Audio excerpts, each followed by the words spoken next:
Morning, everybody. This is DriversEye Live. I'm Ryan. This is Joseph. We're here at Mid-Ohio Sports Car Course.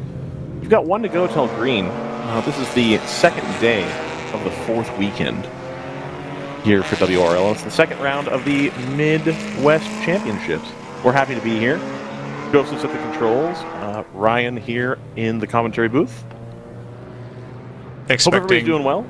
Expecting young Scott Michaels here at some point during the day to fill out our broadcast team. Absolutely. I do want to give a quick shout out to JT Tammy and his family. JT can't be here this weekend, unfortunately, with some rather bummer personal stuff going on. So shout out to JT Tammy and his family. Hope y'all are doing okay. I'm sure you're not listening, but our thoughts are with you at this time.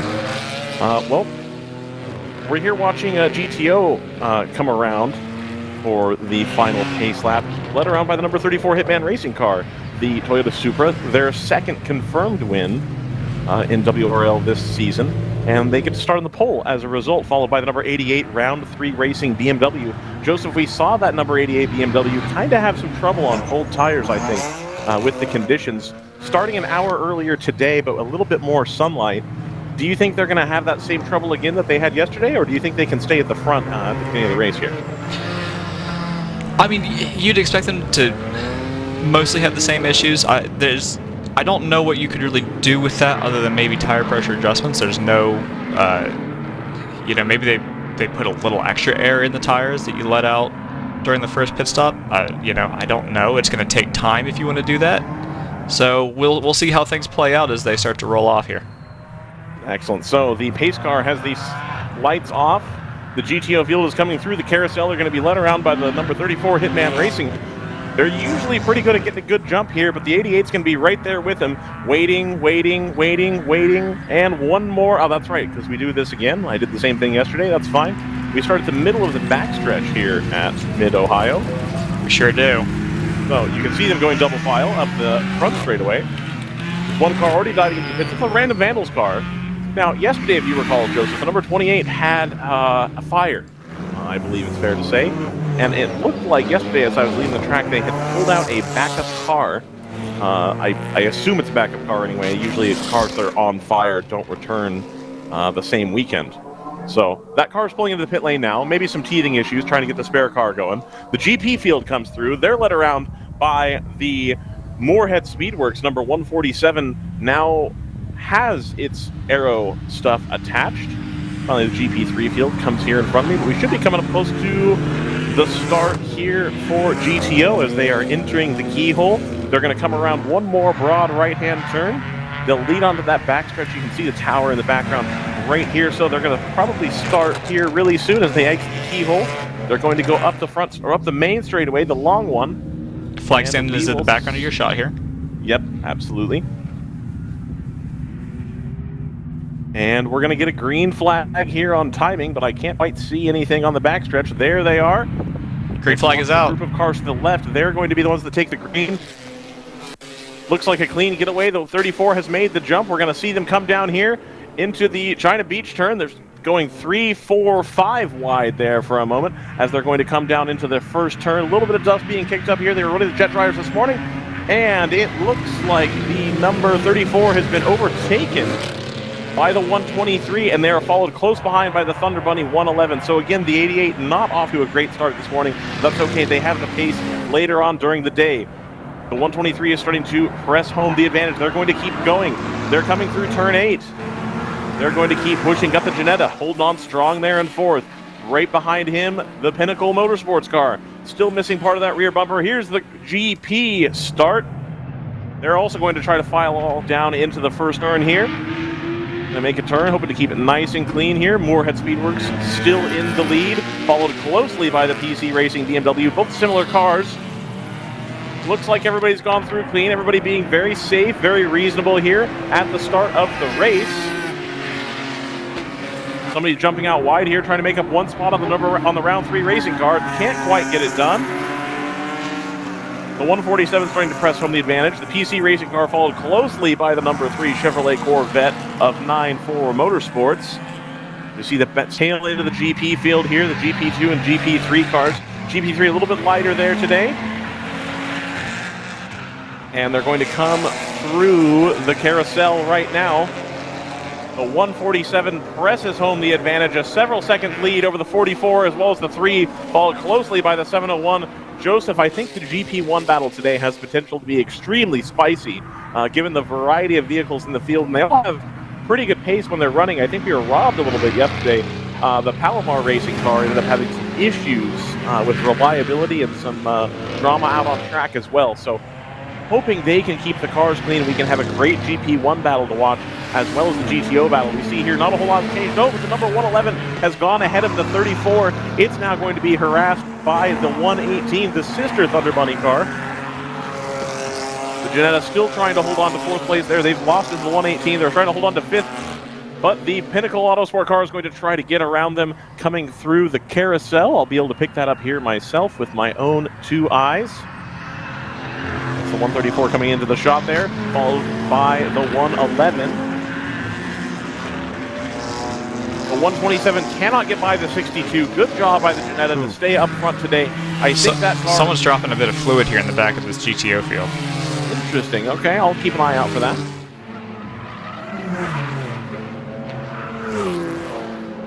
Can't say I noticed anything in particular, Joseph. Yeah, I don't think that was... just I mean, it could just be early, you know, maybe excess fuel from trying to top it off. Right. I believe that. So a clean start all in all here at Mid-Ohio this morning. Yeah, cycling through to start their 2nd lap. Yeah, I'm very interested to see. I agree that GP1 action, especially with now PC Racing, they're leading this train at least. I don't know if they're leading the class. Yep. The 147 is well ahead up there. Yeah, I just got through shot. Now that car's got all the aero bits that it's supposed to have. Look at that gap, and they were already, you know, they won pretty handily yesterday, and now they've got the aero they've been looking for. This, I don't want to say it should be a cakewalk, this is endurance racing, but dang, the pace early is already extremely strong. Remember yesterday that 44 PC racing car was up at the front for quite some time. They were kind of dicing it up there. Number 3 is slow coming into the pit lane. Yeah, I was just going to say we noticed the 3 has dropped down the thing. They are down the pit lane. We're going to see what kind of situation we've got going on here. It's a little early to be making a fuel stop, I reckon. Good to know that we're not in the way of the photographers down at turn 5. Excellent.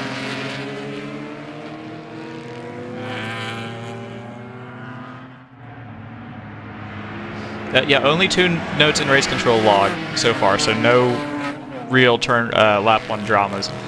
Just that call for the number 3, which is noted as slow coming through turn 9, and the number 37 had a 4 off coming across start finish. Ooh, someone's gone. Have they locked up? No, there is a car that's made its way into China Beach. Is that the 178? Oh, they're going. They're going. No, it's the 37 again. So they will rejoin in the middle of the GTO pack and bring a decent amount of gravel onto the racetrack with them. That is, that's not a place we typically see cars exit. So no, all credit to them. We got the 701 coming to the pit lane now as well, Joseph. The round 3 racing car. They came in 2nd place yesterday, and they're making an early pit stop here. They had some teething issues with their other stablemate, the 997 Porsche. They had just been getting dropped by the number 89 Camaro a little bit ago, so not a good day for the Porsches at round 3. Had hoped that 997 would pick up a little bit of pace this morning. Now the 111 Thunder Bunny car has now closed up on the 123. The 111 is now followed closely by the 118. The 34 has lost a little bit of time. They're going to fall into the clutches of the 127, and the GTR number 99 has now made its way to the front of the field as well.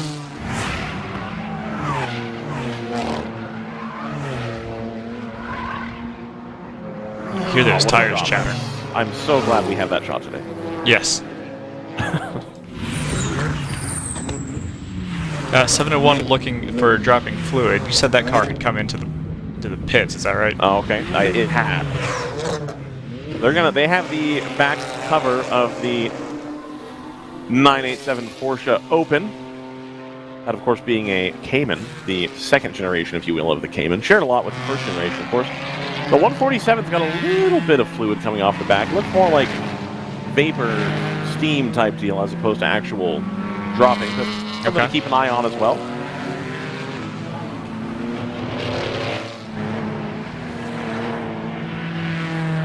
Also pleased to see the 64 making its way around here. They're currently in 4th place in GP1. That being the big, thundering V8 BMW, the bright green one for open throttle racing. They're near the front today as well. I think a little bit of attrition helped them out yesterday. Hopefully they can press home that advantage this morning and stay at the front of the field. Number 34 getting held up a little bit in traffic behind, I think, the 37, and the 127 able to take advantage of that and sweep around the, well, sweep into the apex at turn 9. And so that 34 is continuing to fall back the order a bit in the early stages. Yeah, the 28 is back out as well. They're going to go ahead and play it cautious here and let the rest of the GTO field by. But happy to see that Random Vandals was able to get their second car out of the stable so that they could probably get all their drivers as much track time as they could possibly get this weekend.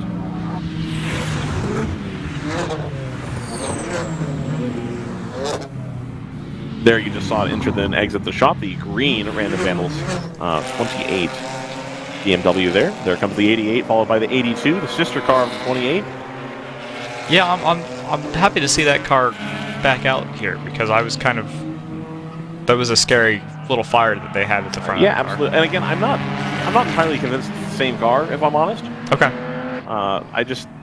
They ran it on the dyno as I was leaving the track, which would indicate to me that they're trying to do a new tech sheet, if you will, being a different vehicle. Now, of course, in WRL force majeure rules mean that as long as your car is substantially similar, you can transfer the points from one chassis to another, as long as it's in a situation like that. And I believe that would qualify. Having your car catch on fire probably counts as force majeure enough to get those points transferred over. So hopefully that won't hinder them on their chase of the championship. Joseph? Oh, we've got, is that the Hitman car that's just gone off? Drivers left at the carousel? Ooh, yes, I think so. And they're hopefully going to keep it rolling here. Green flag out at start-finish line indicates that car is stopped. It's been withdrawn now. We'll wait for it to rejoin. That was not the Hitman car because it just went through in front of me. Okay. It looked like a Supra to my eye, but it may have been completely different. There are 2 others in the field. They're roughly where I thought they would be, all the Supras, when they came through here. So I don't really know. Maybe it was just a quick incident. No harm, no foul. You start getting out there to the edge of the track where you're off of the, kind of the polished, if you will, surface. And then right now, especially, we're starting an hour earlier today, so there's a little bit of frost, a little bit of dew on the grass. And I'm guessing that grass is just incredibly slick right now. That'll start to improve a little bit as we go on, but very, very slippery on the grass here this morning. Yeah, that car appears to have completely evaporated, so I don't know. I don't know. I don't know what happened with that, frankly.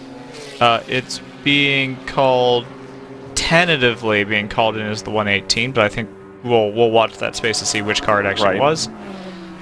Well, in theory, the timing should reflect all of this. The 118 was right behind the 111 and is now in 4th and a good 8 seconds behind, so I believe that.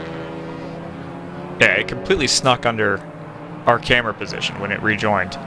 Right. Somehow. I tried to reframe that shot a little bit for today. Same with this one. I want a little bit more of the downhill. What I like about that reframing is the gravel trap, which we didn't have yesterday. So you know, I don't want to cheer for us to be able to see people in the gravel trap. You know what I'm saying? I don't. No, it's an identification thing. I don't want to focus on that. Yeah, that's fair.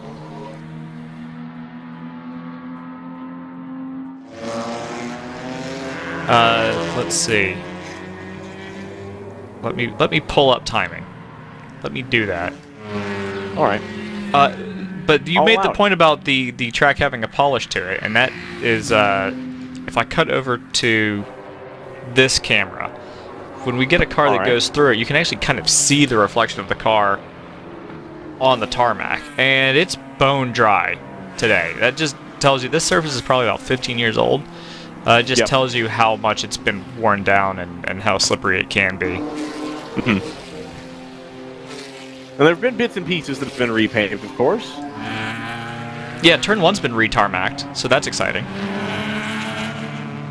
That's where you'd want, a little bit nicer tarmac, a little bit more grip, hopefully.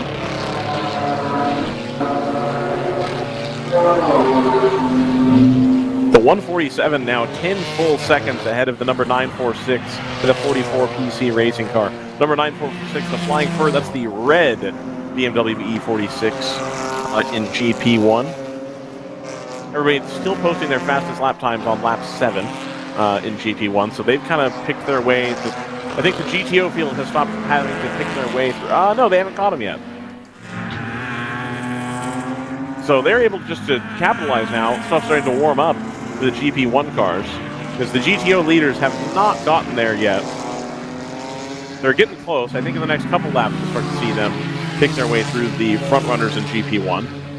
Now, we've talked a lot in the past about how the GP1 cars, especially with a competent driver at the wheel, are pretty competitive even with the GTO cars in certain parts of the track. And I think even more so here at Mid-Ohio, where we do have one big main straight where the GTO car should be able to pull away reasonably quickly. But everywhere else, Joseph, the track really, really tight here is going to play into the hands of some of those GP1 cars and make it that little bit more difficult for the GTO cars to get around.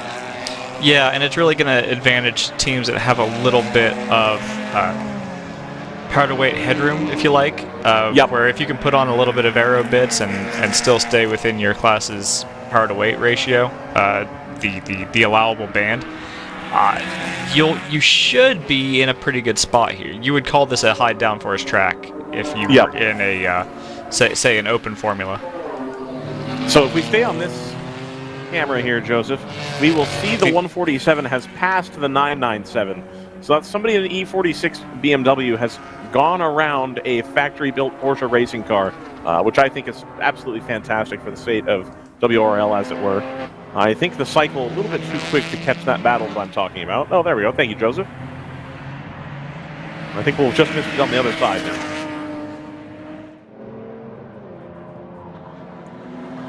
That is all right. We'll get plenty more opportunities to see those cars do battle. We're looking right now at the tail end of the GP1 field here, interspersed with some GTO cars. The Ginetta, that's the 940.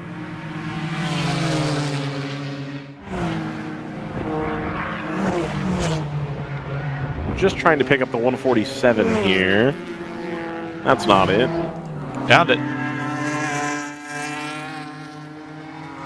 Nice. Yeah, I wonder if this is a Johann Schwartz performance. I would imagine so.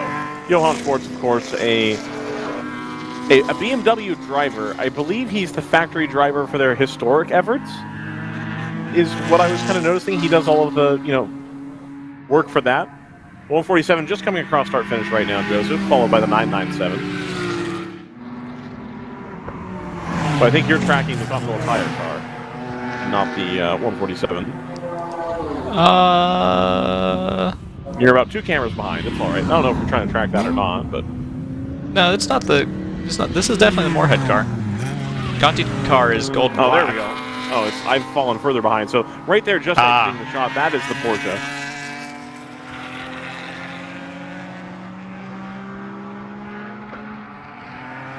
What an interesting bit of lighting that we have worked our way into. An interesting what now? Bit of lighting. Absolutely. Turn 3 or turn 2 camera. Yep. And the camera performing pretty well, I would say, for having the sun directly in the sensor. Burning its proverbial retina. Yep. There goes that 997. Again, yesterday they had some installation issues, I think, with that car, trying to get the electronics sorted as they came in and out several times. Starting to gain some pace, I would say, as the tires probably come back towards the car. It's a little bit of a cold morning. We, of course, know those cars to be quite a bit of a handful. Porsche revels in the fact that they have no traction control and no ABS, which here on a cold morning at a handling track, I think would become pretty useful, I would say. Which the 992 GT3 Cup now comes with optional ABS, doesn't it? It comes with optional ABS and optional traction control. Of course, not specified to be used in the GT3 Cup North America. Sure. Yeah, that's only if you're using it basically for road and or track, private track day usage. Absolutely. And I thought that if you were running it in one of these Porsche Cup car classes, that they would let you run it there as well, in like BLN or whatever they call it now. Yeah, I don't know. Yeah, NLS, yeah. Nürburgring Langstrecke Series, yes, or something. Presented by ADAC or whoever. I think it's still ADAC. Something like that. I think they rotate. That was the whole point of the series, was that each organization puts on one race. Well, that used to be how it worked anyway. And so the 24 was ADAC's, and then the other clubs ran the other events. I feel like I read that somewhere. I'll take your word for it. I have no idea. All right. Perfect. Well, if Scott Michael's going to, he can correct us on that quite quickly, I imagine. Scott will only be aware of Valkenhorst. Walking horse? Yes. If you will. Like Zandvoort, and you're just like, hey, how does this translate? And it's just Sandfort. Like, oh, okay. I see. Oh, nice. Thank you. Thank you for that. Yeah. I mean, it's technically, if you put it into Google Translate, it's Sandcastle, but like cognates. Right, yeah. I get what you're saying. I'm feeling what you're putting down. Yeah. Absolutely. Something Duolingo. There you go. How many days streak do you have on your German Duolingo today, Joseph? 0. 0. Okay, let's change that. It's time for a change. I was doing pretty well with last year, just like kind of on a lark. I was like, what would it be like to do Duolingo Japanese? And I kept that streak going. Like, it's not terrible. All right. Until you get into like the second character set, and you're like, oh no, I don't have the brain capacity for this anymore. Completely different. Yeah. Yeah, that's quite scared me off of languages that don't use the same script that English does. Well, the thing that's wild about Japanese is, so they've got the characters that you probably recognize, like but those are basically like, those are the characters for babies, and then you're just supposed to know the rest by heart, which is almost the entire, like, I don't know if it borrows a lot of characters from the Chinese dictionary? I don't know. Lexicography. So you basically end up being in this situation where you're like, oh, okay, cool. I feel like I can get these like 40 or so characters down. And then they just feed you a whole new set that you're just supposed to recognize off the jump. And you're like, well, I guess I'm stupid. Gotcha. Well, Joseph, I appreciate you waxing poetically about language software. I've got a guest here, if you will. Okay. Sadakal with Palomar Racing is here with us. We've seen you in a couple cars now. You were with Random Vandals, I believe, at COTA, right? False. Oh, which one was that? NOLA. NOLA, my apologies. Yes, and I was with, oh goodness, the Texas team of Toby Grahovic at COTA. At COTA, okay, so, gotcha. Yeah, the last race of 2022 in an M4 GT4 at COTA with Fast Track Racing. Okay, gotcha. Yeah, so this is my third WRL race, and this is the third car that I've driven. Excellent. So I am playing the field. Absolutely, 100%. So I think you had spoken before about, the GT4 car was fun. How do you feel about running in a GP1 car? And at that, I think one of the least powerful GP1 cars will play more nimble. Well, my roots are definitely E30, E46, E36 roots. So going back into an E36 feels real good. Excellent. The big difference that I'm vibing from the difference between the F82 M4 and the E36 is the E36 is more playful.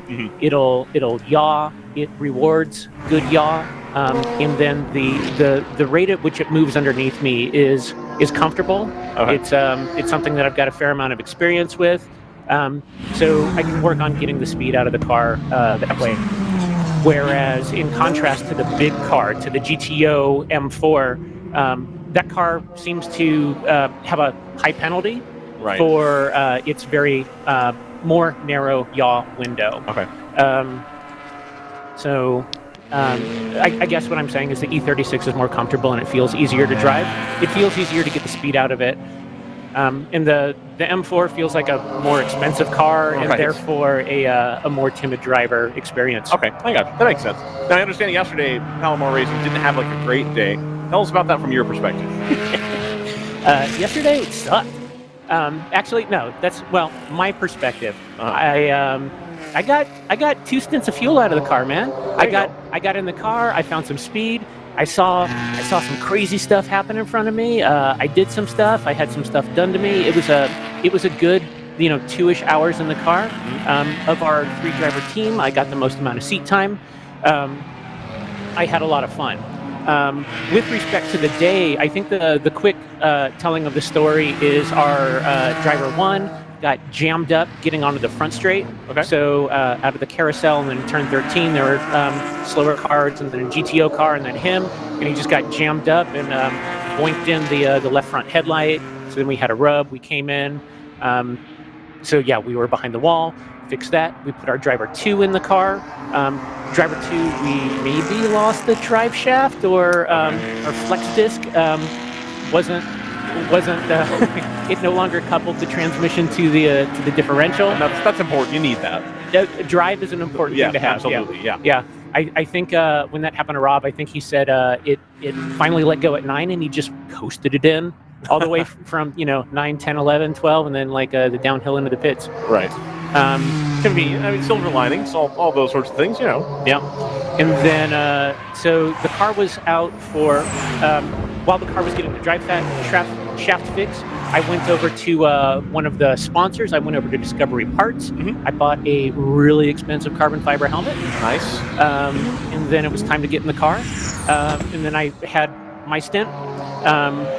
Switched back to Rob, and within a few laps, he hit the leaky faucet that is at the exit of turn 2. Mm-hmm. Are you aware how Yes. there's this stupid weepy hole right there that's just not going away? They had talked about it at the drivers' meeting, and then yesterday people had said it started to dry out towards the end of the race, but was still something that you wanted to avoid. Yeah. Well, maybe dry out means less wet, Right. less dangerous, but holy cow. I think the deal is Rob got a point, went to the inside of turn 2. He was, offline, but like the previous lap, he hit that faucet just a little bit, and he's like, oh, okay, I can handle this. So things were sufficiently different because he was big offline. Right. And, just open the wheel to catch the car, take some floor off, and then out there it looks like it's got kind of like a rudder or a rut, as if a big pickup truck had driven out there. Okay. And so there's like a depressed part and then a raised part on either way. Our front splitter is like 2 inches off the ground on a flat ground. Right. So going out into lumpy, grassy, dirty stuff, it pulled the front chin of the car under, and I think it got our oil cooler. Okay. So that was the end of the day. So the end of the day ended up with getting the front bumper back together. And the 14 car, the sister car driven by Matt Million right now, had a motor swap night. Excellent. So Palomar's had a weekend. Today is the day, though. We've got new oil coolers, we've got new front splitters, we've got engines. We're good to go, right? Everything's all good now? Yeah, man. Sunday, race day, beautiful day. This place is awesome. Yeah, we're doing it today. Excellent. Good. Glad to hear it. And where are we going to see you for the rest of the season? Oh, well, I think I do another WRL race, Road America. Excellent. Okay. The WRL races are ending up being practice weekends. Mm-hmm. And so I don't have a race here later this year, but co-driver Rob Walker Racing is going to do a Porsche race here later this year. Okay. So this is his 3-day test for that. Right. But I will be seen, I don't know if I'll really be seen, but SRO GT4 America. Excellent. So there's 6 more weekends of that. Mm-hmm. So I got 6 of those, and then one of these. Oh, the guys at the Palomar Racing tent immediately across the start-finish line look like they're gearing up to fuel the car. Absolutely. It seems a little bit early, Joseph, I think, for a GP1 car to need fuel at this point. Yeah, quite. So we'll see. Hopefully that's a quick one. Yeah, absolutely. I mean, I would assume so. You would have to think that They the might car's be. filled, You know what it is? They might be getting ready to. They might be anticipating a full course caution because it sounds like we might have had a car in the wall up the keyhole. I don't know if they've recovered. It's been called in as the 946. Okay. That'll be Flying Fur, who were running second in GP. They were running near the front of that really competitive GP1 field today. With that 147 Warhead car now 18 seconds out in the lead. That car is so fast. Is the 946 the red E46? Yes. It sounds real good and running up there with the Johann Schwartz car? Yep, absolutely. All right, yeah, it's a fast car. It's currently a stopped car. Yes. Oh, that's no fun. Another car that didn't feature heavily yesterday that, we were really hoping that this Sunday we get everybody into the action, the whole nine, and so that's going to be a really unfortunate result for them. They were looking really good here early. Were you at Sonoma last weekend? Yes, I was at Sonoma last weekend. How did that go? I'm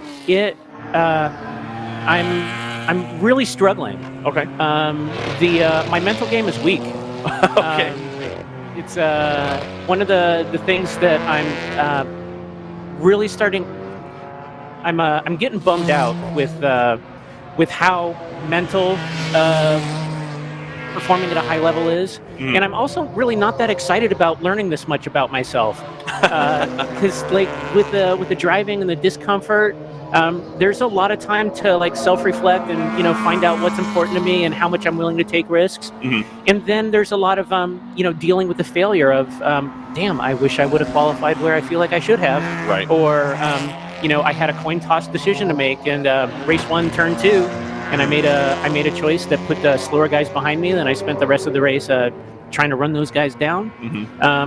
The answer really to how my SRO weekend, my first weekend went, is qualified 11, finished 12 on Saturday, and then on Sunday I think we qualified 16, and then we finished 11th.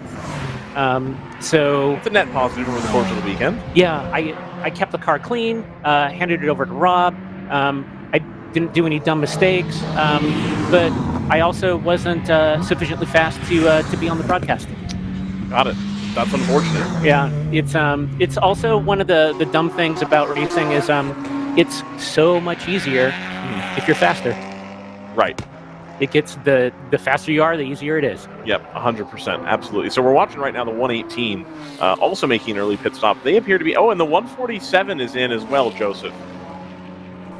So that's there's a note of stop here. There's a note of debris being called in by turn 4. I don't see it on our shots. I don't know if it's already been struck by somebody. So the 147, they immediately go to put fuel in it. The 118 is directly in front of us as well. They were looking at the front right. I didn't see because I was watching the 147. It looked like they were looking around the front right, seeing if they needed to change a tire. They looked at the back right a little bit. That car, of course, had a little bit of an incident yesterday. They've got a new bumper put on, the 118. They're now putting some fuel in it. You may as well put fuel in it if you already committed to the green flag pit stop. But I'm really intrigued by this 147 stop down here. That car, super strong yesterday. Would think to be stronger today with all the aero on it. Johann Schwartz behind the wheel most likely. And currently sitting in the pit lane, being fueled. I don't know if they were also anticipating a yellow or if the yellow never came, because it looks like the 946 is in the pit lane now with the hood open. The 118 goes back to the paddock. To me, I wouldn't come in anticipating a yellow. I would get ready anticipating a yellow, but I wouldn't send anybody over the wall. Right. So I'm kind of interested to know what the deal is. Perhaps Chad Moorhead could send us a text. That'd be lovely. Or come say hi even, if he's not in the car right now. That car has vacated the pit lane, so I believe they will have gone back out on track. That 946 did end up continuing. It's wound up in 7th in class, but does seem to still be circulating. This is not the 946 that I'm looking at in the pit lane, the red one? Yeah, that looks like car 946 with the hood up, kind of far forward in pit lane. Interesting. They have it marked it's in the pits, but usually that happens after it's left. So I think that's that car, Joseph. All right. Okay. Well, no yellow here. No early yellow to help everybody out. on the fuel strategy game. Of course, tough luck for the 118. Still looking for that Toyota 123 at the top, I reckon, and now looks unlikely. But again, we had both of those Supras put in some, or all three of the Supras even, put in some great pace and having overcome some penalties and rough stuff yesterday, and still able to get a win for the Hitman Racing Supra GT4 car.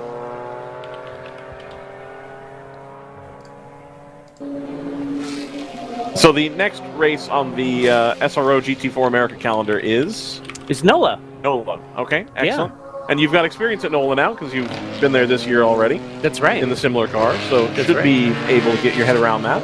Yep. I'm really looking forward to NOLA. I have unfinished business with turn 6 and turn 7 at NOLA. Actually, no, it's turn 5.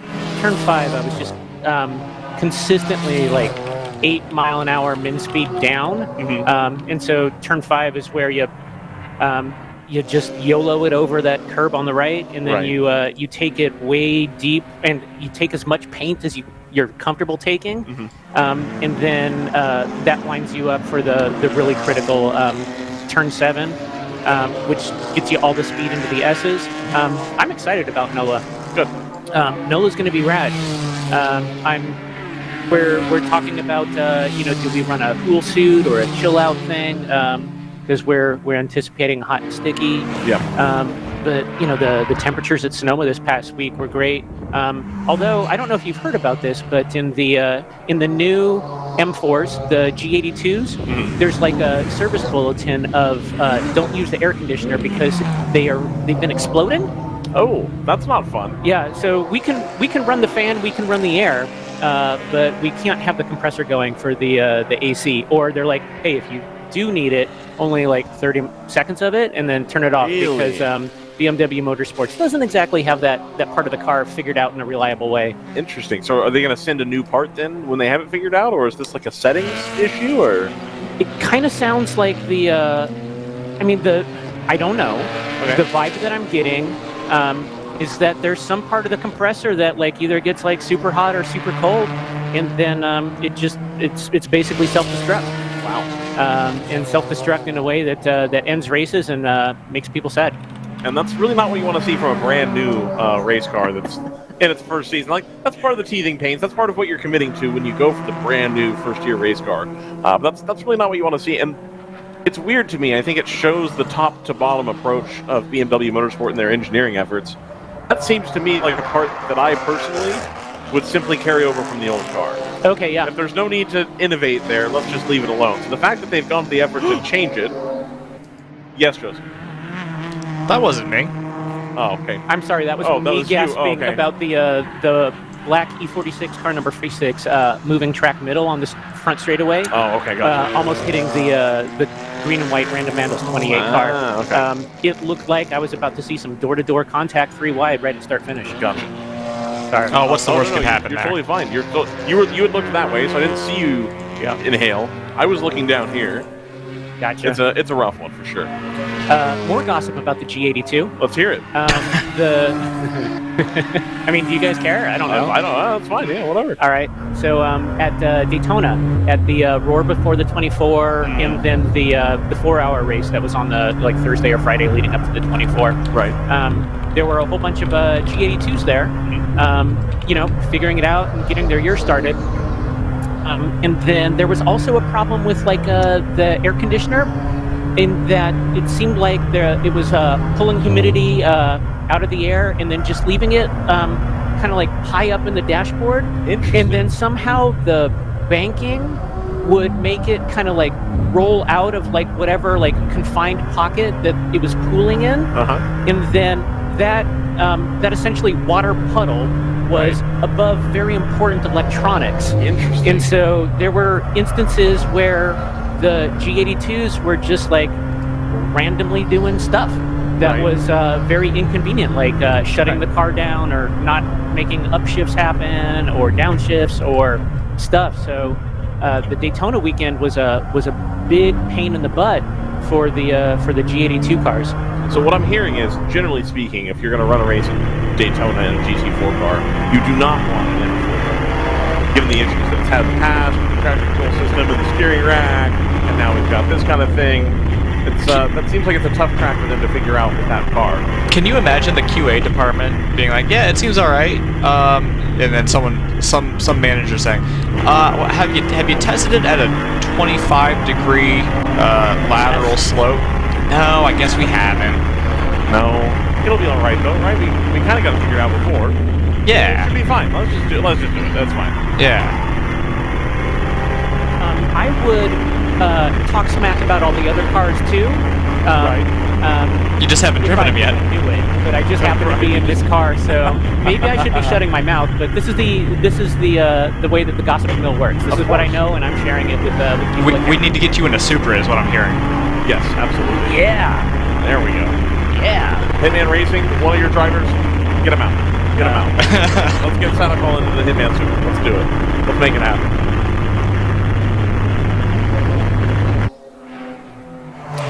Can I say a few things about Mid-Ohio? Yes.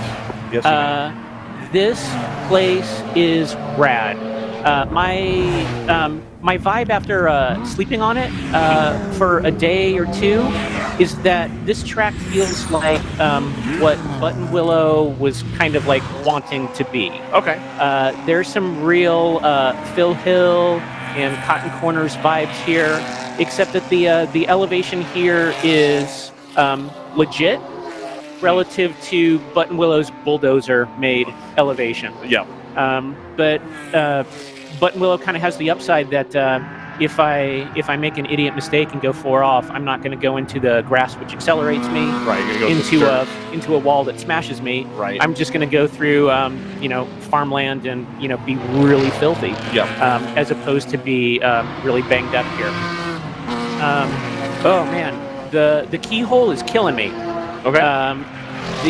My brain that looks at data knows what my data trace should look like. Right. I can visualize what I'm very sorry, Joseph. If you can pull up the keyhole camera, I think the 111 is going to try to go around the 123 here. There it goes. Oh, I saw on the preview.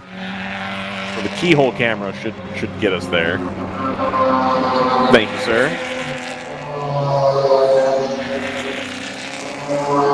Yeah, I mean, we can hang out here and talk about the keyhole, because there's about 3 different changes in camber. Come through. There we go. And they can't quite get it done, but we'll see if they get it on the back straight. Go ahead, continue, please. Okay, yeah. Keyhole. My brain knows what data should look like. I can visualize what it should look like and what it should feel like. But the way that it's a threshold braking and then up onto a tabletop that kind of falls away is a beautiful mind trap. It's really difficult for me.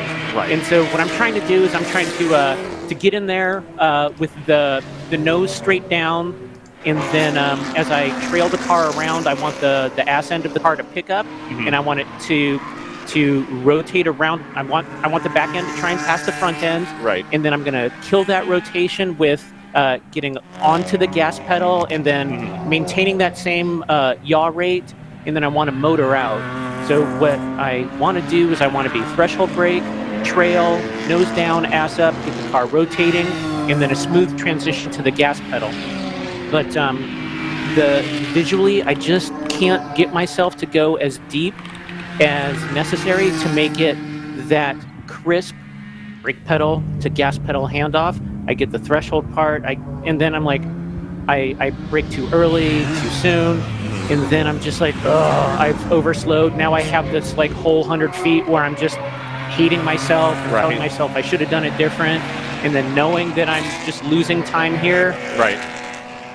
So it just causes so much. There's so much time for me to hate myself in between brake pedal and gas pedal. And then like it doesn't help that I'm.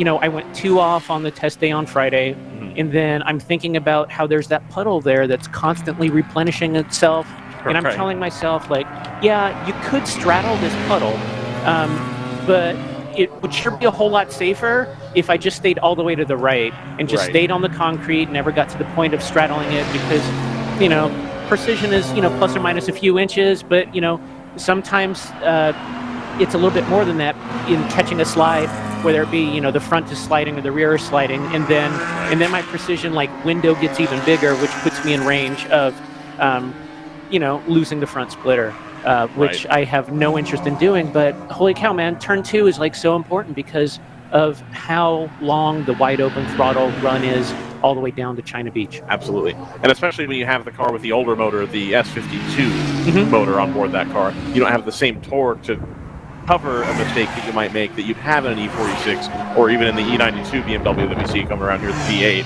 You know, they, I think, are afforded a little bit more leeway in that. You're not magnifying the mistake by the end of the straightaway as much, at least. Yes.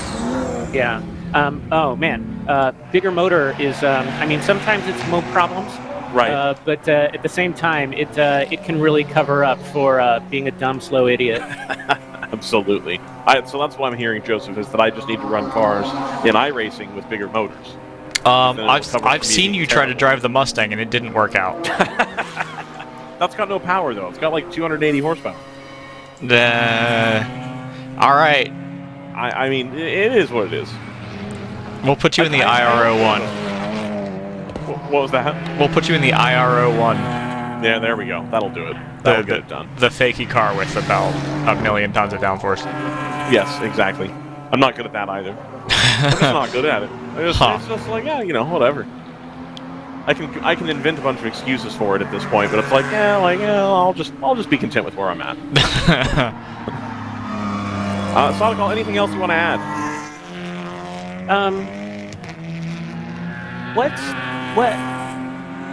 What do you guys, what perspective do you care about from somebody in my shoes who's, you know, driving different cars, hanging out with different teams, seeing things done differently? I'm still like big time impressed with how smooth an operation WRL is. The humans in the pits and the paddock are great. The making friends for me is typically going along the lines of, you know, who I already have a relationship with, right? And then my network of people that I wave to and say hi to kind of grows from there. And then on track, everybody seems, you know, real great. These are great events that I am real fortunate to get to take part in.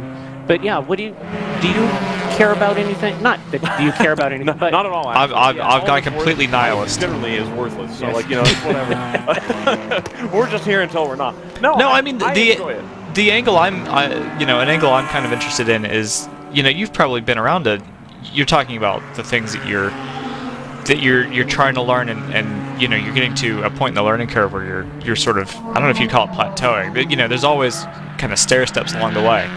But you know, if you've been working with any driver coaches in any of the teams, you know, have their approaches been different from coach to coach? You know, if you're working with people who are at a higher level, what has that experience been like, and how have they sort of given you different perspectives? Yeah. Okay. We may cut into, if the 111 makes a move here. This is the 123 and the 111 kind of juking it out for the lead, so we may cut in. That's fine. Oh, regarding the 123, yesterday in my session between 1 o'clock and like 4 o'clock, I didn't necessarily have to point the 123 by. He was coming regardless. And I forget if he went on the inside or outside of me at 11, but the 123 had dropped a wheel and then hooked it across the track and then was in the tires at the start of the carousel. And then, I saw that 123 in the tire wall. I'm like, ha ha ha, that guy died. I can pull it back a little bit, and because we're definitely going to get a full course yellow here in a little bit, so I can just release the reins a little bit. And holy cow, that guy, next time around, he wasn't there in the tires, and I'm like, what? And then like 2 laps later, he was passing me. Right. So I've already come back. He had the like raddest like spin and continue, and just like I assume that he got really mad and then really fast to come run me. Or, I mean, he was running everybody down. But yeah, so here they come, the 1, 2, 3, and the 111 across the start finish. And the 111 is going to be right there. We did see this yesterday where the 111 has been taking its time to make moves, not trying to push it too early. They were caught up behind the 511 yesterday for some time after they had been ahead on pit strategy, I would say, and waited a little while to make them move as the number 14 Palomar Racing BMW comes into pit lane. Yeah, the fast car. We got, I think we still have Matt Million in the car. Mm-hmm. Oh, I didn't know that it had flashy headlights when it's in there. That's pretty cool. That is cool. Weird story about Palomar Solar.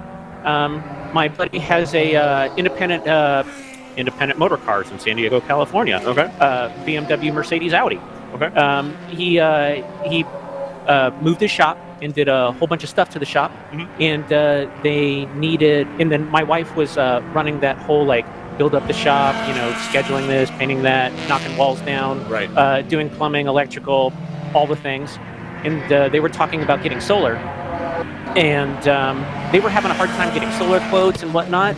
And so there was one point where I'm like, have you looked at Palomar Solar? Because I'm following these children, right? So I'm old and slow, and then there's fast young dudes in the 14 car, right? And I'm like, hey, I follow this Palomar Solar on Instagram. There's kids there, they're doing stuff. Have you considered? And then my wife gave him the call, and it was a great experience. And we got Palomar Solar at our home. Excellent. And then we're getting Palomar Solar at Independent Motor Car. So it's a really weird scenario of sponsorship, leading straight line from sponsorship, doing dumb race car stuff, right, to a company getting dollars in their pocket. And that's what you like to see. That's what we're here for. That's not what we're here for, but that's what keeps us being able to be here, is those little connections can start to sway the opinion. You know what, we did get that one. We're side by side here. Go ahead. No, we were side by side with the TCR that we were lapping. I thought we might have been side by side between the 111 and the 1, 2, 3. I really do think that Laura Hayes is going to take her time with this pass. This car, no reason to lunge right here. No, there's not. And the other thing is that Super typically has a decent amount of range to it in terms of a fuel stint. So they could bide their time, just wait for that Mercedes to pit and then try to make hay. Right. In the maybe 10 laps or so. We'll see what that ends up looking like. But yeah, patience is the name of the game here, clearly. Absolutely. And then Sonical, I think we cut in on you. What's been the difference in the coaching, the experience between the teams you've run with? Great. So last weekend, we Autotechnic, our two-car team in GT4 America. Me and Rob are in the 253. We're in the amateur. And then we've got John Capestra, the Beds, JCD, and Zach Anderson in the 51 car. And those guys should have had second on Saturday, actually got second on Sunday. Really accomplished pro dudes that are getting all of what the G82 has to offer. Those guys had a lot of words for me, and I need to do a lot of work to be able to get to the tips that they have for me. So it's almost like I'm a junior high math student, walking into Calc 2. Okay. And I've got a lot of work to do. What I'm really noticing that they're doing is they're far more visual than I am. Okay. Now, there's a lot of that, which was me being really scared last weekend at Sonoma, having my eyes straight down, having really sloppy hands, not committing wide open throttle soon enough, and double pumping on the gas, just real rookie stuff. So what I'm getting differently from JCD and Zach is really a lot more eyes kind of as far as I can see down the road, and really building up the strength of my peripheral vision. Okay. And being able to see stuff, and it's little stuff that currently my brain has to, I have to turn my head and my eyes to focus directly on. And it seems like these guys have developed a set of skills where they can perceive the world without putting their eyes, or without looking at the world. And then based on that, it sounds like they can hit their beginning of break within, plus or minus a foot or two, reliably, repeatably, perfectly. And then that's just something that I'm going in there and I'm trying to use the force, but my midichlorian count is way down. Yeah, I think that's. Yeah, I think so much of that is down to muscle memory. If you play an instrument, if you know someone who plays an instrument, it's building that sort of muscle memory of feeling comfortable with what the card's going to do when you give it a certain set of inputs. And I think a lot of it comes down to building those habits, in your brain and in your hands and in your feet. It is one of those things that I think it's some people have a really natural knack for, and otherwise you just kind of have to really grind at it and work on it. Smooth as fast is not something that comes naturally, as much as it makes sense.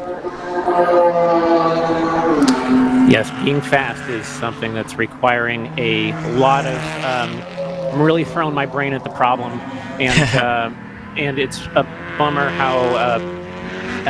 how it's kind of manifesting in frustration, but also at the same time,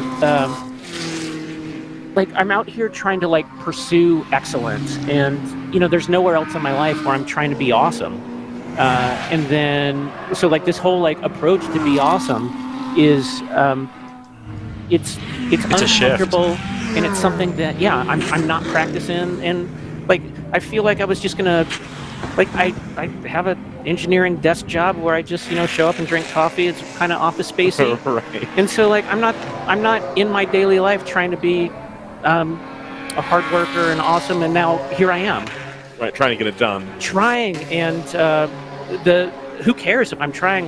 The results are what counts, right? And I have access to a lot of help, but I've got to put in the homework and have an open mind. It's a big challenge for me, and 2023 is going to be the year that I sink or swim. Absolutely, it's an issue that I've struggled with. In the same kind of way, I can really relate to a lot of that. Where there was a lot of stuff academically, at least for me, that came really easy for a long time, and now. Yes, we were all that gifted and talented kid right. when we were 11, and then. And even through high school, I remember just you show up, you do whatever, you get the good grade, you move on, nothing's more. And when the day comes that you have to buckle down and focus and be great at something, and you have, at least I have no skill set to be able to do that, to get in there and do the focus and change the mindset, is something that I have really struggled with. Even with this, to come in and put in maximum effort at it and be hooked in and ready to go. I couldn't do it yesterday. I did not have the focus yesterday. There's other stuff going on too, but it was I wasn't there.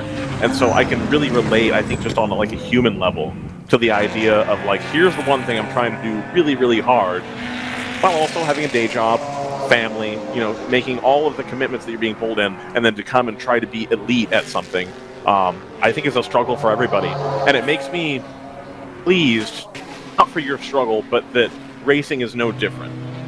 If that makes, do you see what I'm saying? It doesn't matter what the endeavor is in life. Trying to unlock that next level is what's really important, and I think it, really contextualizes a lot of stuff for me at least. Yeah. So something I like about you and your perspective is that you're refreshingly open about mindset and attitude and self-confidence or lack thereof at that point. And so motor racing as therapy. Exactly. I'm all in for it. I'm 100% in on it. Yeah. No question. Now, to get away from the heavy stuff, I'm going to ask a silly question. Yeah, what you got? Who's had the best catering so far? Of your whole, what's the wow catering experience you have had at the track since you've begun your journey? Okay, so it's never the SRO weekends. Really? Yeah, never the SRO I am astonished by that. I would have figured that it would have been oh yeah, SRO, Sonoma, they had French laundry brought in, it was good to go. That's what I would have thought the answer would have been. Yeah, no, this reminds me of the Graham Goodwin dinner with racers. I think the way it works for the SRO weekends is like, before the team boss orders from whatever catering. So whether it's like whoever does the thing at Road America, they just bring like trays of everything for everybody, and everybody gets all the same stuff. Right. Or at least it's not like the team boss for the SRO stuff is not doing his own. He's just like, this is what's offered to me. This is easy. Let's do that. Just do it. Right. As opposed to bringing in like the Michelin star guys. Okay. Let's see. And then, I mean, there's only one like, and it's the obvious answer. I mean, it's Random Vandals, man. Paul Sparta and Arsene, man, these guys are foodies. These guys know what they like. I think yesterday morning those dudes had quiche. They had like 7 different. Like I walked by, like Arsene's like, hey, have you had breakfast? I'm like, yeah, I'm fine, but like I wanted to see what they had, right? Because they always have like awesome stuff, and like they had like 6 different quiches and like almost untouched. They have so much food, and then like after race, they're all about their cocktails. Yep, absolutely. Yep. Man, Paul Sparta knows how to live. Those guys are rad. So what you're saying is I need to make some more trips by the Random Vandals trailers. Yeah. Pre and post race, just to kind of scope out and see what they got. Yeah, they're good dudes. Those, all right. The raccoons on those tents are eating pretty nice. I will be the raccoon at this point. It's coming in to eat the leftovers that you have there for us. There is no trash cannot. There is only trash can. Okay. Oh my goodness. We've got a little bit more pit stops going on here. The 511 makes a quick stop for Choice Racing. The number 44 PC Racing, BMW and GP1, one of the contenders. They're also making a fuel stop right now after about 1 hour of running. Sadakal Kolsa, thanks for coming up, my friend. Thank you for your time, Ryan. I really appreciate it. I appreciate you coming up and sharing with us. Thank you so much. Good luck in your stint today. Thank you. And future events, SRO GT4 America, everybody root for the red and white Autotechnic BMW, car number 253. Follow me on Instagram. Just search for Sadakal, SATAKAL. And pretty please follow Rob Walker Racing on Instagram, too. Will do. Thank you so much, Sadakal. I really appreciate it. All right, you're welcome. Yeah, still tracking this battle between the 123 and the 111 here. They've been nose to tail basically for the last 15 minutes. At least the thing that is the thing that's helping these two out, I would say guys, but one of them is a guy and the other is a girl. So the thing that's helping these two racers out is Laura's not putting the car in a position where the driver of the 123, who I don't have a driver ID on that, the driver of the 123 is not in a position where they're needing to be defensive, right? So they're not slowing each other down here, which is the important thing. They're basically line astern. If anything, Laura's probably saving herself some gas because she's been in the slipstream of this Mercedes for probably close to half the stint at this point.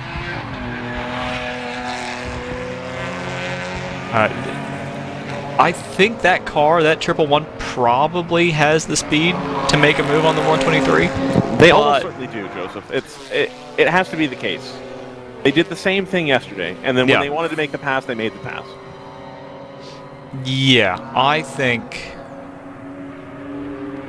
and they've had opportunities to throw it in, but she hasn't, right? She's... Right. We're an hour into the race. There's no point in doing something like that. Maybe... If we're talking about 3:45 p.m. later today, maybe it's a different ball game. But the other thing is, they know that the 123, just based off of, I don't know if it's a tire situation or if it's a driver lineup situation, that car doesn't tend to stick around with the same kind of pace throughout the remainder of the day. So this is not necessarily going to be their number one competition. They can afford to be here knowing that they're putting themselves in a great position for the rest of the race. Absolutely. You have to start to... You have to count what the risk is at this point as well. Let's say that on average, they're 0.2 of a second faster per lap. On average. Are you really going to risk putting it all on the line, maybe running wide, trying to not hit something, maybe making contact and, taking out a whole lap, basically, when you can sit behind somebody and maybe you lose 2 seconds on this stint or 4 seconds on this stint, but that's a lot less time lost than your potential risk that you're putting in there. So I'm sure it's a calculated strategy, no question. And also remember, there's no point in really stretching your legs other than to lap other cars at this point, because any just time gap is going to evaporate as soon as we get a safety car. Right. Thankfully, we've been pretty clean today, especially compared to the start of the race yesterday. Much better. I think people have figured out what they need to do to be successful today. Yeah. I'm a big second-day WRL fan. I know Scott is less of that, but I am a big second-day WRL. I mean, we certainly have our kinks worked out a lot better on the second day, typically.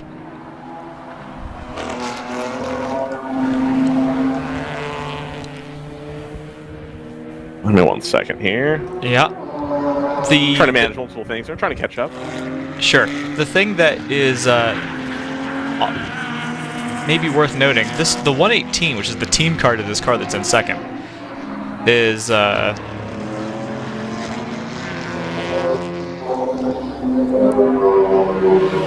don't know if there's any sort of thought being played in the team game of trying to keep that 118 on the lead lap at all. Right. 27 coming out of pit lane.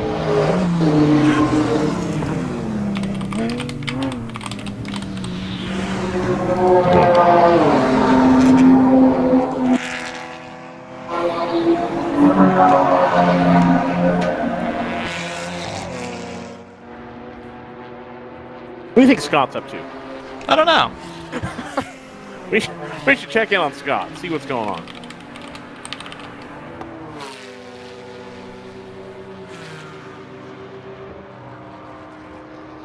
There we go.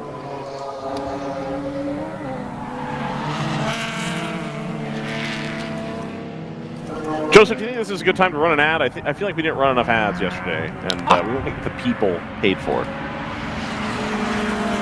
99 taking on some fuel. 46 also taking some fuel. Should we run an ad? I don't know. What if we run an ad and we come back and the lead's changed? I mean, it's going to change whether we run an ad or not. Wow, that's a bold prediction. Or the perspective I always take is, I would like the lead to change because it will give me something to talk about. No, they have put out the board for the 111. Even talking about the break has caused an issue, but the 111 pokes out on the 123 going down into turn 1, but then cuts back in. There's a little bit of traffic going on from turn 1 for that particular moment. We're going to see them here. Yep, there's the 111 right behind the 123, the green and blue car followed by the purple car. I wonder if there's any kind of angle here where they're going to try to jump the 123 during Are they going to attempt an undercut? I wonder, because we know that car doesn't need quite as much fuel. Well, I don't know if we know whether it needs more fuel, but we know that it can go longer in a tank. Right.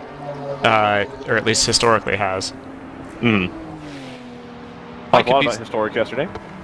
So, when you get a board like that, I wonder if there's a little bit... There's just a flicker in Laura's brain of, well, I kind of want to just stay out here. I'd like to make this move now. Right. So that we don't end up having to cut this stint short. Interesting. That's a good question. See if the producer can pull up the onboard radio.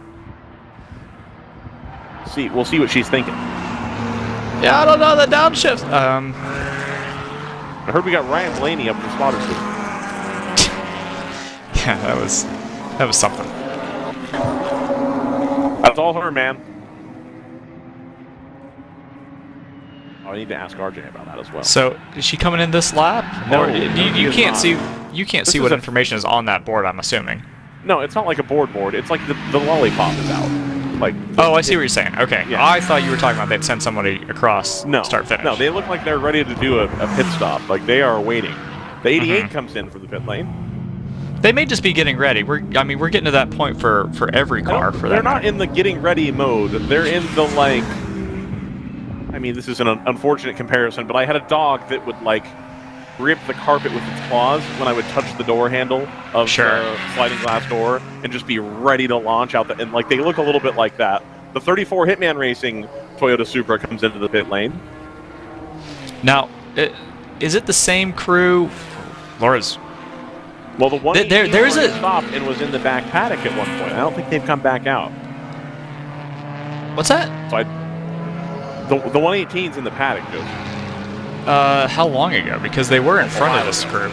A while ago. Oh, maybe they've come back out. But that car has, either way, that car has already stopped and taken fuel at like 20 or 30 minutes in. So I don't think it's for them. Okay.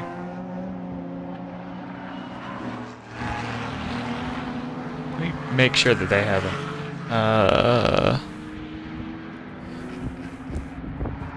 Yeah, that 118 must still... No, they are back out, but... I think the 997 has found some pace. I think they're running a little bit better. I want to check the data on that thing, but they passed the eye test. They're looking a lot quicker. Let's see. They were running 37s early on in the race, and they've now got it firmly down into the low 36s, high 35s. That car's starting to come around. I think the tires are going to come back toward it as well. The thundering V8 from the 89 comes through. That car hasn't featured very heavily here today, which is unfortunate.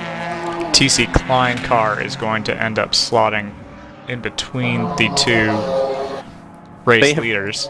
They've pulled the pit board back in at Thunder Bunny Racing. They're really hoping for a yellow here. Yeah, I don't know that they're going to get one. The only thing that we've gotten that's close to an incident is as the 123 gets held up behind one of the Palomar cars now, so traffic giveth and taketh away, etc., etc. And it's now going to take away from the 111.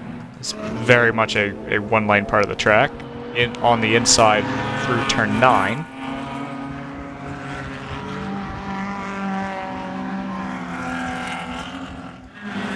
Ooh, the 55 is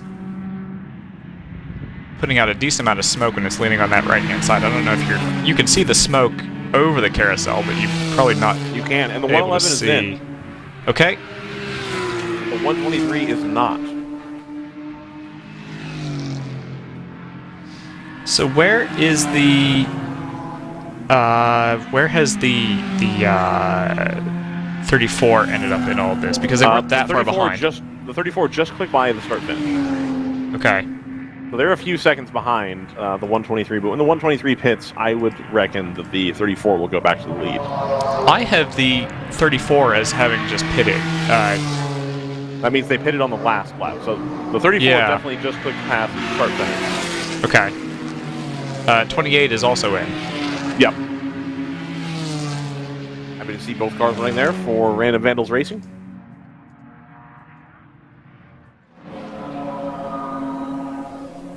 Maybe when Scott arrives, I will wander on down to Random Vandals and steal air food. There's strong potential there. I've also got some unfinished business with the concession stand here.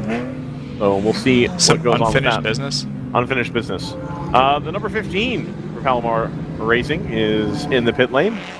They're going to put in some fuel.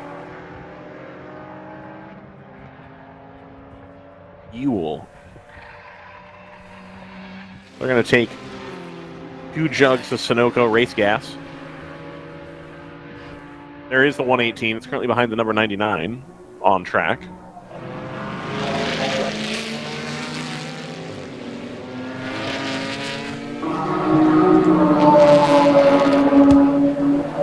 Let's play a game of what cameras are stable. Well, let's play a game. 123 still circulating.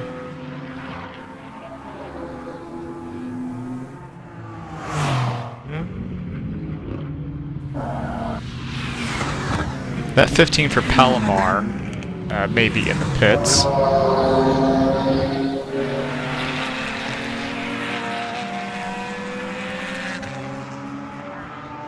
Well, 15 for Palomar is still in the pits. They have now emptied their second fuel jug. They're going to shut the trunk back down. I believe the car will be sent away. It is. They're going to come out right in front of the 76 BMW, a GP2 runner. That's the GP2 car with a lot of aero on there, and the British Racing green with yellow stripe.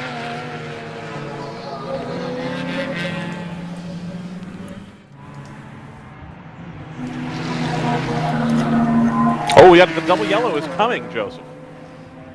bad news for the 111 because now the 134 or the 123 can make a free pit stop.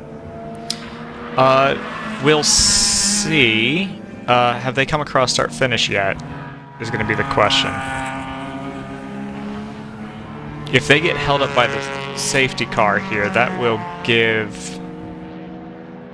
They just came in, Joseph. Okay, yeah, I see that on our monitor. So this will be good for them. The 111, I don't think will have gone a full lap down. If they have, then they're in trouble. But I don't think that's the case. 111 has already come through, so okay. They're good to go.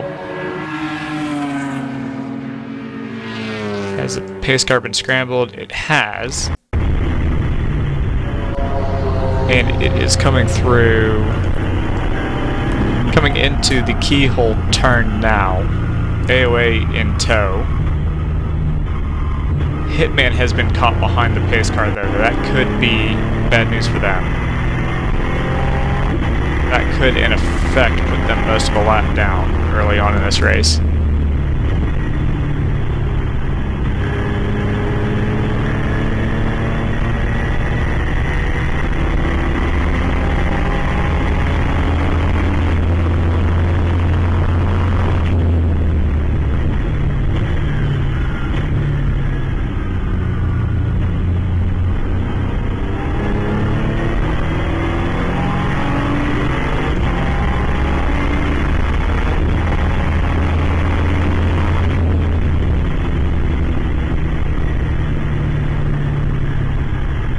Penny for your thoughts, Ryan. Penny for my thoughts is I think I have an answer on the track sides. Or not the track sides, I'm sorry, on the onboards.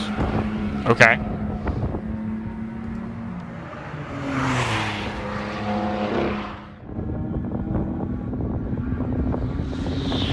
Okay. 111 is coming into the keyhole now. As we see.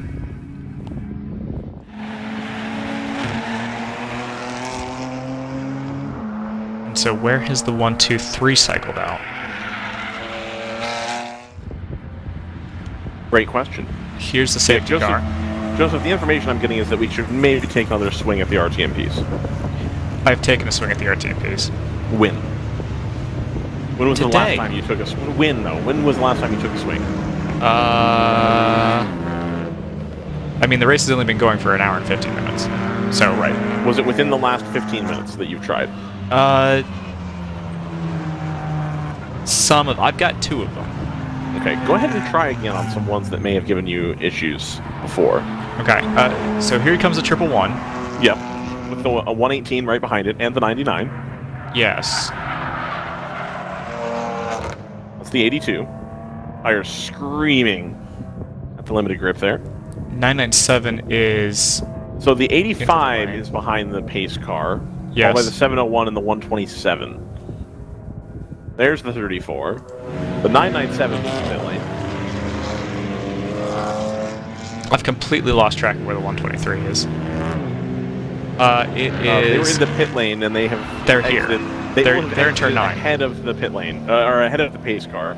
So they're going to come join the back of the field, but the J&R Racing Civic, after having some issues yesterday with the transmission, is now on a flat toe again. So that's not a fun time. So how has this worked out? Has the 111 jumped the 123? I don't think so. Well, oh yeah, here it is. Not by much. The 123 is just now catching the tail end of the pack. The 118 did come in, but the 111 has managed to stay ahead.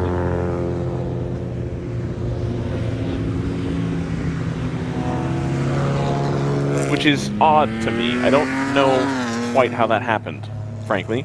I can imagine it, because it's all... Yeah, there you go. Okay, so 147, your GP1 at least was leader, erstwhile. 111, 99, 82, and 123 are your winning lottery numbers. Sweet.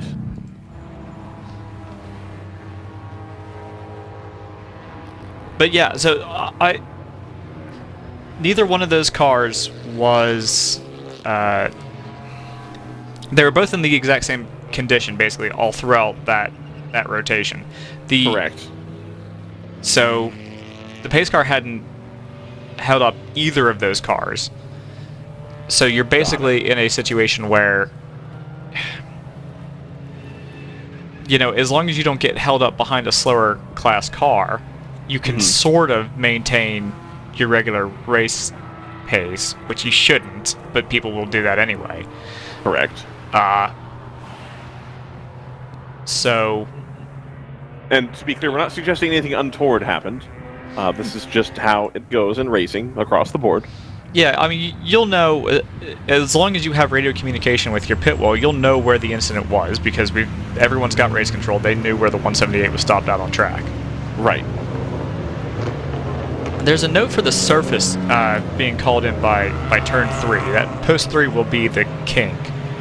I don't see anything obvious there.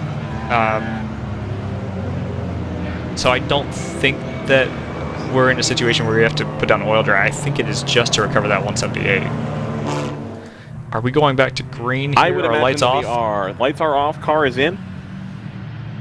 Once again, a GP class car is going to take the green flag. Here's the number 85 AOA car, the strongest of the AOA cars yesterday, followed closely by the Pinnacle Porsche, and then followed by the 34 Hitman Racing Supra. They're going to try to get away as quickly as possible here to try to stay on the lead lap. The 111 comes through. They're followed by the 99.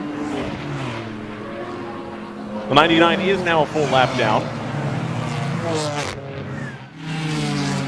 NFC comes through only 2 seconds behind the 111, so that was unfortunate timing for them. But the plus side is that Thunder Bunny and NFC are extremely close to being able to put a lap on both the 34 and the 127, which I don't want to say would be the kiss of death, but if they were able to come around and complete that full lapping, if you will, on those two cars, it would become a 2-horse race, at least here early on in the event. Yeah, etc. notwithstanding, but once you've gone a full lap down here in WRL, there's no wave around procedure. There's no lucky dog. It becomes very difficult. Now, yesterday we saw the 34 on pure pace alone be able to hunt down and get back to the lead lap and ultimately finish in first position in spite of being an entire lap down. So that's going to be something to watch for sure.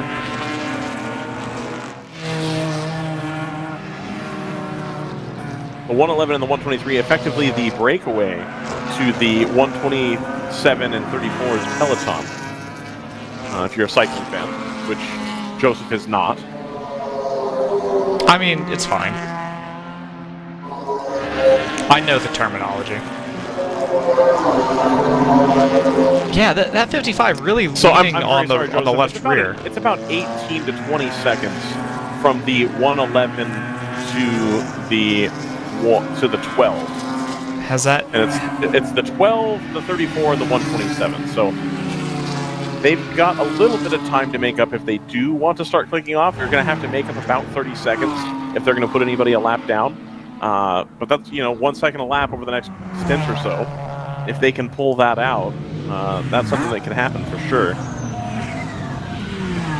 I'm sorry I stepped on you there, Joseph, but I miscounted and didn't want to mess up my numbers. Well, I was actually going to be tracking a different pair of cars than you were, I think, so it's irrelevant. Oh, okay. No penalties yet, but several cars copying warnings. So that is the Joker, as I described it yesterday, done for some of those teams. You basically get one goof up for the day, and that covers the gamut. That goes anywhere from speeding to not wearing the proper fire protective gear. Anything that is restricted during a pit stop. You get one strike basically, and then the next one is going to be a lap penalty. So any teams that have used that up early on in the race need to basically be on their best behavior, or they'll lose a considerable chunk of track position.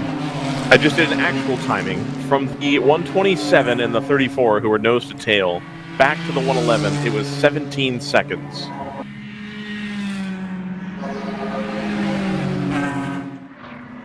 Now, who are these cars again? So that's the gap between the 127 and the 34 back to the 111. So how much time the 111 needs to put a lap on the 127 and the 34? Right. Okay. The time by hand.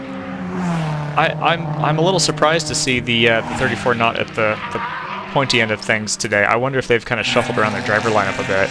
Perhaps. Because obviously that car was rapid. It made up a lap penalty yesterday to take the win. Yep. And I clearly set the fastest lap to put it on pole for today. Right.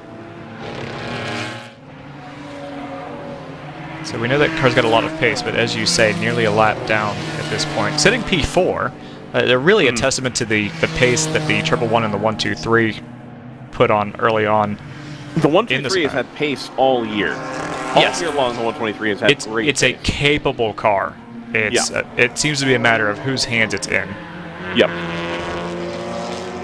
Which is fine. That's the point. It's an amateur, and in some cases pro-am event, right? So it's a team sport for sure. And what's great about the WRL, if I'm going to bring up the Dinner with Racers, no driver rankings. Right. You show up with the crew that you've got. You put a car in the field that fits with the regulations, and you go racing.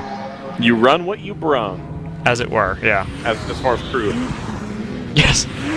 When are we going to get crew crew rankings?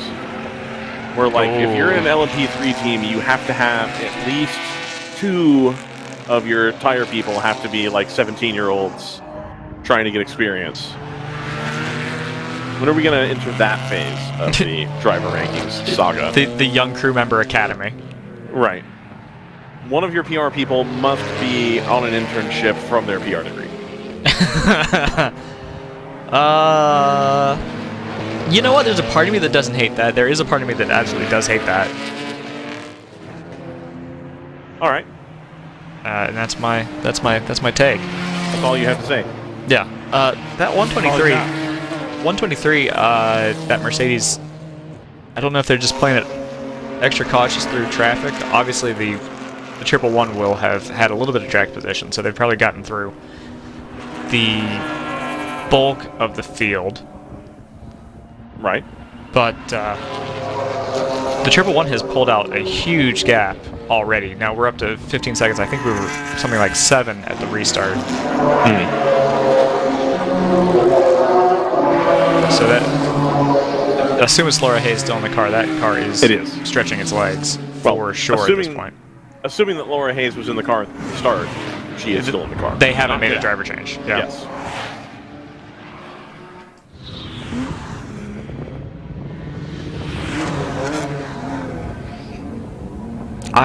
I know we're 3 laps after restart, but dare I say, it feels like we might be settling into something of a rhythm. A rhythm?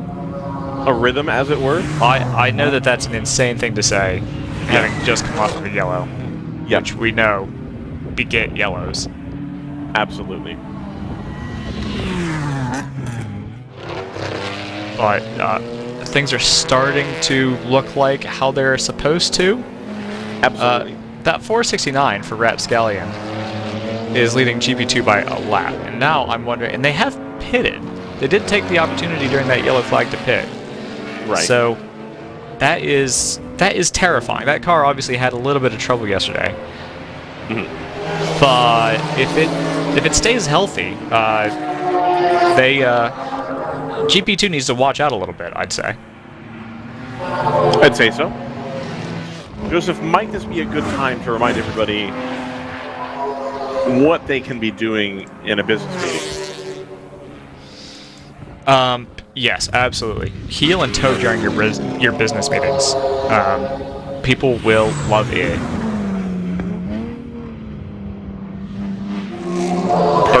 Is that enough of a setup? Is that... I'm gonna run an ad. Should we run an ad? I'm gonna run an ad. Okay. I'll run an ad.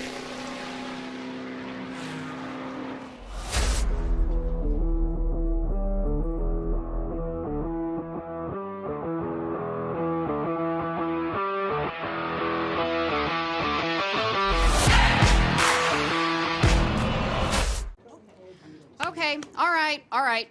Hard stop at 6 today. We need alignment by then, people. Here's where the rubber meets the road.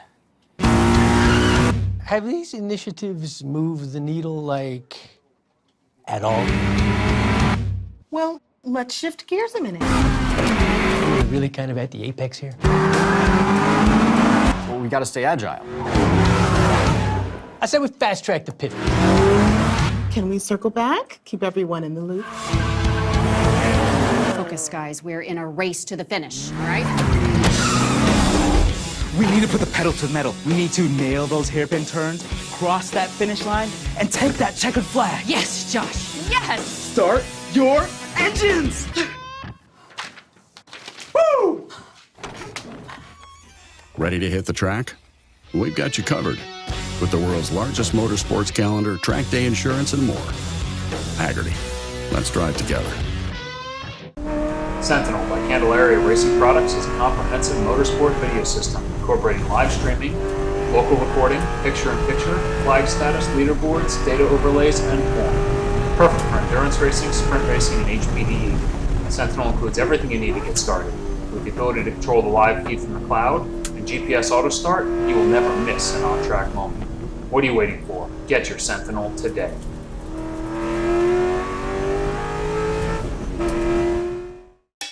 It's your Uncle Cooper. Your SUV is a multi-purpose tool, like a corkscrew fish scaler. And that means your tires should be multi-purpose too. Like these Cooper rugged Treks. They're tough, but also run smooth as butter. And with dual sidewalls, it's like having a multi-tool that can look like a completely different multi-tool. Don't take that idea, by the way. I'm gonna patent it. Go with the Coopers. Cooper! We're back.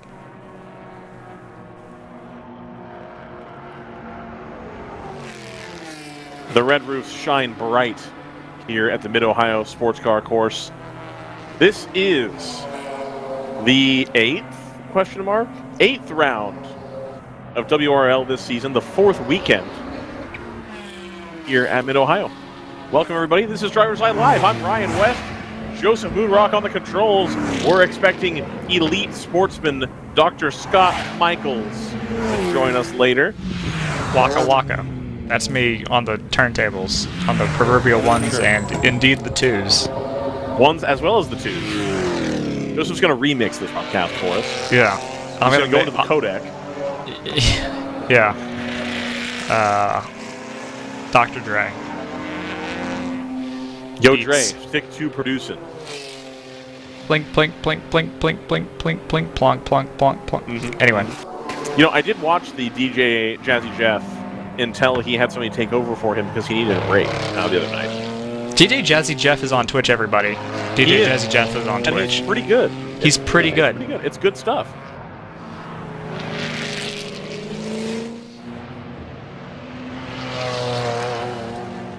Tired Will Smith, wired DJ Jazzy Jeff.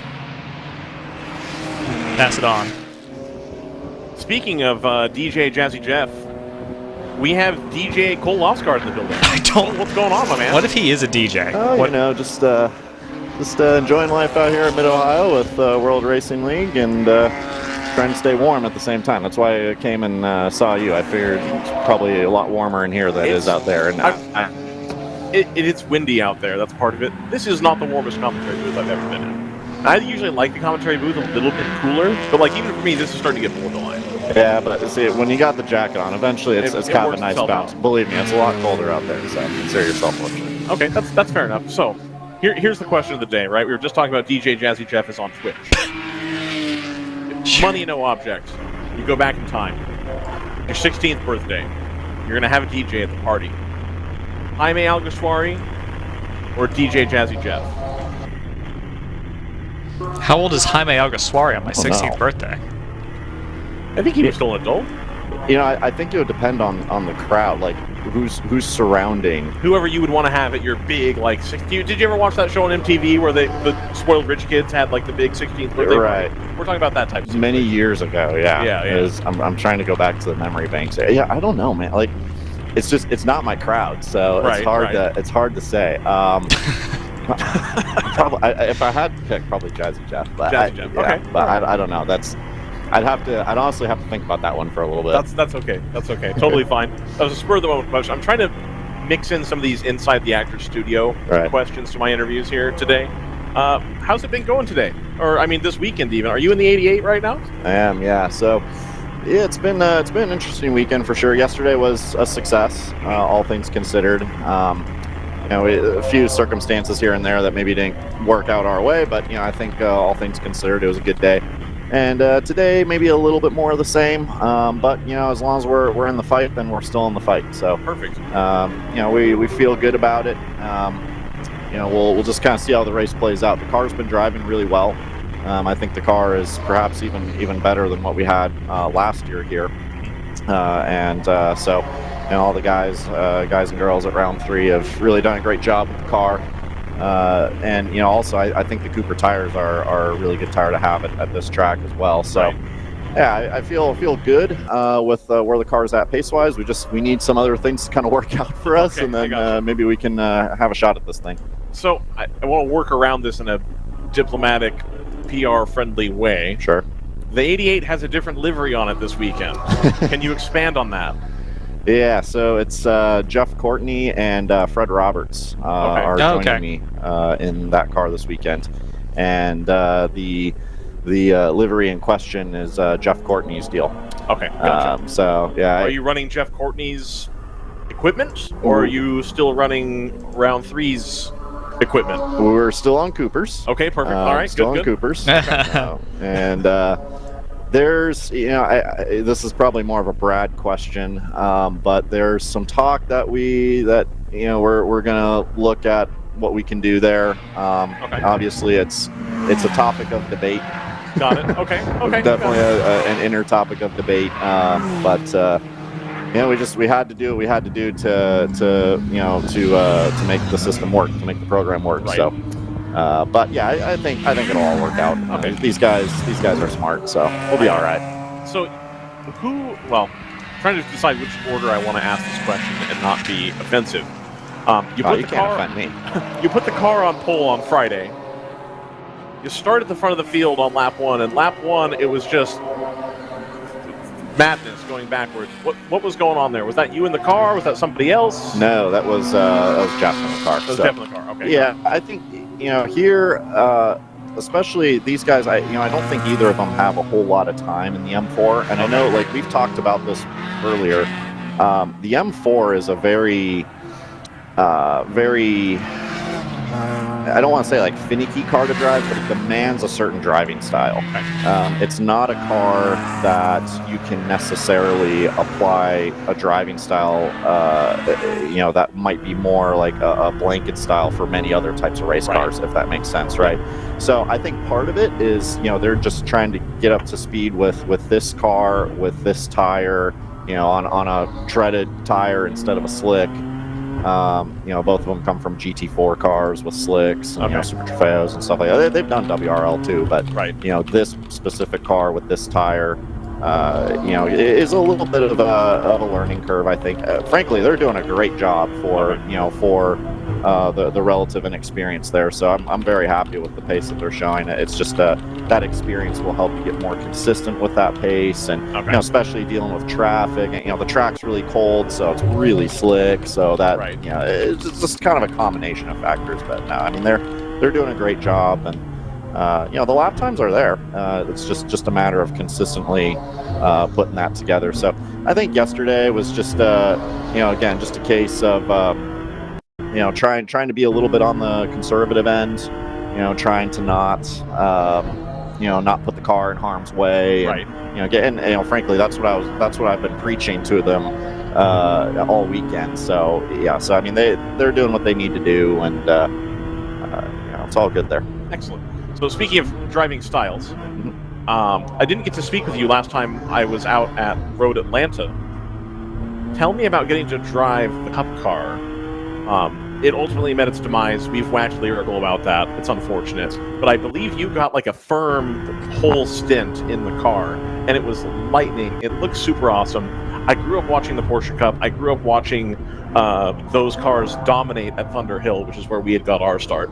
And so I really want to hear, how does that car hold up? As you know, you're somebody that I see in KTMs, you're doing Lamborghini Super Trofeo, you've driven the M4. Talk us through that car. Yeah, it's oh, that was interesting. Oh, that's 62's off, yeah.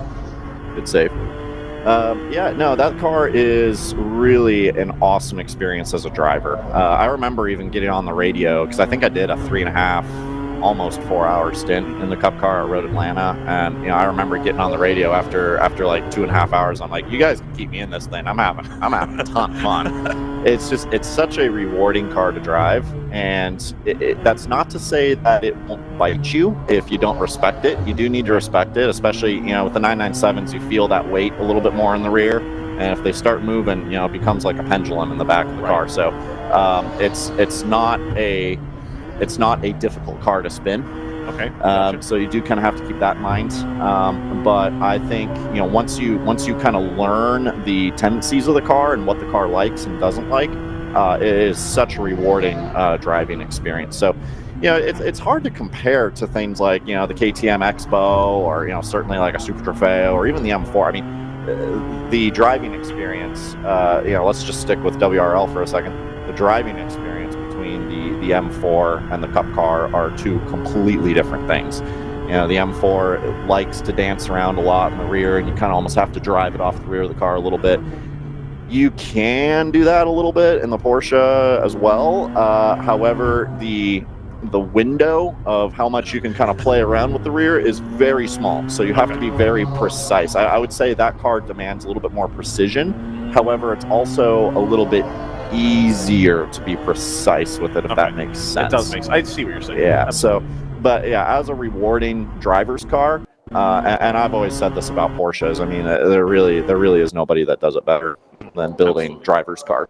You know, I wasn't a huge Porsche fan for a long time because it was like the car that everybody had, and then the as I got Beetle. Exactly, and as I got more and more into like car culture and opening myself up to more diverse possibilities out there, I had finally driven a 997 just like a Carrera S. And it's the moment you turn the car on and put your hands on the wheel and go to pull out, and like even a parking spot, you feel it. It's like, oh, this is about it. This is completely different. Like this feels good. And that was a cabriolet, an automatic. It wasn't even like the good one, you know. It's got the 3.8 or whatever, but and that really changed my perspective on those cars like completely. And like I was already sold on the race cars. I was like, yeah, that's, you know, that 997 car shaped Porsche's factory driving squad that they have right now. That is what they all came up driving, was that specific car. And so that's just like a really, really cool experience. The car that's here is not the same chassis, is that correct? Correct. Okay. That's a different chassis. We still have the Road Atlanta chassis, and there is plans to resurrect that car. Excellent. But there we go. we're just we're kind of taking things one day. Actually, I just talked to Brad about it. He's like, yeah, one bleeding at a time, you know. Okay, right. I totally get that 100%. And so you think that car's going to be a competitive WRL vehicle? Because again, you drove it like hell and were doing what it needs to do. Today, this car, I think, a few more issues. Yesterday, we were seeing it come in and out. Do you know anything about that, or should I talk to one of the ladies driving that car? Yeah, probably better to talk to one of them. Just a lot of teething issues that they had with the car. I mean, little things, like at the very beginning, it was, you know, getting the belts right. I mean, they had some issues with the ABS in the shop and the transmission in the shop. So that car actually didn't even arrive until late Friday night. Right, and that's what we were seeing here on Friday, that they had the TA. Was it a TA2 car out here? Correct. Did you get to go in that? I did not. Oh. So that looked like thing a looks riot cool as well, With no rear wing, too. TA2 car, no rear wing. Like, that's got to be an experience. I would imagine so, but, you know, keep in mind it's got a little 2.3 Eco boosted motor in it, so it's not like it's got a big, you know, V8 in there that you're trying to, you know, so the power kind of helps with the lack of rear wing situation there. But yeah, I think that car, you know, once that program is sorted, that's going to be a really competitive option in GTO. And, you know, I really do believe, I mean, to your earlier question, I really do believe that the 997 is going to be, you know, I'm not going to say it's going to just dominate, but I think it'll absolutely be one of the cars to have in GTO once it's sorted. You know, I think there might be some hanging questions of like long-term running costs, especially with the gearbox and things like that. But you know, we're hopeful, especially since the cars have to be detuned so much to be in WRL. You know, we're hopeful that that won't be too much of an issue. But you know, time will tell. But certainly, as a competitive option, I think the Cup cars are going to be really, really, really good. And I think they're going to be good everywhere we go too. I don't think they're going to be like track specific. I think pretty much the whole schedule. I think that car is going to be solid. But you know, it'll be really interesting to see. That's one thing I love so much about this series is there's just such a diversity of cars that can be competitive.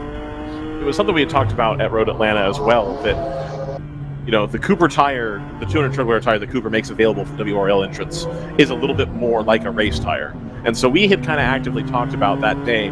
It's probably a good job on that car specifically that you're able to run this Cooper tire that's got the little bit different operating parameter versus if you had tried to put it on the cheaper, harder option that most teams go with that gets run elsewhere. I imagine that car would be a huge handful on the tire that isn't the Cooper tire. Yeah, we haven't tried it on anything but Coopers, but I would certainly agree with that. We were even talking about that a little bit before Road Atlanta, how, you know, we think the Coopers are going to pair really well with the Cup car because of what you just said. You know, it's a little bit closer in characteristics to what a slick would be. Yeah. Even though it still definitely feels like you're on a street tire. It's not, you know, it doesn't feel like you're on a slick when you're driving that, but you know, in terms of the baseline characteristics, there are some similarities there, and you know, certainly the thing that we really liked from Road Atlanta was how good our tire deg was. Okay. The car just really took care of tires, and that is one thing the M4 is not good at doing. Right. So a lot bigger, a lot heavier. You're like you talked about. You're in yaw a lot more frequently, trying to get a little bit more angle out of it. I can totally understand how that'd be the case. Right. So the Cup car is much gentler on tires, and you know, we think that's going to be something that could really play key. I mean, you know, even yesterday in the M4, we changed tires when I got in the car at the end, and it was good for, you know, an hour and a half, and then after an hour and a half or so, it just started to kind of fall off pretty hard. Right. And that was with me trying to take care of them a little bit. So, whereas, yeah, I granted 2 different tracks, but you know, when I was in the 997 at Road Atlanta, I mean, that car felt about as good at hour 3 as it did at the drop of the green. It was really impressive. So I think that's going to be one of that car's biggest advantages. I think it also puts power down really well. Right. So yeah, I mean, we'll see. I'm excited to see how that's going to play out, but I think there's reason to be very optimistic.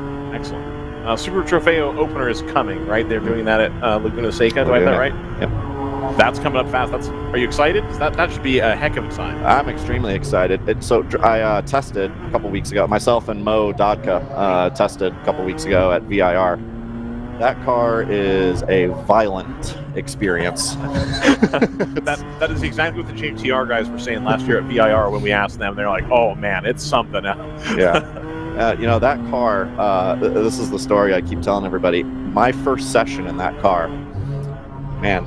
That car looked me straight in the eye and questioned if I knew how to drive a race car. I mean, it doesn't apologize for what it is. I mean, I guess if you think of what Lamborghini is as a brand, it kind of makes sense. But then to actually experience that is a different thing. But it was awesome. You know, once I got a few sessions in the car, I started to feel a little more comfortable with it. It really demands a different driving style than anything else I've driven. It doesn't like trail braking at all, and I'm a big trail breaker. Got it. And you know, the way I drive is I tend to brake kind of early, and I try to carry a lot of momentum through corners. In the Super Trofeo, you can't do that. You need to brake super late. You need to just kind of make it through the corner, get it straightened out, and back to power. That's how you drive that car fast, which is the opposite of how I drive. So I've had to kind of relearn my driving style. And then even actually when I came here this weekend and getting back in the M4, I kind of had to switch my brain off from Super Trofeo and be like, okay, I'm back in this thing. So, you know, I had to... The way you were driving it before. Yeah, exactly. So that'll be kind of... I mean, I don't know... I have no idea how much WRL I'm going to be doing this year, but if I do end up kind of going back and forth, that's going to be quite the transition from race to race. But, you know, that's the definition of first world problems. I was going to say, that's the type of problem you want to have. You know what I'm saying? A little bit more track time out there, that's pretty nice. Exactly. You'd set up a sim racing event in Chicago. Tell me how that went. Yeah, that was cool. So that was something that myself and Mo actually put together. Mo is really good friends with a gentleman named Camille who owns that place, Sim Racing Chicago. Okay. And Camille was awesome. He was really borderline adamant that we do an event at his place. And so we have kind of a partnership there that's going to tie into our Super Trofeo deal. Okay, cool. So the plan is for us to host more events there. Basically, what we're doing in a nutshell is we're taking this event. We took 30 registrants or 30 entrants, and we basically do kind of like a tournament, like almost a bracket style tournament, right? Where you qualify for an A main, B main, and C main. And the winner of the A main gets a seat in either Champ Car or WRL based on your experience. Okay. So if you have some wheel-to-wheel experience, WRL is a nice fit for you. If you've never sat in a race car ever, let's start with Champ Car. Yeah, then we'll work you up into this. So yeah. So we've been doing that, or we did that, and that was a lot of fun. That was a really cool event. Had some really good racing there. We actually had a couple professional sim racers come out and compete. Carter Peace was out there, so was Jim Patak, and so yeah, it was really a lot of fun. So we'll hopefully do more of those.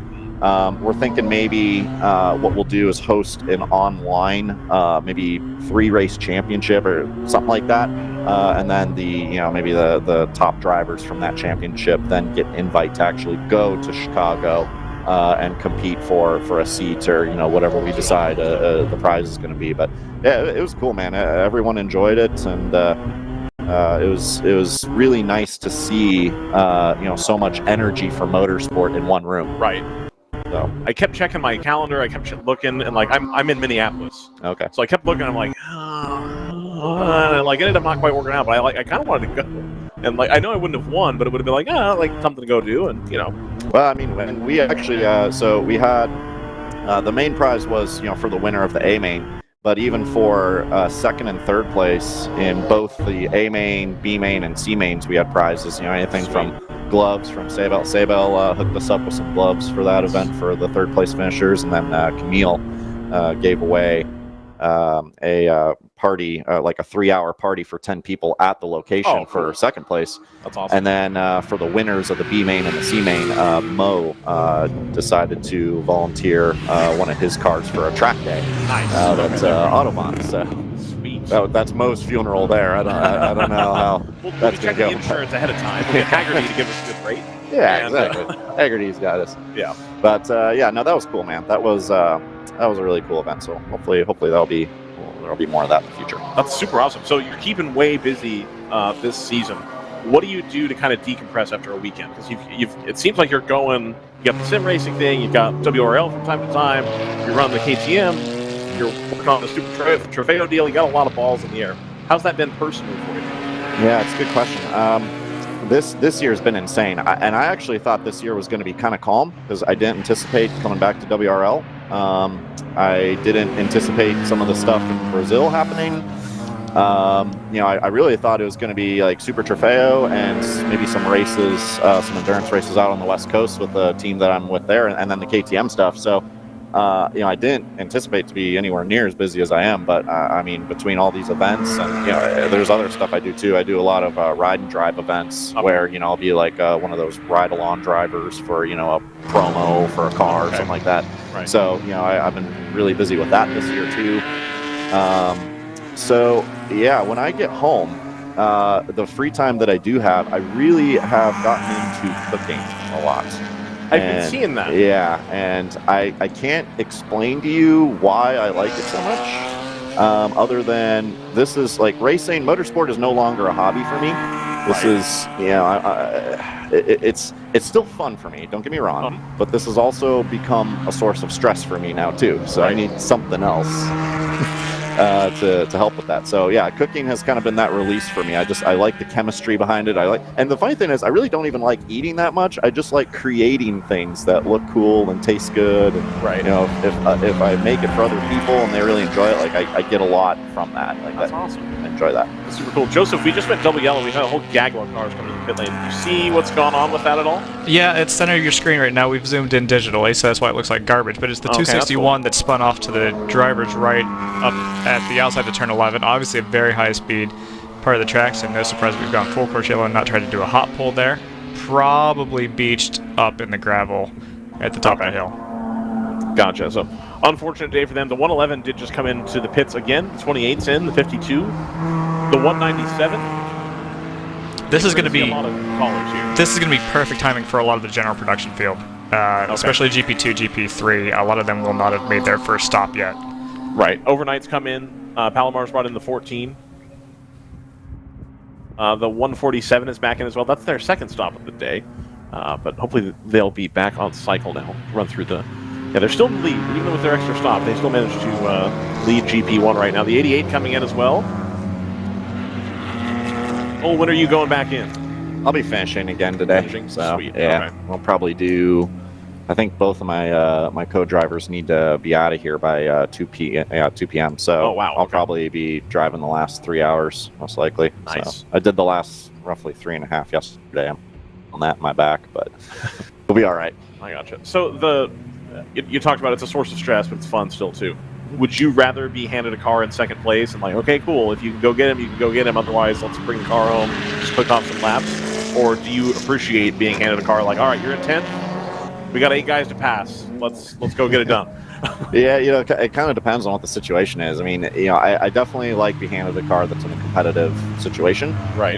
It definitely makes things a lot easier if it's towards the front. But you know, certainly there's a lot of things that you know can really develop you as a driver when you're trying to push for that long of time and make up that kind of ground. Okay. So you know, I definitely embrace and enjoy the challenge.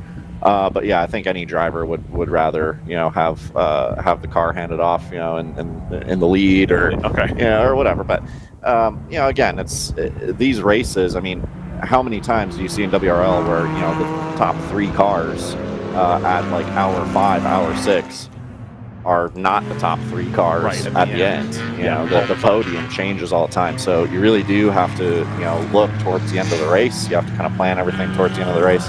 And so that can even mean, you know, you might get the car in 5th or 6th place, but still be in a really good position relative to strategy and, you know, relative to the other cars. So, yeah, so, you know, you try to make the best of it and take what's given to you. And the big key is that when you are trying to push and you're trying to make up ground, the big thing that I always try to remind myself is don't make any don't do any stupid chances. Like, you know, don't pull a dive bomb that is a 50-50 move. Don't, you know, and that's so tempting to do when you're in a GTO car with, you know, the GP traffic. So, and you know, since I used to race GP3, I've been on the other side of that spectrum. I know what that's like. I know how frustrating that is. So I try not to be that guy. But you know, when you're trying to make up ground, sometimes you do have to be aggressive. But you know, I try to keep that within reason. I got you. There, it seemed, well, we'll talk about that off air. I noticed yesterday there was a situation. Yeah, here's this stack up that keeps happening right here with the Thunder Bunny and the Hitman. They're in the garage together now. The 99's there, and this 34 and the 118 have been having to thread the needle for their pit stops from time to time. Now the 118 is going to have a hard time getting out. That looks fun. I get why I do understand why they're pitted together. Like, I get it. It makes sense. But, like, let's not. Like, this is the problem. Fortunately, it's under yellow, so you're not really losing any time right now, but it seems like a hassle. One thing I have been impressed with is the relative patience, I would say, of some of the entrants. Particularly yesterday, we saw Laura Hayes, and she did it this morning as well, really just chilling behind the 511 for quite a long time. And then today, chilling behind. Who were they behind, Joseph? 123. Well, 123, that's right. Just, you know, you have the pace, it's there. Like, we've seen her do crazy stuff in the car, and just waiting it out. We're going to hang out here. We're going to see, you know, what we can do. If they make a mistake, we'll take advantage, obviously, but just kind of being a little bit more chill. I've noticed some of that. I've noticed some situations where that did not occur. and some people making it difficult yesterday for certain entrants. But I like to see that in endurance racing, where people are being a little bit more careful, a little bit more courteous. You know, at the end of the day, we're racing. We're out here for fun. We're not out here to win a huge prize purse or anything crazy like that. It's not the end of the world. So trying to not lead with a caged fender. Exactly. We're hoping to stay away from that kind of stuff for sure. Cole, anything else for you? I think I'm all good, man. You're all good. Just, yeah. I want to know. I want to know if you have any expectations for Super Trofeo this year. Ooh. You gotta pin him down. Dangerous question. I know. The answer can be no. Get a GTP drive out of it, and then he'll be good to go. Well, all right. So here's my just dead honest response. Actually, here I'll give it to you after the restart. We're gonna come to green here. Another general production lead to green. They're gonna have the 701 though coming third. They should be able to get around these two GP cars pretty easily. Probably will be patient for turn one and then get them through into the keyhole. All right, Cole, go ahead. So, my honest assessment on this is, I mean, I don't want to sound over dramatic about this, but I really need to perform, because it's kind of my shot at quote unquote the big time. Right. So I really do need to perform. Now, I'm going up against drivers who have been in these cars for years, who are big name drivers, really, really talented drivers, and the field this year too. I mean, the field is stacked. I mean, I saw a press release from I think it was from Flying Lizard. I mean, they got like 3 or 4 big name pros, right? In their cars. So yeah, it's gonna be tough, and I have to be realistic. But at the same time, I need to have some kind of lofty goals, because that's the only way that anything is really gonna come out of this for me. So I would be really happy if so Mo and I are talking about doing the Pro-Am category. I hope that's what we end up I hope that's the category we end up running. Be really happy if we took a couple wins in the category, had some podiums. The first goal is just going to be a podium. Can we get a podium? Okay. And then from there, okay, can we start winning races? And then once we're there, do we have a shot at the championship? But we cannot just assume that we're going to go in there and have an easy time at this. I mean, it's going to be hard. So I'm looking forward to the challenge. There is part of me that is that I'm sure I'll be nervous, especially that first green flag at Laguna. Yep. But this is going to be an experience of a lifetime for me, regardless of what happens. Absolutely. And I need to remember how blessed and fortunate I am to be in this position. So, just got to keep the expectations realistic. But I'm hopeful that we can be a front runner in our category. And who knows, as the season goes on, maybe I can make some of the right. Maybe both of us can make some of the right impressions. Yeah, we're excited for you regardless of how it goes. Absolutely. You've got the backing of everybody here, I think, in WRL generally, not just us on the commentary team, but I think everybody in WRL really wants both of you guys to do fantastic in this. It really lends credence to the stuff that we do here, having you guys come up and perform awesome. So, well, to your point earlier, the WRL field just, I think, becomes more and more professional every year. And what you were saying earlier about the patience level, like calculated patience. I think there's more and more of that. Now sometimes it doesn't. There's other examples to the contrary of that too. Don't get me started on that. That's fine. I think you and I are heading in the same direction. Now everything was resolved there. It's cool. Okay, we're all good. Okay. For the most part, there's really a high level of driving here, not just in terms of talent and speed, but also in the respect given. And I think that's a big credit to RJ and Jim and the stewards who hammer that home every driver's meet, and also enforce. I mean, look, none of us enjoy receiving harsh penalties for relatively minor things, but it does kind of drive home that point that this is a no contact series. Race each other with respect. These are expensive cars. There's people out here that have their whole blood, sweat, and tears and their whole life savings in their race car. Absolutely. So that respect needs to be given, and I think the series is the competitors in general are getting better and better with that, and I'm seeing that. So it's it's cool. It's really a great thing, obviously. That's awesome. On that note, Cole, I'll let you get back to your team. Thank you for coming up and spending time with us and answering all of our probing questions. We really appreciate it. Thank you. Cole Lofsgaard with Round 3 Racing here at Mid-Ohio. Typical thing to do when we come out of an interview is to say, what's changed since the interview? Well, you've seen most of it.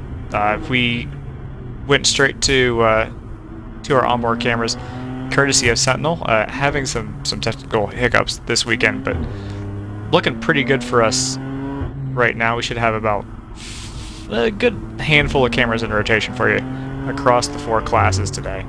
So we're looking forward to actually being able to bring you some low latency onboard action. In fact, we can go back to the number 88, one of the cars that was cutting through quite a bit of slower class traffic on that restart.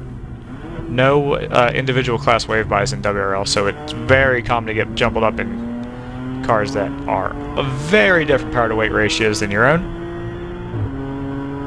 20 for Random Vandals has just come into the pits, or more likely has just come out of the pits. So that is that's the car that we saw, or at least we think the car that we saw in some strife early on the Saturday race. Hopefully that is not a recurrence. We think that there's a chance that that's a different chassis, but we're not sure on that. It is the same wrap, so graphically it will look the same to you trackside.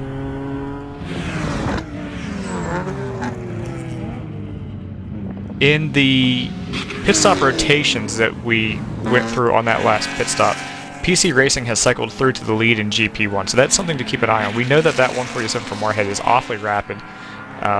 We know that there's a particular driver who is even more rapid in that car, so maybe down to driver car combination. We'll see how that gap changes after this restart. Currently sitting at about 1.5 minutes, so that tells me there's just under a lap between them. Entirely possible the 44 caught a good break coming out of the deployment of the safety car. Effectively gotten a free lap out of it. Just one of the things that can happen. So Cole's a circle track guy. I should have asked him how he felt about the commit drone. Oh yeah, it's a good call. Need to get on RJ about that. RJ, if you're listening, 1, I would like to experiment with WRL 2 double file restarts. 2, we should be able to choose. And 3, we need to incorporate the choose drone into the racing. I think that would be fantastic. I mean, RJ was saying he was a little uncomfortable given the point buys at roll-off. At the end, so he could use a choose drone for that. There's got to be a way you can rig an arrow system up to that, as opposed to just a square. If you don't know what we're talking about, Joseph and I watched the Bristol truck races today, which you can choose which side of the racetrack you want to restart on, and sometimes that means that you can gain a bunch of positions. It's kind of an interesting strategy quirk. It's the way that it should. Honestly, the choose cone is the way that any double file restart should have always been done. I believe that. It's insane that. Okay, here's my take on qualifying. All right, let's hear it. And this stems from the WRC doing WRC things many moons ago. Okay. Okay. All right.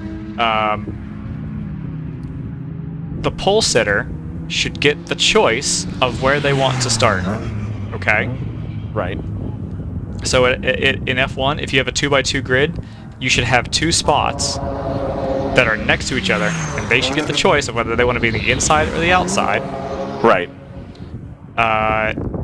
Likewise, for oval racing, there should have always been a choose rule. There should have always been a choose rule. It's insane that there wasn't. That we just started doing it, what, like 2 years ago, 3 years ago? 2 or 3 years ago, yeah. Not that long ago. Yeah. Sure. Yeah, so anyway, instead of having a choose cone or a choose paint mark on the ground, at Bristol they had a choose drone, which is literally a drone they hovered above the track, and that was where you had to make your decision about what side of the track you wanted to be on. And I don't even know how I felt about it. I still don't know how I feel about it, but I need more of it in my life to determine. So I'm Sure. hoping that RJ finds a reason to have the choose drone feature heavily in WRL in the future. I'm not hopeful about it. Oh no, I'm hopeful. I'm not confident. I don't think he'll actually end up doing it. But something I have often heard RJ say is, we really need to find a way to bring more gimmicks and schemes into WRL, and I really think that this would fit the bill for that for sure. That is, of course, sarcasm. I've never heard him say that. I don't think anybody in racing has ever thought that they should bring in gimmicks other than NASCAR themselves. WRL DRS when? I think is the question on everybody's mind. Yes, I think so. Absolutely. When are we going to get? What do you think the region limit per lap will be in WRL? I think what I appreciate about Moorhead Speedworks is that they were willing to experiment with the drag reduction system yesterday, and I've got to be honest, it seems like it worked pretty well. It did. But perhaps too well. They've added a downforce increase system today, and it also seems to be working pretty well. So,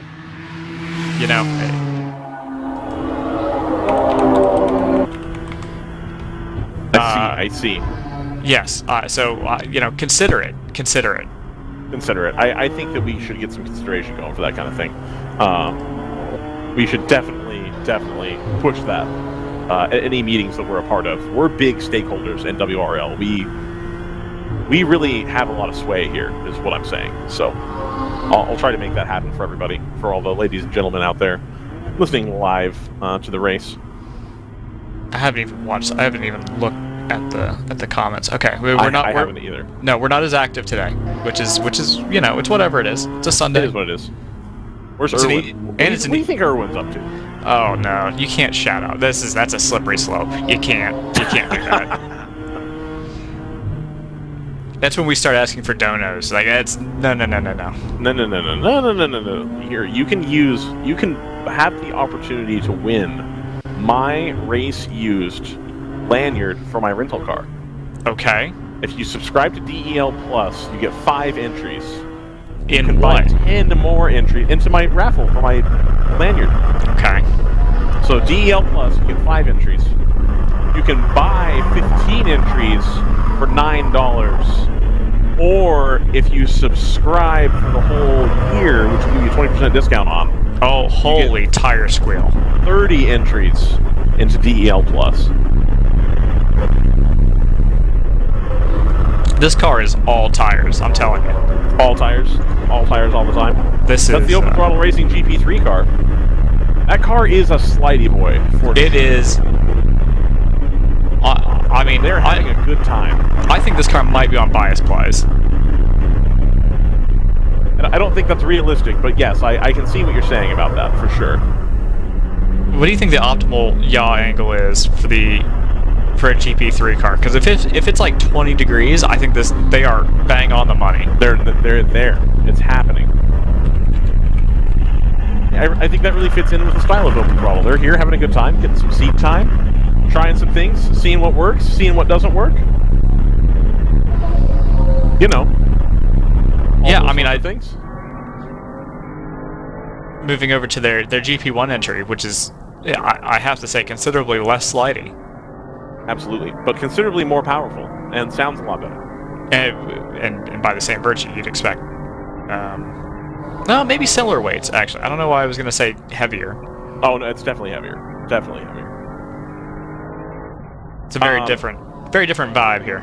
Well, that's true, but also they've talked about Open Throttle where they want people to move up through the ranks. So one would think that you spend your time in GP3 figuring out how to drive the E46, and then you move up to the 64, where now you've figured out you don't have to be in yaw the whole time. Just kind of drive the car smoothly, simply, make it happen. It's the Skip Barber to Formula 4 transition. Correct. Yes, absolutely. And this car is a rocket ship on the straight still.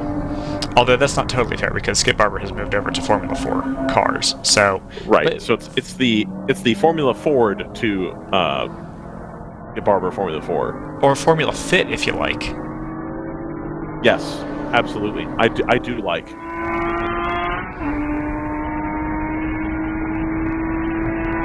Anyway, moving on.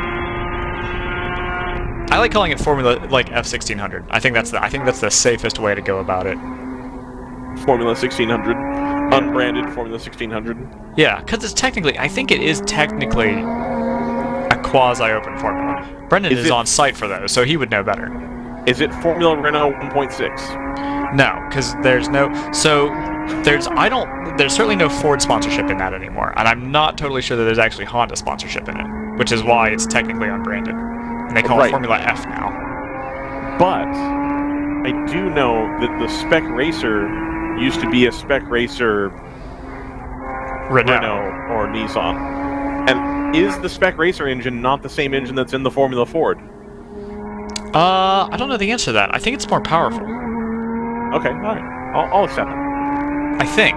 Because I think under consideration. I'm going to toss it over to SCCA expert Brendan Kazmarek. Because I think they went up a bit in power when they went from the Gen 2 to the Gen 3, I think. Okay. They did do that because they changed to the Z-Tech as well, but I'm talking more the original engine. I think the Gen 2 engine might be the same engine that's in the Formula Ford 6. No, it's a 1.8. Oh. Isn't it? I don't know. I'd like the answer to that. Maybe that's the same motor that they used to... Because Mazda used to be... Ford used to have a huge stake in Mazda, right? Ooh, has someone gone off at turn 1? I see in my monitor that someone has kicked up an awful lot of dust there. I can't really see turn 1, if I'm honest. There's a building in the way. Oh, what's up with that? I don't know, man. But no, that does appear to be clear now. Good. Glad to hear it. Yep. Joseph, should we run another ad? What did we do that for? Here, let me hit you. Let me hit you with something. Hit me. I'll run an ad, and I'll make it a long boy too. Okay, cool, perfect.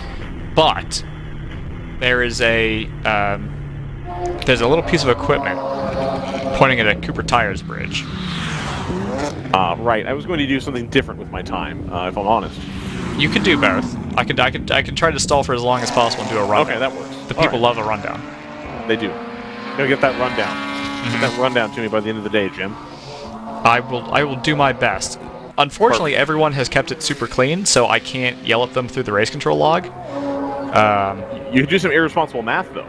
Ooh, it would be extremely irresponsible 2 hours into a race. I'm into it. This early, but it's been a pretty clean race. So I feel like the data should be there. Well, the cautions have come at like perfect times for people. Like, I don't think anyone's actually run a full stint yet. But that's all right. Thunder Bunny did. Thunder Bunny did. So Thunder Bunny will be the only team that we actually have data for. Hitman ran a full stint. So the Supras. Basically. I think the 123 came in as late as they could. I don't think that they could have stayed out much longer than the Supra. I feel good about that. Let's run an ad. Okay, I'll run an ad. Want to run an ad? DriverSeye Live here at the Mid-Ohio Sports Car Course. We'll be right back.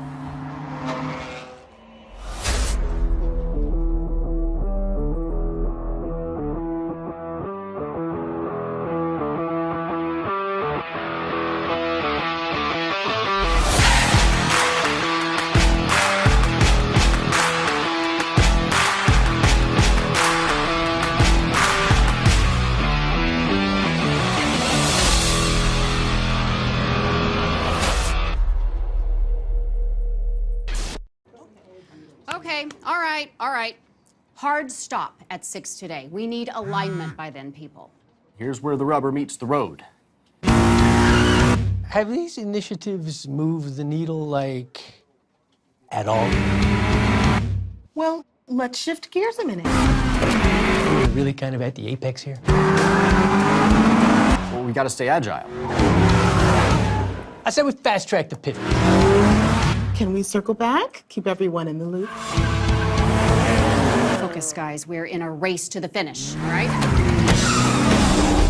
We need to put the pedal to the metal. We need to nail those hairpin turns, cross that finish line, and take that checkered flag. Yes, Josh. Yes! Start your engines! Woo! Ready to hit the track? We've got you covered with the world's largest motorsports calendar, track day insurance, and more. Hagerty. Let's drive together. Sentinel by Candelaria Racing Products is a comprehensive motorsport video system incorporating live streaming, local recording, picture-in-picture, flag status, leaderboards, data overlays, and more. Perfect for endurance racing, sprint racing, and HPDE. Sentinel includes everything you need to get started. With the ability to control the live feed from the cloud and GPS auto start, you will never miss an on-track moment. What are you waiting for? Get your Sentinel today.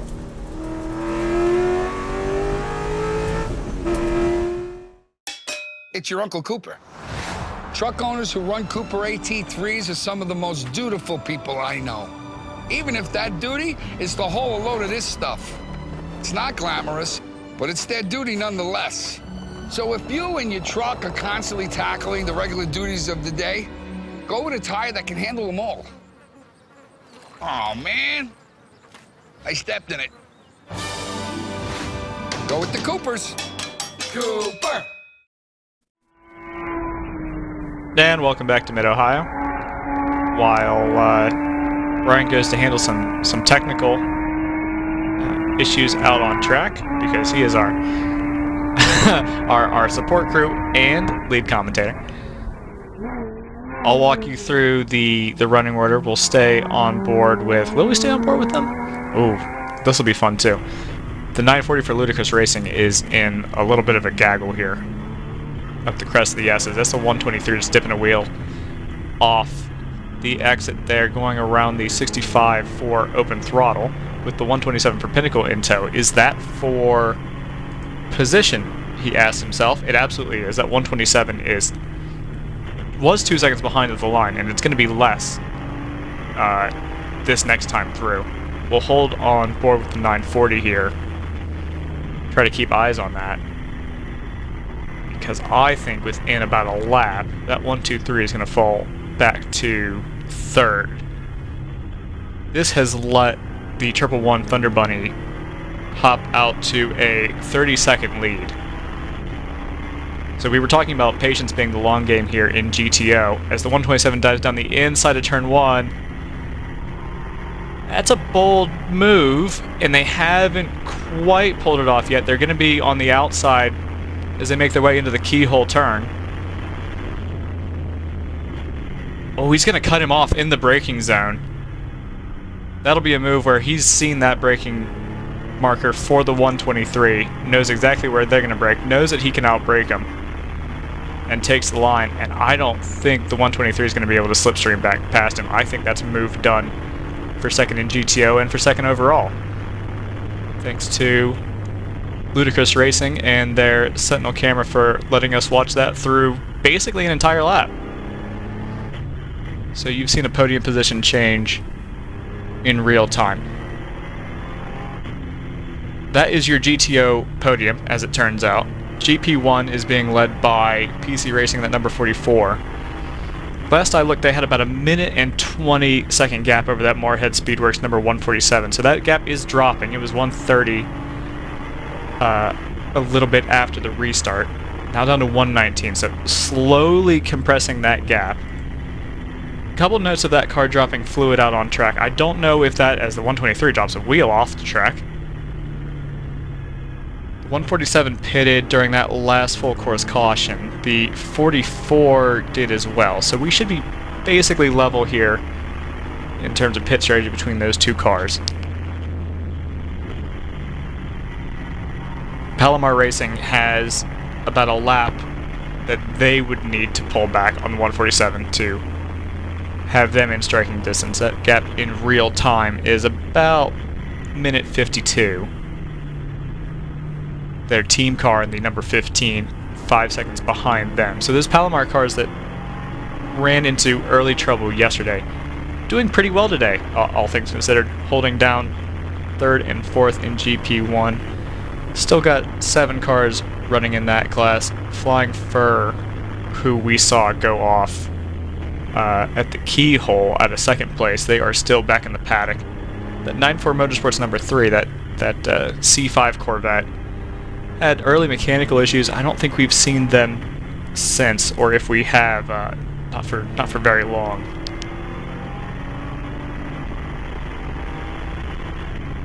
Rapscallion Motorsports, I think that is I believe that's being run in conjunction with MER, is leading GP2 right now. Got big gap over the 197. Remember, we talked earlier about the possibility of that car running away with GP2 if it didn't run into mechanicals. We're only about 2.5 hours in, but that looks like it may be on.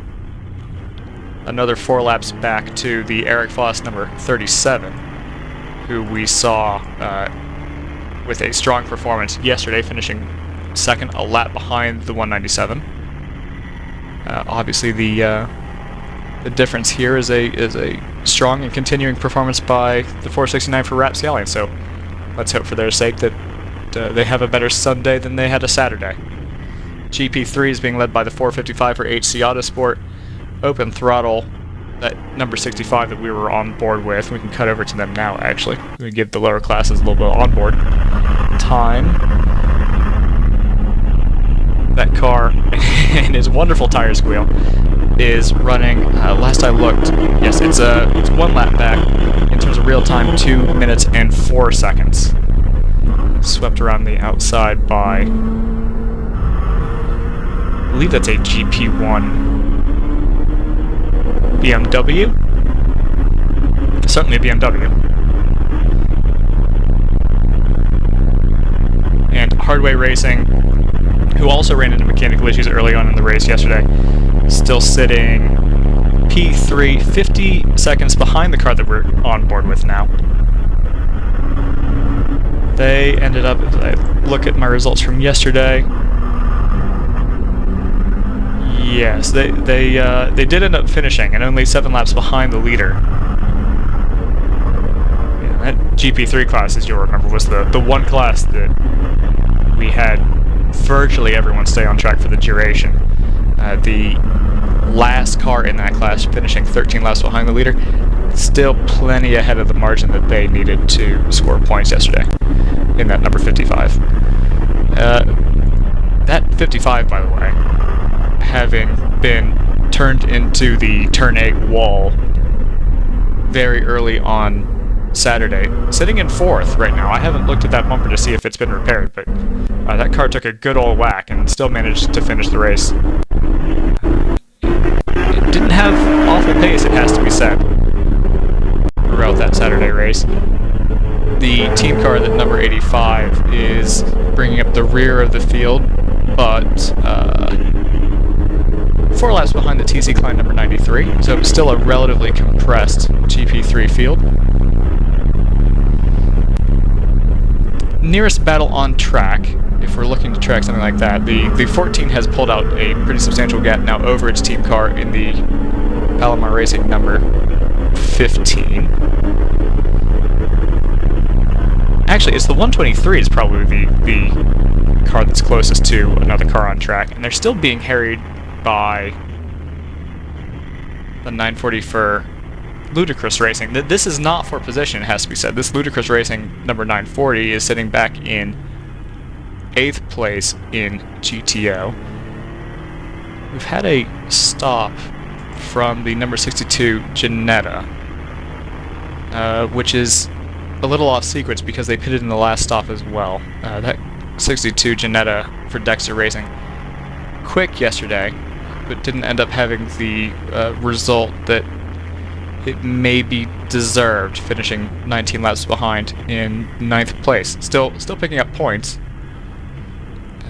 and 1 spot ahead of the 111 for Thunder Bunny. So, and that car obviously had its own issues stemming from contact. So anything can happen in these races, and it usually does.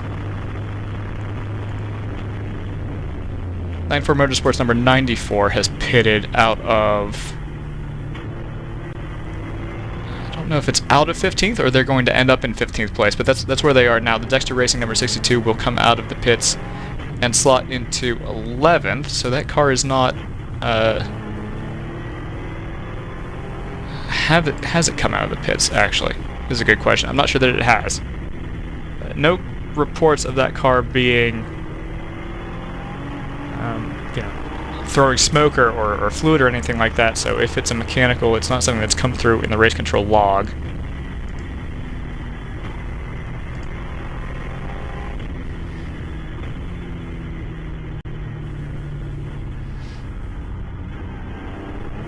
Obviously, the number 73 for Works 45, if you're wondering where they are, mentioned in their interview that they would be taking the day off, as they always do on Sundays for religious reasons. Hope they're having a wonderful and relaxing Easter Sunday. Ryan has returned. And the front straight camera has been fixed, so we can bring that back into the mix, which is very exciting. It looks kind of frozen at the moment. No, it's not. The flagger is standing there, so my ability to adjust that is limited. When I went out there, it was standing upright and also recording, so I wasn't sure what it was I was meant to be fixing. Oh, okay. Great. But there it is. I've done that. It was frozen before, and now it's not. So whatever you did or didn't do worked. Excellent. I'm happy to hear it. Would you like a track temperature update, Joseph? I would love a track temperature update. It's 68.5 of your degrees. Oh no, you're kidding. I actually had to run out there to the track. The corner marshal let me. He said, yep, absolutely. If you want to just run out there, wait for the last car to go by, and then as fast as you can, just run out there. And I did. I ran really fast. Okay. Right there at the entry to turn 1. I had to actually come from driver's right, so if a car had passed me, it would have been really close. I actually had my arm over the racing line. Wow. Took the reading, and then sprinted, of course, back up and over the wall. Now, as you do. Did you collect data on relative temperature between online and offline? I did, actually. So okay, great. After I had gotten the line temperature, I asked again. I said, hey, I'm terribly sorry. I would love to take a reading from the pit wall side of the track, and I don't want to go across the bridge. Can I just run across here real quick? And she said, yeah, absolutely. We at Mid-Ohio encourage people to run onto the track. I said, okay, fantastic. Thank you so much. And yeah, I ran over there. I ran across the track, waited for a second, and then ran back across as soon as there was a gap in the traffic. I almost actually got hit by the 24 car. Okay. So that was good. And yeah, so I have that data available now. What I'm saying.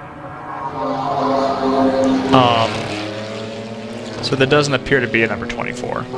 Correct. Yes. To avoid continuing to slander people, I went ahead and picked a number that I knew was not here. Okay. I didn't know how believable we were trying to make this. But now I know. It was excellent. 469's in the pit lane. Yeah, it'll be the Rapscallion car, which I can tell you, thanks to our YouTube audience, that they have taken over the MER operation.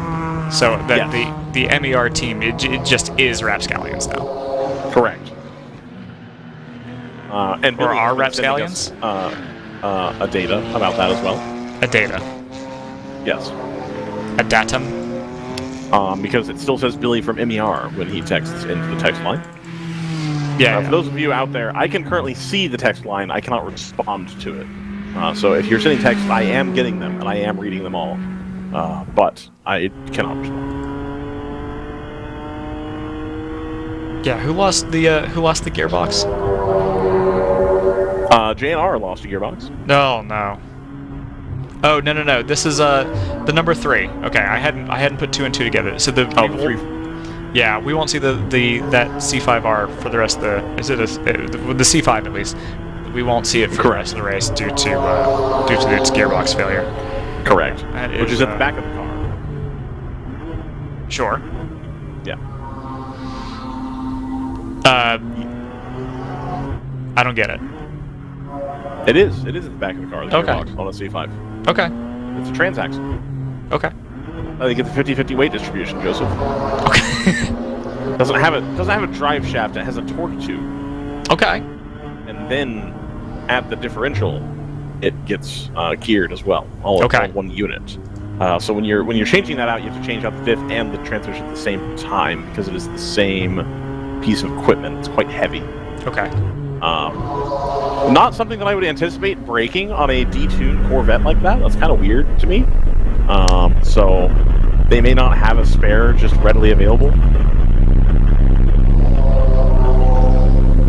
Yeah, one of the things that came up in Cole's interview that I considered kind of pushing, but you know, he was talking about being pretty sore here, and there are an awful lot of direction changes.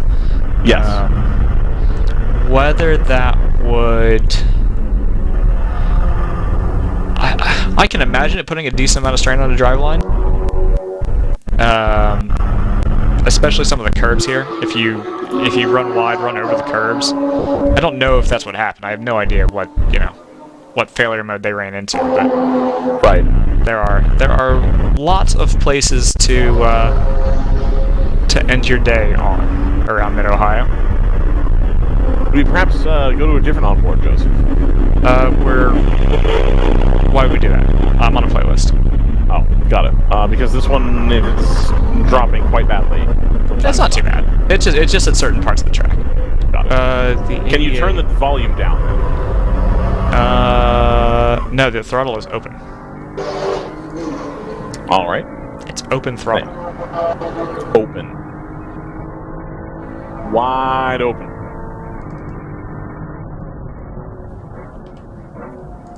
All right. Thank you for that. Wait, you might be 5 seconds behind. Oh, okay, got it. That's fun. That means I'm calling things that aren't actually occurring, which is nice. No, they're just things that constantly behind. Like no matter what I do now. Well, that used to be pretty good, and now it's not. So. Well, that's the magic of the internet.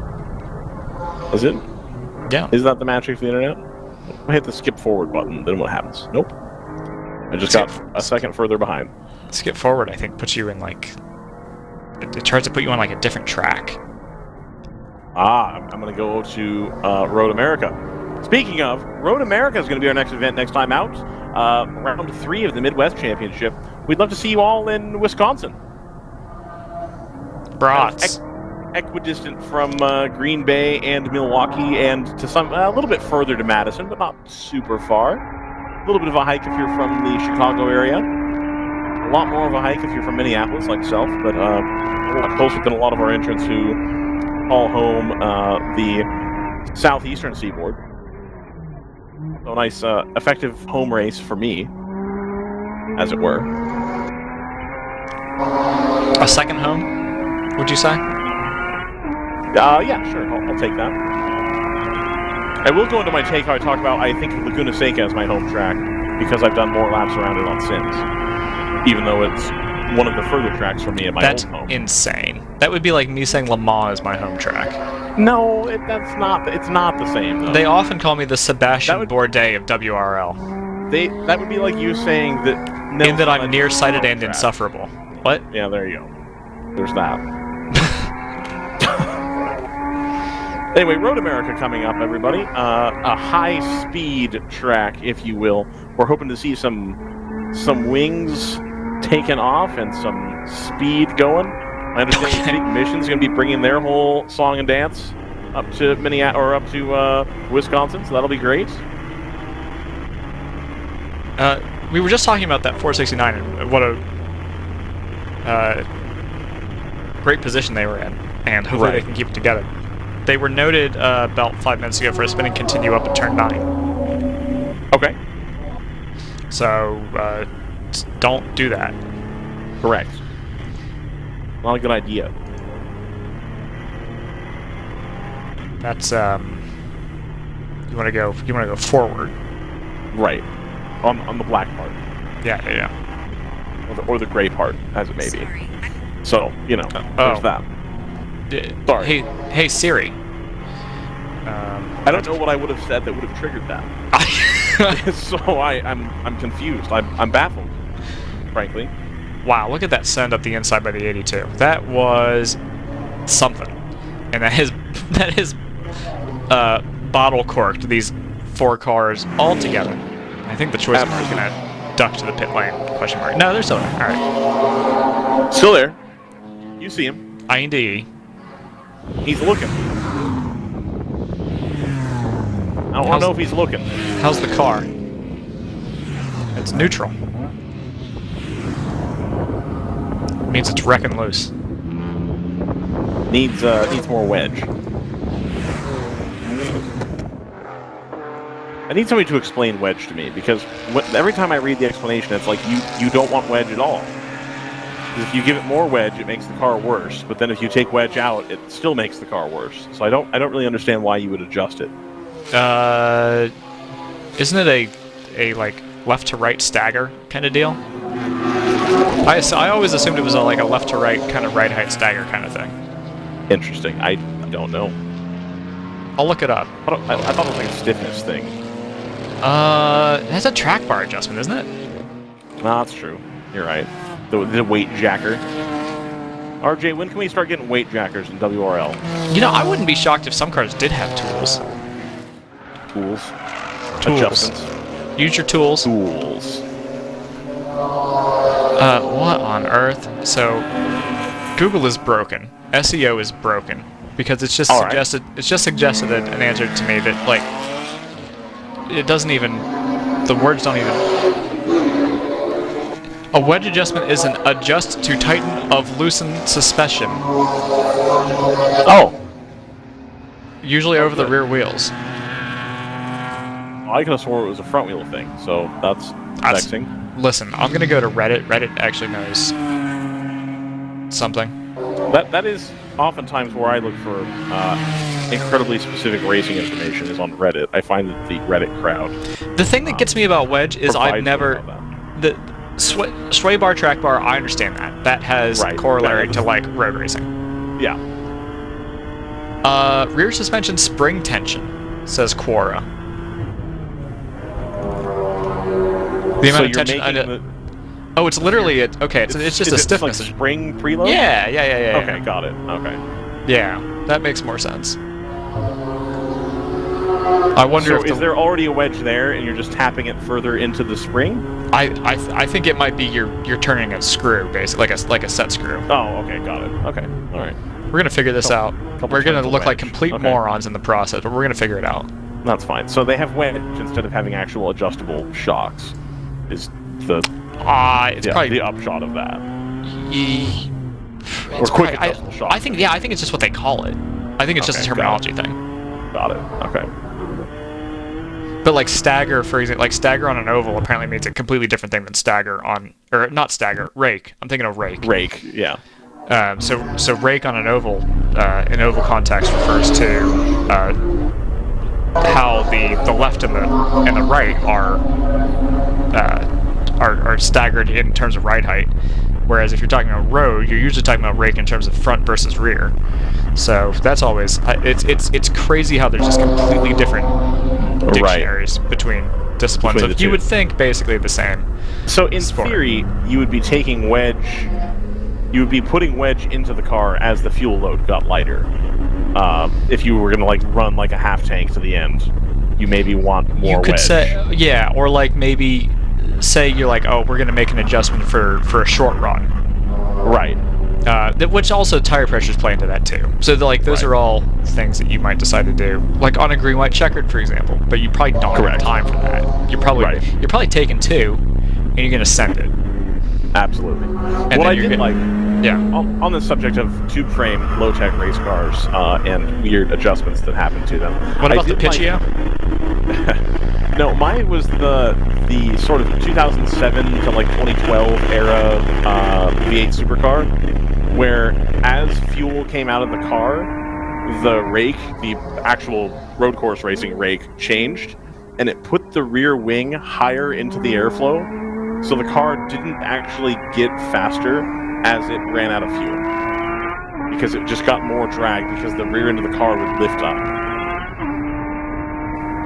But it would lift up, but then it would get more wing, so the handling changed less, I guess, but it didn't effectively get lighter the way you would want it to, because it was getting more drag as more fuel came out of the car, which I always thought was interesting.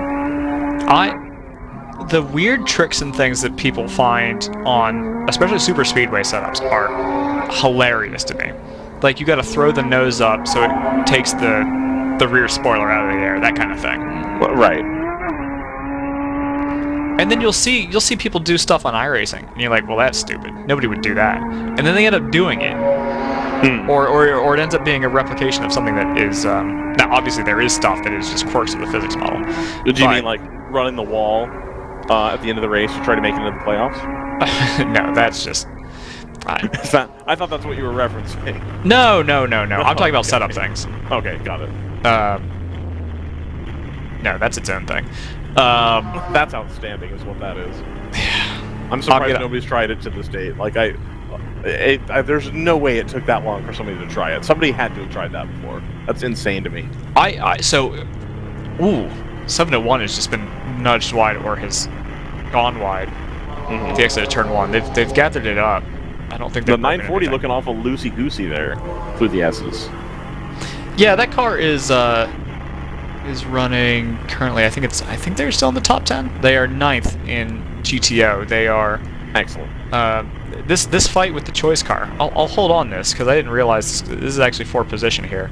Right. With this 511, and then the 82, that golden black Conti car, that is also for position. So everybody except for this 89X, basically, if it's in shot, is in contention for something. The 89X, you'll remember, was that today or yesterday? It all blends together, but they had a mechanical issue and needed to be towed back to the pits early. That potentially was yesterday. I think that was probably yesterday. It does have a tendency to do that, to kind of blur together here. Yes. It's like a 24-hour race that sneaks up on you. It does. Just completely sneaky. So we're going to give a little brief update from the GP field. The 44 PC racing car has now taken the lead from the 147 Moorhead Speedworks car. I wonder if this is a pit stop rotation issue. My lap chart is not working. Oh, I have to rehook this up every time. All right, that's fine. What does that mean to play us out? There we go. Please? Please? All right.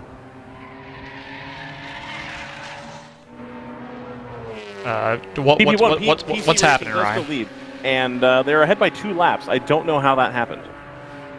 How did PC Racing become 2 laps ahead, or 1 lap even, ahead of the 147? When did that occur? Well, the 1 lap ahead happened because I believe they caught a lucky break in terms of where the pace car came out.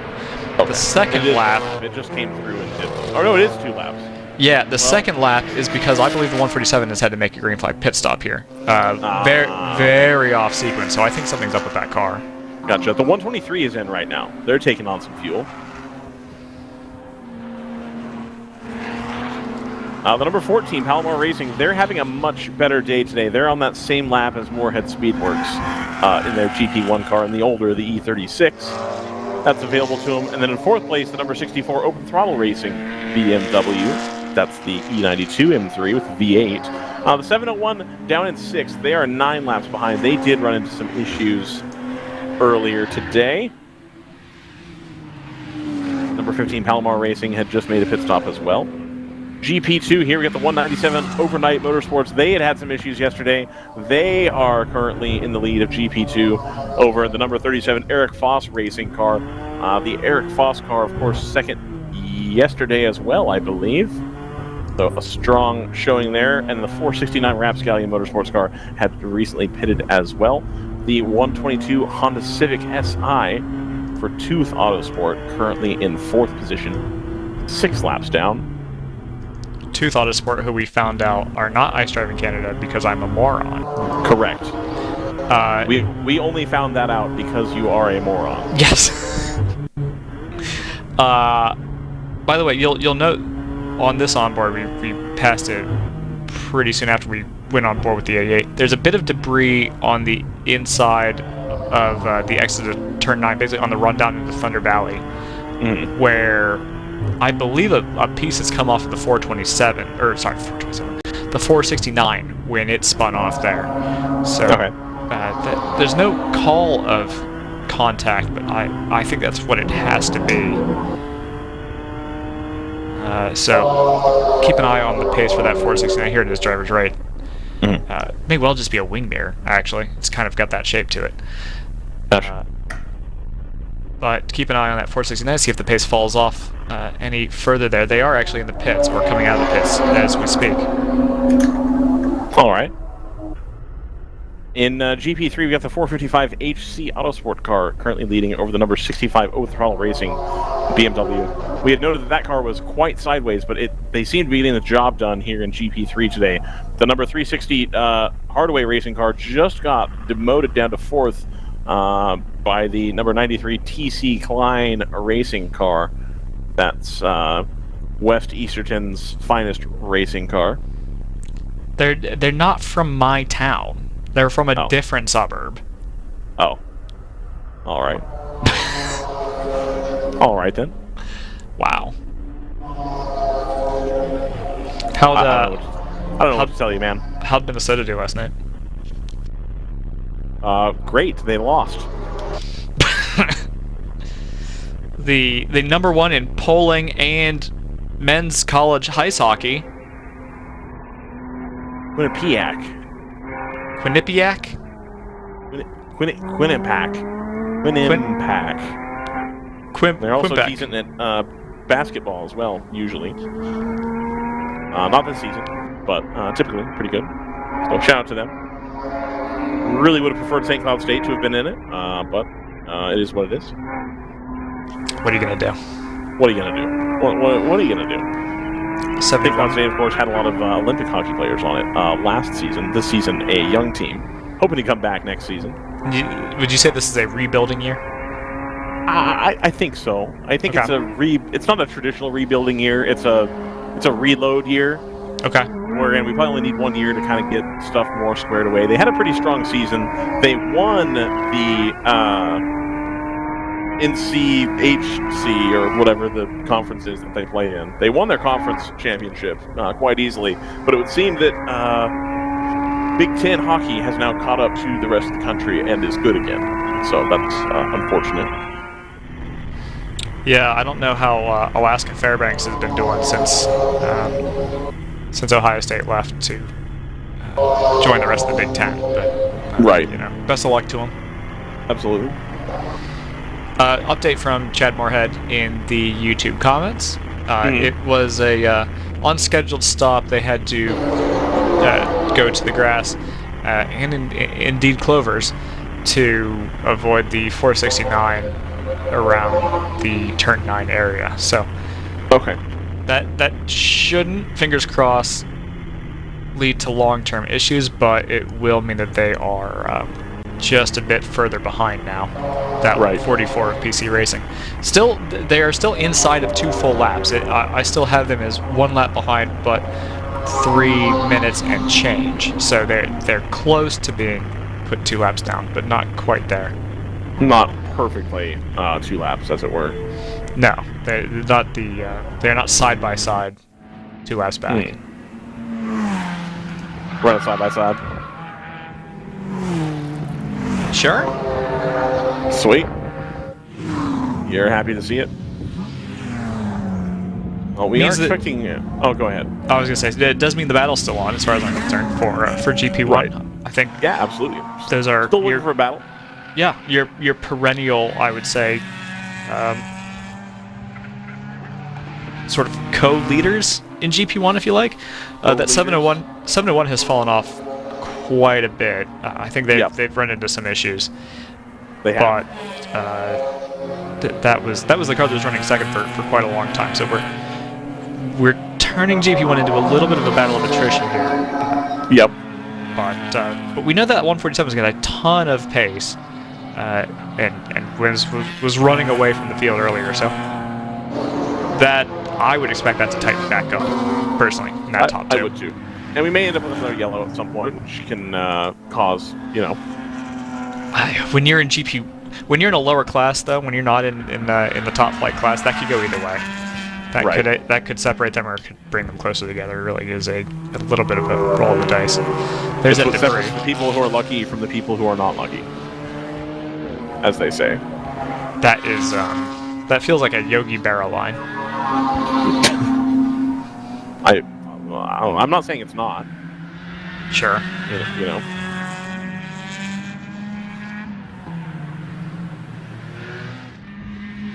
Onboards. How are the onboards? Okay, that one's alright. They figured it out. No, we got onboards, dude. We got them. We got them all. Got to catch them all. Is this onboard a shiny? Oh. Holiday Hootie Wuddy? We're on board the 88 right now. The round 3 racing BMW. Going down through the S's here.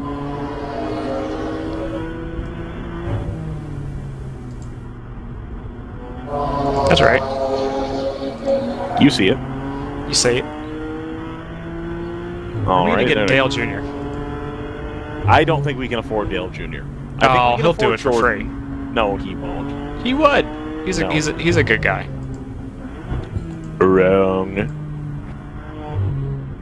You saying Dale Jr.'s not a good guy? What do you think? So the 44, they've had to actually hold out a pit board to get signal to their driver.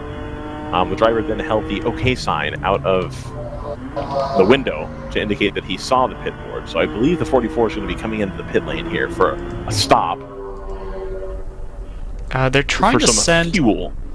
They're trying to send the 64, and the 64 is not going. That's not ideal. No, not at all. I don't know if you can see that from your position. It might be. Vaguely. Yeah. But they were trying to signal there they go. Okay. There, yeah, I see it as well. They were trying to signal him through, and it was like they couldn't get the car fired. They had to cycle the master, which is just like pressing Control-Alt-Delete. Thank you. Exactly the same. They pulled up the task manager in the car with iDrive. They used the little wheel. Mm-hmm. They went through. They closed a couple programs. They then went into the processes window, and anything they didn't recognize as like super important, they got rid of. And then they started looking at the right side of the amount of processor and RAM being used, and they tried to find big ones. Okay. And then accidentally turned off Windows Explorer, and they were like, ah, dang it. Uh-huh. And then they had to just turn the computer off. Okay. And then turn it back on, and then put their password in, and then we're able to get going again. Right, okay. That's what happens when you cycle the master. Okay. 511's in the pit lane. They are, and that has given 6th place up to the 940 for Ludicrous Racing, who we expect in 3 laps ago. So they have pitted basically every full course caution, so we don't know their fuel range, if you will, for today. Same for the 99 and the 123. No, not the 123. 123 has pitted, so they're a little bit out of position. Got it. Copy. Cool. That's a little gaggle of GP cars on the straight here. 3 different classes. All BMWs going down into turn 1. Who is due for a stop? 111 is getting close, and that's probably legitimate. 127 is also at their longest. Same for the 12. Are people walking around with helmets on in the 111 pit lane? 701 in the lane, you see it? You see it? I see it. Bumper. Door. Clear. Quarter. 3 wide, you're in the middle. You're the meat. Team requesting black flag for the 44. Yeah, I think that's related to them trying to get the car in. I believe they have sorted that situation. Yes. Yeah, they threw out the pit board, so I guess they really didn't trust that pit board. They were just like, I guess he's cool with it.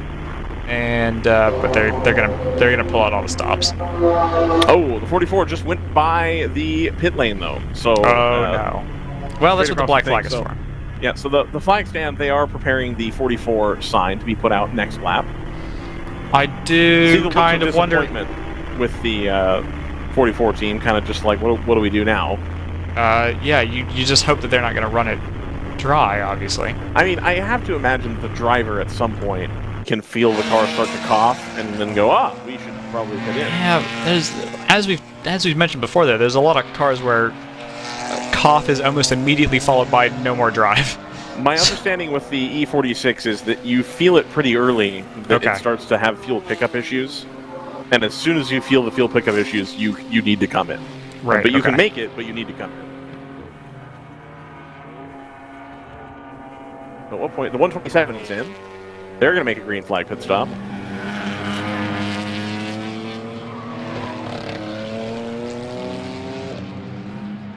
I think I've lost track of the 44, which I don't love. All right. They're here? They're here. All right. We got them. We got the black flag is being cleared. Team also in the pit lane trying to stay prepared. The 44 number is being held out. So if you don't comply with a team requested black flag, what is the that? I mean, I think that's just the risk you take. Is this a case of somebody's in the car right now being like, no, it's fine, I got it? Black flag was waved at the 44, so we'll see how that pans out for them.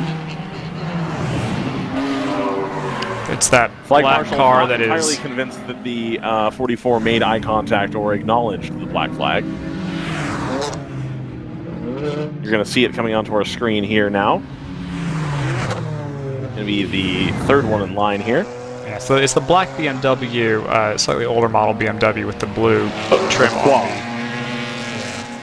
Qua sponsored BMW. Not Quantum. Qua. Just Qua. Qua. Qua. Vest. A lot of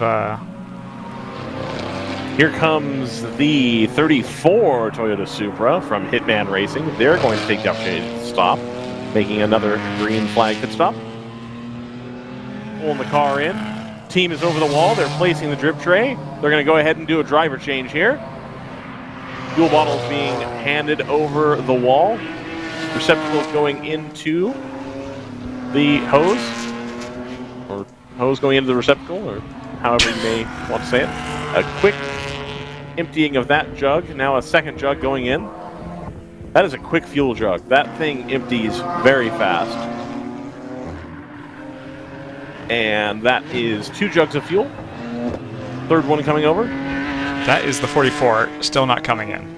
Yep, that's a more aggressive black flag being waved at the 44 now. The 12 is also in, the Team ACP BMW. They're going to take on some fuel and do a driver change. We're now in the window here. It's been about 3 laps since they first tried to signal this 44 in. Been a while. Because they had stood on the pit wall for a couple laps as well, attempting to flag him in. And the driver acknowledged that the number board had been waved at him. So I don't know. I genuinely do believe this could be a case of the driver insisting that they know how much fuel they have and how the car's doing and that they would like to stay out. And leave me alone, I know what I'm doing. Leave me alone, I know what to do. What? That was a little Schwarzenegger-y. My Arnold Schwarzenegger, my Kimi Räikkönen, and my Elon Musk are all the same impression. They shouldn't be. They should be different.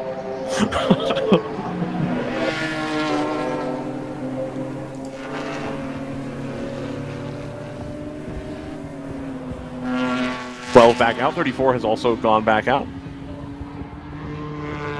The drama continues to build. 940 pitting in, which will now cause strife if the 111 wants to come in. All right, here comes the 44. They coming in? They are not coming in. They are not. The 44 is committed. Again, what is the rule with that? At what point? Because now the 44 doesn't know. Do they know it's an optional black flag? Do they not know it's an optional black flag? How does that work? Well, that's a great question. The man at the flag stand seems pretty fed up. I think he has put the number board down and has decided to move on with his life and go back to waving the blue flag. Sure, it's the more active flag for sure today. Right, absolutely. As it is in most weekends, get the blue flag, a workout. Wow, that was a different gear. 455. Now returning to the track. A lot of pit takers here. Palomar Racing in, the number 14. with the flashy lights on the front. Much like an old LMP car where the lights blink back and forth. They have pulled up in front of Ginger Racing's stall. Ginger Racing doesn't seem too concerned about it, but do have fuel jugs out, so they would really like this number 14 pit stop to hurry up and get over with.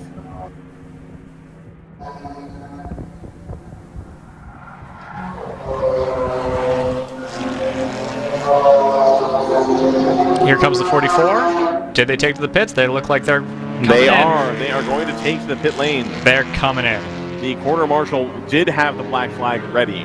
Perhaps the driver of the 44 thought that the flag marshal was a fan of EC Racing.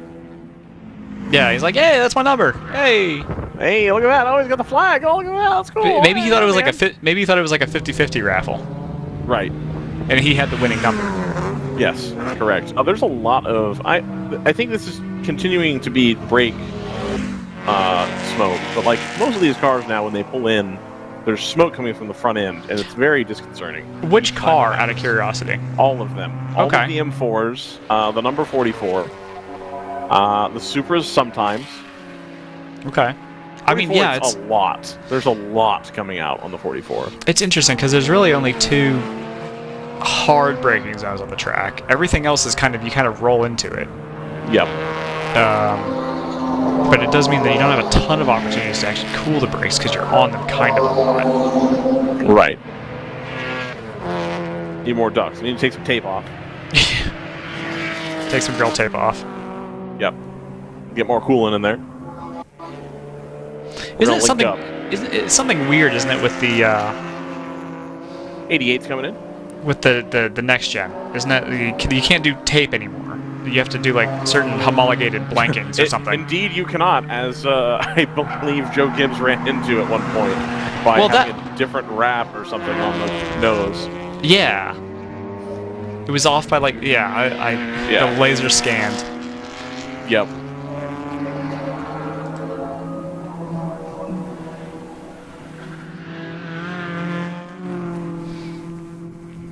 But yeah, you still can control your cooling, but it's got to be like these homologated like blankings or something that slot in. I don't remember how exactly it works. More things that you can give Laura money for, basically. Sure. And if you don't want to give them money, then you can give the money to NASCAR's charity of choice. Correct. The 111 is having its pit board held out. I think we're expecting a pit stop for them. Fortunately, the Janetta and the Hitman car have cleared out, so there won't be any issues, hopefully. Looks like we've got a driver in and out of the pit lane. Driver change here for the 88 by the looks of things. All right. I believe that. We heard that Cole was due in after 2 o'clock. Yeah, and I believe that because this is there's Kemba branding going on to this, not going on to, but on the car going into this seat. Right.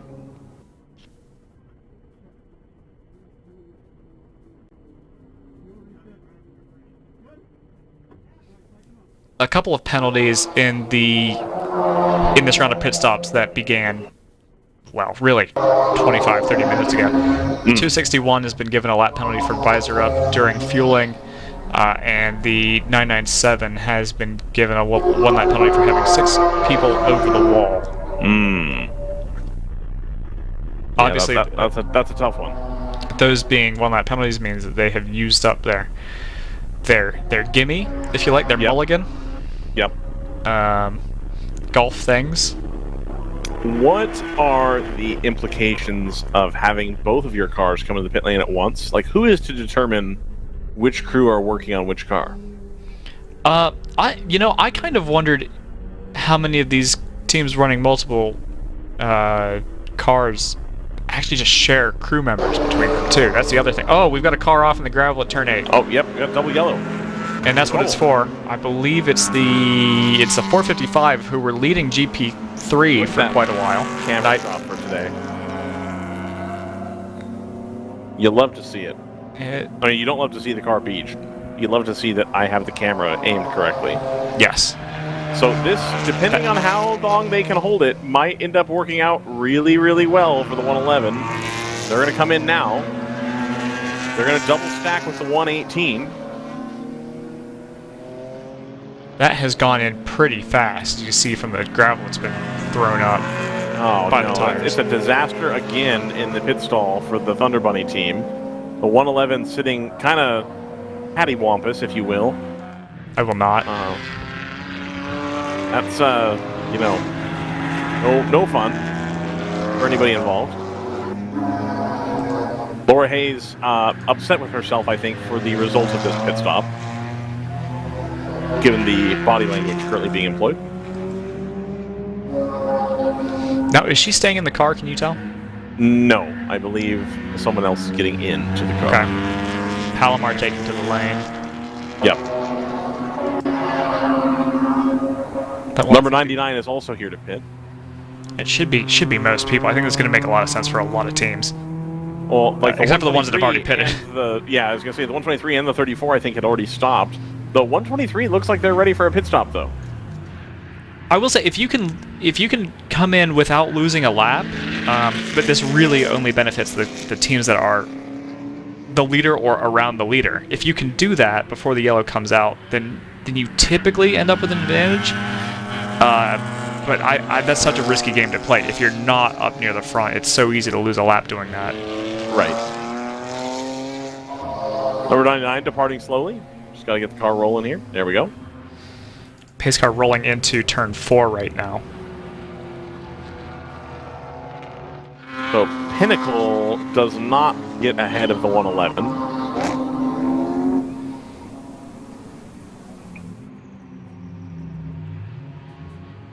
.261 will stay out, I would assume, since they pitted pretty recently. They do. They do stay out. They rocket up the front stretch. 2 wheels towing the rest of the car. Yep. 2 with of the wheels. Yes.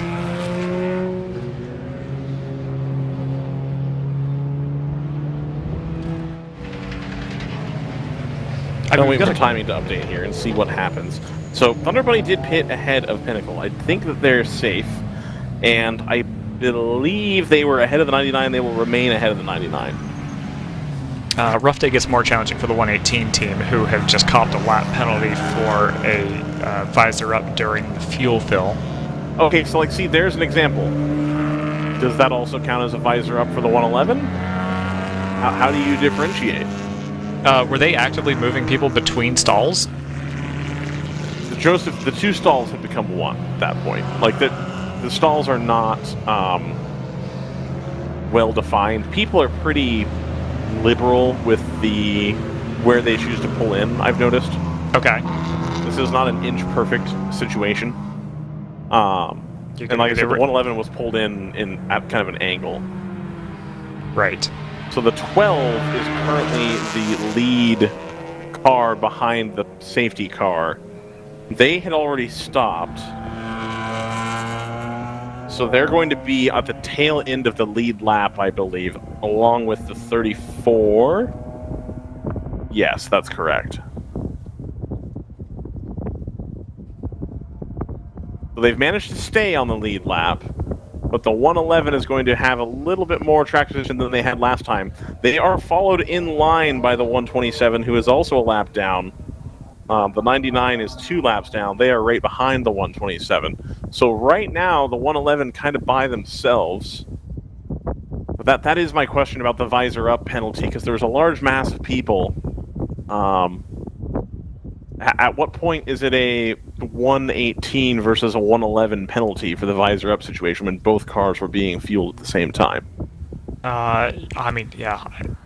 We have gotten that 455 out of the gravel in pretty short order, so that will be it'll be good for them, but it does still mean that they've lost at least a lap, maybe 2, to the other cars in their class. And I also wonder, we're going to take the opportunity to pick up that piece of debris down in Thunder Valley. Thunder. There used to be an oak tree bend here at Mid-Ohio. Yeah. If you not for very long, maybe for the first maybe 4 years of the track's operation, there used to be that turn 9 used to be much sharper, and used to go up the hill. You can actually still see some of the old tarmac, right, where that bit of track used to be, and they straightened it out, and made it a lot faster. Lightning speed. I wouldn't say that. Super quick. Super cheap auto. That was terrible. That migrated mid syllable. That was awful. Boy, oh boy. I had the super cheap down, and I wanted to make sure I could get the auto correct, and I put too much pressure on myself. Yeah. And just completely flubbed out. I mean, we talked about that earlier. You know, when you we did. We did. When you're out here, I can't get myself in the mindset of being an elite joke teller and commentator, impressions guy. You know, not like Joseph. Joseph takes the craft very seriously. I practice them daily, regardless of whether or not anybody wants me to. Do you do them at work, and people are like, "What is this accent you're doing?" No, like, no. I have some tact. Okay, excellent. That makes one of us. Are we gonna get the Civic is gonna pull in? So that is, oh no, what a shame. That means we're gonna have, not on this lap, but on the next, we're actually gonna have a GTO lead us to the green flag. Oh boy, oh boy. Oh, if they'd like to pull the 12 in at Team ACP so we can get a GP leader for the overall, that'd be tremendous. For the restart, not for the overall. Per se. Sure. Yeah. Shout out to our track workers. Shout them out, dude. Let them know. Here they are. Here they are. Gotta give them that love. Couldn't do without them. That is true. We couldn't do without them. I'm just here trying to represent the 916. You know what I'm saying? 455 has made a pit stop and come out in front. So good. The 916, the 510 represent the LBC. That's not where the LBC is. Oh, okay. The LBC is on the 510. Okay. 510 would be more represented by people like Too Short, 40. How's it going? Oh, I thought you were talking to me.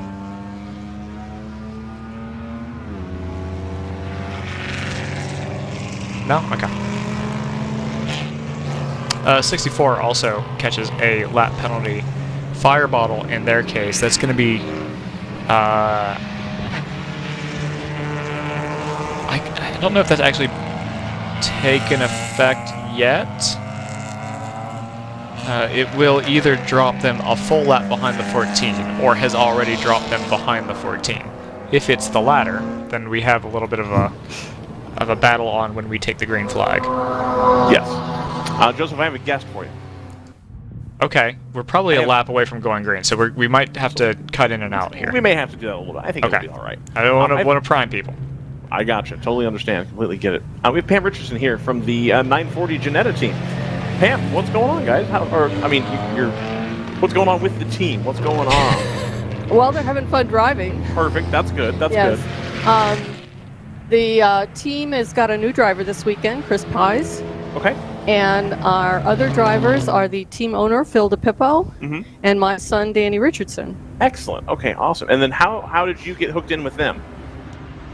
Well, the team owner was looking for drivers and contacted some friends of his, and they said, call Danny Richardson. So that's how we got in. Okay, gotcha. And we also manage the car for him. Okay. In our race car garage. Perfect. Because we run another sanctioning body as well. Okay, gotcha. A whole other sanctioning body. Yes. I feel okay. Which one is that? SCCA. SCCA. Okay, perfect. Awesome. Yeah. Awesome. Lights off, right? That's cool. Yep, lights off on the pace car. We're going to go back to green here as the number 12 leads the field around, followed by the 997 and the 147.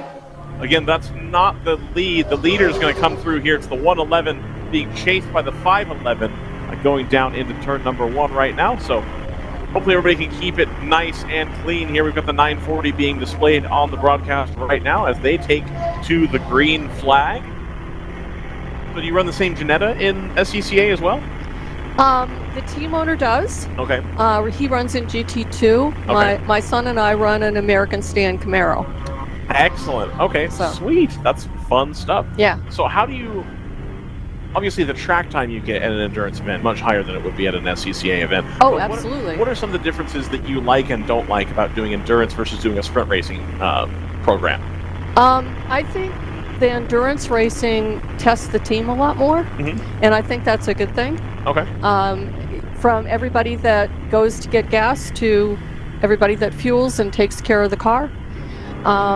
I think the sprint races give you a little bit more time to relax. Yep, absolutely. But they can be intense too, so Right. just, I got you. that's what I think. Perfect. Where are you guys based out of? We are from Rockville, Maryland. Okay. The team owner, Phil DePippo, is from Mattituck, New York. Okay. And Chris Pies is from Texas. Texas. Okay, gotcha. So we got a little bit of an external driving situation, but most of the team, it sounds like, in the upper northeast. Oh, yeah. Yep. Okay, cool. And so this is a little bit of a hike out here then for you guys, for Ohio. About 7 hours 7 towing, hours. yeah. Okay, I got Yeah. you. And that's probably not nearly as bad as if you wanted to go to WRL at Coda, for example, would be like a much further trip. They're talking about that. They're talking about it. Okay, I gotcha. But our next trip is going to be to Road America. Road America, awesome. Well, we'll be happy to have you out there as a Minneapolis guy. You know, I love having people come out my direction at least. We're still a little ways away from Minneapolis. Absolutely. Yeah. Well, we've been to Road America with other events. Perfect. So yeah. Yeah. So how what? Does, oh, go ahead, Joseph. Yeah. I don't know my SCCA region. So what does that put you guys in? I guess. What? Being out CCA region. Oh, region. Yeah, Washington D.C. region. Washington D.C. region. Okay, gotcha. So the Ginetta then at Road America, is that going to be a competitive car, you think? Are you a little? I know you're a little down on power versus some of the rest of the field, but it seems like it's a little bit more slippery car too. How do you think that's going to play? Well, you know, it's endurance racing. That's the first thing. We're doing a lot on pit strategy, which really helps us. Okay. And I think today is a good example of it. I thought yesterday our pit strategy wasn't that terrific. Okay. But I sent a note to the guys last night and said we're going to do better pit strategy today. So I think we might actually have an advantage there. Okay. But yes, it does corner well. It brakes well. The guys really enjoy driving it. So, you know, we'll go have a great time and see where we finish. I understand that it's like a super cost-effective platform, especially given some of the other vehicles that are in GTO. It sounds like the Ginetta really is the answer to be, you know, there or thereabout on pace, but not have this huge, expensive factory-built race car that you need specialized parts for. You know, when you need a part for that Ginetta, are you ordering them from Ginetta specifically? Are there enough parts that you could go to like your local Ford dealer and pick up? How does that work? Well, that's really interesting because yes, most everything we get from Ginetta right now. Okay. Phil has owned the car since last summer. Okay. This is actually our third WRL race with it.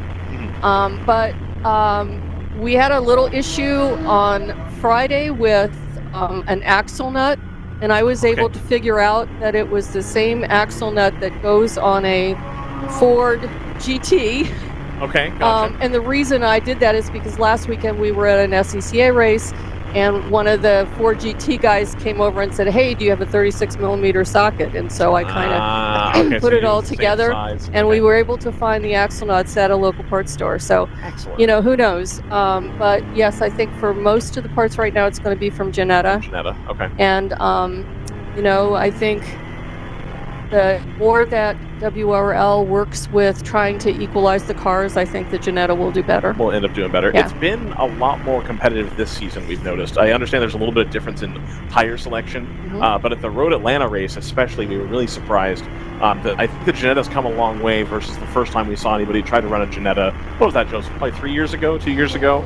When the Ginettas kind of showed up at Coda and it was like, not really there. And like now, it seems like people are getting their heads around the cars a little bit more. Yeah, I don't know if you've seen this firsthand, but as spectators, we've kind of noticed that a car has to typically, the Super's been an exception, but typically a car's got to come in and the platform's actually got to develop for the spec. Right. Which is a little bit of a surprise because you kind of assume, at least I, an idiot, assume that you come in with a power to weight ratio and you're like, oh yeah, this is, as long as we sort the setup, we're good to go. But I think it seems like there's a lot more sort of tweaking around and finding the sweet spot in your power to weight allowances and that sort of thing that surprised me. I don't know if you've gotten to see that firsthand or not. Well, we also have had a longtime friend, a gentleman by the name of Dave Jones, who is from Surrey. Friday, and he does coaching and suspension setup and that sort of thing. So he's very helpful with setting up the car. Okay. And he's also a team member, Okay. just by that very nature. He helps us with SECA as well. And we've known him for about 11 years, 12 years, 10, 13 years, something like that. Okay. So a while. Yeah. But, the Jannetta, I think, will just come along and we'll just keep working at it. I think Road Atlanta, maybe the Jannetta got a little help from the rain. Oh, well, the one Jannetta that was there, in the dry, it was lightning. And then they were on a tire that I think was not a good rain tire. Oh, really? And Okay. they were doing pirouettes coming down turn 10 at one point, lap after lap, could not make it stick to the ground. Yeah. But there were flashes, especially when it was dry, Joseph, of those cars just being incredible. Yeah, I get the sense that their nimbleness in the wet can also make them a little bit of a handful. Yeah, I would agree with that. I haven't driven the car, obviously. And Right. that could be the case, too. Well, they always say rain is a great equalizer, so maybe if there was a different tire in the car, maybe it would have had a better chance. I don't know what tire it was running on. I think they said they were running on the Pirelli. Oh, okay. So, what tire do you guys run? Right now we're running Coopers. The Cooper, okay. Uh-huh. And that's the stiff sidewall Cooper that everybody talks about, or is it a different one? I know it's a 200 treadwear tire, and anything more about it, I really don't know. That's totally because it isn't something that we normally run in our other program. Okay, gotcha. So. Okay, that makes sense. That has been a really good dry weather tire. Yeah. For sure. A lot of so I know Round 3, of course, has committed a lot of their time and budget to that tire. That's their key sponsor. But the impression that I get is when you get that tire into the operating window, it's really good. And so it's just a matter of trying to find the setup underneath it and make it work. Yeah, we have, I think our best lap time now is a 33.8.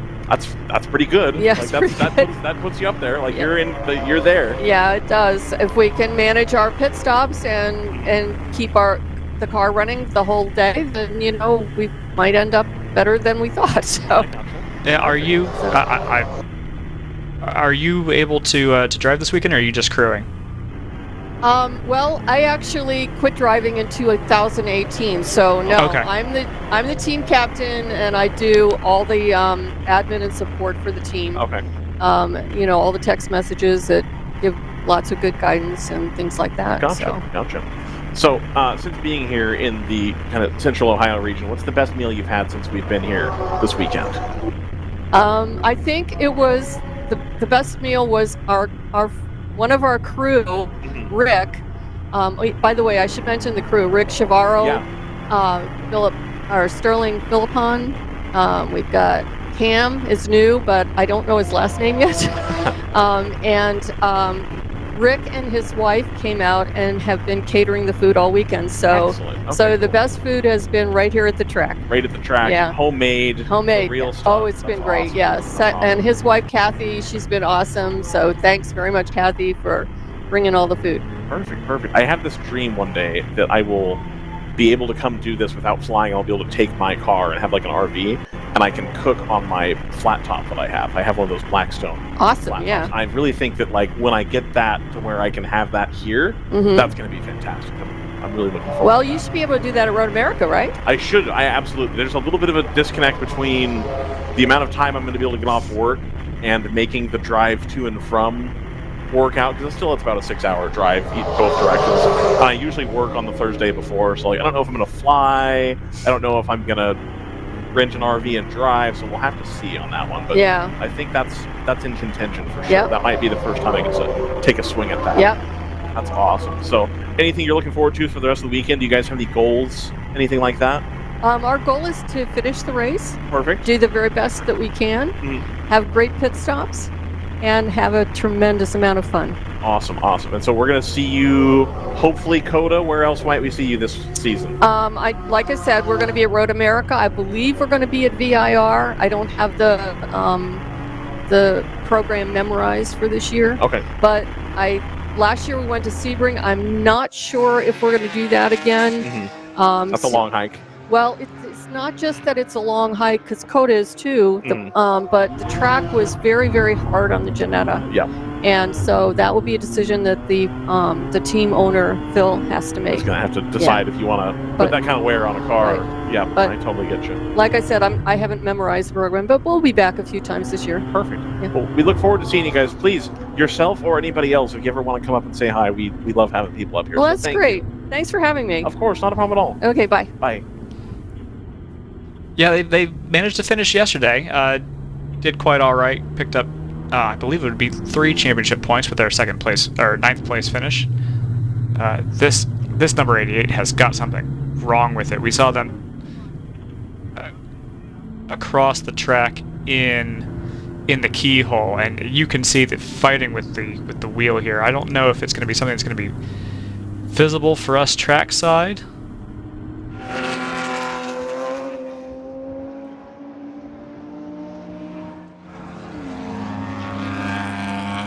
Everything looks like it's pointing in the right direction, but certainly something, maybe a tire down for that number 88. We're running, had fallen out of the top 10.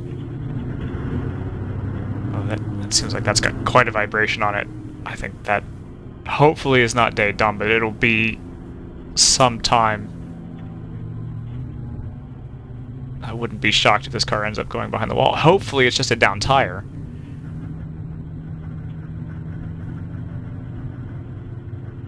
But you can hear and see the vibration that's coming through the chassis. Not sure what led to that off-track.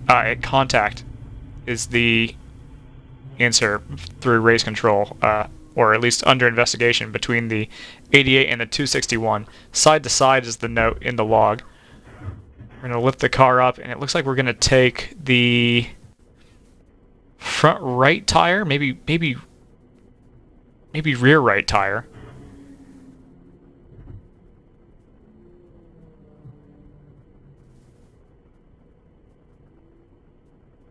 Trying to coordinate this very ad hoc pit stop. Wouldn't have been ready for this until they saw the car sideways in the keyhole. This is going to lead to a call for debris up at the keyhole. It's not something that's visible from this trackside camera, but maybe if we switch to another camera going up to that part of the racetrack, we'll be able to see it. We'll go back on board the Janetta.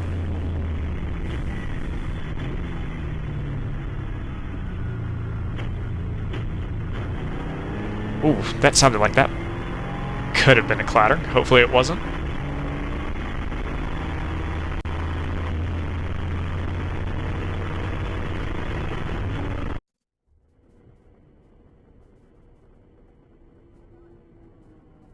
Working on the back of the car here. Looks like they're rolling the slightly worse for wear tire away. I don't know if they're going to be able to release this car or not. I don't know if that's going to be the only thing that's wrong here with this 88.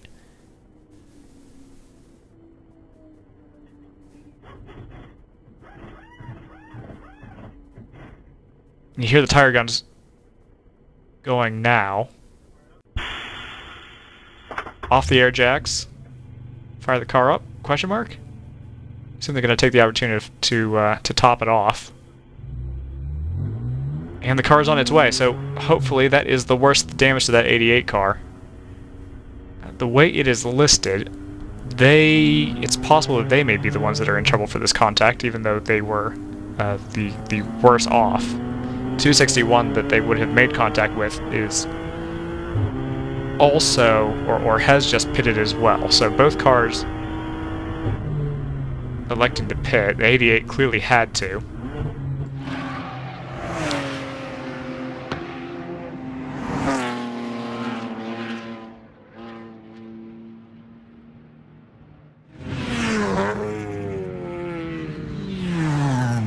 we look over at the GP1 field, that gap between the 44 and the 147, PC Racing and Moorhead Speedworks, has kind of stabilized around that 1.5-minute zone.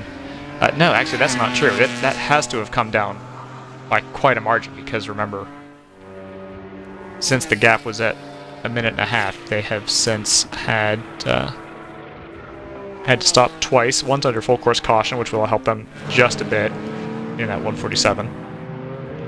No, excuse me. The 44 pitted under the full course caution. The 147, I don't believe, has. Possibly trying to get their lap back. And they may well have done that, because they are on the same lap, tail end of the lead lap in GP1. But we might be seeing that 147 come in a handful of laps.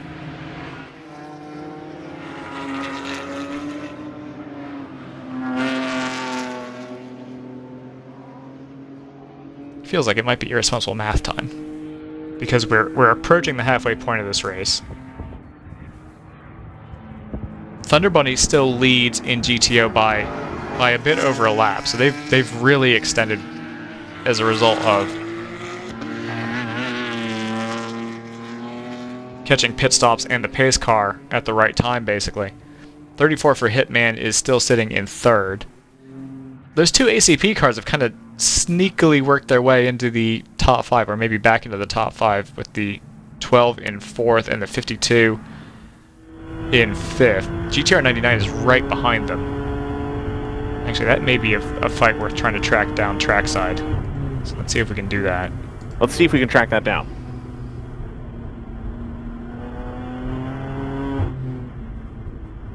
I found the 52, which means that here are the 12 and the the 52 and the 99. Right behind them for good measure is Choice. So all three of those cars that you see in the back of this pack here, that 4-car train, those 3 cars are fighting for a position.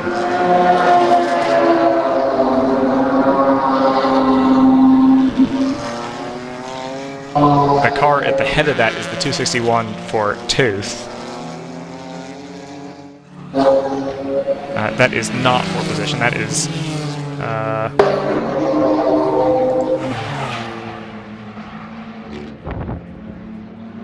that is several laps down, and more so now that they've had that contact with the 88 and needed to pit off sequence.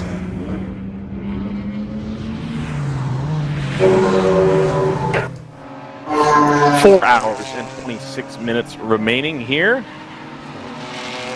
at Mid-Ohio for DriversEye Live, presenting the WRL World Racing League Midwest Championship here. Also going to count towards the overall this race for all the classes here involved. There's a drop situation involved in the scoring for the points as well. So generally you do want to be running every event that you can in order to be competitive for the championship. But if this track in particular is a little far for you, you don't necessarily have to come, but you'll have to come to another Midwest event for sure. Worth noting, there's a big penalty for failing tech this year. A DQ yes, cannot count as your drop, so you can end up with a 0-point result, as has happened to a couple of the supers. Yes, absolutely. So even more important now to make sure your car is teched correctly, and that you don't have any crazy changes to your ECU, for example. Yes. Yeah, no electronic surprises, for sure. Yes, absolutely.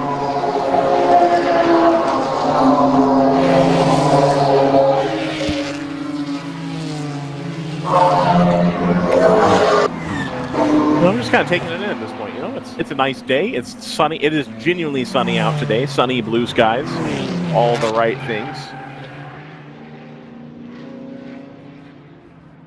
Yeah, can we get a track temperature update? I'm sure we could at some point. Okay. I was trying to save a track temperature update and a lunch trip for when Scott joined us. Ah. I know we're going to get into the window soon. The afternoon beckons. Correct.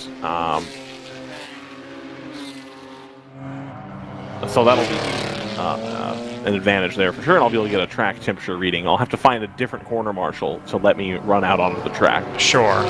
So I can get that, you know. Ideally all the way across it. They love that. Yes, I want to get a reading from top to bottom, man. I want to be thorough. Yes. With my track temperature. If you could give me like just an array, just kind of every 3 inches or so across the surface of the track, that would be ideal. Offline, online, offline in the shade, online in the shade. You know, at a minimum. At a minimum. I need that heat index. Yes, absolutely. Heat index of the track surface. The wet bulb globe. Something. What? You've never heard the wet bulb globe temperature? No. That's where the heat index comes from. It's a measured thing. Whatever. Now, real feel, that's a different deal. That's your proprietary things. Other weather sources are available. Sure, but they're all slightly made up. Did you know that a political nominee once banned NOAA from doing their own weather app? You mean appointee? Appointee, yeah, my apologies. Okay. Yeah, a political appointee who happened to be the CEO of a weather company banned NOAA from having their own weather app, even though the entirety of the country uses NOAA's data to give you a commercial solution for the weather. Hold on, you mean to tell me that there's people out here that are charging for a service that the government provides for free? No, not that. I got a different angle here. Wait for it. Oh, okay. People out here are charging for a service that includes a layer of information that they receive for free. Yes, that's correct. Unbelievable. I can't believe it. Never seen it. Never seen anything like it. Fortunately, he's in the car right now, elsewhere, and he can't hear us. That's right. So, I'm just waiting for one day the developer invoice thing to land on Brendan's desk, and oh, we pay for this now. Oh, great. Yeah, from who? Cool. Anyway. Any hoozle. Oh, this is gonna get tight here.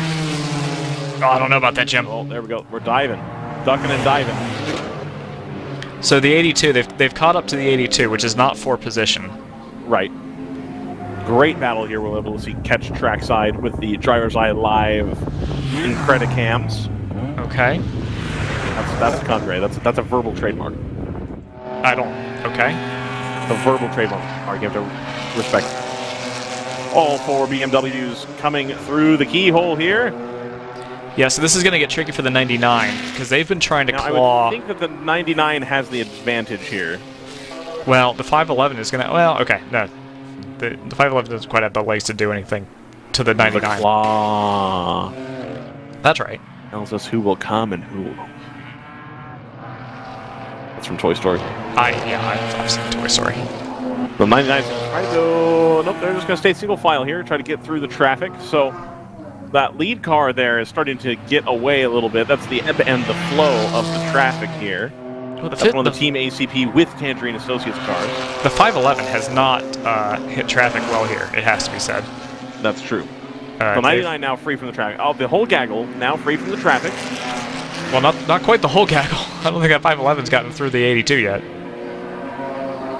That is going to split up the gaggle. They're split. For the 52. 511 the 52 or the 12. That's the 52. Yeah, the 52 is... The 12 is up the road. 82 is going to try to come down the inside of the 511 here. And the 511 holds on to position. We'll be able to pick them up going through turn 1 here. The 52 and the 99, yep, now have a little bit of a gap here. The 511 staying ahead of the 82. We're going to see them enter the keyhole here. 99 too far back to make a move. The 511 also consolidates a little bit of its advantage to remain safe here coming through the keyhole. We're going to see how the run down the front straightaway, or down the main straightaway goes here.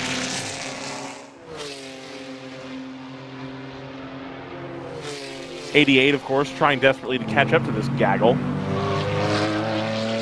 That's okay. I was going to say you're not gonna get alongside that far back, are you? No, they didn't. They did not. The 99 hanging in right close there up against the 52. Now, again, we talked to Harold Petit yesterday, talking about they really focus on keeping the car clean and not making foolish decisions. So I would not expect any dangerous moves here.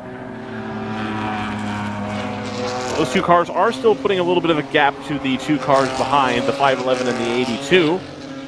Worth noting that they are also pulling in time on the team car to the 52 in the number 12 for Team ACP. That was a 12-second gap when we picked this up, and now it has fallen to a 9-second gap. So there was the 12 that just went through. Then you've got the 14 there. 52 clear of traffic. No, not at all. Are they clear of traffic? Let's see. They're not. The 82 currently getting left in the dust a little bit by the 511. I think the 511 is going to try to make a move to get back with that group at the front.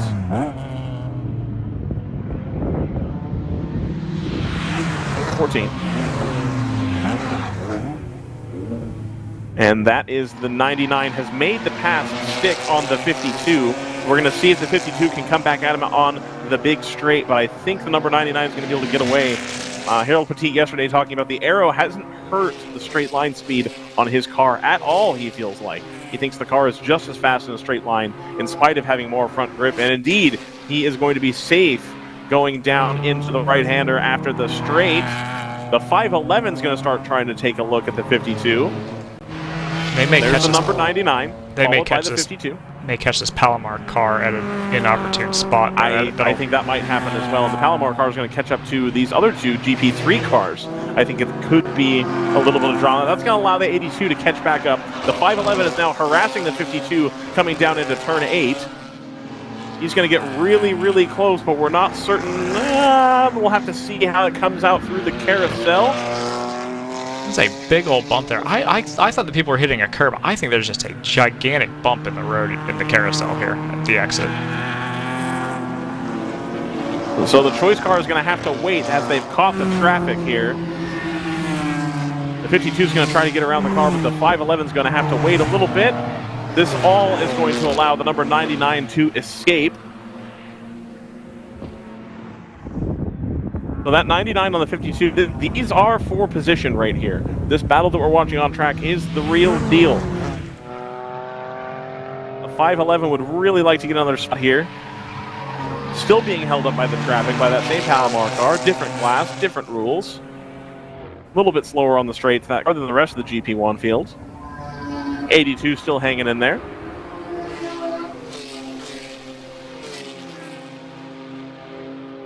And we're going to see them come up on the right. Yep, that's the 99. Not nearly getting away as much as I would have thought. The 52 trying to hang right there. The 511 behind. Down through the beginning of the S's here. They're going to go up over the crest. Keeping it nice and tidy. A little bit of sideways action from the 82 there. Started to hear those tires complain as the track changes direction and sort of falls away on you there. The 511 taking a little peek. There's a little bit of space, not enough to make a move yet, but starting to set up a pass, I feel like, here for the 511. They're going to head out onto the straightaway leading down to the carousel. Yeah, that 511 has pulled up a ton of ground on these cars. Remember, that got balked in traffic and has made all of that up and then some. So the 511 is going to stay behind through the carousel, going to be looking at the 52 going into turn 1, but is not going to be able to make the lunge. Probably a better decision there as well. We're going to pick them up live on the cameras here. They're going to go down into turn 1, keep it nice and steady for everybody. The 52 being the multicolored car, the 511 being the black and orange car. And the 99 is the car out front, the blue and white BMW. All four of these cars, ostensibly the same car, but multiple modifications having been done to many of these vehicles to make them a little bit more suited to WRL racing, a little bit less power, a little bit more grip. We're going to come on to the big straightaway again here. The 99 is going to come through ahead, followed by the 52 and the 511. 511 is going to be forced to the inside here a little bit to get around the traffic. Not going to have a move this time by either. Do we have the 511 on board, Joseph? No. Okay. Number 99 again starting to consolidate its position out front.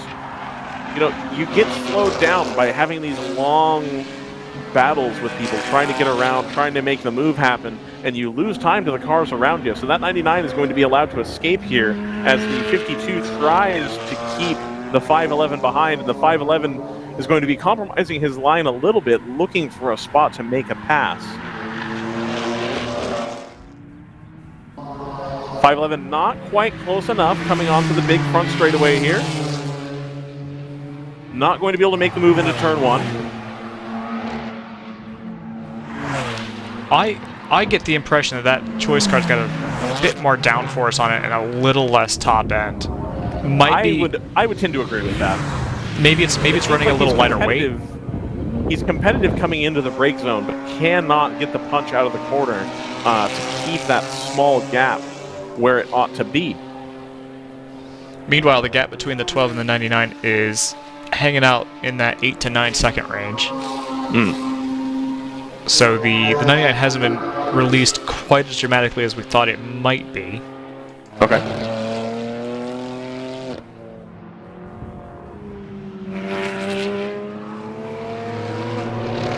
They're going to get held up a little bit in traffic on their way into turn 9, though.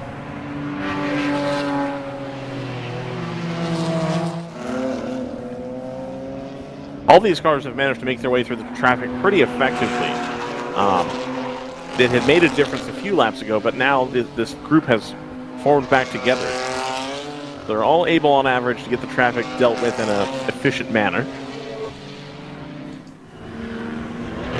Yeah, the twisty stuff is always a little tricky because obviously power to weight is, you know, it's mostly an acceleration game. If you're kind of just in twisty bits doing the same sort of speed, you could find yourself in a situation where you're running basically the same speed as a lower class car that's in a different weight class. Makes sense. Seems legit. JC from WRL just brought me a turkey dinner. What? Presumably in honor of Easter. Yeah. Yeah, should have been at the track, homeboy. Yeah, good luck with that. I don't know who'd be doing the switching. You could do it from the other room. I could use the right-hand room. You can use the left-hand room.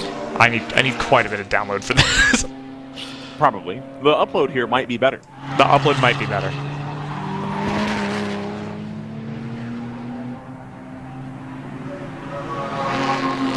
Should have just got Starlink. You're lame. Okay. Get Starlink instead. Yeah, but I need to play video games, so. Yeah, that's true. Get both. Yeah. I need dual bonding. I have considered it. I have considered it. Boy. It would be because I don't want to be in the situation where I have to do a broadcast and my wife has some like presentation and we're like battling for bandwidth. Oh, there's so much download at this point. It's the upload too, though. I mean, you wouldn't have any upload in the emergency situation where I have to produce, which is a time I hope will never come. Sure. But, you know. Joseph, I think it's a good time to run an ad. I agree. Sounds like a great time to run an ad. Want to run an ad? Run an ad.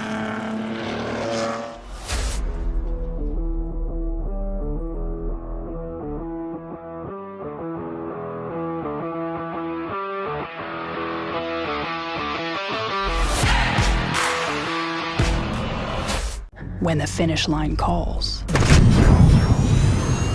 we answer. Hit the road with insurance protection from Hagerty. Whether you drive a built racer, sports car, or exotic, and save an average of $264. Get a quote today at Hagerty.com. Sentinel by Candelaria Racing Products is a comprehensive motorsport video system incorporating live streaming, local recording, picture-in-picture, flag status, leaderboards, data overlays, and more. Perfect for endurance racing, sprint racing, and HPDE. Sentinel includes everything you need to get started. With the ability to control the live feed from the cloud and GPS auto start, you will never miss an on-track moment. What are you waiting for? Get your Sentinel today.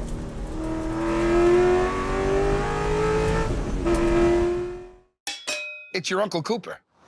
Sure, once in a blue moon, you might need your tires for hauling a horse in a hailstorm. But most days, you're gonna need your tires for tougher things. Like teaching your sister's kid how to parallel park.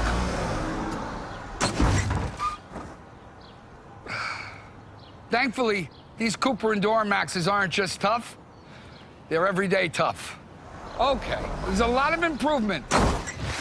Go with the Coopers. Cooper!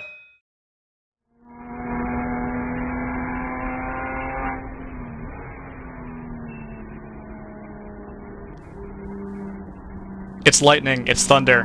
It's coming out of the carousel at Mid-Ohio. 4 hours remaining in our Sunday. In our Easter Sunday, for those who celebrate.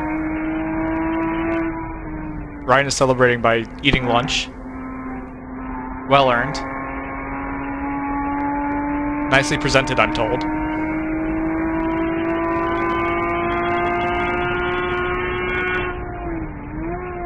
State of play at the moment in GP1. Moorhead Speedworks continuing to draw down that gap slowly but steadily. Now looking at 1 minute and 23 seconds behind that PC Racing number 44. If we're looking at expected pit stops, Moorhead is pitted at basically every opportunity, so we're still looking to nail down their range for today. Might be a little lower, given that they've got all the aero bits that they're meant to have on that car. Compared to Saturday when they ran a little trimmed out, not necessarily by choice.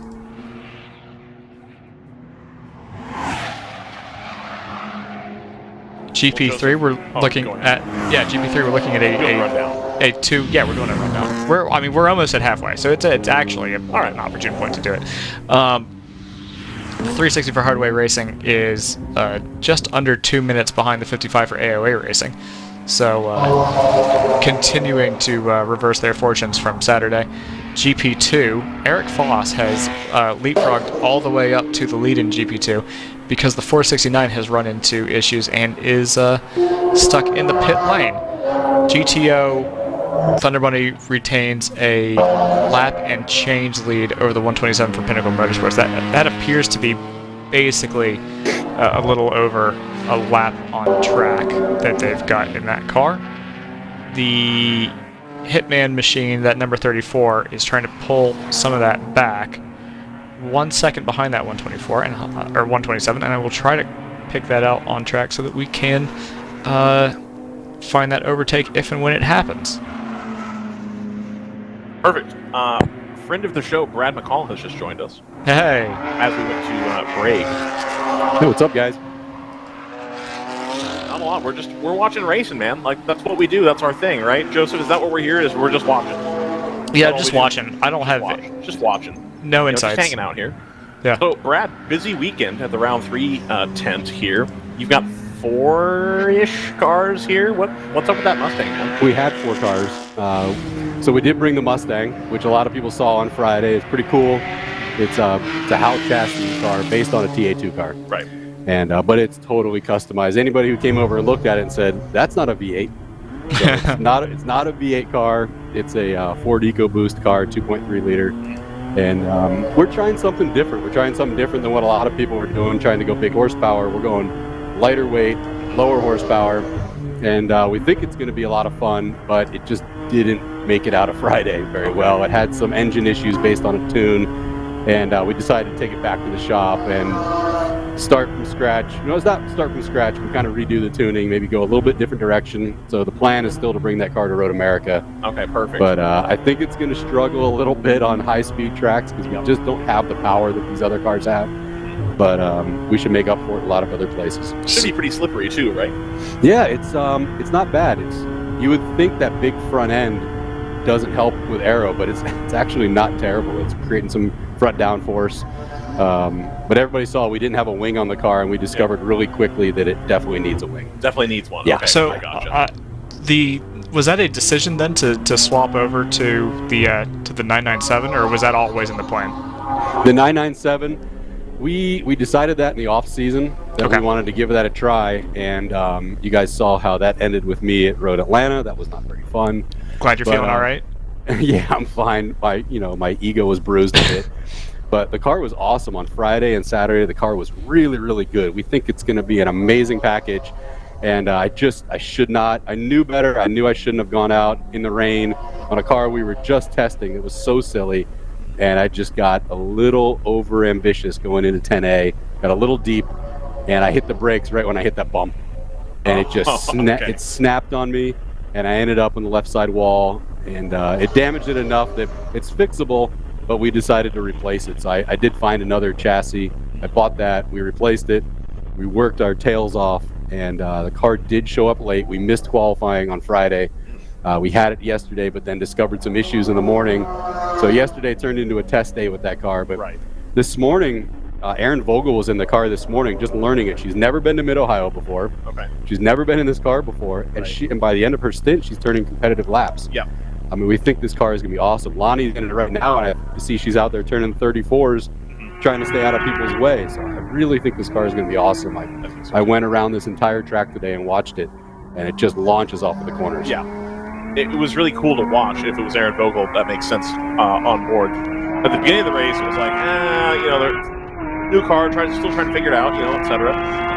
And you could see over the course of the stint, the lap time start to fall until you were in the 33s. And I was like, okay, cool, we're going to go there. There was a big factor this morning, too. It was cold. Right. So it was really cold, and it was tough getting those. That's a big tire on a pretty light car. Right. So it was tough getting that tire up to temp.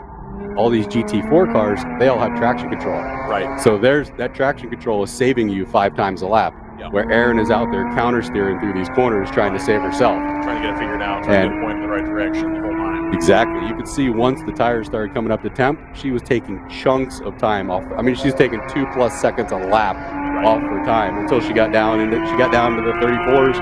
And I mean, then we've been running consistently since then. We're having some electrical issues with the car today. We're going to bring it in here in a little bit, change the alternator. Okay. But that's what sidelined us. Lonnie got in the car and the car wouldn't start. Oh, so we're like, damn. Right. So we got it back to the paddock and changed the battery. Now we think we're going to try to change the alternator. Okay. So it's going to be a good car. What was the original plan then, I guess, for the weekend? Because you had 4 cars here. Would you have run all 4 cars if the Mustang had been Absolutely. working? Absolutely. Okay. I was going to drive it. Perfect. Okay, I gotcha. Yeah, we had Mark Miller here as well. Mark Miller's amazing professional driver, and he's running this year. He runs an Acura with Catherine Legg and Sheena Monk, and doing really well. He's an amazing guy, great friend of the team. He was going to drive. It was going to be Joe Stevens, who built the car, who owns the car. He was going to be one of the co-drivers, and Nathan Hearn, who's a young Australian kid running in TA2. Amazing young talent. So it was going to be a lot of fun, but we'll have to save that for Road America. Right, have that all dialed in. So we're going to have the full suite of all 4 cars available for Road America then? As long as everything... Get the hammer out to hit me in the head, but I think we have 5 cars at Road America. Are you going to have the other Mustang ready too? No, we're going to have... Right now the plan is 2 Caymans, the BMW, the 997, and the Mustang. And the Mustang. Wow. I don't know what I'm thinking, but that's a ton the of plan. cars. Yeah, that's it. Seat business must be decent if you feel comfortable sending 5 cars out there. Right. It's a good problem to have. Yeah, for sure. But we've got some great new drivers on the team this year. The BMW, we got Jeff Courtney and Fred Roberts driving that car. Right. They're doing a great job. Really, professional guys, great drivers. Mm-hmm. And then in the 701 this weekend, we have Sean Neal, who's a nice guy, friend of a friend from California, super consistent driver, and Matt Kehoe, who we know from last year, runner with Thunder Bunny. He's with us this year. And Carter Peace, who's been with our team for a while, met many times. And so it's going to be fun. And then we got the girls in the 997, Sarah, Lonnie, and Erin. And they're going to be a full season effort in that car. Awesome. That's super cool. They're going to get to run that car. I was just talking to Cole when he was up here. That is the car that has forged the current crop of Porsche factory drivers. Yeah. They all came up driving that car. It's a heck of a car to drive, it looks like. And people have always had nice things to say about that generation of Porsche. I think I told you last time, I'm excited to see that out there. That's an awesome car. That's a top 10 for me vehicle. Well, first of all, I went on some website and they were ranking the best 911s ever. Right. And the 997 was number 1. Number 1. That was the best one. Yep. So when we were at Road Atlanta and I drove it on Friday, I came in the pits, I got out of the car, and I'm like, smile from ear to ear, I'm screaming, my heart's pounding. Yeah. It's an exhilarating experience. Right. My hands were sweating. I mean, I was worn out. I'm like, man, I felt like I was out there for 2 hours. I've been out for about 15 minutes. But it makes all the cool race car noises, and it does all the really cool stuff that you expect from a race car, and it's a fun experience. And like I told the rest of the drivers, we're all doing this to have fun. Right. This car is a lot of fun. Yeah, absolutely. It's something that I've talked about before, and the first races that I went to in person as like a kid when I was, 2013 or 14, I think I forget the year it was. I went and watched the last ALMS race at Laguna Seca, and by far and away the best race to watch was the GT3 Fire Challenge, whatever brand they had at the time, and because you can see that car move around. You can see the attitude of the car change, and it seems like that would lend itself to being really communicative, so you can get into it and feel what it's doing, and it's a lot easier. Not easy to drive, but like you can feel what's going on. Expecting pace is probably a whole different ball game, obviously. Right. But it looks like it would be very straightforward. It is. It talks to you. Yeah. The car definitely talks to you. It's funny. Our longtime driver, good friend Mo Dadka, who's now driving with Random Vandals. Yep. He called me maybe like 2 years ago. He's like, "Man, we should do a 997. It'd be so much fun." And I'm like, "Yeah, it's a good idea." And when we finally did it, he's like, "You know, that was my idea." I'm like, "Oh yeah, I guess it was." But it is. He's driven those cars before. It is. The car talks to you. It's so much fun. And so the one that I crashed, I'm gonna fix it. And by the end of the year, I want to have 2 997s out here. Excellent. Because I want to drive one. That's the car I want to be in. That's awesome. No, they're super. I'm excited to see it. And the other thing I think that's cool about that car is it's the 997. The cars got bigger. Even the road cars got bigger after that. And then they've also gotten more like GTE, GT3-ish, like more aero, bigger car, wider car, to where now I think the driving style between this one that you have and if you went to the GT3 Cup, the North America Cup, completely different style, I would imagine now, driving that now. Totally. That's a big downforce car. It looks like. Yep, totally different. This one, I want to verify this, but they told me that the wheelbase of this car is the same as the Boxster. The Boxsters that we run. Same wheelbase. It's a short wheelbase car. I would believe that. It's crazy. Yeah. Probably it's more tire. Yeah. For sure. But I'd believe that. 100%. It's fun. We're having a good time, and we just keep reminding ourselves of that. We're here to have fun. Here to have fun. Yep. Do all the fun things. Absolutely. So I'm glad to see that you guys are taking another swing at it after the Road Atlanta situation. You know, that sucks for anybody. Anytime that happens, nobody's excited about that. That's awful. And so to see the experiment continue, I am stoked. Yeah. That's a really, really cool car. I felt pretty silly. I'm the first one to admit when I make a mistake. But the bad thing is we were walking to the grid. It's raining. The ground's wet. And I'm like, man, I don't want to do this. And I told him, we're all like, why are we doing this? Like, I'll go give it a shot.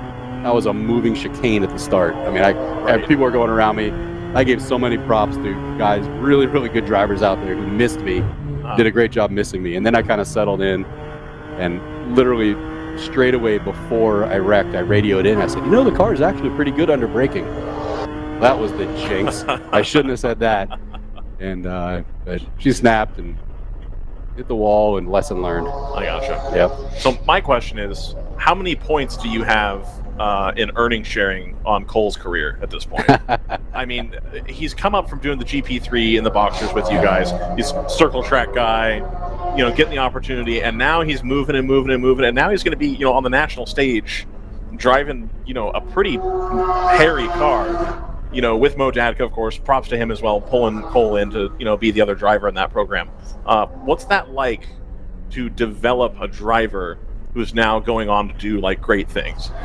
So I will tell you, Cole and Hannah Grisham, who's advanced to the next level as well. They both told me the same thing. Seat time was critical. We put Cole in the car every chance we got. He never skipped a qualifying session. He never skipped a set. He just got so much seat time. And when he first started with us, he's an amazing talent. Cole is an unbelievable talent that deserves everything that's going to come to him. But when he first came to us, he was making a lot of, I don't want to say silly mistakes, but he was bringing stuff from his circle track days into road racing that did not translate. And then he would look at data and he would fix it. And last year we saw what that kid can do. Oh, yeah. And I mean, we put him in the car qualifying this weekend, and he put it on the pole again. Yeah. But it's seat time. And he goes to Brazil and he races. He races every chance that he can get. And I've loved having him on the team. I love having him as a teammate. I like having him as a friend. I think back to the first phone call when he called me to make this deal happen. Because remember, he was running his own team. Right. He had his own team in WRL. Yeah. And he was like, man, I don't want to own a car. I want to drive. I want to race the car. Yeah. And he's an amazing driver, and he is going to absolutely soar. When people see what he can do in Super Trofeo, I think it's really going to grab people's attention. I gotcha. That's going to be super awesome. I'm hoping, you know, there's a ladder to climb. Obviously, you run the Super Trofeo car; it's super cool. I want to get him into that Porsche Cup Series for sure. That'll be sweet, and I think he's got the skill set that could translate there super well. I think we're going to be shocked at what he and Mo do in Super Trofeo, because that's going to be a really good Pro-Am combination. Mo is an amazing amateur, on pace with a lot of the pros. Right. So I think they're going to do very well. Give them a little. Don't judge them from the first event. Give them a little time to settle into this car, because it's a beast. Right. But when those guys get going, I think they're going to be amazing. Well, and especially at Laguna Seca too, where he has at least a lot less seat time, given that WRL runs exclusively Midwest on the East Coast. Yep. So that'll be a new track for them. I'm sure Mo's probably been out there before. Mo has not. He's going to go out. He's doing. I can't remember what event he's doing, but he's going out there and renting a ride to get some seat time at Laguna. Okay, I got you. Because that's compared to the tracks that we run, that is a different animal, different style of course. Even with the big elevation change all at once, a lot of point and shoot. I love that track. Flowing. Yeah, absolutely. It's so much fun. I did an Alan Berg school there. It was a blast. Awesome. Yeah. Super awesome. So the highlights from the weekend then, you got the podium for the 88. 701's had some issues. What's going on with that? Yesterday was amazing. Without a pit road speed penalty on 88, we would have won that race. Okay. Which is crazy because we have the pit road speed limiter, but it is what it is. So we've talked that one to death internally and whatever. But that was an amazing comeback for that team. They did a great job. Cole put in another amazing final stint. I mean, just the kid is spectacular, and but just couldn't quite catch the winners yesterday. These cars are really fast out of these Supras have really shown what they can do. They're amazing cars. But that was a big comeback for them. We were running well today, kind of biding our time. We settled in that first stint, and then had just really bad timing on pit stops. Okay. Missed the yellow flag twice by 1 lap. Right. And then had a tire issue. Then we just got hit in the keyhole and took the tire off of the rim. So a few setbacks today with 88, but as we've learned in WRL, it's never over till it's over. Right. So a long way to go. And 701, they were doing well, and then had a couple little setbacks as well. Yeah. So we had a coolant plug come out almost right away, dumped all the coolant out. So he comes in and the windshield's fogged, the rear window's fogged, steam coming up. So that took a few laps to get that fixed, and that set us back. Right. But those guys are digging hard. And again, it's never over till it's over. Last time I checked, they were running 5th. Right. And we still got 3 hours and some change to go. So it's really not over yet. 100%. Exactly. Absolutely. You don't hope for other people to get a penalty, but it happens. It's late in the weekend. Somebody forgets a visor, and you're right back in that kind of thing. So absolutely, totally agree there. Joseph, what have we missed? Have we missed anything? Pit stops. I don't think anything crazy. I ran some projections just to see what state of play looked like, and honestly, this seems like one of those Sunday races where we're just looking for people to keep their noses clean. Okay. There are some point battles for sure that are in play, but everyone who's leading their class right now is a little bit. I'd say they're penciled in. I know we're only halfway through, but it is really keep your nose clean. Keep an eye on those pit stop penalties, because those are the things that as we've talked about can really bite people. If people can keep their runs consistent, I think, which never happens. So obviously, there's something is going to change things up. But in terms of pace, we've kind of settled into the rhythm, if you want to call it that. Right. Is that Thunder Bunny car? Are they a full lap up, or is that a partial lap? It's a partial now over the Hitman car, because the Hitman car is kind of flying, but they owe us a stop pretty soon. That Thunder Hitman Bunny car. Yeah, those guys at Hitman, count on them at the end of the race. Those guys always have an amazing last stint. So I would count them as a major threat to go back to back this weekend. Here, and he just did a 32 flat. Look at that. Wow. So he just set fastest lap of the race right there. See ya. The other thing is stop talking about people.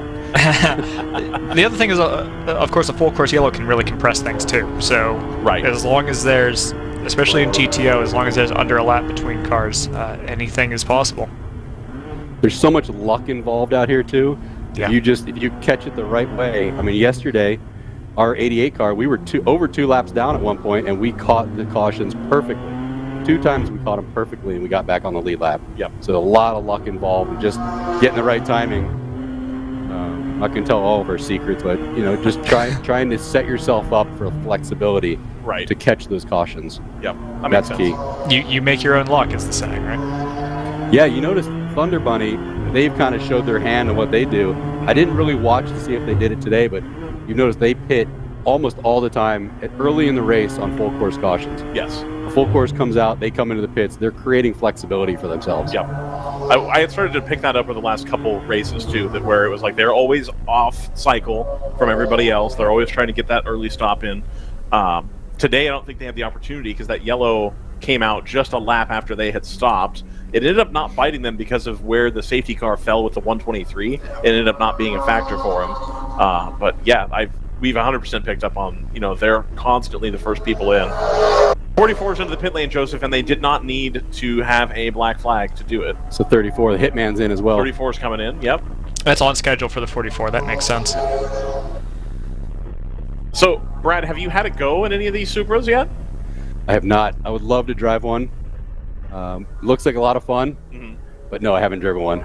I heard there's a couple more coming to the series as well. Oh, no. Everyone, I believe it. Yeah, you see these cars dominate and everybody's going to start showing up. But honestly, I want to come in here and I want to beat everybody with a 16-year-old Porsche 997. That's going to be great. That's what we want to see on a personal level is variety. It drives us a little batty when something hot shows up and everybody flocks to it.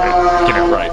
So I love that you're bringing kind of off the wall stuff for the direction that people are going.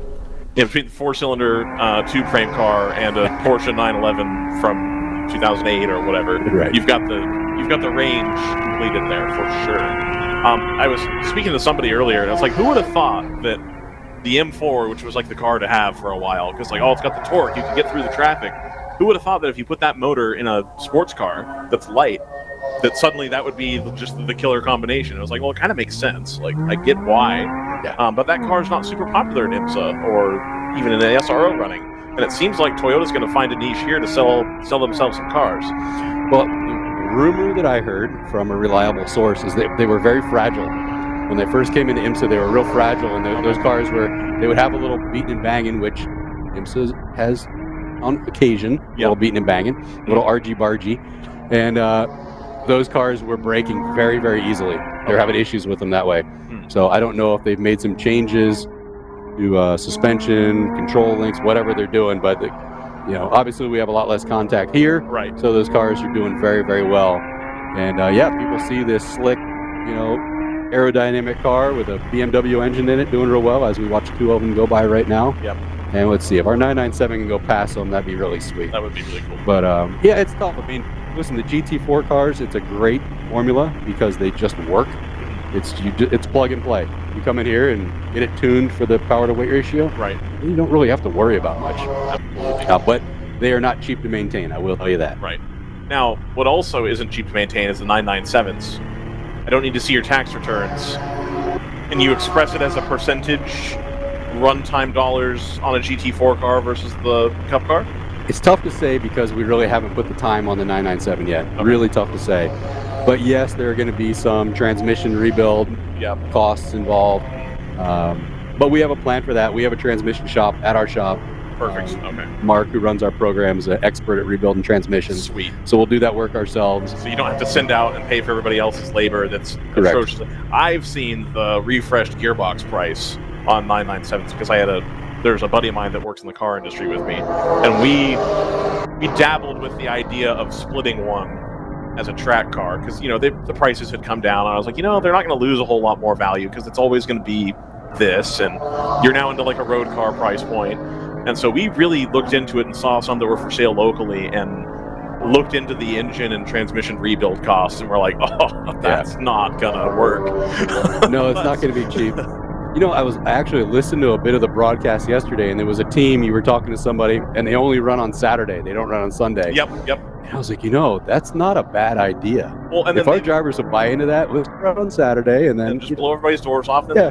So the Works 45 guys, they were talking about too that they've got a 5.2 liter V10 in their Audi, and they're running 380 horse or whatever. Like he said, we're not putting stress on the motor. It's big, and we're not running it that hard. So Yeah. it's like, huh. That's the other direction to go. I mean, you can try and take. I mean, there's a Corvette in here that I think the throttle body only opens like 18% or something like that. You know, it's not. They're not putting a lot of power through it. But that's one direction to go as well. Take a bigger engine and don't stress it. Yep. And make it last a long time. The 89X guys here with their big motor car. Yeah. The car seems pretty reliable when they can keep it on the track, especially. You know, they had that issue at NOLA, I think, in the mixed conditions. Yep. But yeah, I would imagine that's a pretty cost-effective way to go as well. Yeah, I'm excited to see how the Mustang goes. Yeah. Because that engine is very inexpensive, very, very inexpensive. The entire body on that car, very inexpensive. The whole body on that car is $6,000. Really? Yeah. You can't get road car body panels. I can't get a hood up. 89X is in the wall on the front stretch. I feel bad. I really do feel you bad. just jinxed them. Oh I my know. goodness. There was a time yesterday where whenever we pulled up and onboard, that car ended up having issues. Oh, we got some debris on the front stretch too. Yeah, Looks like some mud. I think this is going to go full course yellow here, Joseph. Has to. It depends on. Joseph, I'm pretty sure it's going to go full course yellow. Yeah, I mean it probably will. It's a shame because we were talking about the possibility of hot poles, and that's actually not a terrible place for a hot pole if you're gonna have to do one, because you're way offline. There's some debris on the track all too. over the track. That I can't see. That's not in the shot. Yeah, there's a big chunk of mud, and looks like someone's about to just missed it, but there's some pieces of the car on the track. Yeah. So, Joseph, let's hit a commercial break here for a moment, if we could be so kind. Well, let's take a look at the debris so we can actually show the people. Yeah, so I think we should take a commercial break. Is what I'm saying. Ooh, my car just ran over it. Okay. Some of it looks pretty light. That piece they're running over right now is kind of flopping around a little bit. That doesn't seem too bad, but there's something kind of big and metal looking down low. Yeah. So now that we've determined that you are a jinx, full course caution is out. Don't mention my cars for the rest of the day. Of course, Thanks. yeah, absolutely. we'll go ahead and pass on that for sure. 15 coming into the pit lane here as well. That's too bad. Yeah, it's a great looking car too. Hoping everybody's okay. I didn't see what happened. Well, yeah, happened either, but it looks like it was a big impact. Is kind of my concern. How did that debris get back there? I wonder if they hit the other wall and have come back across, but there's not like tire marks. No, that never happens. I'm trying to see if there's another car over there. Not according to race control. It's just a single car, and it's not actually called a car. It's just called a car stopped at this point. It's not actually made note of. The front left of that car is not the shape it should be. You know, he could have had a mechanical. He could have had a tire come apart or something. That's kind of what I'm thinking. Tear off some body work there, because he didn't look like he came down into the wall that hard. We kind of watched it ease down in there, like his left front was down. Whole Macho safety crew at the car, talking to the driver, making sure he's all right. I'm still not convinced they're paying for that. I'm really not. I think they paid for the vehicles initially, but like I don't think they're paying right now. I mean, they still over the PA they still call it the Whole Macho safety teams. I don't know what to tell you. I don't know, man. It's funny. My dad and I always talk about, those guys in the broadcast are always making assumptions about what happened. Here I am making assumptions about what happened. Ooh, maybe I had a tire go down. I mean, what are we to do at this point?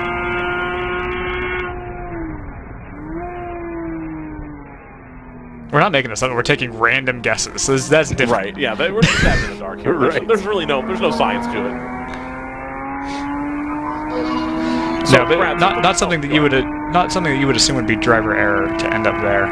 No, it's kind of a weird spot. Look at this slow. Okay, I thought she was getting back in. So that was Laura that just got out of the Thunder Bunny car. They were taking a look underneath it or something. That's interesting, because that means that they are going to be putting a not Laura Hayes in for this restart, for this middle stanza. Mm-hmm. 123 and the 12 are both in the pit lane. Brad, I've been talking a lot recently here today about this pit stall situation we have here. And so we have the Ginetta, which is this crew that doesn't have the tent over their thing right now. Great people, just spoke with them. We've got the 2 Thunder Bunny cars, the Hitman, and the 99. As a team that's going to run 5 cars, how do you practice lets everybody hit the correct pit stall? Because it's been a log jam here at times. And I understand why Hitman is pitted next to Thunder Bunny, so you can have some parts crossover and stuff like that. And we've spoken and they've talked back and forth about how to drive the car better and stuff like that. So they work really well together. But do you really want a primary competitor next to you just because you're going to be coming into pit at the same time and you've got that kind of window you're trying to get through? I don't mind having a competitor right next to us. We can keep an eye on them. Okay. But as far as hitting the right pit stall, can I turn this into an advertisement for a second? Sure, man. Yeah, absolutely. So if you look down, actually you can see it from here on the pit wall. We've got a banner on the pit wall. So I've partnered with the company that makes those for IMSA teams. Ah, okay. And I took some pictures of it, posted it on the WRL page, but we are going to offer those. We're going to sell those to teams. They look really cool. It doesn't look great put up on Armco, but on a concrete pit wall, it's going to look really cool. We'll sell them to the teams. We also offer a service where we'll put them up, take them down, and bring them with us and bring them to the next event. So it's just something cool. And also, it's pretty hard for our drivers to miss where our pit stall is because we've got a big banner on the side with R3R and some other sponsor names on it.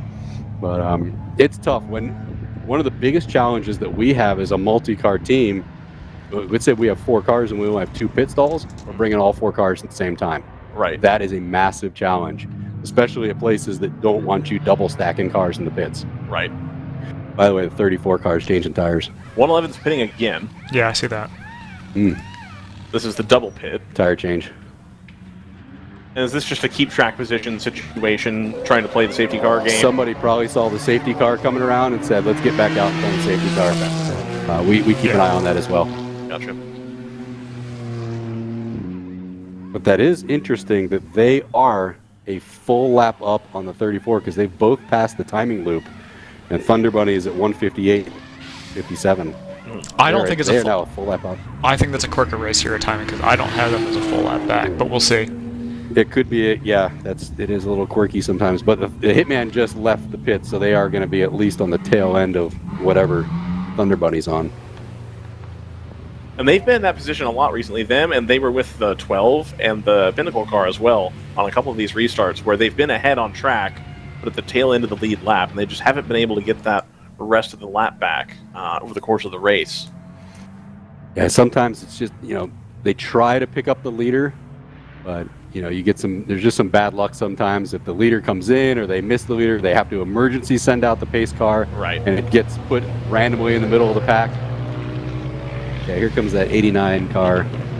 Definitely some left front damage. Yeah, left front's all tore up. The whole front of the car doesn't look in great shape. It's rolling freely on the back left. So I don't know if you lose a front left tire and it sucks you. You lose it, get in the dirt, and then it pulls you towards the wall. I don't know. And we could see straight through the front fender, though, or the front bumper. Yep. So that was definitely some impact damage. Absolutely. Oh, and they're putting stuff down, like maybe there's a spill. Yep. Maybe popped a radiator or something. That'd be my guess, too. So this could be a little bit of a lengthy wait here for the yellow. If they're putting stuff down, they're carrying it on a tow and not on a flatbed. So whatever it dropped, either it's dropped all of it or it's going to keep dropping it. It's also way offline. It's right up against the wall, so I don't think that's going to be a real big concern. Nobody's driving down there. If you're driving down there, you've got big problems. like they did, yeah. Yeah. 82, Random Vandals has picked up a penalty for a pit lane infraction. So I know that you should chat with Mo. Have you heard what happened to the Random Vandals with the toasty car yesterday? I heard it was something with an injector seal popped with spraying fuel. It was a pretty serious barbecue. No, it's not good. Those guys have a nice fleet of cars, though. So I believe it's a backup car today. Yep. Pretty sure that's a backup car they're running. But I'm pretty sure Paul was in the car when that happened. If you could pick the nicest guy on the paddock, Paul's arguably up there at the top. Right.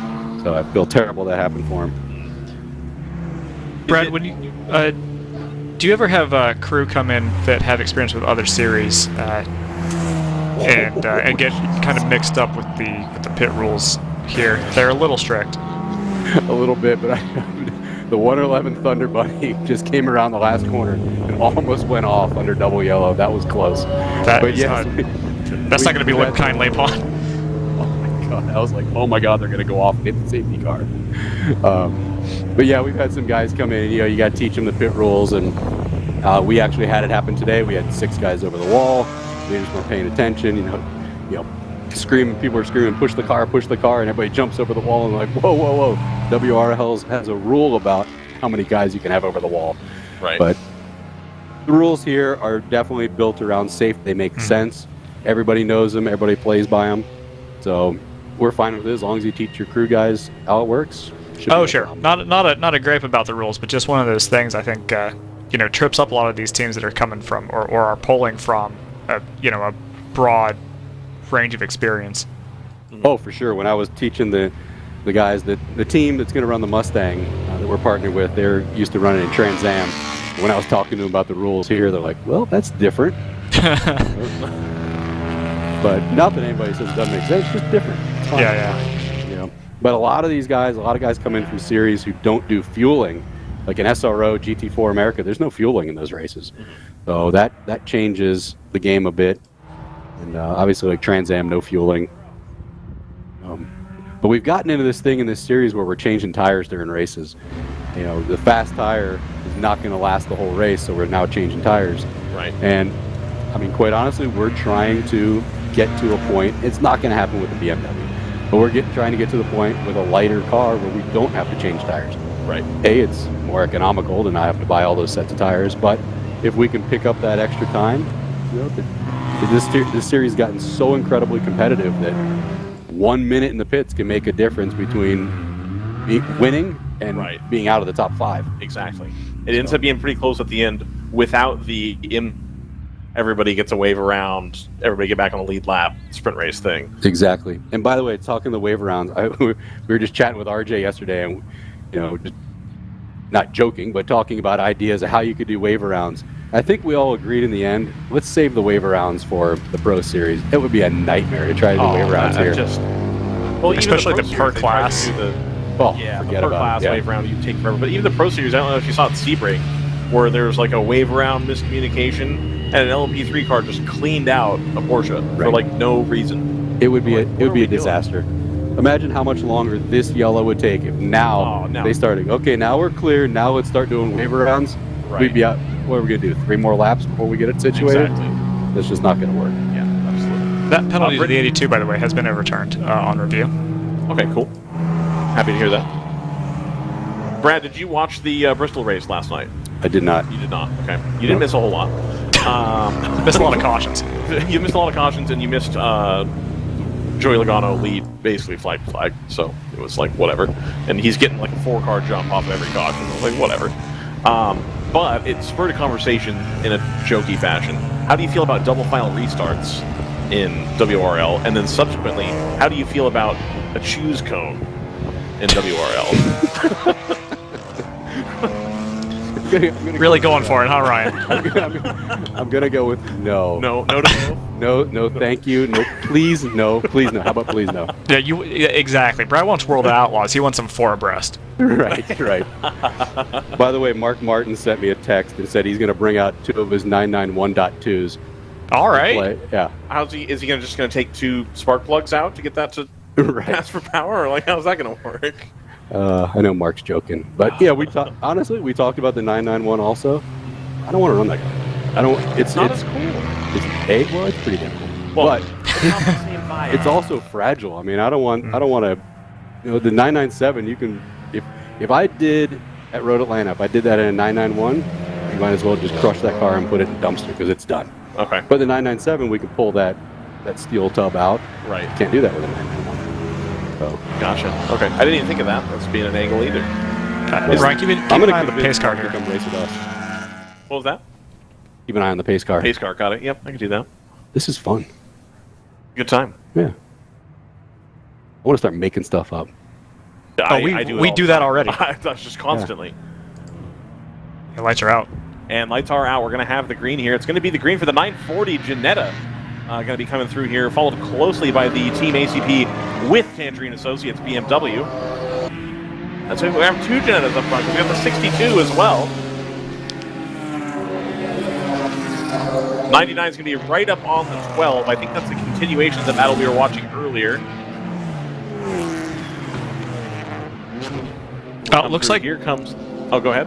That 34, I think, is on the tail end of the lead lap. Yeah. They've got a little bit of a gap to work with here, as far as the 111 just now making it down to turn 1. You know, what's so tough here is when we get the green flag on the front stretch here, it's so tight back to the carousel. If you get the green call between 11 and the carousel, you're stuck.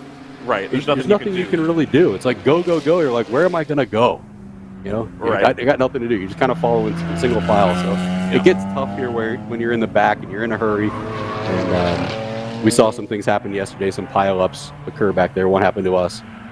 Looks like your car needs some work currently. They are going to change the alternator on the car. Oh, that's what they're going to be doing right now. Okay, yeah, for sure. Gotcha. So here's a business question for you. That if you would like to decline, go ahead. It must take some really good business skills to work out a livery situation like you have with the 88.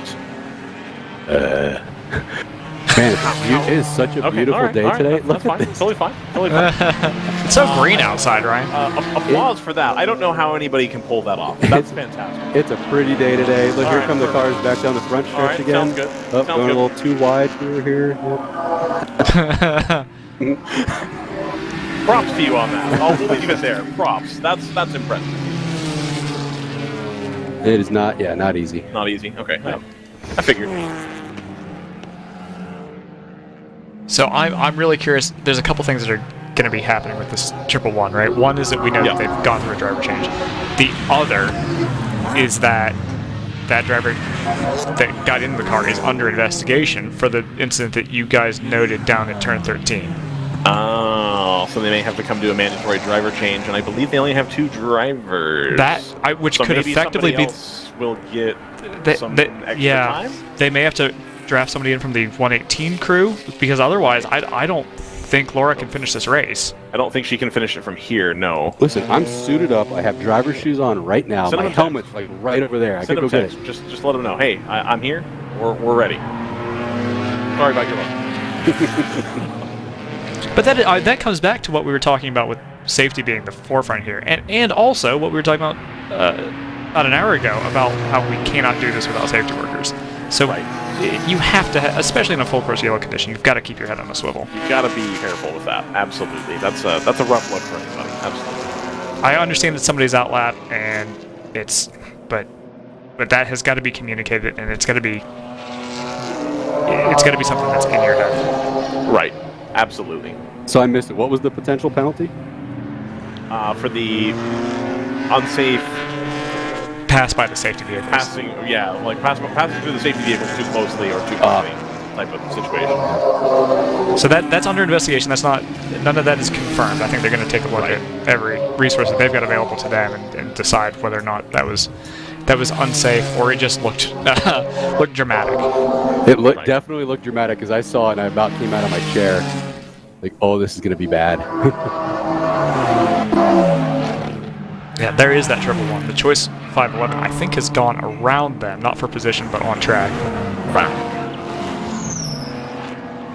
And the 111, of course, penalty aside, they're really only racing the 134 and the 127 right now. The 34. 134 is a big one. Oh, so 34, yeah. Absolutely. So we'll give a little rundown of the rest of the classes here real quick. The 44 PC racing car still out in the lead over the number 147. I don't know what's going on with the 147. Maybe they should just run without it. They've lost the splitter, and so they're going to take the wing back off. No, is that true, or is that bad info? Yesterday they did. Right. That's a balance issue. You don't want to run with a wing, no splitter. It's silly.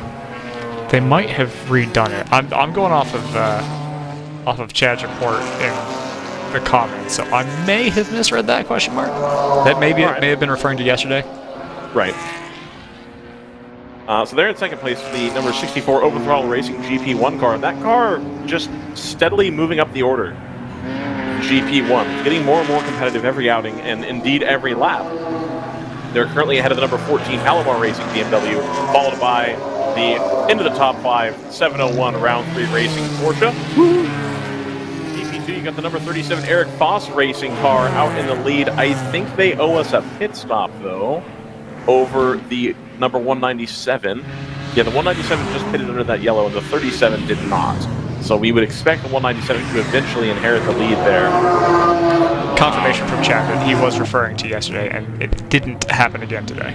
Okay, that's what I figured. And then JNR is in third with 14 laps to the number 197. So as long as the 37 and the 197 keep it relatively clean, they should have the podium locked up for themselves there. And then the number 122 Tooth Autosport TCA car is in fourth place, and they're only one lap behind the JNR car. So gonna try to see if we can have a little battle for the podium here as we enter the second half of the race. In GP3, we've got the number 55 AOA Racing Mazda Miata. They are back in the lead over the number 360 Hardaway Racing car, followed by, in third place, the number 65 Open Throttle Racing BMW E46. And then TC Klein as well in fourth position, the number 93 BMW. So that's a little rundown through the GP class. We've been talking a lot about GTO, but GTO has had on-track action, has been pretty busy most of the day. Some interesting strategy wrinkles being thrown at us here by them. It's fun to watch. Don't count out GTR 99. No, never. Never, ever. These guys are going to run super consistent. Yep. They're hanging in there. A lot can happen. And I was watching, look how much ground the 111 lost on that lap. 118 and 111 came across the line. 118 was behind the 111. They're now, what was that, 30 car lengths apart? Yeah. This is going to be interesting to see what happens here.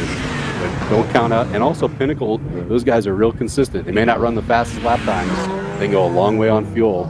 And that's a car, too, that they've been working their way to the front of the series. You know, they haven't always been at the front, but it seems like they've got their heads around making that Porsche competitive here and have now been able to capitalize on that. Yeah, Travis works so hard. That guy puts his heart and soul into this thing, and they've done a great job. They're going to be a really, really good team. That's not a factory-bought car either. That's not a factory-built car. Club's work, yeah, I mean, right? this guy, he put a lot into that, developed those cars, turned it into that. I mean, that's a cool one to watch. Everybody should be cheering for that team. Absolutely. And they have the really cool livery at Road Atlanta as well with the gold and the pictures and stuff. I hadn't seen anything like that on a race car with the gold and the blue color like that. That's cool. Really cool. I like the blue one now. The blue one looks really cool. Yeah.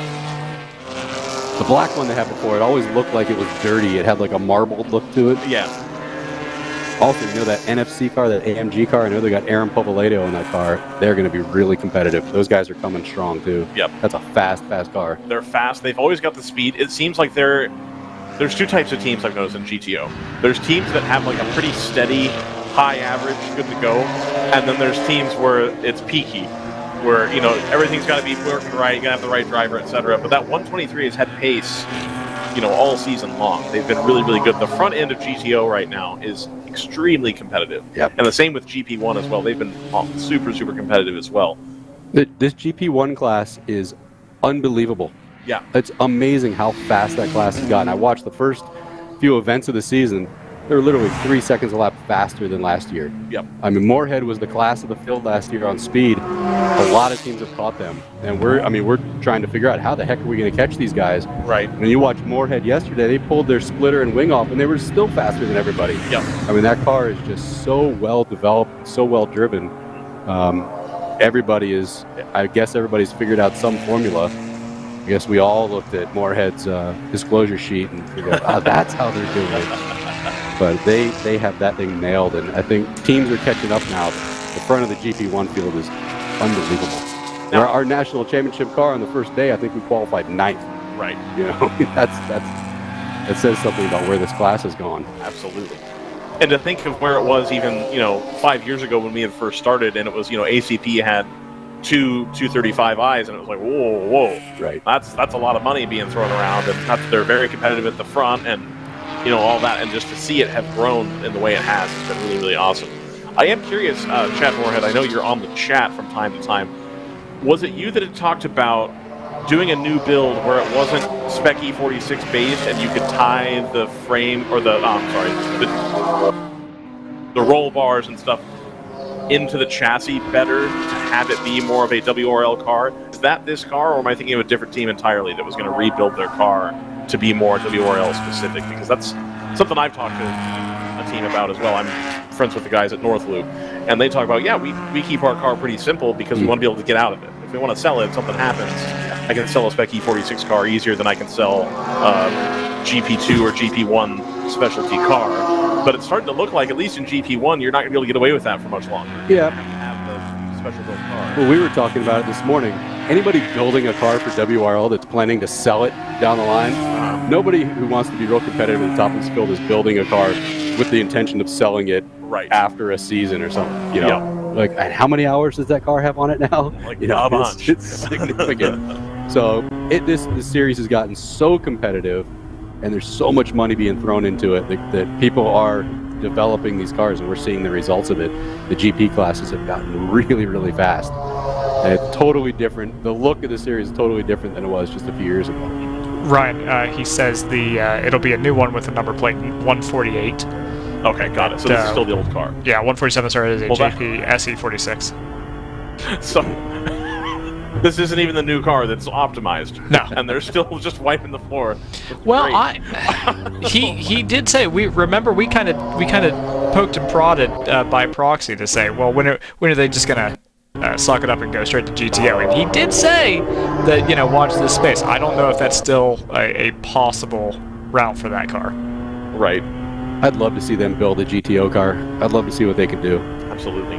With more power, they have a good formula, and to see what those guys could do in GTO, I think they'd be a real force. Well, and Screaming Goat has paved the way. Like, you can do it and be competitive. Now they have a different motor in there, obviously, but you can make it work, and it's still competitive. That's a beautiful build, by the way. That Screaming Goat car, that thing is spectacular. Really looking forward to seeing them at Daytona for sure. Ryan, he says it's going to be a different car. So there's going to be a bespoke GP1 coming and a maybe GTO. All right, so that's plan to get out of GP1 pretty soon. The money's coming. Yeah.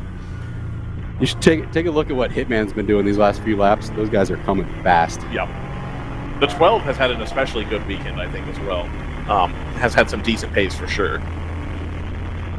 Did Cole talk about? No, I'm just kidding. He wasn't very happy with him yesterday. I spoke with Cole. Okay, good. I tell you what, people were sending me texts about it yesterday. When you're in the car, I tell you what, you've seen the heart rate monitors in NASCAR. Yeah. Our heart rates, we're pumping, the adrenaline is unbelievable, off the charts. You talk to a driver the instant he gets out of a car after an intense stint, what he says, that's all inadmissible. You just throw that. I told somebody that today. I said, whatever he just said when he got out of the car, listen to maybe 10% of that. Throw the rest of it out, because it's all emotional. And while you're in the car, your emotions are just off the charts, and you're getting angry, and someone's holding you up, and they're driving you hard. And, there's maybe a little beating and banging going on, and you're gonna wave your hands in the air and give the guy the "You're number one" sign. And I mean, it's just the emotions take over, and you can't blame anybody for that. He's in the moment. Yeah. We're telling him to charge, and he's trying to get up there and win a race. And it was a good battle between the two, and they hugged it out later on. That's what Cole said. We had talked about it offline. He said, "No, we're cool now. I'm not worried about it." Okay. Well, we're all friends. I mean, we're friends with the ACP guys, and we have a good laugh afterwards and share a beer in the at the victory lane. So it's all good. It's good stuff. It's that kind of camaraderie that I really think you have to be successful here. There was a pretty high-profile incident last season where a team, I think, came in with the wrong attitude. Oh yeah. And then I don't know what you're referring to. I don't think that they're welcome back, even if they wanted to come back at this point. And it comes down to it's the attitude. I don't think they felt like they were trying to become a part of the paddock. I think they thought they were going to come in and roll everybody and become top dog or whatever. Which was really disappointing, because as an outside observer, really disappointed by that. As an outside observer, I was kind of excited to have them in the fray. Absolutely. I mean, we talk about shift up now. I have a 7-year-old daughter. I was pumped. Yeah. And it really left a sour taste in my mouth, for sure. So that's, I think, it's unfortunate that it went the way it did, but I think it does serve to like emphasize what we're about here at WRL. And it's the camaraderie. It's the giving people respect on the track. It's making sure that you're making the right moves at the right time. And it's not like it's clicky, right? People can break into it. And no, absolutely. Yeah. It was handled very poorly from one side. I was there. I was actually up there. I was in race control because I was discussing something else with them, and I heard a lot of it. And I give RJ a ton of credit for the way that he handled it.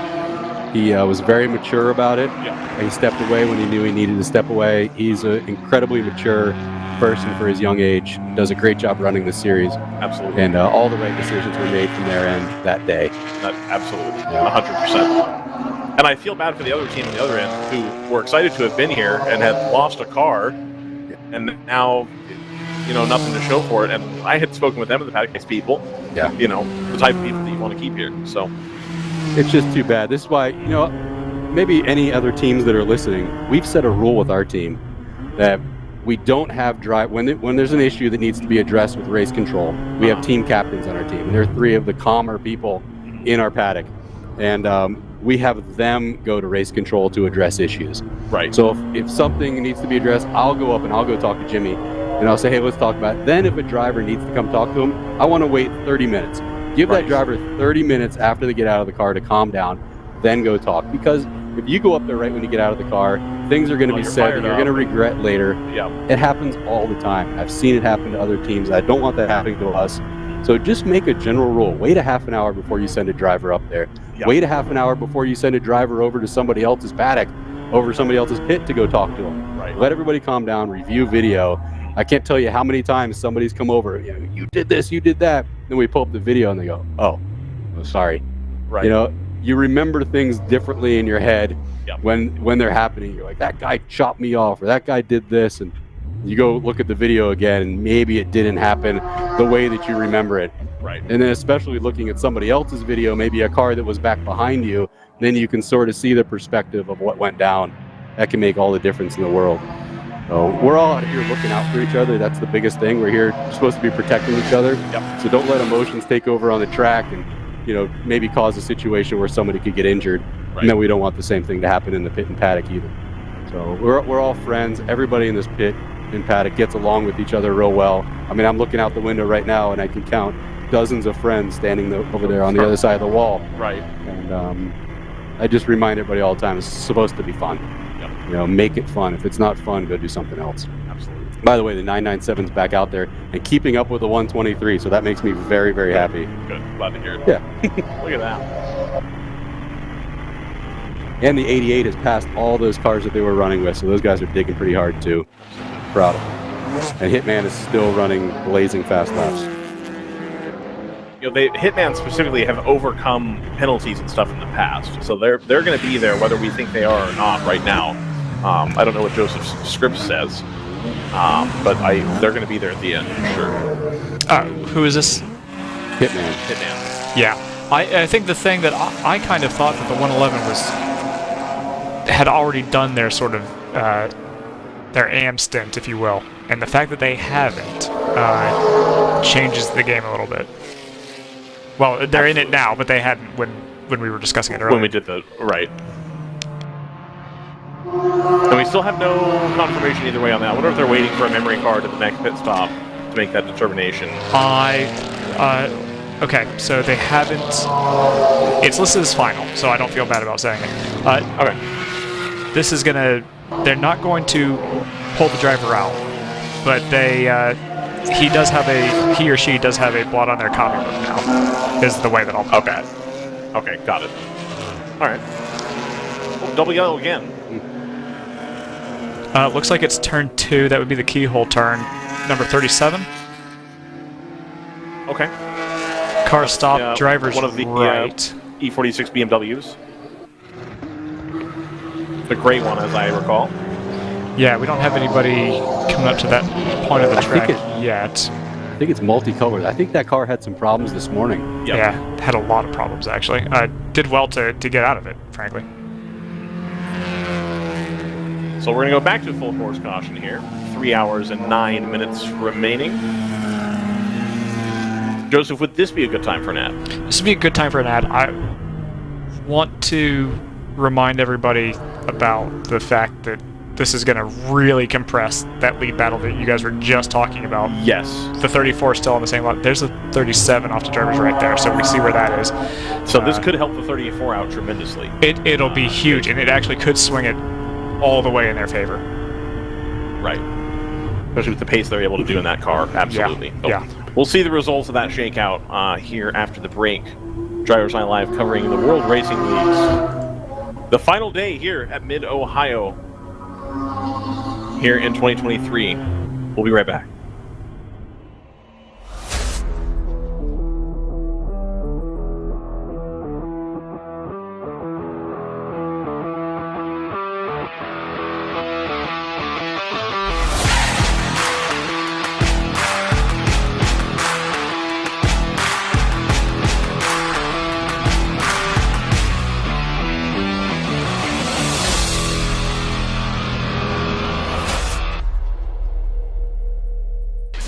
Focus, guys. We're in a race to the finish, okay? Here's where the rubber meets the road. These initiatives move the needle, like, at all. Well, let's shift gears a minute. We're really kind of at the apex here. We need to put the pedal to the metal. We need to nail those hairpin turns, cross that finish line, and take that checkered flag. Woo! Hit the track with the world's largest motorsports calendar, track day insurance, and more. Hagerty. Let's drive together. Sentinel by Candelaria Racing Products is a comprehensive motorsport video system incorporating live streaming, local recording, picture-in-picture, flag status, leaderboards, data overlays, and more. Perfect for endurance racing, sprint racing, and HPDE. Sentinel includes everything you need to get started. With the ability to control the live feed from the cloud and GPS auto start, you will never miss an on-track moment. What are you waiting for? Get your Sentinel today.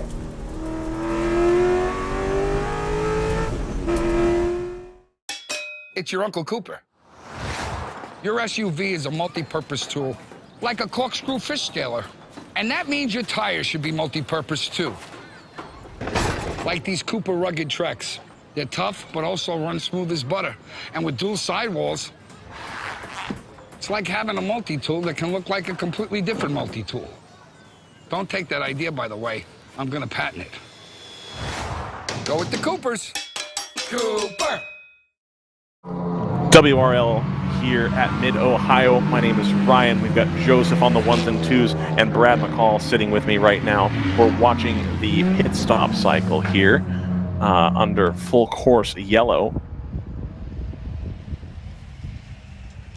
Brad, you were just pointing to something a moment ago. What can you give me some insight on that? Oh yeah, well Hitman just came in the pits. They're now on the same lap. That caution worked out well for them. Yeah. They're on the same lap as the 111. Looks like they're just taking fuel. But this is that's a huge strategy call right there. Big advantage for those guys. They can probably make it on two more, which is going to be the huge thing. And the fact that the 99 just released right in front of them, that worked out really well for the 34 team. Call of possible oil down at 2, so that was part of the reason we went full course yellow. They have looked it over and there is no oil down, so that is good news. The 44 came in also, so Moorhead is now on the lead lap. They are on the same lap with the 44 in GP1. Yeah, GP1's going to be in a weird spot in terms of pit strategy because there's going to be a few cars with longer ranges that might be able to make this on one more, depending on how yellows fall.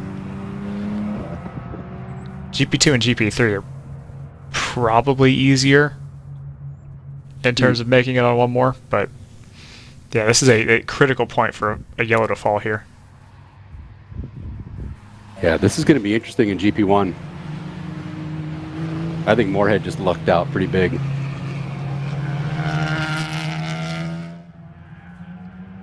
Especially if there's no oil down and they go back to green right now. The PC's going to get caught out here.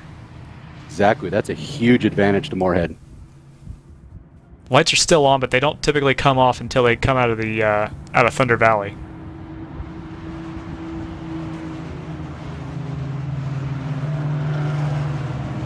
Sorry, just wanted to finish my Easter dinner. How dare you? Yeah, I know. I'm an awful human being. Sue me. PC is coming down the back straight. They've just come out of the keyhole. Okay.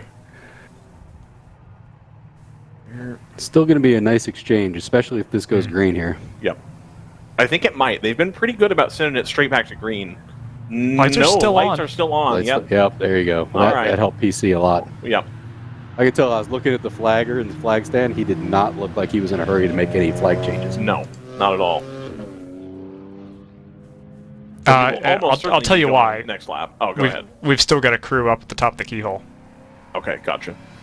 But there is an exit right there, so they can leave pretty quickly. So as long as they get it taken care of the next 2 minutes or so. I suspect this will be our 1 to green, basically.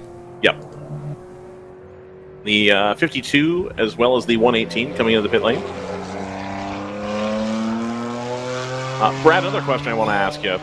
Look at that, by the way. Look at that gap between Hitman and Thunder Bunny now. Oh, 58 seconds. But that's gonna, under yellow, it's going to be nothing. Oh my God, it's going to be nothing. Guys, huge news in GP1. Yeah. Pit lane fueling infraction, 1 lap penalty to the 44. Oh no. Cow. Robbed. Settle. I mean... Chad's celebrating. I mean, we were robbed of getting to watch the 44 and the 147 duke it out for the win. That's what I'm saying. Just to be clear. Well, now the 44 is going to be chasing the 147. Right. Same lap. Gap between the 111 and the 34 for Hitman is 27 seconds under full course caution. Call that probably 10 once we go back green. Yep. And there are not many cars on track. There's not that many cars in between them. Right. This is going to be interesting. Because Hitman obviously has a really good driver in the car right now. I mean, that guy's been turning 34s. He turned to 32, low 32. They're going to be flying. Full of fuel. They're going to be able to run this full stint. I haven't tracked. Have you seen how far they're able to go under green? I mean, it seems like it's about an hour.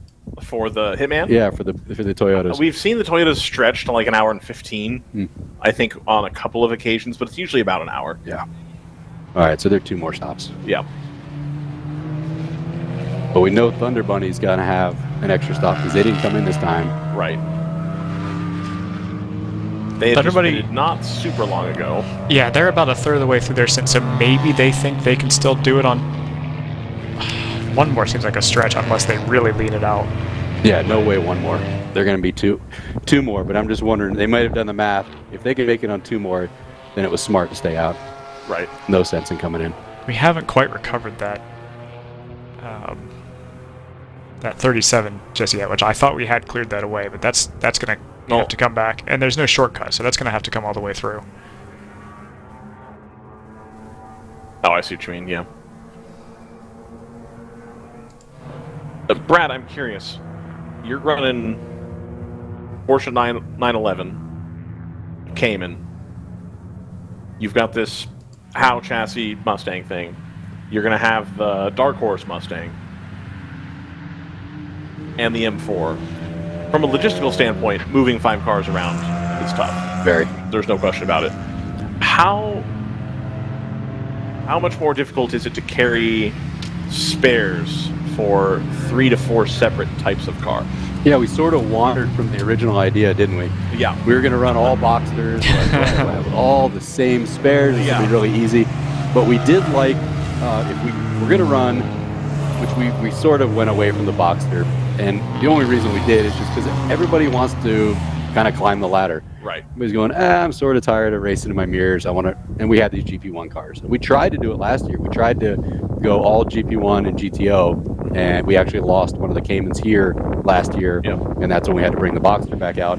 But it was fine having the Boxster, having the Cayman go on a similar chassis. We had very similar spares, and believe it or not, this 997 uses a lot of the same components as the 987 Cayman. Right. So they're very, very similar. The BMW, obviously completely different. But we had a ton of spares because we ramped up for 2 cars last year when we had James's car was 609. Yeah. So we have a lot of spares for that one. So we'll probably run that out for the rest of the year and then kind of go from there. But I know that Mark, he's a Porsche Goldmeister tech. He would like to go back to all Porsches. Right. I love Porsches, so I'd like to do it too. So that's probably the future of our program. But this Mustang is going to be a really cool potential car for us to run, just from the standpoint that not that expensive to fix.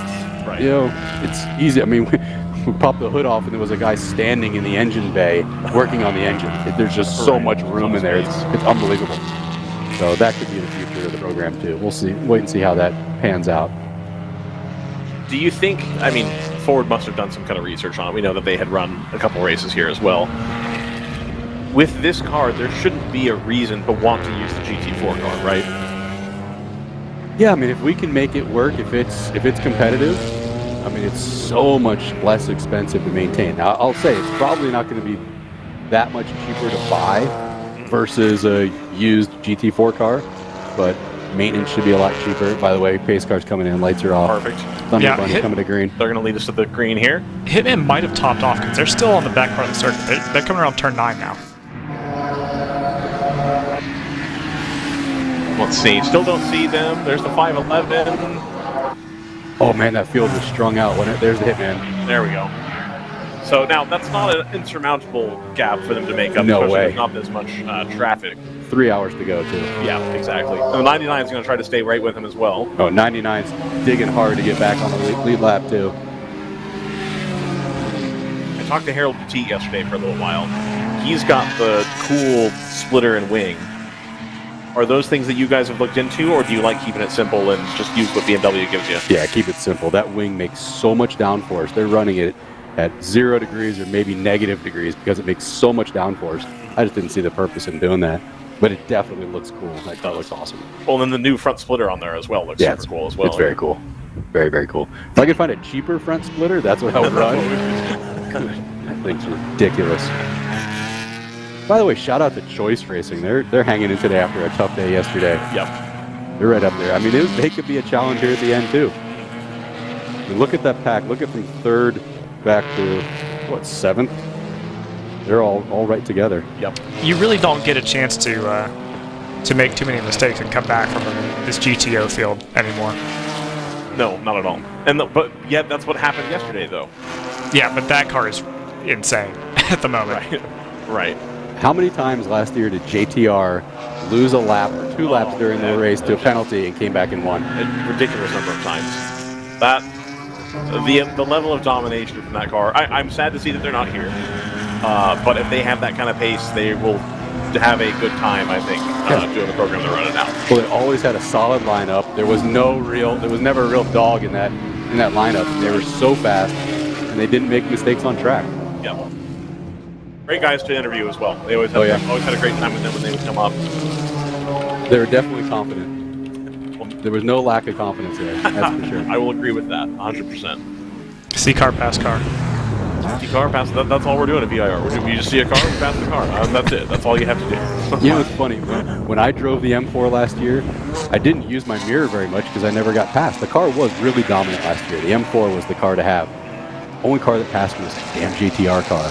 And one time, I didn't expect it. He really surprised me. I went over and talked to Jared after. And I'm like, yeah, I didn't know you were there. He's like, yeah, I could kind of tell you didn't know I was there. I'm like, man, I don't really get past that often in this car, and I wasn't expecting it. Right. That M4 was awesome last year, and now it's definitely got some competition. Right. And wait till, I know that TLM's shown up already with their Aston Martins. Mm-hmm. Those cars are going to be awesome. Oh, yeah. Really awesome. And in much the same way that the natural extension is, like, of course the Supra's competitive because it shares a lot of stuff with BMW. That Mercedes-Benz here is a pretty stout car, and that Aston Martin is a lot of Mercedes-Benz drivetrain in there. Those are going to be amazing. And I love those TLM guys. They're a lot of fun to be around, so I hope they do well. I hope so too. I like to see them come to more races. I want them to, leave Miami and come up here up north and run some of these with us. It'd be a lot of fun. It'd be super cool. But David's got his hands full. He bought Farah, so he's That guy, I've never seen anybody travel as much for racing as David Twatty.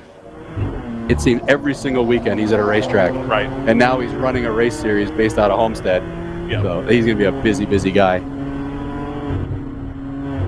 do you think travels more for racing, him or Nathan Bird? Man, I don't know. Do you follow Twatty on Facebook? No.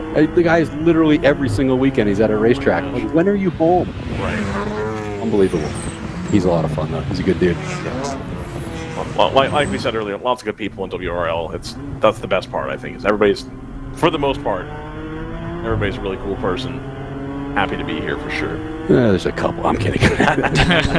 Everybody's really nice. There's that one guy that's related to that garage project in Austin. I don't know At all. Yeah, you know. There's a couple guys that are related to that garage project.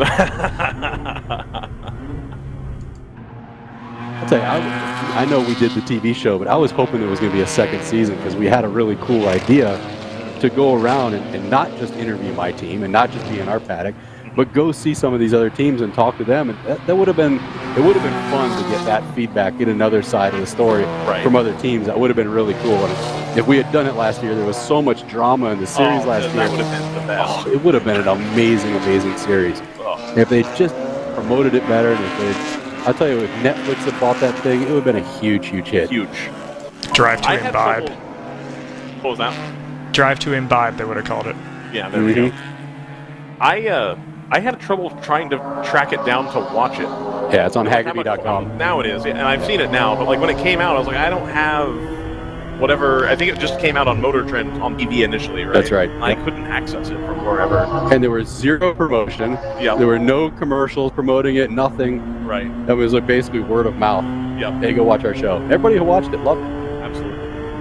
By the way, Hitman is only 18.5 seconds behind Thunder Bunny. That's nothing. That is nothing. This is going to get exciting. Now that should set up for when Laura Hayes gets back in the car at the end of the race. As long as they can hold on right now, that'll be a really cool battle to see them head to head go for it, you know, for the win here at the end of the day. Hitman's got some pretty stout drivers too. Absolutely. So they could throw somebody in there. I mean, they might even be on a strategy now where they could leave somebody in for 4 hours. Right. Just kind of get us to the end here. We got 2 hours and 52 remaining here at Mid-Ohio. Here comes the 111 by itself. Got a lot of open track. Should be able to make some good time here. You know what's cool to see though? Look how Pinnacle's hung with them. Oh yeah. 111's not leaving that car. No. I mean, 127, they usually don't have the pace of the front guys, but they hang in there, they run long on fuel, they don't make mistakes. That's pretty cool to see them hanging there. The 127, I think of at this point as in kind of the same league as the 99, where they're around. Again, they're not setting the timesheet on fire every lap, but like they are there, doing the consistent thing, making it happen.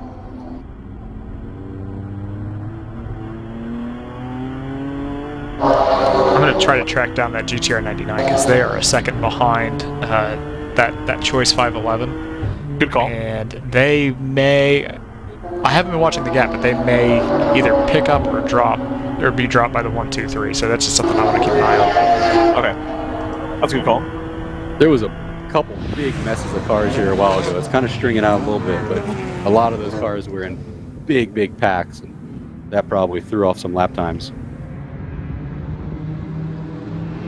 This whole race, look at 123, 511, 99, they're all right together. Yep. Yeah, this has been the maybe most packed together, and here they are. GTO, you'd hesitate to call them midfield, but we've got kind of a lighter entry this weekend. I guess the issue is that there is no midfield. 20 cars. Yeah. But that's lighter, and that's crazy to think about. Right. But there really is no midfield. It's like an entire class of front-running cars somehow. Right. Yeah, you've got the couple that are, I had used the analogy earlier, you've got the breakaway, if you will, and then you have the peloton of the rest of the GTO field. Yeah. All right with each other. If you have enough pace, you can outrun a lot of problems that you give yourself. 511 is real close to the 99. Yeah, and that's this is Hitman obviously that's in the mix here. That's not for position. That's that's the car that's chasing down our overall leader. Right. I know Laura's real fast in the 111, but the amateur drivers, I know Jim's in that car as well, those guys are not slouches. They're in open air right now. He did a 34.3. That's not bad. No. It was a little bit weird, like the kind of like the front kind of washed away from the 99 there. It was a little weird. That's what I was going to say. It looked like that the 34 had been able to keep a tighter line coming through there than the other two cars. We're going to see him come down the big straight here.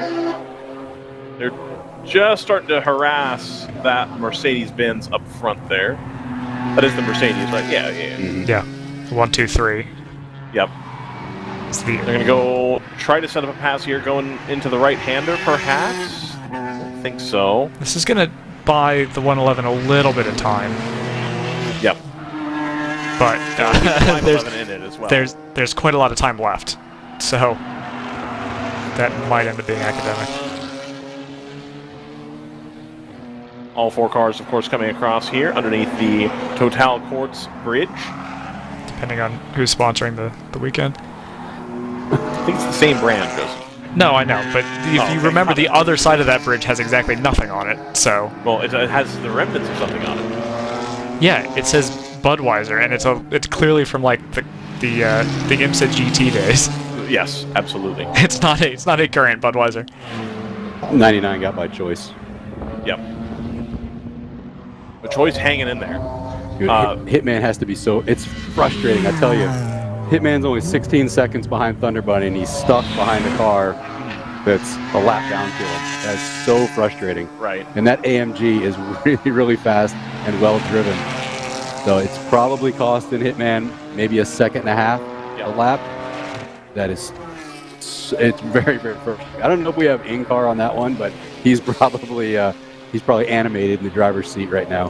What I love, and maybe you can speak to this since you run some of these operations, but what I'm really into is watching the AM drivers sort of develop over the course of a year, right? Because will have a few drivers, and they're clearly the weak link in the chain in terms of their driver lineup. And then by the time you get to mid-season or the end of the season, they're not half bad. I mean, they're clearly getting something out of these driver coaches. The 118 is going to start to catch here if we don't get this taken away. There you go. The 34 finally gets down the inside. But that's going to leave the door open for the 99. 99 does pull back in, but it's going to be really, really close coming through here into the carousel. Oh yeah, Hitman's going to take off now. 99 does not take advantage of the see that big pole wiggle? left. He's digging. I mean, he's definitely digging for it. Yep. But yeah, question about the AM drivers. I mean, like, we have a guy who races with us, been with us for a few seasons. His name is Dennis Neal. And you guys, I think he's come up to talk to you several times. Dennis is a great guy. He's my sounding board on the team. I love talking to Dennis. But when he first started, he was off the pace. Of, granted, he was racing with Cole and Carter, but he was off their pace a little bit. Oh, car off at the carousel. Looks like a 44 yeah, it does look like off the grass. 99's made that move on the 1-2-3 though. Oh, he pulls off right in front of my guy. 44 PC. Yeah, PC was off in the carousel. Yeah. But Dennis has gotten to the point, he was the fastest driver in the car at Daytona, and that was with Cole in the car. Right. So Dennis has gotten himself, where he's definitely an amateur driver, you know, he's, you know, close to my age, you know, we're not young guys, and he's just as fast as everybody else in the car now. So it's just that seat time and being with other drivers in the same car, being able to compare data, talk to each other in the hall or after or wherever, just kind of going over video, makes such a huge difference. There's nothing better than seat time, and it really makes these drivers better. You know, Hannah Grisham, who's running in SRO this year with the Heart of Racing in a GT4 Aston Martin, she credits the seat time that she got with us for how she got that. She went to the shootout and she won that. By the way, 99 and 511 got by the 123. Yep. Both of them got by there. The 123 drops. It did, big time. Yeah, she credits all that seat time and all that experience she got with us. Keep an eye on her. She's an amazing, amazing talent. She qualified P2 in class at Sonoma, then had some terrible luck in the races, but she is a very talented driver who puts a lot of time in, and she's going to be something special. You'll have quite the roster of former Round 3 racing people. Alumni here. at that point. Yeah, absolutely. We've had, with Shift Up Now, we've had 10 different Shift Up Now drivers in our cars. 10. Wow. And I love that partnership with them. We have a lot of fun. And yeah, it's really enjoyable racing with these ladies and seeing them advance. And now we've got Erin Vogel this year, and she's a great example for the younger girls with Sarah and Lonnie. And it's going to be so fun having her in the car with us. Really enjoy having her around. That Shift Up Now program, I think, was it Ashley Freiberg swept her weekend at Sebring in the Porsches, coming back to racing full time, which is good to see. Yeah, I mean, the car doesn't care what the gender is of the person sitting in the driver's seat. Absolutely. And they're super, super talented. I mean, look, we're talking about the Thunder Bunny car. And we're saying, oh, well, when Laura gets back in, they're going to pick up pace. They're going to pick up time. I mean, imagine saying that 10 years ago in a series like this. You go, oh, well, they still got a girl to put in the car, so we got time to catch him. No, now you put the girl in the car, you're like, damn, we're screwed, Laura. We're done for. You know, and when we were racing with Sarah, I remember listening to some of the broadcasts, and you guys would go, I'm not sure who's in the car, but they got a lot of pace. It must be Sarah. Right. Yeah. So, I mean, they're making a name for themselves. These girls are amazing racers. Forget the fact that there are girls. And it's honestly, it's one of the reasons why you don't see a lot of pink in the Shift Up Now program. Because it's not about them being girls. It's about them being a really good race car driver. It just so happens that we're trying to give them an opportunity. And, I mean, here comes our 997 filled with female racers that are going to be challenging for podiums here very shortly. I believe that 100%. So with the number of drivers that you've pushed through, Brad, have you ever considered, I'm sure you've considered, talk me through the consideration of, like, should we run a Round 3 racing LMP2 car? Are we going to get into maybe GT3? You've got a roster of drivers who are familiar with your program now that you could, sponsorship aside, make that a reality, I think. What goes into a decision to be made on that kind of thing? Well, 2 years ago, a deal's never done until it's done. Absolutely. And the deal was done. I mean, we were going to have a GS car in IMSA. It was done. And there was going to be a female racer in it teamed with a pro. It was going to be awesome. We had this deal all but wrapped up. And in the 11th hour, the sponsor said, no. The sponsor backed out at the last second.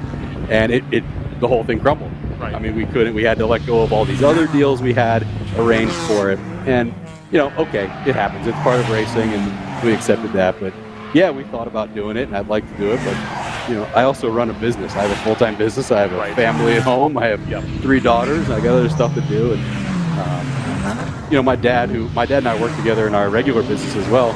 But he ran professional racing. I mean, he had SCCA Trans Am team, and he had IMSA GTO team, and he had a NASCAR team, and he was busy all the time, especially in NASCAR. When they were 32 weekends a year, traveling every weekend. As a teenager, it was a lot of fun, but that's a lot, and I don't necessarily need that. And I talk to some team owners in these pro series, and they're like, "Yeah, it's not so fun." It's a full-time job, and it's frustrating, and there's so many rules these days. Right. But back in the 80s in IMSA, it was a blast. It was do whatever you want. You're here, and guys would show up with open trailers. I mean, my dad had a all-volunteer crew, and he almost won the 24 Hours Daytona twice. Right. So I mean, it's got to feel like a little bit of a throwback coming to WRL, because it does still kind of have a little bit of that old-school IMSA feel to it. You are 100% correct. My dad always says, he told RJ a couple years ago, he said, this feels like IMSA in the 80s. This feels like IMSA. Just don't become what IMSA became in the 90s. but this feels like IMSA in the 80s, the glory days of it, where, you had big haulers, and then you had guys on open trailers, and sometimes the guy on the open trailer was beating the guy with the big hauler. But what if, okay, hold on. What if the guy on the small trailer had a side business, though? How would you be able to tell who was actually better? Like, how did you rate the drivers? How would you have known? Not to bring up the Dinner with Racers joke. I'm so glad we haven't waded into that either. As far as not trying to be like IMSA, it doesn't matter here. It really doesn't. It really doesn't. It's funny. It's interesting. You talk about drivers. It's amazing that over the last 2 years, all of a sudden we say a driver's name who's popular here, and they're like a big name to us. We're like Cole Lofsgaard. I'm like, Cole was in the car. Oh man, that's spectacular. Right. But you go, and if his name all of a sudden gets moved over to IMSA, and people are IMSA are talking about Cole. Well, this series has done its job. It's done exactly what it set out to do. I mean, we're talking about Laura Hayes, and Laura runs up Pikes Peak, and all of a sudden she's a name, and people recognize those names, and it's happening throughout this paddock. That's really, really cool, and that's sort of the way the old school used to happen. Right. I mean, you got a guy named Jack Baldwin showed up and, you know, was a drag racer. Yep. And he showed up, and all of a sudden, you know, he's kicking everybody's tail in a GTU car, and Mazda made a name for himself. Right. And it's really, really cool that this series can do that for drivers. And it's already happening. I mean, Cole's going to be running in Super Trofeo. Mo's going to be running in Super Trofeo. Anna moved up. Sabra Cook, who ran with us last year, she's in Carrera Cup. So there's some amazing drivers in this series. And I was talking to Mark Miller, who was a pro, who was going to run with us in the Mustang. Yeah. And I said, listen, don't discount the quality of the drivers in this series. Right. You know, if you're out there and you're digging hard and you see a guy in your mirror, he's no slouch. Right. You might not know his name, but there's some really good drivers in this series. You know, yeah, we got Johann Schwartz in cars too. But you don't necessarily know that he's the guy in the car at that time because they got two other really good drivers too. Smoking it, yeah. I want to give an update on the GP3 situation right now. We've got that number 360 Hardway Racing. They have taken the lead in GP3. They are 9 seconds ahead of the number 55, so that might be a battle we can look for on track as well, Joseph, if you happen to catch that. What I'm going to end up doing is tracking the 34 while we cycle through, give some people some onboard air. That's fine. Because that gap on that last lap went from about 8.5 seconds to 5.3 seconds. Oh, okay, that's less of a swing. Yeah, I saw the 2 and I said that first. So, but that is going to come down, and they may be on top of each other within about 3 laps or so. Okay, sounds good. Moorhead and PC is going to be a good race too. Yep. PC's turning really consistent 36s. Now, I mean, we know Moorhead can turn it on, and they can do that as well. But if they're not that far apart, the 34 is like right behind the 111. I know they're right just there. flying. 99 not that much further behind either, and the 127 still trying to hold on. 2.6 seconds between 34 and 111. Yeah, this is a foregone conclusion. Absolutely. That's a 132 to a 134.9. Yeah, I don't see a ton of traffic behind them unless it happened at the very beginning of the lap for that, because they had actually kind of equalized a little bit on pace briefly, and now that pace differential went right back up. See, but now you're in the mirror. Now you can be seen. Yeah, well, you're also very much in the windshield. If right, on the other hand. Yep.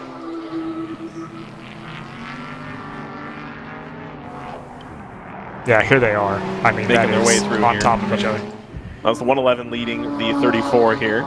Do we know, did you guys catch whether or not the Turbo 1 changed tires? We know the 34 did. I think they had earlier, question mark? Okay. Did we see, I think we saw, they had to do the double they changed tires. Yeah, we saw them change tires. Yeah. Yep. On fresh tires here, 2 hours and 36 minutes to go. Oh, they're just going to The 34 has just, this won't even be close. Oh, I think they had to tuck back in. Yeah, look at that would have needed to be a point by. Right here, right on. there goes the tail. Yep.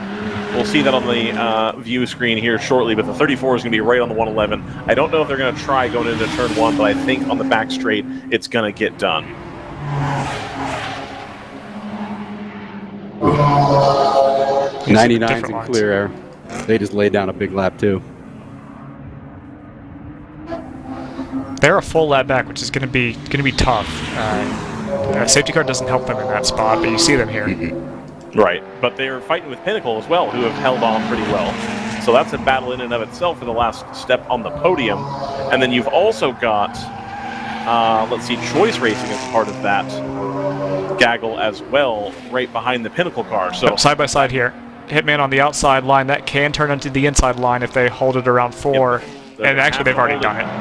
Nice and steady, and it's done. Super clear, comes back inside, so the 34 is taking the lead here with 2 hours and 34 minutes to go, and that 34 is going to start checking out immediately.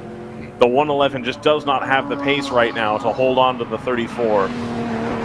gap already getting bigger, as you can see. Yeah, there are certain... And then there's the 99 peeking into the back, in the background.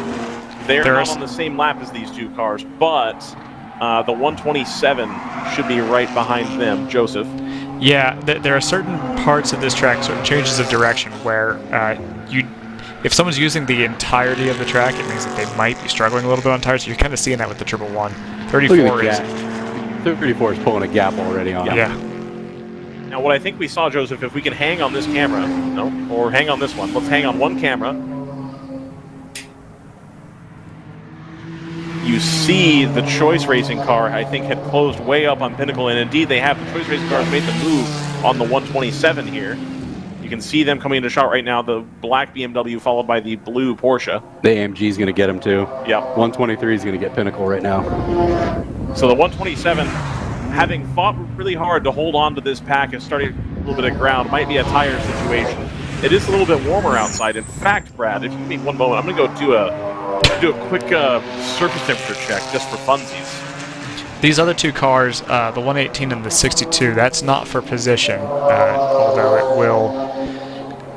it'll sting a little bit to lose those spots, but it won't cost them. 62 back in 18th after I have to imagine running into some mechanical woes. I think we saw them spin around, actually, and I wonder if that's related to anything. And then the 118 sitting back in 14th out of the points as well.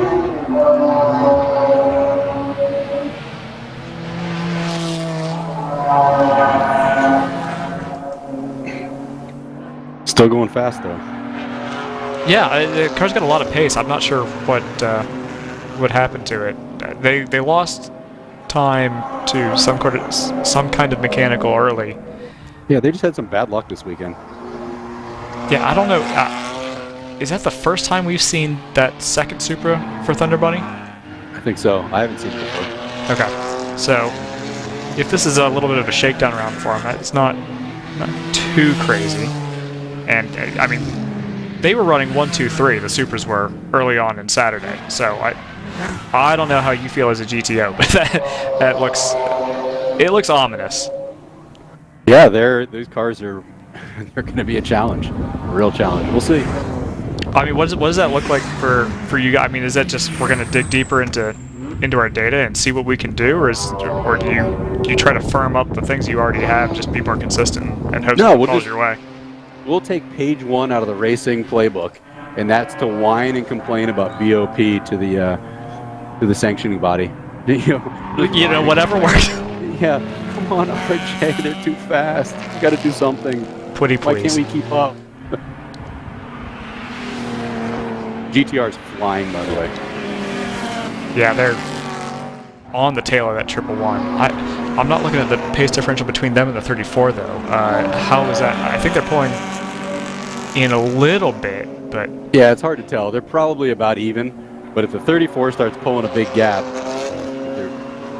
maybe they're going to back it off a little bit, kind of save the car. But 34 is just checked out. Look at this. They're gone. 99 is going to have the 111 here pretty soon. Maybe even this lap.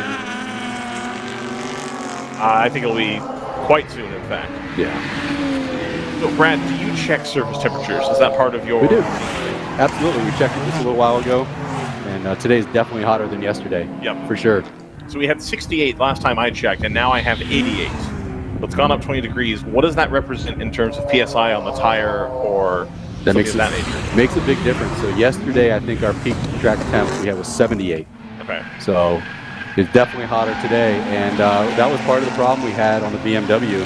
We had a couple tires over peak target pressure, and that caused excessive wear on those tires, and that's why we had to change tires earlier than expected.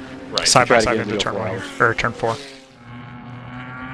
Turn 4, they're going to get it done there. That's going to happen as well. It's going to be the 99 going down the inside of the 111. So the 111 continues to lose time here with 2 hours and 30 to go.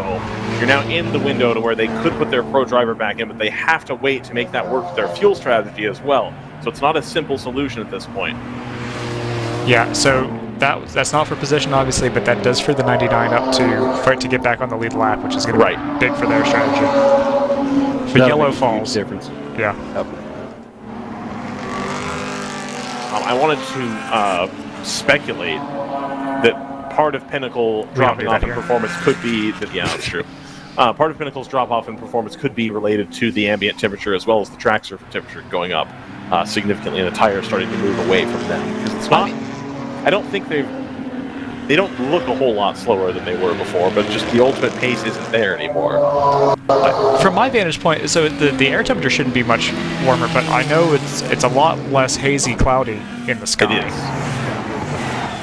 I mean, just being honest, Pinnacle has never been the fastest car out there. That's not their game. They hang in there, they stick around to the end, they're super consistent. So it's not their game to go all-out pace. Speaking of all-out pace, I mean, Hitman just laid down another 32.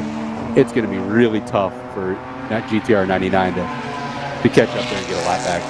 They're going to need some luck. And unfortunately, I did look, and they are on the same pit cycle as the Hitman car. So it's not like they can luck out. Hitman comes in early, because I'm pretty sure that BMW is going to drink fuel faster than the Supra. Right. Do you think that that's an active conversation on the 34 pit wall to say, hey, that 99 wants to get their lap back, you need to make sure you're managing, make sure you keep them behind you? Is that something that you think about, or is that just run your pace? 100%. Okay. Absolutely.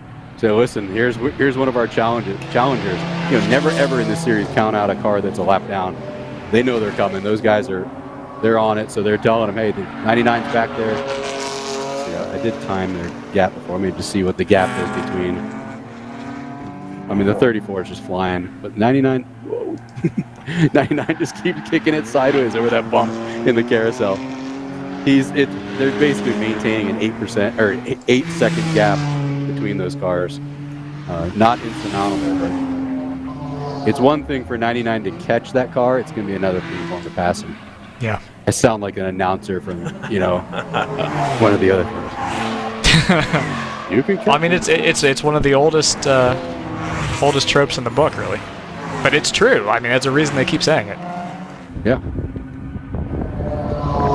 You never know. I mean, if they catch a big pack, first of all, there's a long way to go. Still got 2.5 hours to go. A lot can be done.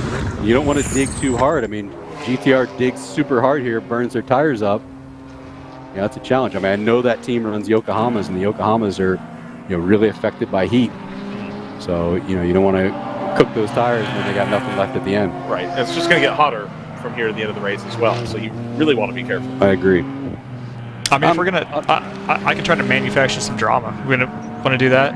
Yes. I don't think you're gonna have to. I think there's at the end of this race, you're gonna get it. The penalties have been interesting this weekend.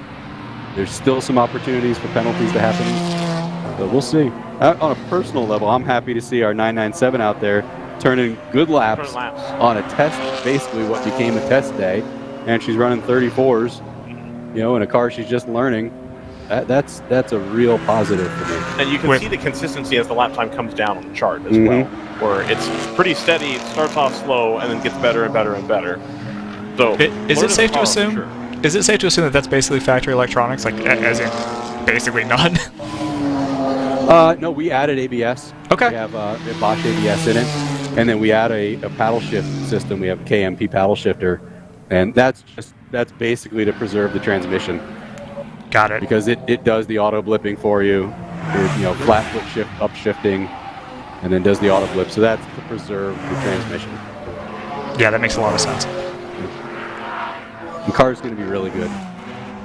I'm looking forward to it. I mean, genuinely, I think the last time we saw a 997 in competition was the team that is now, I think, called Black Forest, running a Cayman, were Loose Cannon, and those were great cars to watch. And it's we really hated losing that car. I'm pretty sure a 997 never ran here. There was a 996. The team ran a 996 at Coda 3 years ago, maybe 3. Yeah, ran a 996 at Coda. I think Loose Cannon, Joseph, that you're thinking of, ran when we covered the other series. That's right, they did. In the 997. Okay, I thought they brought the same car over here, but I'll take that. Dude, Hitman's pulled a 12-second gap. They are just flying. And you can see they visibly they pulled a gap on 99 also. Yep. Yeah, I'd love to know why they you know, they could have led basically flag to flag yesterday if they hadn't run into their lap penalty. They were a little bit behind where we expected them to be in the first stint, and I'd like to know if there was a reason for that, or if they were just conserving what they've got. 511's in the pit lane. Should we make stuff up? I'd love that. We can make some stories up. Yeah. No, it's always we're always trying to use whatever we can to try to get a handle on where we think the race is going, right? And so when you see a car like the 34 kind of not putting in the kind of laps that you expect, you're like, well, something going on with that car? Are they ailing? If they were before, they're certainly not now. Right. So I'll tell you, my mom listens to every broadcast. My mom's probably listening right now. Happy Easter, Mom. Hi, Mom. She's texting my dad like, the announcers just said this. What's going on? All day he's getting texts. But she listens. She loves the broadcast. You guys do a great job. She kind of watches maybe some of our in-car at the same time. But my aunt listens to it as well. I got a lot of people listening to the broadcast and enjoy it. And, they love when I come up here and do an interview. They've never heard me come up here and help commentate either. Yeah, I mean, you're welcome to stay as long as you want. As far as I'm concerned, you do whatever you got to do. I figured you'd had things to go do. You're running 3.5 cars this weekend. Hitman just did a 32, by the way. But yeah, this was kind of just off the hip. I actually came up here to see the stewards about something, and then I'm like, I'll stop by and say hi. Yeah, no, we appreciate it. It's tough when we're on the opposite end of the paddock. For sure. In the commentary. My crew's probably, where the hell is he? I didn't go back. But I was suited up. I'm in my driver's seat right now. It's because I was doing some driver change, assisting on the 88. Okay. I was helping with driver changes. But Cole's going to get in next in that car if he's not in already. He might already be in that car. He was saying he was going to end up having to run because the other guys had to leave at 2. Correct. So. Fred left already. Fred had to get to the airport. But Cole's going to finish up today. And I don't know. I mean, that could be Jeff Courtney was going to be in the car. He's super fast too, so it's hard to tell just from pace who's in the car. And those are long-time World Challenge drivers, right? Yep. Jeff and my dad competed against each other in World Challenge, and I think Fred was there at the same time also. And Jeff had the car. Remember when he had neon orange wheels? He did his wheel, the same neon orange that's on the car now. He did neon orange wheels. That was pretty cool. Yeah, I remember seeing that. I remember seeing a similar livery on, I want to say, a Viper? Question mark? He had a Viper. He did. What else did he do? I'm trying to think of the car. It ran in World Challenge. It was. It wasn't a Jannetta. What was that thing? In the. Oh, thinking. 5 minutes after I leave this booth, on the other side, I'm like, that's what it was. Right. It was that. Yeah, I can't remember. But yeah, it's really fun to see. It's fun to see new names. It's fun to see names that I remember watching as a kid coming to this track. You know. So you see that Audi TCR car right there? That's the Tooth Autosport guys. Yep, we talked to them yesterday. Oh, you did? They're great guys. Did you have Travis up here with his blonde hair? We had both. Yeah, Eminem. Yeah, Travis and Trevor. So those are the guys that are to blame for me being in endurance racing. Really? My dad and I, we did our first race together, our first endurance race together with Tooth at Watkins Glen. Okay. And the interesting thing was Jim Keown, who is Thunder Bunny, right. He was our teammate on that team. Okay. I remember we were out at dinner that night, and Jim's like, this is so much fun. We should start a team together. My dad and I were like, I don't know. Now I'm kicking myself. I definitely should have started a team with Jim. That would have been awesome. Maybe if you're listening, we could still do that. I'm not discounting the fact we can start a team together. I mean, you guys are already unstoppable now, and to have combined forces, then you're just going to have the Death Star of WRL. That would be fun. That'd be fun. Jim, call me. But it was fun. So I raced with Tooth. I did that race with them, and then I did the 24 hours at VIR, and we had a lot of fun. A lot of things break. We had a lot of fun, and they're just absolutely great guys. We've been great friends ever since then. I'm really excited to see him here in WRL. I went over and talked to Travis before, after one of his cars accidentally locked it up in the keyhole and ran into our car. But we chatted for a little bit. I think he's definitely going to be at Sebring, thinking about coming to Daytona as well. Yep. But they'll be a nice addition to the series. They were talking about they're on a 2-week bender right now. 127's in the pits. Yep. Pinnacle. Yeah, that's going to be too early, I think. They're going to need a splash. They were way off sequence. They hadn't pitted for a long time. That car did not go as far as I thought it would go on fuel. Look at that. They pitted it 158. How many junks they put in? 1. It should be like 5 or 6, right, on the Porsches? Bunch of fuel. No, 5. That one should probably only carry about 20 gallons of fuel. Okay. They should be about 4 jugs. 4. Okay. Yeah. What was it we were counting? That was it was probably the 89. 89. They probably put in a lot of fuel. That thing's big power, real heavy. Right. Yeah. Now, the 111 is still circulating. Is that right? Have they come in? They have not come in. Okay. Because they. What? Yeah, they lost a lap, didn't they? I don't know what for. I'm looking through the log and I don't see anything for them yet. They appear to be having a conference underneath their tent. So there is a note from 1106 that may be relevant because they just doubled up lap 199, so they definitely took a penalty. Oh, the 99 is totally sideways out of the carousel. Look how slow he's coming out. Yeah, he was totally sideways.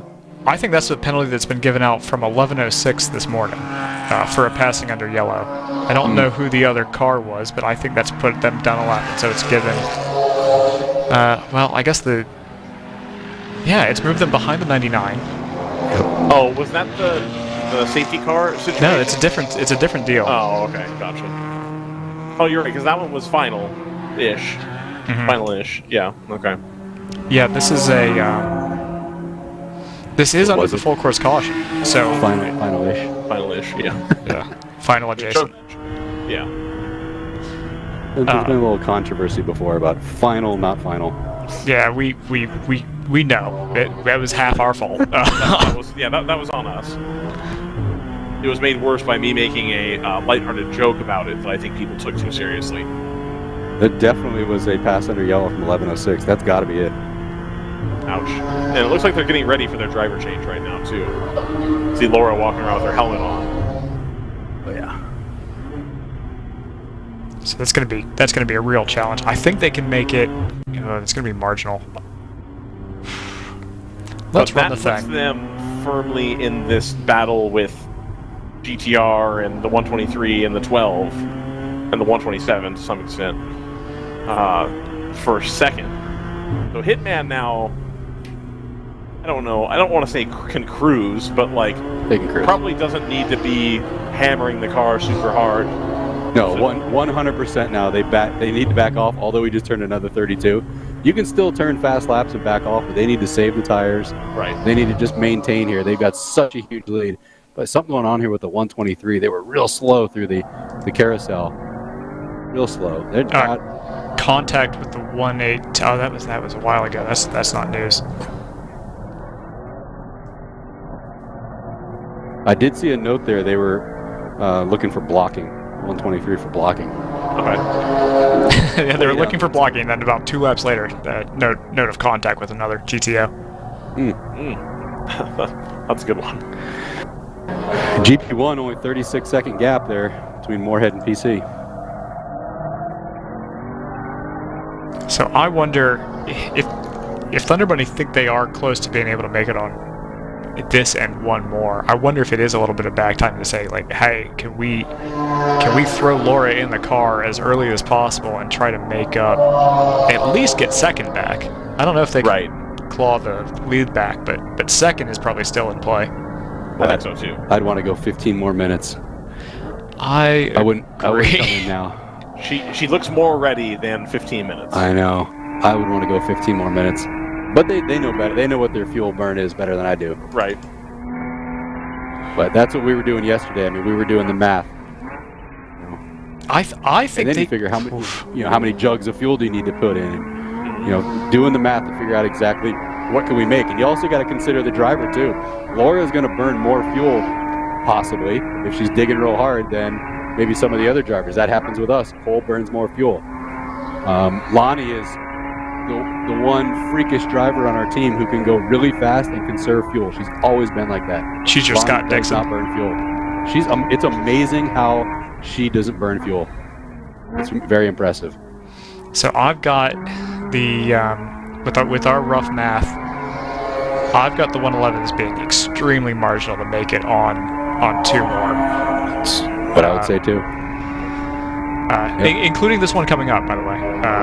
So it's so it's one after this. Well, it'd be this and one more. Right. Yeah. So yeah, they have to really stretch the edge so that. Actually, Hitman is also marginal.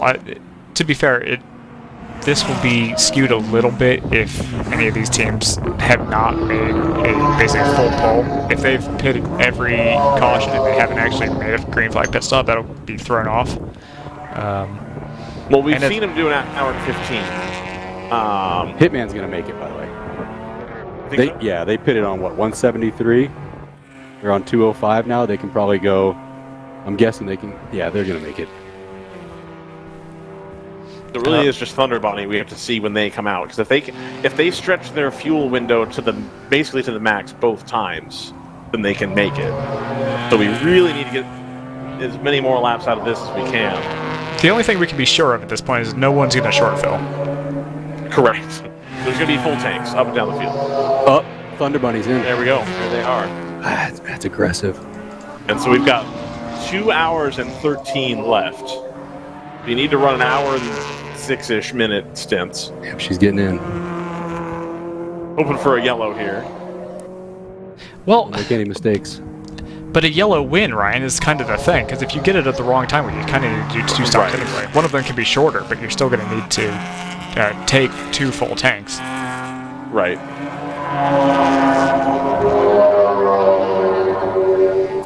I'm always watching the official. If he goes to his headset, you're like, oh crap. Right. That's what got us in trouble at Coda. That's true. Yeah. By the way, Tim Myers is listening. He's always listening. He sent me a text. He just gave me a name of a cheaper splitter for the BMW, so thank you, Tim. Significantly cheaper splitter for the BMW. Do you have one in stock? You just ship it on over? He probably does. Probably does. Unless he sold. I know he was looking to sell those cars. I don't know if he has yet. That was a good stop. It was. That was a really good stop. That's a fast driver change because they probably didn't take a full fill. I wonder if they know they're going to need to make 2 more and they're just going to split the stop off. Just commit. Yeah, I mean, that definitely was not a full tank. There's no way. They only ran 30-something laps. I think they had 1 jug. I don't think I saw the second jug come over. There might have been 2. Yeah, definitely. There definitely 2. wasn't 3. Well, in 30 laps, they're going to burn more. I mean, they're probably two jugs of fuel. So it's aggressive. We've got a slow car coming through the S's, rolling down the hill. That hasn't been called yet. It's a 455. Car stop driver's left. That is really close to a pickup point. So I don't know that we'll need to go full course for that, but if we do, that might help us out in terms of tightening this battle back up. Right. I was gonna say that car had looked slow for a while, but I just looked at their lap times and that's about par for the course. The GP3 car. So Pinnacle is back to within 2 seconds of the 511 for that 6th place there. 455 back underway, it sounds like.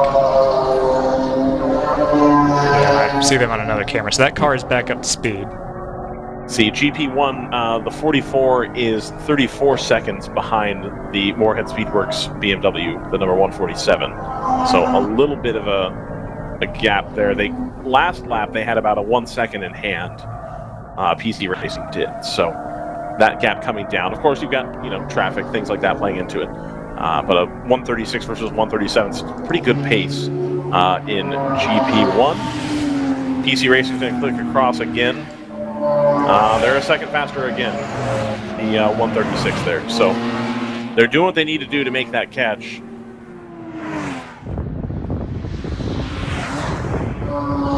Palomar Racing, the number 14, they're having a better day today as well. They're 5 laps down from the leaders, but still firmly in 3rd place, and they're over the number 64. I don't know that I necessarily want to sleep on this GP1 battle either. 44 PC Racing lost that lap, but they've been doing faster laps than the 147 in front of them. I don't know what the driver. Talking about that. Oh, okay, great. Yes, I mean, look at 28-second gap. The last time we looked at that mentioned was what, 38 seconds? Right. This is going to be a race. Definitely going to be a race. Now I know. I have them at a 34. I wonder if Johan's going to finish in that car today, in the Moorhead car. You know, obviously that's going to make a difference. Absolutely. But the PC drivers are no slouches either, so don't count it out. There we go. All right. Well, I guess Hitman's not listening to me. I thought they were dialing it back there, but they're still throwing down these heater laps. For it. They're definitely in the driver's seat. Now, last time by the Moorhead car did a 137.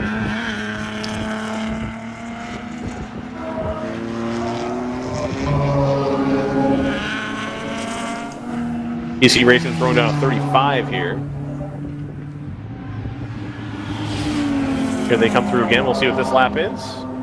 Another 37. So they both probably caught the same level of traffic, but still 7/10 up on the number 147. It's going to be a good race. Absolutely. I'm going to go watch it from the pits because I've been gone too long. I missed my lunch probably. That's all right. But I appreciate you letting me hang out. Of course, yeah, not a It's problem. just fun. You guys hang out anytime. Thanks, I appreciate it. Hopefully I'll have a car to drive and I won't have to come up here and do the show. That'll be a good time. And yeah, we'll see you at Road America. Sounds good. Keep rooting for us and thanks, you guys, doing a great job. Thank you. I appreciate it. All right, we'll talk to you soon. Talk soon, yeah.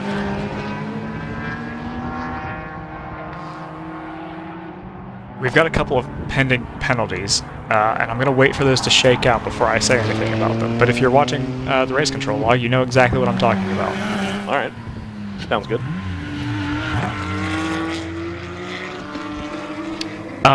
Brad picked the wrong time to leave. Why is that? 2-lap penalties. This is listed as final. We know that these can be reviewed. Right. But 2-lap penalties being doled out to the 62.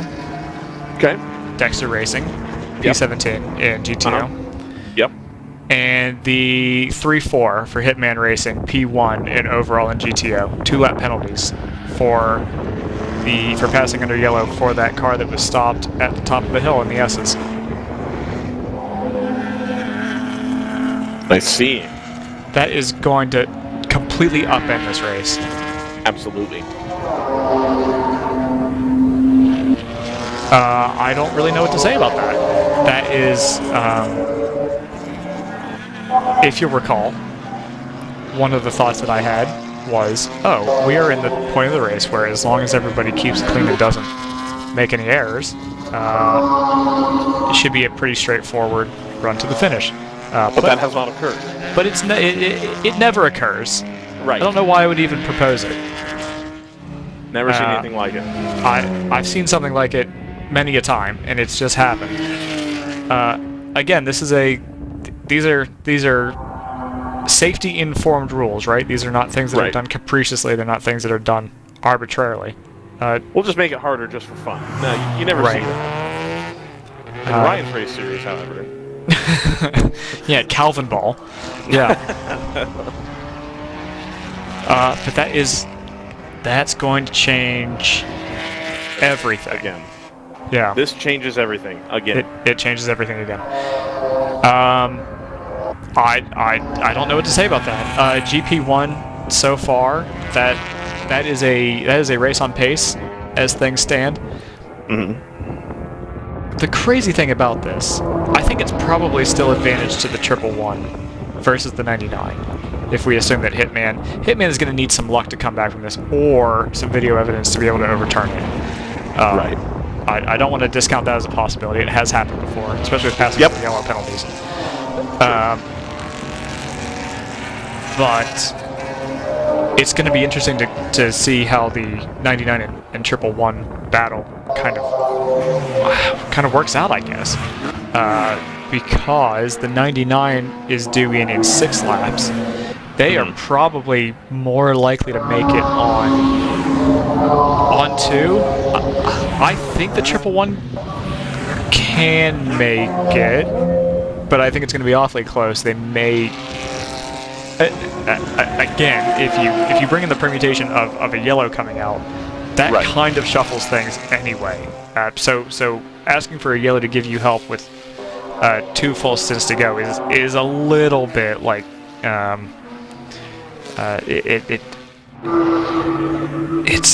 it's a little tricky. It doesn't necessarily help you. It does shorten your last stop because that turns it into a time fill. Yep. But it's not a free pit stop.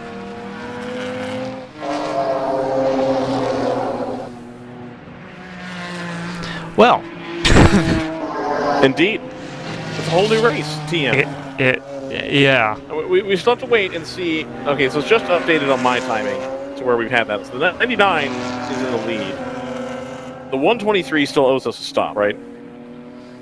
Yes. The answer is yes. Yes, they're actually extending right now.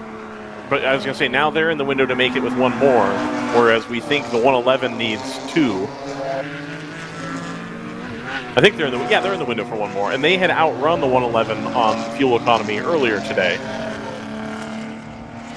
Yeah, this shouldn't be an especially fuel burn heavy track, just because you're not full throttle for very much of it. Obviously, there are decent stretches where you are, but it's a relatively,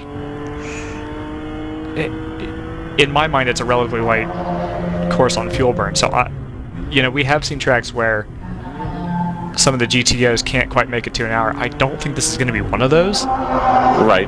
So anybody who hasn't pitted now, I agree, is probably good on this and one more. Okay, so I'm about to get that Hitman demotion as well.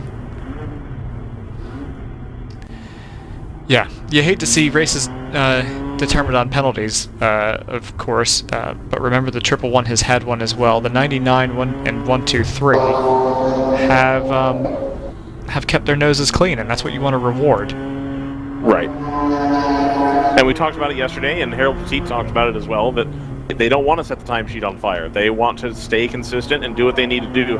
The 111 is about to catch the 99. That's going to give them their lap back. So Laura Hayes has got in the car, knows that she's probably going to have to make 2 more stops anyways, and has the hammer down.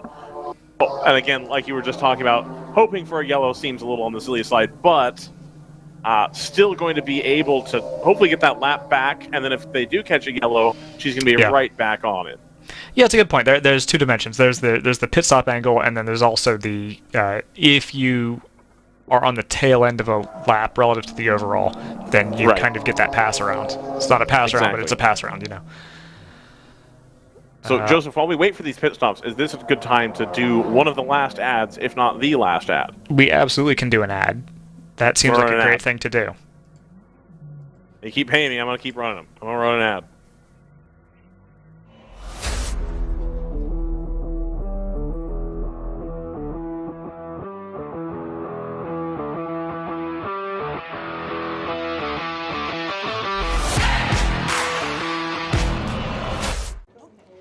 Okay, all right.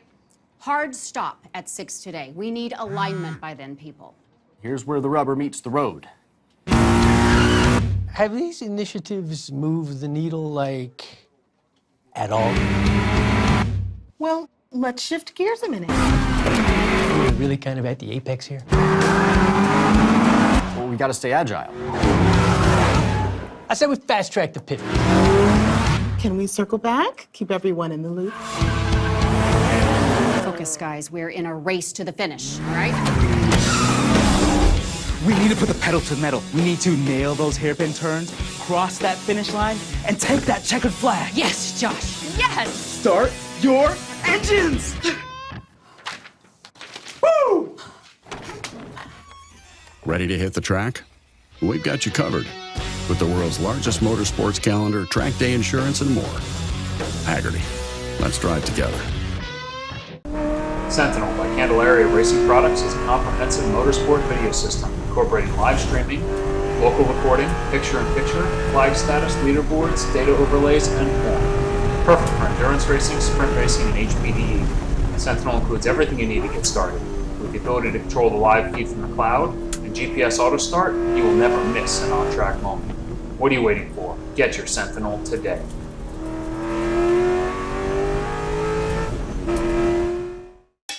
It's your Uncle Cooper. Truck owners who run Cooper AT3s are some of the most dutiful people I know. Even if that duty is to haul a load of this stuff. It's not glamorous, but it's their duty nonetheless. So if you and your truck are constantly tackling the regular duties of the day, go with a tire that can handle them all. Oh, man. I stepped in it. Go with the Coopers. Cooper. Driver's Eye Live here at Mid-Ohio Sports Car Course. We're within the last 2 hours. Right as all the onboards freeze. Love that. Okay, you love to see it. Right in the last 2 hours of the WRL race here, the second day of the 4th weekend for WRL. This is the second round of the the Midwest Championship. The third round is going to be May 9th, about a month from now, or May 7th, whatever the day works out to be. First weekend in May, first full weekend of May, is going to be the race at Road America, the National Park of Speed, if you will. Big, long, open stretches, big track, IMSA goes, IndyCar goes, the Xfinity Series goes, big deal track for the United States here, so we're going to be very, very excited to see some people in Wisconsin. Lots of nice little trails, lots of nice paths, setting up cameras should be a good time. Joseph, are you going to come out to Road America with us? I wasn't planning on it. My cocoon here. All right. Is that a doubleheader for us? I don't think it is. Hitman Racing's in the pit lane, the number 34. Don't remember. We run out of doubleheaders by about the end of July, so that's kind of exciting. Yes, absolutely. Exciting for you, especially. Oh my God! Then you can travel. Yeah, for sure. We get you a nice train ride somewhere. Has the 123 pitted while we were at break? They are pitting right now, along with the 34. The 34 is taking on some fuel. We've got an hour and 57 left. I think both of these cars can go with one more. I think that's probably right. We'll run predictions after we get out of this cycle. Absolutely. And double check the math on that. The question mark 100% is going to be on the Thunder Bunny Toyota Supra. And as Brad McCall mentioned, I don't think they took a full tank in the Thunder Bunny car. I do believe they have locked themselves into needing 2 more stops. I need to take a look at how long their pit stops were so we can give ourselves an actual estimate. That first green flag run would probably be the biggest fuel load, the longest stop. Yeah. So if we compare the outlap to that might give us an idea of if they short filled, and if so, by how much. They did a driver change too, it sounds like, which is kind of remarkable. Right. No, it was a quick stop all the way around. I would 100% agree there. The 997 is going to come into the pit lane here. We were just talking about that car. Kind of getting shaken down this weekend. A test weekend for them. The 3 ladies at round 3 racing. I agree with Brad. I do think that car will be competitive. I know it's down on power.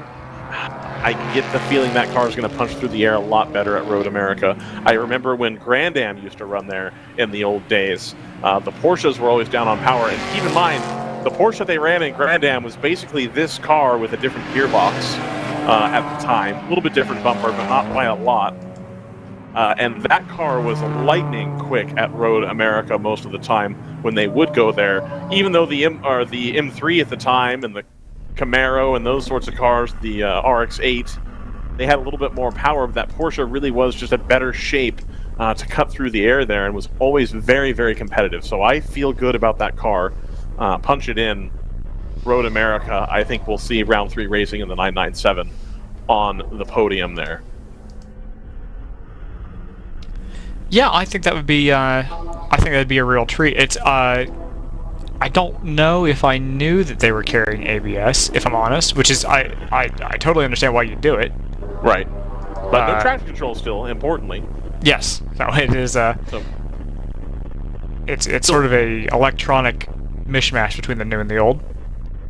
I imagine the Bosch system that's on it is easily modifiable because would have almost certainly run with the Bosch system before as well.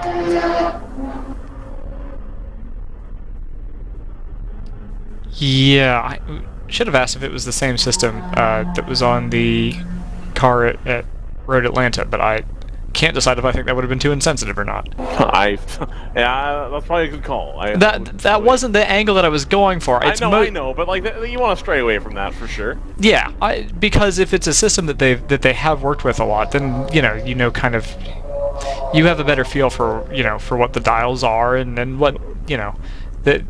It's good to be familiar with a system when you put it on a car that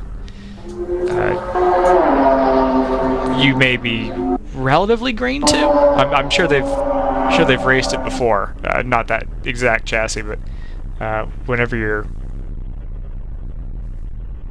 spinning something up that you're a little green to, I'm sure it's nice to have something to cling to. Right. Absolutely, I tend to agree with that. Overnight Motorsports looks like they're preparing for a pit stop as well. That will pin them. That might be their last stop? Question mark. Joseph. Who's this? Overnight. Yeah, GP2, GP3. I tend to assume that they can make it. This is a huge extension for them, which makes a lot of sense. This is probably the longest green flag run we've had? Question mark.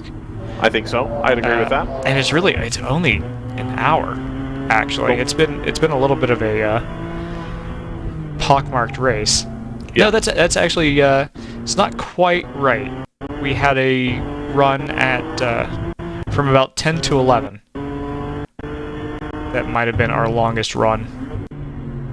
We did well off the jump. It took us about an hour and 12 minutes to catch our first full course caution, but since then we've fallen into a rhythm, but not necessarily the rhythm we wanted to fall into. Correct. 88 into the lane.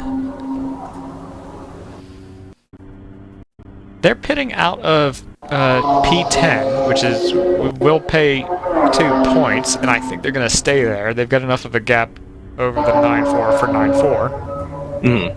I think this is going to be Cole Lofsgaard getting into the 88 here. And we'll be able to watch that driver change happen.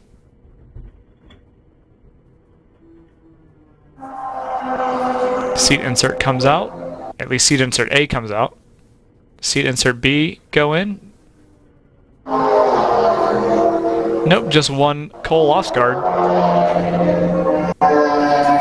Going to get in there, and he's going to go hunting. Okay. There is one more on board that I wonder if it's come back up. All right. Because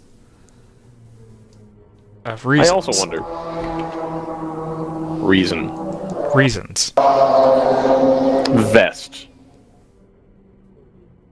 You see the process of the driver change there in the top left insert. Inset? Inset. Inset. Inset. Yep. EIP.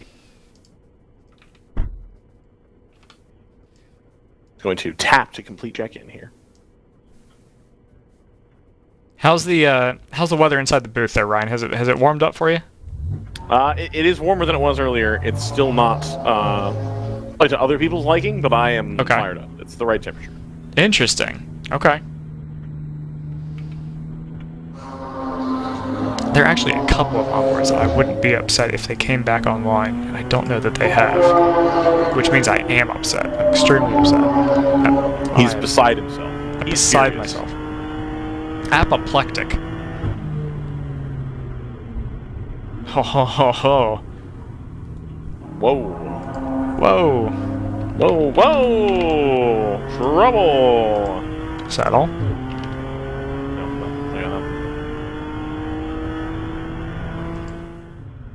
Hey, look who I found.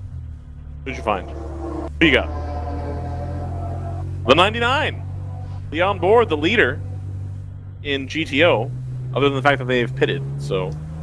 There's Thunder Bunny pitted as well, so they should come back in the lead, and it should be a straight fight. The 99 needs one more stop. Correct. For sure. Yeah, and I hesitate to say at least. I think that's probably just one to go. Yeah. We still think that Thunder Bunny committed to 2 stops here. Oh, let me... While we've got our new onboard, let me actually look at that lap time so I can do the thing that I said I was going to do. All right. Let's see. So they pitted on lap 44. Outlap for that was a 240. And they just pitted here, and the outlap was a 247. I think they just have really rapid pit stops. I think that might be a full fill. Are you sure? All right. If it is a full fill, then they have a huge advantage, and they only need to make one more stop, but they're going to have to stretch it quite a ways. Yeah, I'll do the thing. But on their first pit stop, the 2 laps were a 139.9 and a 240.6. This time through, it was a 145,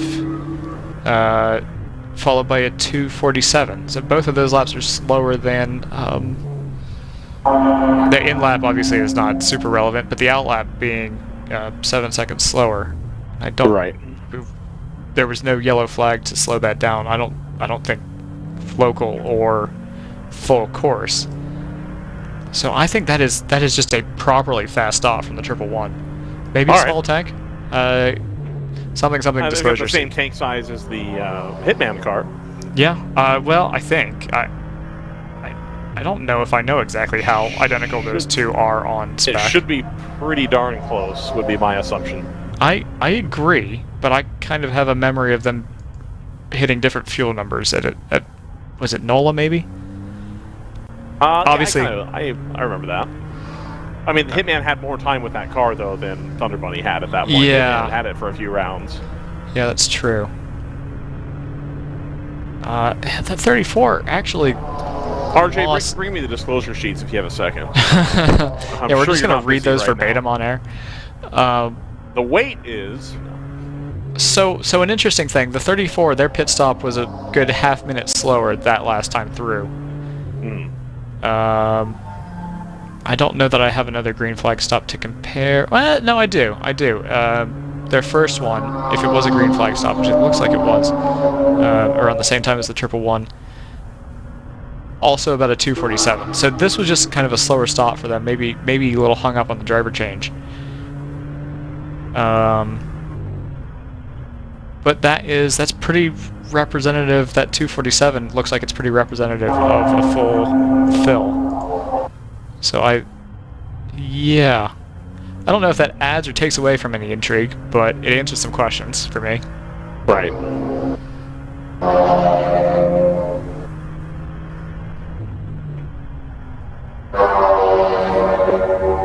It's time for some math. What type of math? I guess the irresponsible kind. Alright. That's the best kind. Hour and 46 to go. That is 105 minutes. If you're counting that way. Which nobody does, because that would make you a lunatic. Right. Running the numbers, so I don't have to think. Do you not link the two things where it just sucks the time directly off of your other thing? That's what I'm doing. No. Like, you have to manually enter how much time. Why No, I don't. do that? Oh, I thought no. Right. No, I just click the thing. You just click the thing on the thing. And it, oh, okay. I thought you had to tell it. Please. I used to, but that was years ago. Okay. I thought that was pretty recently that I remember having to count the number of minutes remaining. Not since the website. And you were like, well, that's why we gotta wait till the top of the hour, because it makes it easier. And I was like, oh, okay. That was years ago. Time has just dilated. I could have sworn that I had to do that at some point. Like, within the last year. I don't know. Well, anyway. So if we're looking at odds... So the 147 is up on the jacks, and the 44 has already come in and left. Our update on the GP1 battle here. So the 147, I believe they are changing tires. If they're not changing tires, they're doing a pretty major repair. The car is pretty high up there. So I do wonder if they've run into some trouble here. Okay, Again, the 44 has already gone out back ahead, which is kind of what we expect, but the 147 is not being put down back off the jacks very quickly at all. It looks possible like contact contact between the 94 and the 147. That'll be the reason for that. Okay, gotcha. So that's not what they want to see after having been so competitive yesterday and competitive today. This might just be slipping away from the 147, unfortunately. I switch to a different onboard while I focus on things. All right, sounds good. It's called buying time. I'm a professional. It makes you feel any better. I haven't been looking at the computer screen in quite some time, so. Great. Some notes in the race control, or not race control. I'm all out of sorts. Notes in the YouTube comments. So we were wondering if the 34 had switched up their driver lineup, and that's why maybe the pace wasn't where we thought it would be. In fact, that's exactly the case, as we've got some drama into turn 1. Standing yellow here, you see it. Yep, you do see it. And there's a car on the exit curb here, back of the picture. It might be just a bit off the exit curb. I'll try to get us the nearest onboard so we can see just what kind of spot we're dealing with here. Right. GTR 99 is probably going to be that. So the answer to the Hitman sort of thing, I guess, is that they were putting their, what we're calling in air quotes, AM. Who is this off to driver's right? Is this the 118? Yeah, it is the 118. Is that a Nelson PK gate situation? Settle. We were just talking about Coda. You can't suggest fraud every single time something interesting happens. It is completely unsustainable. Anyway. It's the first thing that comes to my mind. It's like, oh, the team car? Oh, well, if there's a double yellow, that'll certainly help. Thoughts and prayers to Felipe Massa. Anyway. Which is funny because, like, I don't know, that whole thing is always so funny because they won in Suzuka, like, the week after. Like, you didn't have to do that. You didn't have to ruin everybody's career. Anyway. I don't think that's what ruined Felipe Massa's career. I think Rubens Barrichello ruined Felipe Massa's career. No, not Felipe. Well, everybody at Renault. We've gone full course yellow. Oh, okay, yeah, I got you. I mean, yeah, I don't know. Oh, we got the double yellow. We got a full course yellow coming out here, Joseph. Yeah, we sure do. This helps maybe nobody, maybe the 111. They're running around on the 111 pit stand. Let's see. It's academic at this point, but I want to know if the 111 was good to go, or if this is just a safety top off. We're about to find out, given how much fuel they decide to put in the car here. I'm still super marginal on that. I basically have it as 50-50 that they would have been able to make it. So I don't blame them here just for coming in just as security, frankly. Okay, here we go. 111. They've got one jug of fuel over the wall. They don't appear to have any others ready. No, here's a second jug. So they are putting the first one in. All right, first one is empty. They're going to switch to the second one. They do not appear to be grabbing a third jug. They think that this is a two-jug situation. All right, they're going to hand it back across, and that's it. The car is going to head back off. The number 111 is going to head out, hoping to beat the pace car out. Critically here, Hitman... This is crucial. It is crucial. Hitman is under a lap behind the 99. This is going to help them immensely. As a matter of fact, this is going to collapse the entire top 5, it looks like. So it's made the 111 safer, but has also put Hitman back in it. Well. It has. Hitman is coming through the carousel now. You'll see them crossing start finish. I think the big loser in all this might be the 99, because that is the car that is the least kind of peaky in terms of performance across the driver lineup. The 123 has kind of held tough, and the 123 is going to pit as well. Yeah, they're going to go for a little emergency fill here, a little safety stop. That one surprises me actually a little bit more. I think they were a little bit closer to being good, but well, now they might be a little short fill at the end. Well, yeah, that is true. That's a good point. Especially since they're losing no time right now. Yeah, if not a single car has come by the pit lane since they came in. The pace car's coming around the carousel now, so they've got to be mindful of that. They've got to keep an eye on... I don't think they're going to make it. Oh, they're down. Go, go, go, go, go. This is effectively live. This is off the RMTMP. Ooh, I don't know if they're going to make it. It's going to be real close. Depends on how fast the pace car driver wants to drive. Oh, man. Pull up that turn 1 camera, Joseph. All right, here we go. We're going to see the... Oh, they just made it. They timed that perfectly. Look at that. That's exactly what they needed to do. That was perfect. So, they're going to be able to come back around. The Thunder Bunny car is now going to be just right on number 99. The 99 is going to lose out big here. Now, everybody still needs one more stop, but we're now into the window where everybody genuinely needs only one more stop. The 12 is in, the 511 is in, the 701 is in. Everybody's coming in. Everybody's coming to the pit lane. We're going to have a sprint to the end for the finish. Calling it a 100-minute sprint is kind of funny. I mean, it is. That's sprint race. Yeah, relatively speaking, yes. But, yeah. Wow. Kudos to the NFC team. That is... that was really good. That was really good timing on. I was a little nervous. I was like, they're not going to throw this away, are they? But they made the pressure as the pace car driver there. Wherein, like, you have to have the cruise control set, so you don't have any kind of accusations that you slowed down or sped up or anything. You got to be like real committed to like, this is the speed I'm going to do, and we'll just see what happens. Yes. So the reason that the 34 had a slightly slower stop is they took one tire that last green flag pit stop. Okay. I think it was I'll go back to our YouTube comment of Scott Noble, who's rooting for Jason Marks. Okay. So I assume there's a connection. is he a Marky? No. A hitty? Okay. The poor marshal. I'm sorry. The poor marshal at turn 1. I know you can see it on your monitor. I'm not going to show it, but she's got to manage 4 flights at the exact same time, and she's doing a crackerjack job doing it.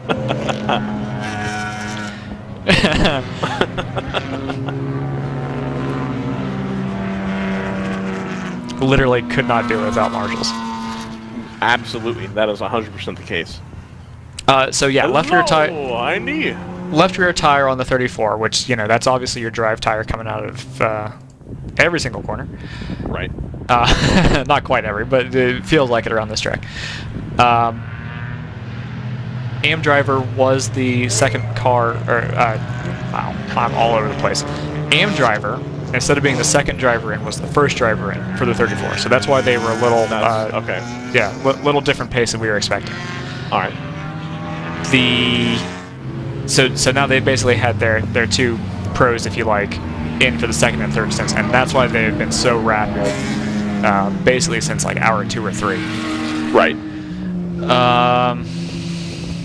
Now we can come back to now. Where has the 147 come back out yet? Looks like they have.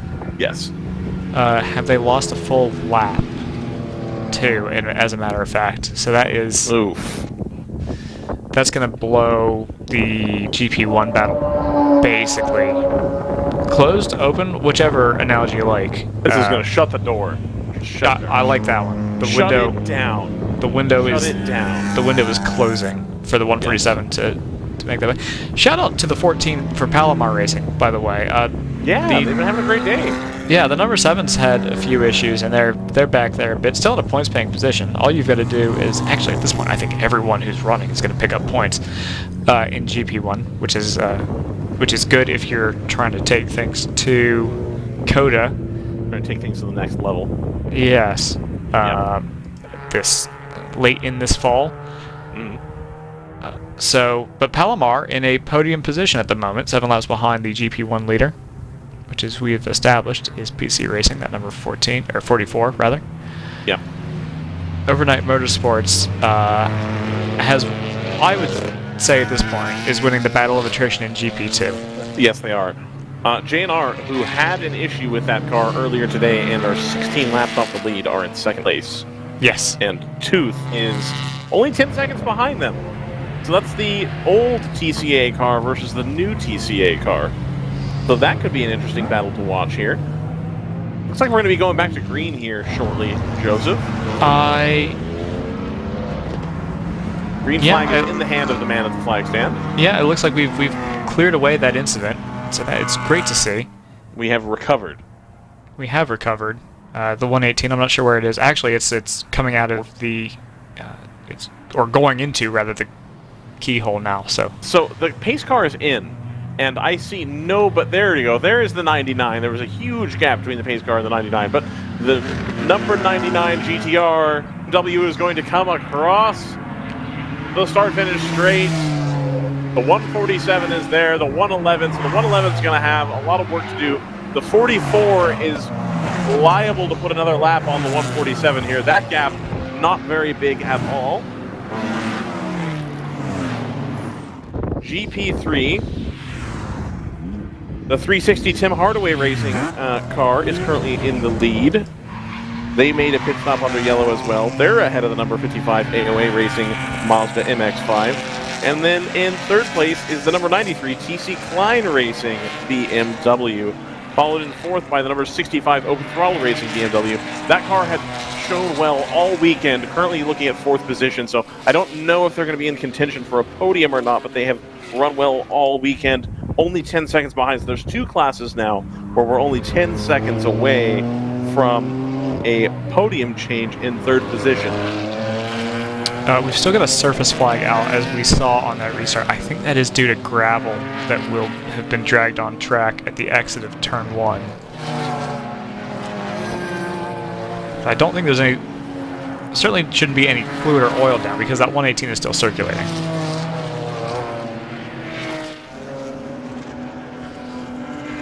Joseph, I have another guest for you. Wonderful.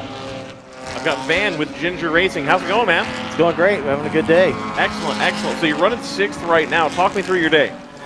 Well, we had a pull pack go out earlier in the day. Had to go in and fix that. It took about 14 minutes to get that, and that's pretty much what put us back to 6th. And we just been slow and steady, trying to not get in trouble. We got a little trouble yesterday. Right, absolutely. 4 penalty laps. Yeah, that's crazy. It seemed like a lot of teams had a lot of trouble yesterday with penalties or wrecks, something like that. So we were really hopeful up here that today would be the day that people were able to come out here. And the coil, that's just bad luck there, man. Yeah, I guess so. Karma, I guess.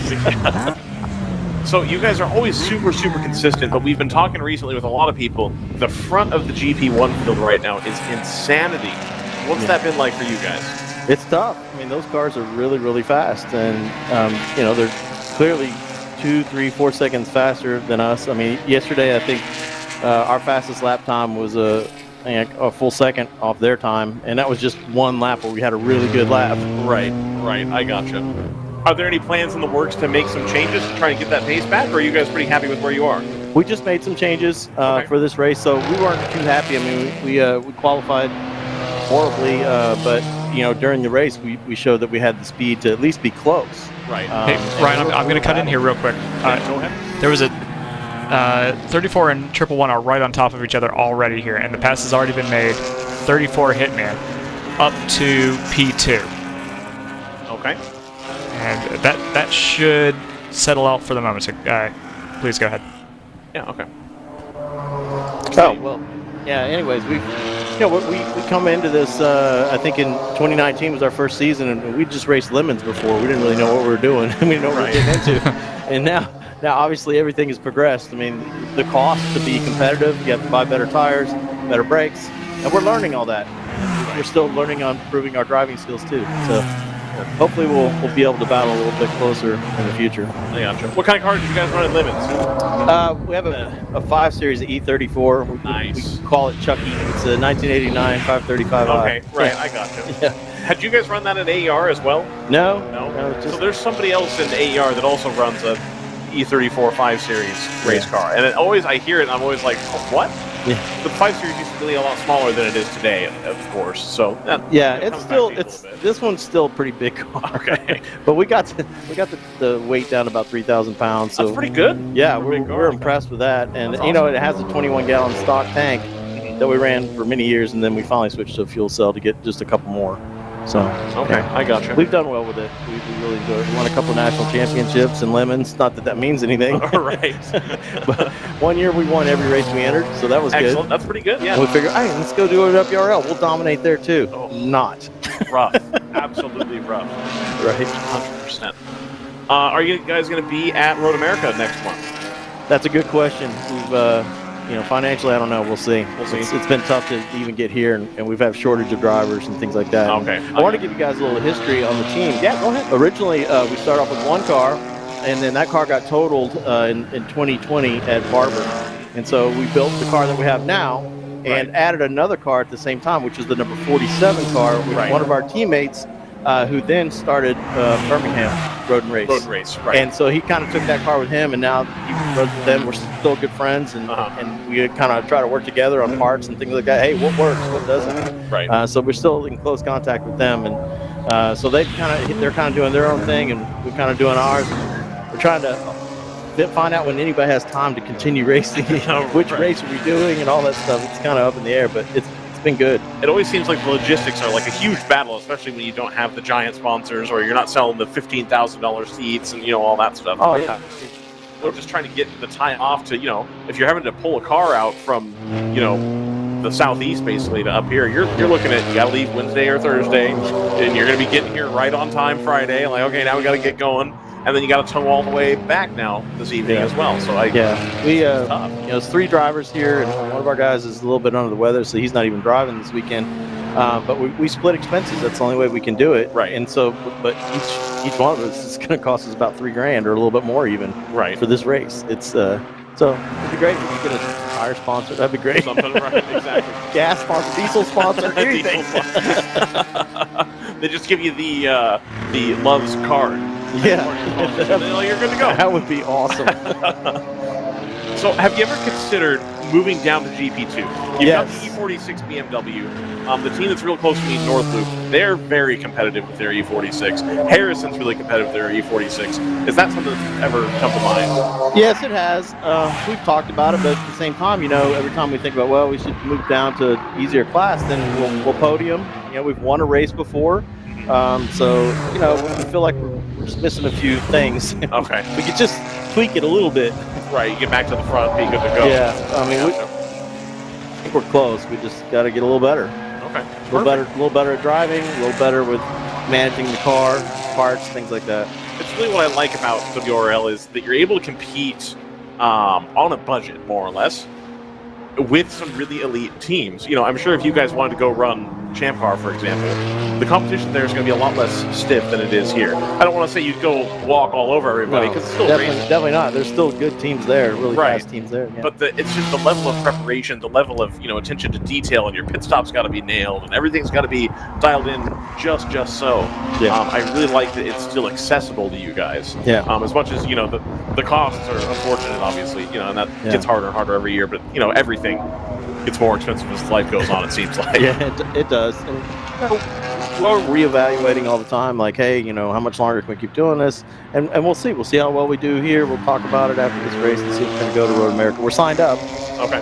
But I don't know if we're going to make the trip or not. I got you. I get you. Yeah. So I've been trying to do these inside the actor studio type questions. What truck stop is your go-to truck stop? Actually, I'd have to ask Dylan. He's my main guy, and he actually drives the car here. Okay. But I think anything that has good snacks, probably. Just the snacks, good to go. All right. Yeah. And we don't have a giant trailer. You know, we have a 28-footer, but yeah, he can get into most regular gas stations. Oh, cool. Okay. Yeah. Makes it nice and easy. I think was it Quick QT? Yeah, Quick Trip. Yeah, those are good. They have a lot of good snacks, a lot of good donuts, things like that. Right. Okay, I got you. Yeah, Quick Trip's good. Buc-ee's, of course, that's works in Houston. Okay, so, being from Texas, it's a little bit easier. There's lots of Buc-ee's on the way out. Right. Yeah, we're curious. You know, we'd love it. It would make it much easier, and I think more accessible to people if we could get a standardized tire least manufacturer. Or manufacturer. Yeah, not necessarily size, but say this is the tire you're going to run. Right. And these are your size choices. Yep.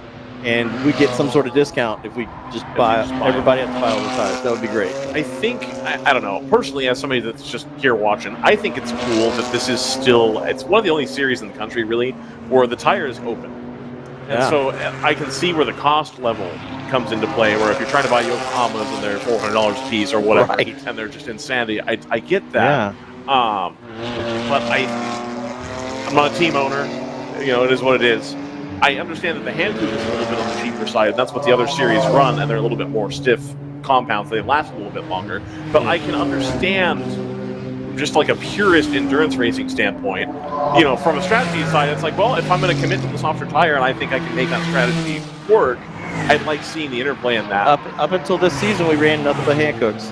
Okay. Great. You know, they last. It's a good tire, but then we realized, you know, there's a reason why we're 3-4 seconds a lot slower than everybody else. Right. So then we put on the Bridgestones, what we're running now, the Potentas, and now we're a second off, not 3-4 seconds off. Right, so you're closer at least. Closer, a lot closer. It makes a huge difference. Yeah. But, of course, with that, cost doubles. Exactly. Yeah, the thing I always worry about, and maybe you can speak to this and then tell me if that's off base, is if we push for a standardized, you know, compound manufacturer, whatever, that maybe that doesn't suit certain cars. And I hate to funnel people into, you know, 2 or 3 cars up and down the field, like kind of happens in general production. We still get some variety, but I'd hate to push somebody out of a car that they already own. If you could, is that reasonable, or is that not really a thing? I can't imagine, you know, why that would be. Maybe explain a little bit more. We're more saying that, like, if you have a car, like, let's say, like the Honda S2000 pop up from time to time.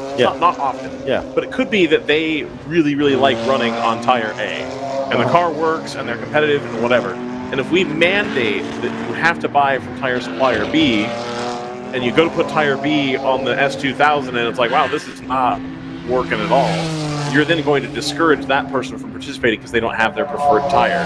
Right. Even if it's, you know, cost is obviously a part of that too, that you want to manage. But you find that... But wouldn't everybody be in the same boat? Everybody has the same... Right, but whoever had been running that tire before would have a huge advantage. In much the same way that when they switched, like, you watch the, like, pro endurance racing stuff? Yeah. So, all those people that had been running the Orica chassis for so long, and then all of a sudden, oh, the new Orica, that's the one you got to run now.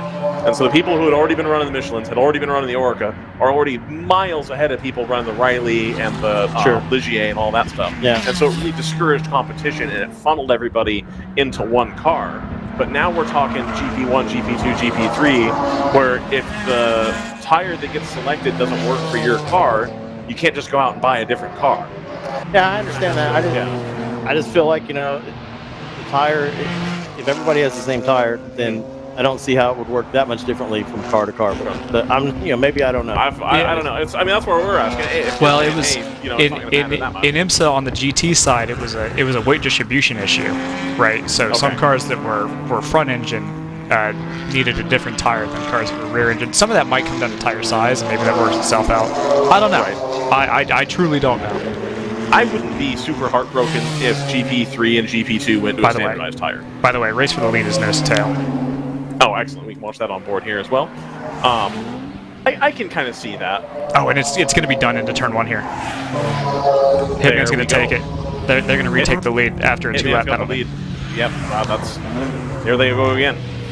They've done it again. I can't believe it. Okay. That's interesting. I've never considered the possibility of the single tire make here, just because it's always been a talking point. Like, oh, we got all these different tires. I've never considered that. But yeah, to help out on cost and stuff for teams, that can be a huge advantage, especially when there's one particular tire that's already out there that already has the scale built up for this style of racing. Would probably continue to be a little bit cheaper option there for sure. So I can see both sides of that point. But yeah, and we've got to consider cost, right? We've got to make sure that it stays available. Yeah, it stays affordable as much as possible in the long term, because you know, we just had Brad up here. We don't want this sort of slice of endurance racing to turn into IMSA, where it becomes you don't want an exclusive thing.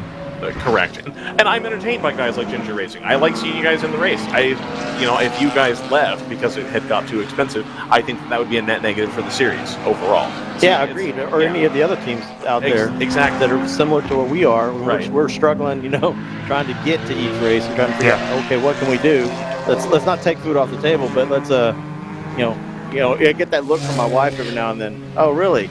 Oh, really? You're going how much now? What? Now where are you going? On Easter weekend, even. I like the idea of a series partner tire, but an open formula. Like you're kind of. I think that was the direction you were talking about. Is it? Maybe there's somebody that the series works with, and everybody. So you just buy from one brand. Yeah, sorry, they can provide the 55's smoking a bit. Put it out there to the team owners and let them say, hey, how do you feel about this? Do you not want this at all, or would you be okay with this if we can bring it in for, if we get a deal? Right. We can reduce your tire cost by this, and everybody's on the same playing field. Right. I think that could be good. I want to think more about that before just committing either way of whether I think that's a good idea or not. Because I genuinely never thought of it. I can see how that would be a huge advantage, though, and keep people in the GT classes for longer. Yeah, and there's teams out here, we're running the Bridgestones, we're spending the more money to get there, and then there's people out here in GP1 running Yokohamas. Right. And they're running really fast. Right. And I'm like, I just can't go there. And then you get into they're the better tire, but now you're using 2 sets a day. Yeah, and I can't afford that. Now you're going, wait, not only are the tires more expensive, but now you've doubled your cost again. Yeah. 4X. Yeah. We just can't do that. Right. We've got to have a tire that'll last the whole day. Yep. I mean, and the Bridgestones are just barely. Right. You're not doing the use them for practice and then hold them over for the race strategy at that point. Our practice, we're like scrubs, and we're like, we hope they last through practice because they're pretty shot. But okay. Yeah, I wonder if there are things that the series could consider, and I'm sure they've been floated. I'm sure they're inundated with requests already, but I wonder if there's, what is the rule on tire changes in the general production classes? I know it used to be you had to do it back in the paddock. I think that's right, unless I'm making that up. No, we can change in the pits. Okay. That was that a different series? That was the 25, Joseph, where you can only change one per stop unless you went in the paddock. I'm really mixing up rule books if I'm going that far back. Yeah. So you can change all 4 tires, but you only get the 2 guns now or 1? You only get 2 guns. 2 guns, yeah. right? Okay, cool. So you get 2 guns. So you can do a pit stop in the pit lane at a reasonable pace. I mean, we had a flat yesterday, and we were pretty happy. I mean, I think changing the tire took us a minute, and that minute cost us 3rd place, though. Right. I mean, with 30 minutes left to go in the race. Yeah. But we were happy. That was good. I mean, we did it as fast as we could. We needed a little bit quicker. We didn't need to have that flat. Right. Lost about 30 seconds, I think. Yep. And there's a cost too. Oh, we got back to the double yellow here, Joseph. There's a standing yellow at turn 1. Yeah, that'll be for the 55. The 55 pulled it in right in front of the flag station at turn 2 at the top of the keyhole. Okay. So we're going to go pick up that car, and that's what this is for. There is, I think we caught it on camera, there was a little bit of possible contact, definitely close quarters between the 99 and the 94. That is being looked at the moment. Okay. For possible contact, which could result, obviously, in a penalty there. That would, if that comes to pass, that would benefit the 111 pretty directly. Right. Well, even this bunching up of the field is going to benefit the 111 and indeed anybody else in that GTO battle hoping to get back to the front. We're at a point in the race where, depending on how long this recovery takes, you could see somebody take to the pit lane to maybe do their last stop here and try to stretch it to the end. Now, you guys over in the general production classes, you may have already made your last stops. So this is more of a GTO-specific situation. You have to make another stop from here? We're going to have to make one more stop. Yeah. Okay.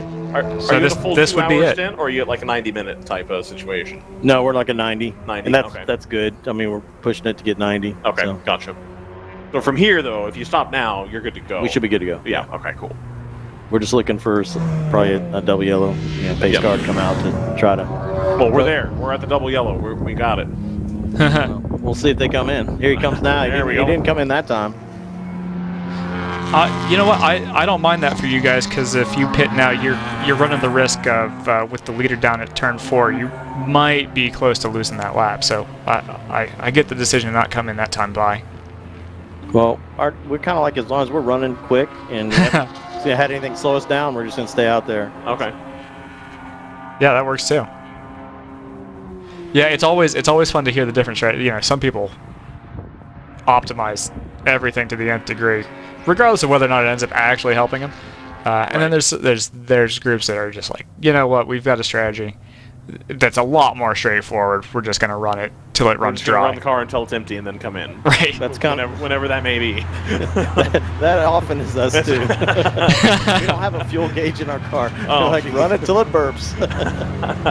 But we know about how many laps we can go. So when we get close, we're looking for something to caution, something to bring us in. And that does that change year to year? Do you make enough changes to the car year to year that kind of calculation changes, or do you know generally, okay, we go to Mid-Ohio, I can get this much out of the car? We know pretty much. I mean, every year we look at, last year, what do we do? How far can we run? But like, this year we also had our entire AIM system just will not stay running. Jeez. It just turns off after the first 30 minutes. We worked on, we rewired everything, still doing it. Jeez. So we don't know what our temperature is, we don't know what our oil pressure is, we know nothing. We don't even have a shift light. We're just going by feel. Just go for it. It's like no dashboard at all. That's awesome. You're running old school, you're running analog. Exactly. Well, they're running analog, and they're still in the top 6, and they're pretty close to 701. Yeah, exactly. We're working on it. Let's see, do you guys come in? No, stay out. That really is the cool thing about the GP1 classes. Down there, you got Brad, nice guy, with his multiple haulers and his GT4 car and all that, and you guys are up there competitive with that car, with that 701. That's super awesome. I really like that about this series. Yeah. You don't have to be spending all the money to have a good day. And that's what we love about it too. And it feels like, when we're out there and there's really, really, really good drivers out there, right. And I'm learning from them.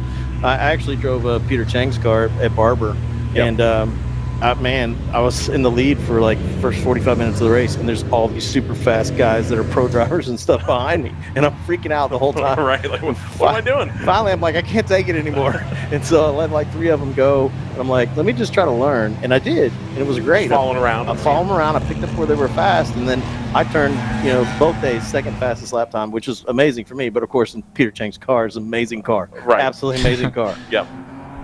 They waste no money on or they save no money on that car. That seems like that PC Racing car. That's a pretty stout entrant there. It's well sorted. He knows what he's doing. He's been around a long time. Absolutely.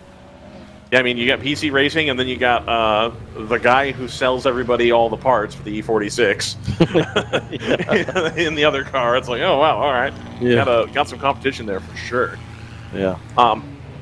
Budget, no object. What car would you love to step into for WRL? If you could just pick a car and be like, you know what, it would be sick to run this. Man, those Supras are looking pretty cool. Absolutely. And when they come by me, they sound good, and they just look like they're hooked up. I mean, like Thunder Bunny has it going on. Absolutely. And they've got that great paint scheme too on there. That thing looks awesome. Yeah. It just looks like it handles so well, and I see them come by. I'm like, man, let me just stay behind it as close as I can for, just to watch it. Right, just see how they're making the lap time. It's a super cool car. I remember I worked in car sales for a long time, and when that Supra first came out, I got to have like an extended drive in one, and it really just the road car itself. You get in, I'm a big guy. It fit me like a glove. It was like, okay, this is like perfect. Your ergonomics are great. Everything's all set up. Like, that's awesome. And I'm sure you can move the seat forward and up and get that, more square. And then it just handles, you just think it, and it goes. And so if they've been able to translate that over into the race car, which I imagine a lot of that stuff's got to be similar, it's no wonder that car is so dominant, because it feels so good behind the wheel. Yeah. I haven't even driven the regular street car version. But it just looks so good. I don't get to see it very long on track though, because it's gone pretty quick. But speaking of that Supra, Ryan, we've just got the 34 come in for what might be their last stop here. I think so. I think people will be making their last stop here, and we'll be hoping for this yellow to be extended here. I think every extra yellow lap right now helps a bunch. The 123 not worried about fuel, as they're kind of ducking and diving I don't know how much fuel you can save by drafting somebody when you're doing like 50 behind the full scores yellow, but I would be trying to do that here. And the 123 absolutely was not. So the turn one corner worker again, just doing their best. I mean, living their best life. Honestly, she's kind of crushing it. Got all the flags going. Outstanding. That is not the first time that she's had to do that at that flag station, because that runs a long way. I think we're basically alternating stations. So all of what you're seeing right now is covered under that first flag station at the moment. So she's responsible for everything from the turn in for turn 1 all the way up to basically halfway through the keyhole. So yeah, you might as well just make her the United Nations and just put a bunch of flags on her. All the flags. Yeah. I want to get back to GP1 real quick, because Moorhead was just given 2 laps for avoidable contact against the 94. Ooh. That is gonna. We were talking about that race opening up in favor of the number 44. I would say that's pretty well. It has now slammed itself back shut again the other direction. That is ball firmly in their court, you'd have to say. Yeah, I think I would tend to agree with that for sure. I'm maybe looking for the 111 and the 99 to maybe pit this time through. I'm not sure. We're bringing out a flatbed and we're scrubbing the flatbed, obviously, for the 55, who I think were leading their class at the time. And then they have fallen all the way back to 4th already. That might be where they end up. They would still be classified and they would still score points here. And it's going to put Open Throttle back on the podium. They'll put Open Throttle back on the podium, and it'll give Hardaway Racing the lead at the moment, 2 laps ahead of TC Klein. What's it like racing against that car? That Open Throttle, the green GP1, the 64, the V8 BMW. What's that like to race against? Tell me about that. Well, it wasn't a lot of fun today because that sucker just motored on me. Like I had a little bit deeper braking point, and he came out of the pits, and I got a little deeper in turn 2, and then all of a sudden we're on the straightaway, and it's like, oh, there he goes. Gone. It sounds awesome too. Right, but he's gone. Were you able to hang with him enough and see where you could get a little bit deeper on the brakes? Is it something that over the course of a stint you could be competitive, or do you think that car's got the wheels?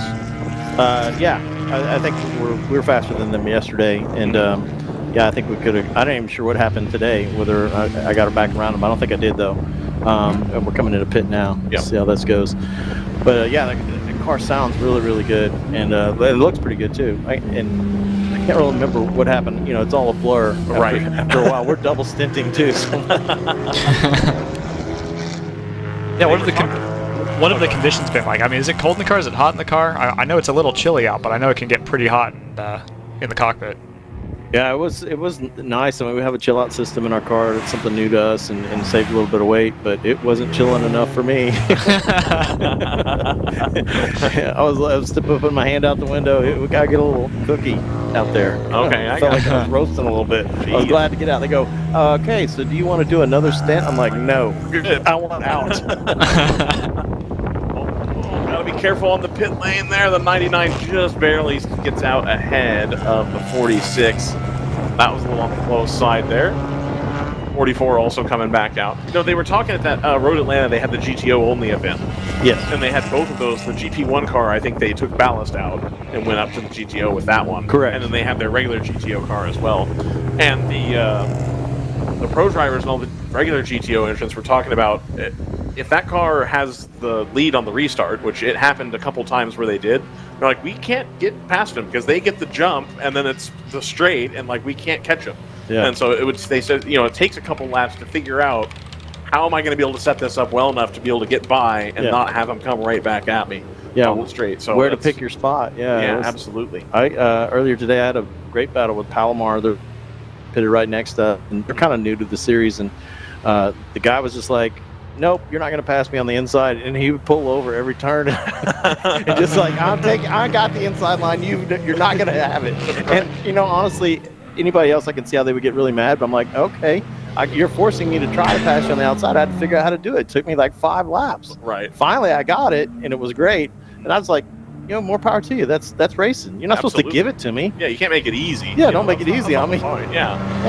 I gotcha. And they got that handling first car, it sounds like. They have the little bit lighter nose. They have the older motor.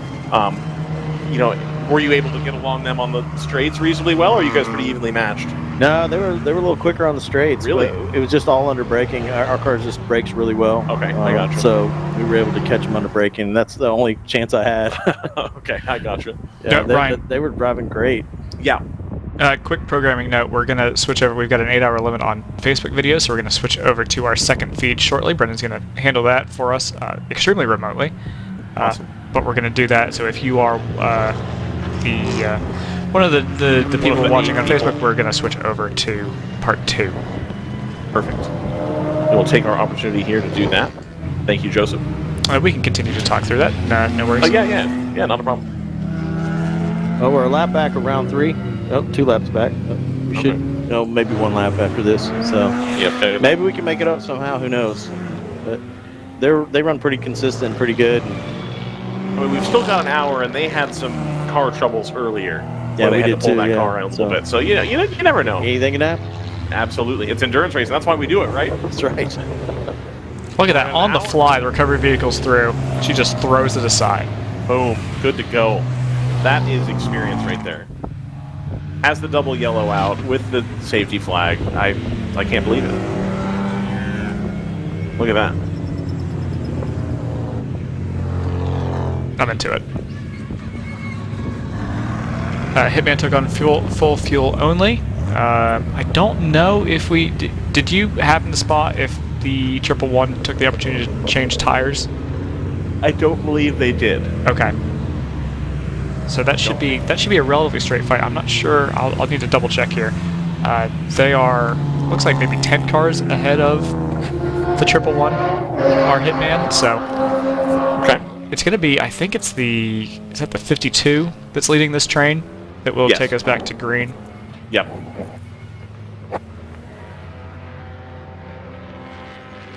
And that switch over on Facebook should be done now. That's the 123 right there. You can see him weaving back and forth in front of the open throttle car. They just jumped out of line. And then that's the Hitman car, followed by the 12, the 511. And then we're waiting for that's the Thunder Bunny car right there, the purple one, just as we cut away. Yeah, nerves have got to be high here. An hour to go. You'd hope this is our last restart. Yep. Certainly our last pit stop for, I think, everybody in the field, it's safe to say. Yep. And hopefully everybody took on a full tank of fuel and didn't try to get too cute with the short fill or anything like that, because it would suck awful bad for the last, 5 minutes to, cough and run out of fuel or have to come in. I think everybody was in a safe kind of position. We are going to have the safety car in this time around. Cars are going to head up towards the carousel, and then they will take the green flag. Brad McCall at round 3 was talking earlier about taking the green flag in the carousel. How has that been for you guys? It's terrible. Because you're stacked up and you can't go anywhere. And they're yelling on you, green, green, green, green, green, green. You're like, I can't do anything. There's 2 cars in front of me. And here comes the Acura to the pit lane. The number 52 is going to lead us back to green here. One of the GTO runners, the number 997, gets a great jump on the start there. I'll be interested to see if they are able to make up a little bit of time. Hitman Racing car already moving out, trying to make some moves. Same with the 12, the 511, the 111. This GTO battle, Joseph, we've managed to get that entire group all on the same lap now. And in roughly the same position on track, which is going to make for some pretty entertaining racing, I reckon. Yeah, if we're not careful, we're going to actually pull... let me take a look at that. Yeah, we actually have a ton of people on the lead lap now as a function of this. So if another yellow were to come out, which I hope it doesn't, full disclosure, it would really pack things up. Yeah, the top 5 are on the lead lap. And if we did get another full course yellow, they're going to pick up the leader. But at some point, the GTO cars are going to have cleared the lap traffic. So if we get another yellow within the next 10 minutes or so, it would be really, really close and really, really tight. It would look like the end of an IMSA race at that point. I don't know how much I trust my own timing, but what I've got that tries to avoid the weird like quirks of timing, of cars looking like a lap down, but they're not actually. Right. We may have as many as 10 cars on the lead lap right now. Going all the way back to the 325. I don't know about that. I agree that it feels unlikely. I think there's a pretty firm the 127 are a lap down. I feel... Yeah, here comes the 52 again. The 123, the 88, the 82. Wow, the 34 has made up a ton of time on that opening lap. The number 111 tried to work its way through traffic. They've got by the 12 and the 511 here on the front straightaway. They're going to be working as hard as they can to get back up to that lead group. See the cars just going away through turn 1 here. Nice and quick, nice and safe. Still double file, still trying to get her done. They're going to head up towards the keyhole. That's the 34 we had just seen go by, and then the 111 has finally made it out of that deep, deep pack there. The 99 trying to get through as well. Somebody coming way to the outside. That's the Tooth Autosports ECR. And back to the big main straightaway here. Yeah, Joseph, I have to say, about an hour and a half ago, I was concerned that we were going to end up with a pretty dreary race all the way to the end with not a lot of action. And now we've got at least the top 5 on the same lap. I'm pretty convinced it's only the top 5 on the same lap. All you have to do is say the words, if nothing goes wrong. And then everything pops off. Everything will go wrong. Yeah. Yep, absolutely. We're on board with the 99 here, who is, they're actually 5th. I think we're, yeah, I think 5th is the last car in the lead lap. Pinnacle we saw cross the line behind the, no? Yeah. We saw them cross the line behind the 34, so they have to be a lap back. Yep. And then the other car a lap back will be the 12, so they're actually really close on track. That 127 and 12 are within about 2 seconds of each other. And the 99 has now made the move on the number 511 Choice Racing. Just hasn't quite had the maximum pace this weekend. So the 99 moves into 4th. Up next is the number 111 Thunder Bunny Racing Toyota Supra. They're all running in kind of the 30s range. The Hitman Racing just put in a 32.6. Everybody else around is in the 34s. Got a 33.5 for the Thunder Bunny Racing. So the Toyota Supra's got the pace right now. Is the number 123 is in clear air for the most part and cannot quite put up the lap times that the Toyotas are capable of. So I think that might be our next move here, is going to be the 34 on the 123. And as soon as that occurs, I think you're going to have Laura Hayes in the 111 right up behind the 123 at that point. So that'll be something to watch out for sure. We're on board the number 99. They are currently in 4th place, as we've talked about. The car ahead is the 12. That is not for position, but the 4 position battle is a little bit further up the road. There's the 34. And then there's the 111. And then there's the 99. So all of those cars are in shot, and then you've got the Choice Racing cars starting to close back up on the 99 there as well. So those BMWs trying to chase down the Toyotas and the Mercedes-Benz at the front. The 34 comes across start finish right in front of me. They've closed up a ton of space on the 123.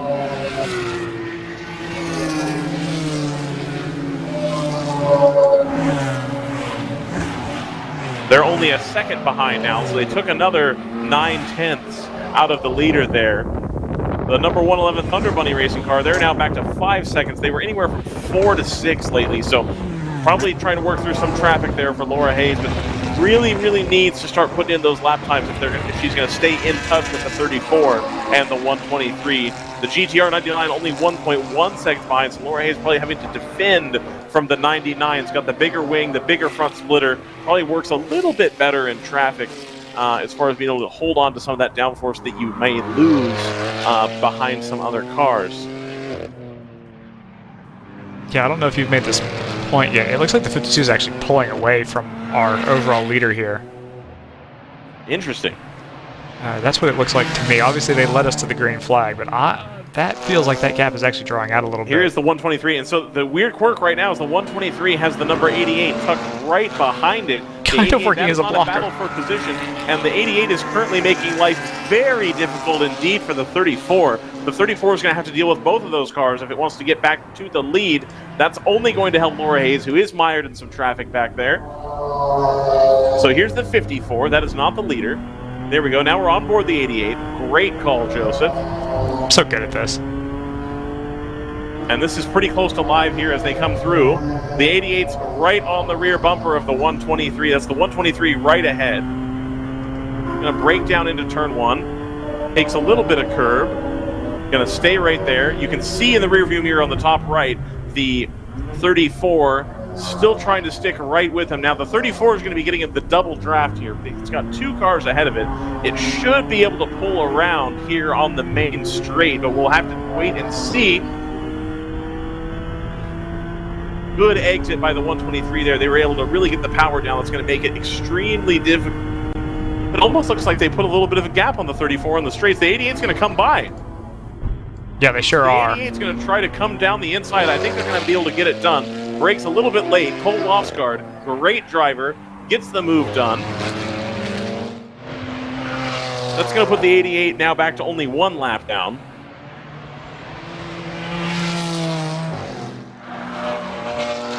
Cole is actually going to check out here on the 123, but now I think it's a matter of time for the 34 to get by the 123. I think the 123 doesn't quite have the pace right now.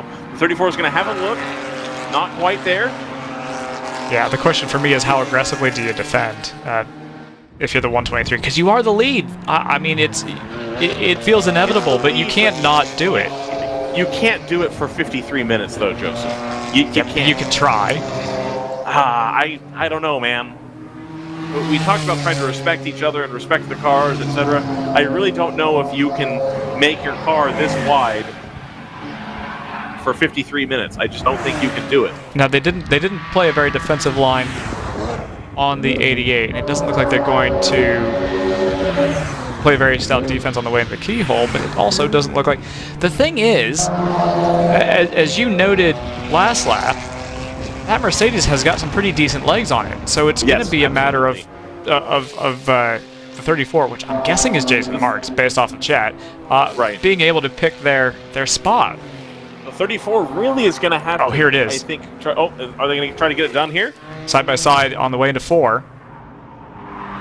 Jump out. See if they can be last of the late breakers here, coming down into turn 4. And yes, that'll do it. So that's the 34 through on the 123, and I expect that the 34 will now check out from the 123. Laura Hayes has made her way to the front of that queue. The 997 is there as well. I couldn't see. It jumped away a little bit too quickly.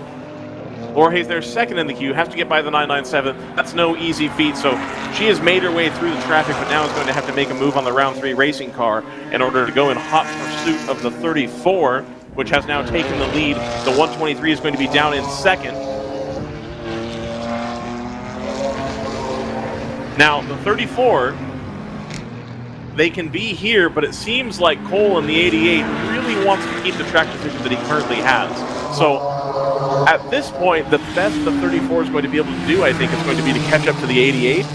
And then, I mean, Cole's not slow, but I don't think the 34 is going to be able to get around the 88 very easily, at least, which should allow Laura Hayes a little bit more time to try and catch back up. But ultimately, it looks like the Hitman car really has the pace between the 2 Toyota Supras here. Contact under investigation between the 127 and the 111. It is a team report, but I'm not sure who the aggressor is there. Okay.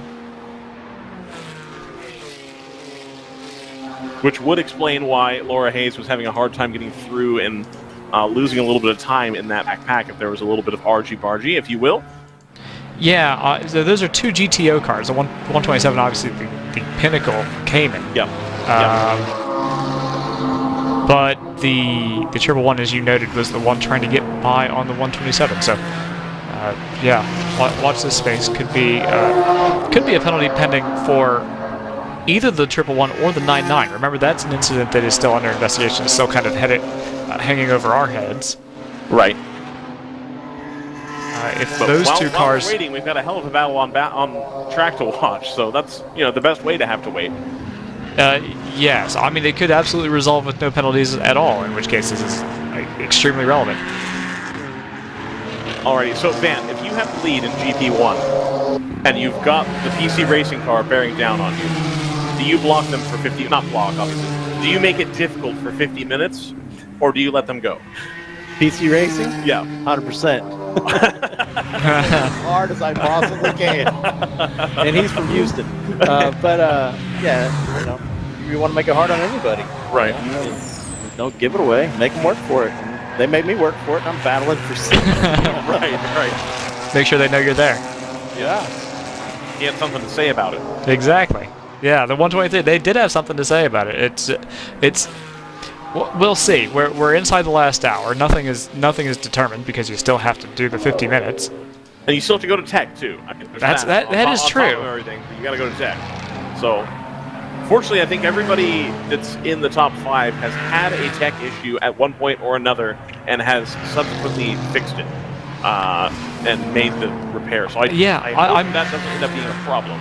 I mean, the name of the game is trying to cut it as close as you can, right? You're trying to maximize potential, and the more competitive this class gets, and I'm sure this is true up and down the field, the more you find yourself trying to, what are my modifiers? How close can I get without tripping over the line if I do get pulled into tech?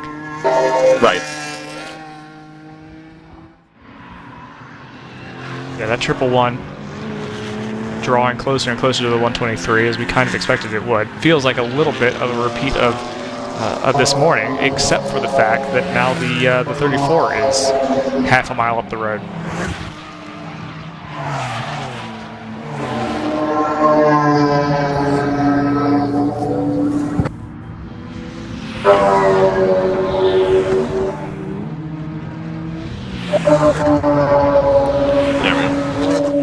Choice still very much lurking in the background behind the 99. Those cars have been so evenly matched all day today. Yeah. It's two cars, I think, with a very, very similar approach to racing, especially here at the end of the race, where they're not trying to take big swings, but they're just trying to keep the cars clean and pick up the pieces where they may fall. Yeah. And I think they both race each other rather respectfully as well, so that could be good for them. The number 111 has now closed up on the 123, 1.7 seconds last time by. We'll have to see how that has changed on the next time by as we start lap 252 at that point. I think blowing yesterday's distance out of the water. Is that right, Joseph? Is it? To be perfectly honest, I'd have to double check. All right. It feels like it is. I think we've had a lot of yellow today. I could go either way on that. So here's the 34. Yeah. And the 111 still is not in striking distance to the 123, but is getting there. Unfortunately, they've now found some more lap traffic available. So that's going to make it even harder to catch the number 34 Hitman racing car. Unfortunately, at this point, I can't see it not going Hitman's way. Yeah, and confirmation. If they stay stable to the rest of the way here, then I think they have the pace, unfortunately. Unfortunately. Sorry, Jason. The confirmation in race control that it is it's the 111 that is being investigated, and I think that's actually it's just come through as a lap penalty to them. I think there's a chance that that's still reviewable. It's listed as final, but they obviously haven't had pit stops to bring video, unless they know that the 111 doesn't have functioning video. Or alternatively, that they've seen the 111's YouTube feed. So that would be unfortunate. That's going to take away the potential of the 111 catching up. So now we turn our attention to the 99, 12 seconds back from the number 34, and also the 123, and if they can hold on. And if the 99 cops a penalty, which I think we're waiting on, that might get reviewed soon-ish, because I believe they've pitted since that report came through. Right. So we may get real word on that soon, and I hope that we do, so that we don't have as many question marks over how we finish this race. But if that does come through as a lap penalty to them, then that elevates the 511, that elevates Choice up into the podium. And they're only 7 seconds behind the 1, 2, 3. So it's you know, if the information is available, and I hope that it is, we may see a very different podium and still have a fight on track to settle it. Absolutely. Just with people that we weren't expecting, not the same people that were originally in play when we came away from this green flag. No, that's exactly right. So that lap penalty, I think, has been doled out to the 111 because they've fallen down to 5th in the order. Okay. I think my timing still goes really, really slow. I don't know why. I don't either. All right. I can tell you that that 34 has caught up to the back of the 88 here. Okay. So you're about to get your answer to the question of how hard does Cole fight to keep on the...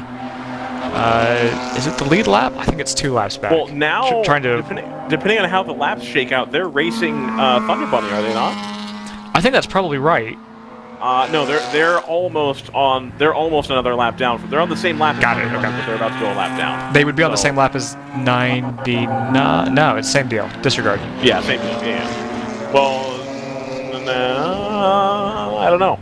Yeah, because 99 and 111 were right on top of each other, and we're probably looking at, I assume it's a single lap penalty that's being discussed as a possibility for the 99. If it's 2, then it's obviously a different game. Yeah.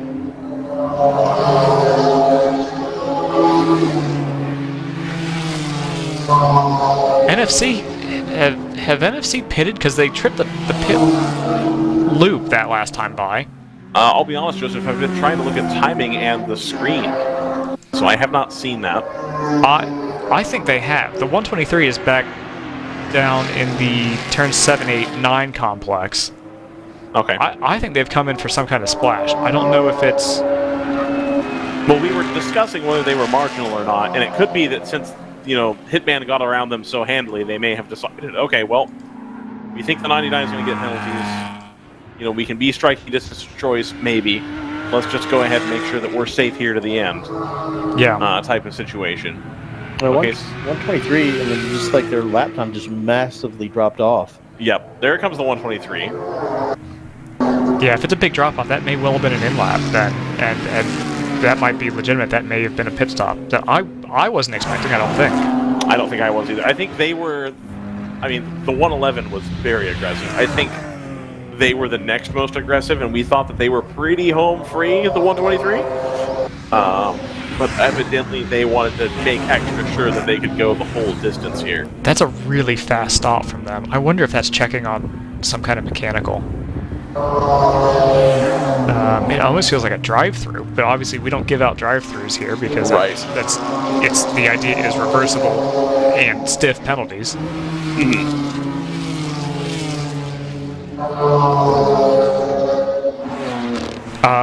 A lot more to unpack than I kind of expected in the final hour. Absolutely. Well, it was going to be a battle, and now it's another battle, but it's elsewhere on track. So Pinnacle is 3 seconds behind the 111. So that is the one thing where Pinnacle had been holding on to the edge of that lap for, you know, several hours now, and they are now in striking distance of the Thunder Bunny car.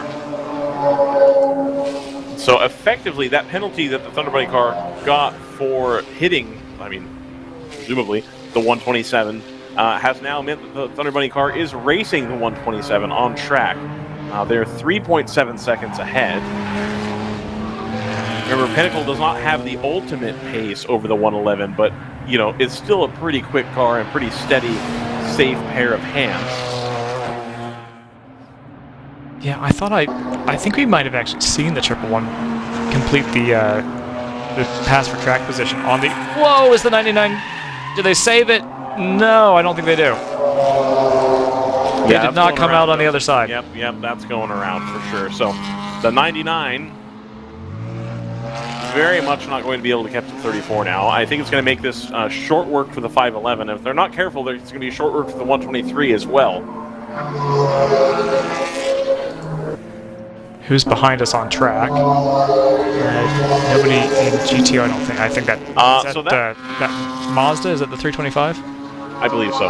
Okay. So, Joseph, with that spin, Choice Racing has gone from being in like 15 minutes ago, 20 minutes ago, to now they are in seconds. That's crazy.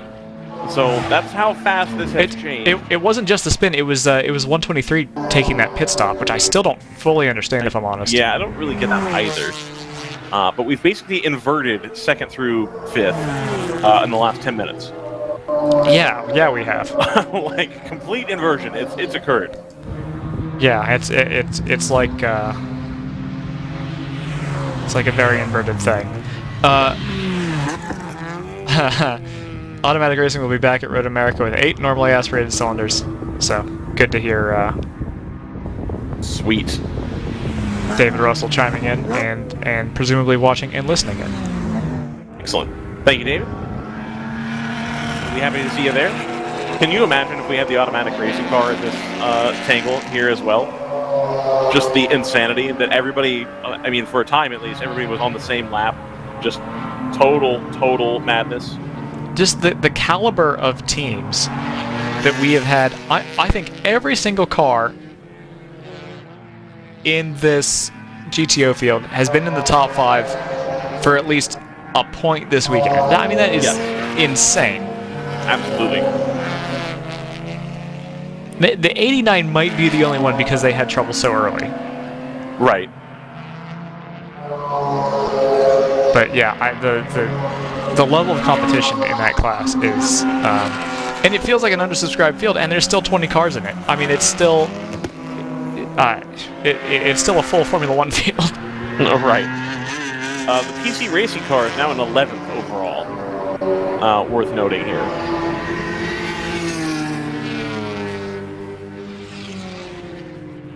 Yeah, that's a good call. We have to do Scott's job for him of calling out the cars that are doing way too well in other classes that they shouldn't be competing in. Let's see. Overnight is currently a top 5 in GP1. Hardaway Racing is a top 6 in GP1 and 2nd in GP2. You do start to fall off a little bit in laps, of course. So that GP3 team, I think that really speaks to the implosion of the GP2 field today. And yesterday as well. Yeah, we had the stout GP3 field yesterday, and now we have the truly driving to survive GP2 field today. Yep. Just over 37 minutes remaining here at WRL's round at Mid-Ohio. The 52 is going to come in. It's been an eventful weekend, Joseph, in more ways than one. I think we've had some great racing the whole time. Joseph has, of course, vanished now, which is fantastic. So happy to take this broadcast over fully solo.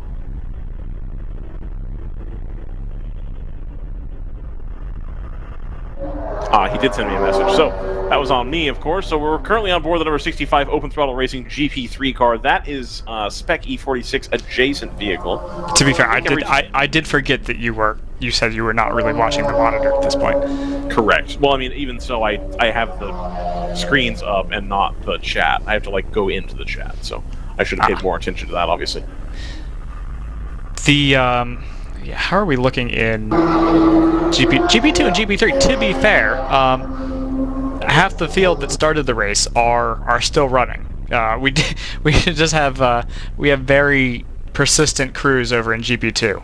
Yes, absolutely. I mean, you're here. It's the track time. You've towed all the way out here. The car. No, I love it. You know, you get going. You don't want to take your broken car home. I think you want to be able to drive your car off the trailer when you get done. Is that fair to say? Yeah, that's always a bonus to spin. I have to use the winch to put it up. So if you're here, I feel like you may as well run the car, right? Yes, absolutely. Yeah. And the track is so much fun. It's a great track. 52 should be back out. Yep, 52 did just go back out. The 65 kind of hanging on to the 701 here in the tight, twisty bits. That really speaks to this track and how, especially in the twistier parts, it's not about having all the power. It's about how well can you get the car turned in.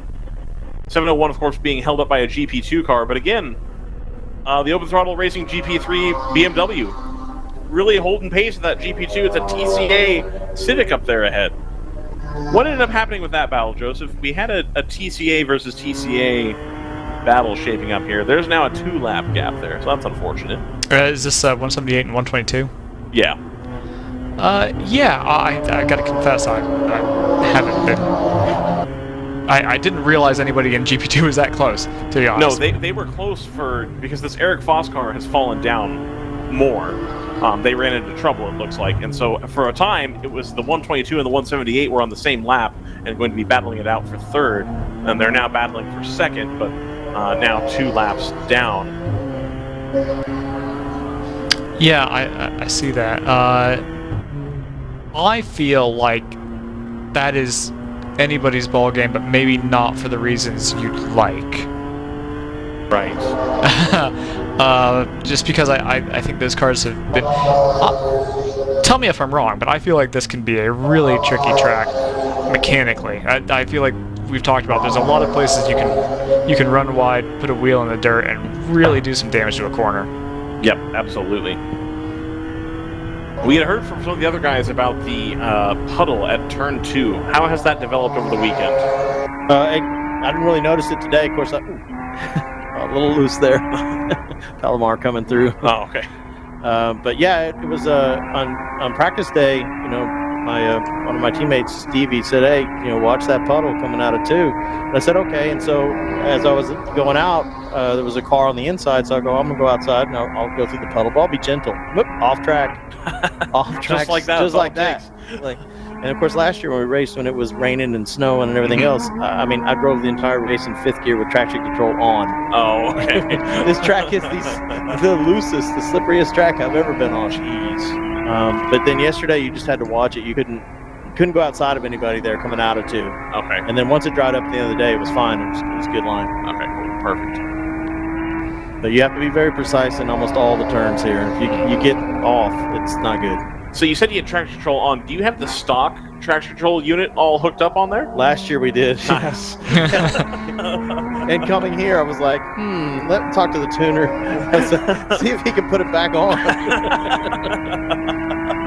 It was crazy. And we podiumed because we're the only ones that didn't go off track and crash. Okay, I gotcha. And we drove so unbearably slow, but right, that's what you have to do. Right, yeah, it's up to everybody's right foot, and if you want to go slow and make it, and nobody else does, you win. We made it all the way. We didn't win, but hey, it's podiums. We were happy we didn't go off track. Right, it's crazy. It comes back to being able to. You want to be able to roll the car off the truck when you get home. Yeah, you want a working car. Yeah, absolutely. Yeah, we've had a few run-ins this weekend. We got some work we got to do this weekend. I mean, I feel like this is a tricky track to not just to stay on top of, but also you've got this multi-class setup, and there are a lot of twisty bits that there's no great place for a GTO to get by you, but that doesn't mean that they won't at least stick a nose in and make their presence known. That's going to be a little bit of a tricky situation. Yeah, in the back section to the S's and things like that, we're fast enough where I don't feel like I'm holding them up. Okay. I know we're not holding them up through there, but the straights definitely. We just I'll back off and go ahead. Just let people go ahead, buddy. Yeah. 'Cause we don't want to get in their way. Right. Well, and then you want them to, in theory, return the favor. If you're battling with somebody, you don't want them charging in and splitting up. Trying to split the difference, and you got to wait. I think it cuts both ways, right? It does. Yeah.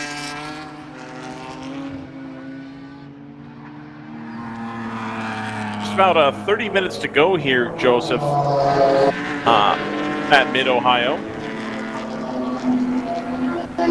Yeah, I'm keeping an eye on the gap between the 99 and the 511. I'm trying to decide if I think that's going to tighten back up. It looks like it definitely has the potential to.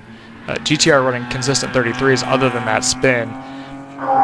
Choice 511 running in the 34s and 35s. And like I said, we do have that sort of that cloud of uncertainty over the investigation of that contact between the 99 and the 94. Right.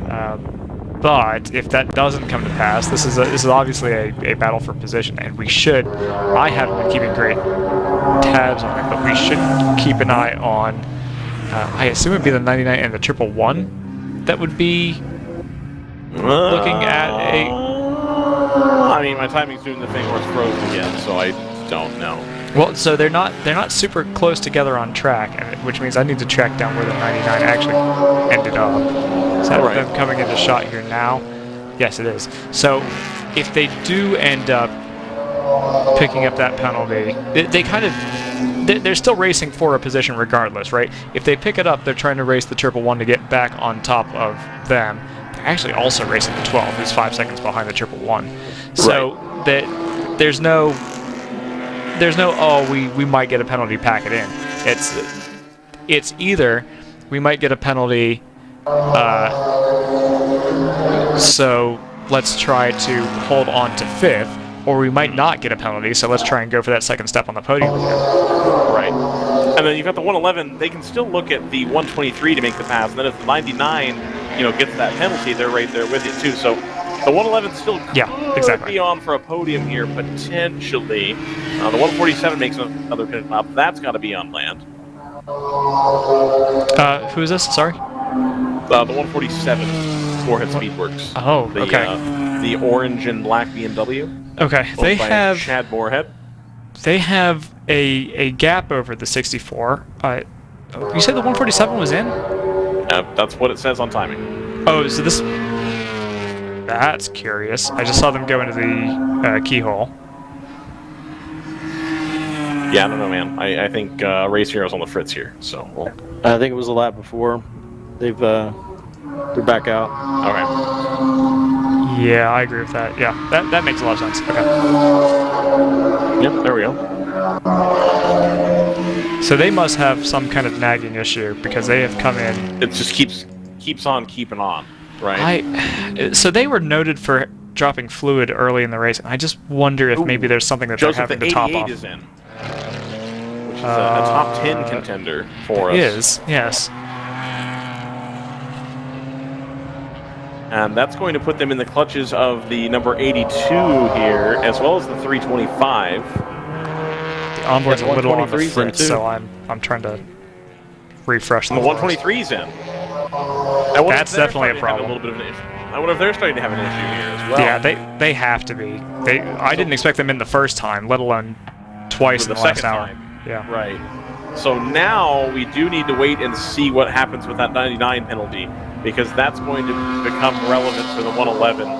As it stands, the 99 is only 7 seconds behind the 511, so it's really going to come down to the steward's decision at this point, what ends up happening. So if you're in the top 5 right now, you really still need to be hustling to see what kind of position you can or can't make up, because it has the potential to swing pretty hard one direction or the other, depending on what happens in the steward's room. So if anybody in the steward's room has a free hand, this feed for the 99 should have a YouTube link companion, Yeah, you can rewind it and sort of see what's going on. Yeah, so if you're looking for a way to unfog this before the end of the race, now they may also need video from the 94, to be fair, right.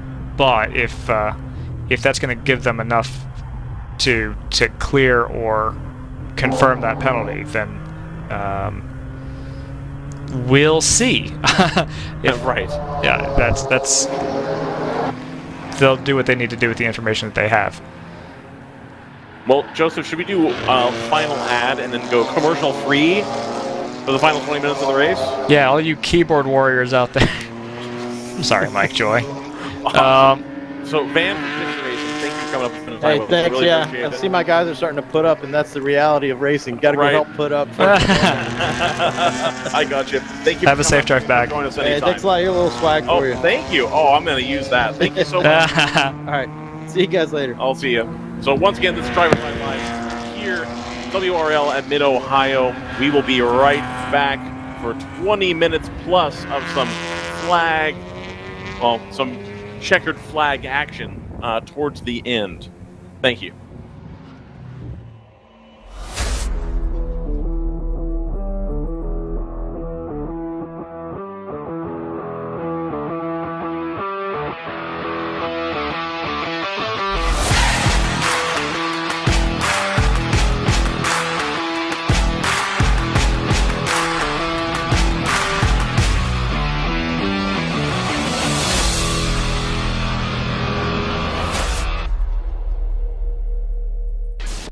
when the finish line calls.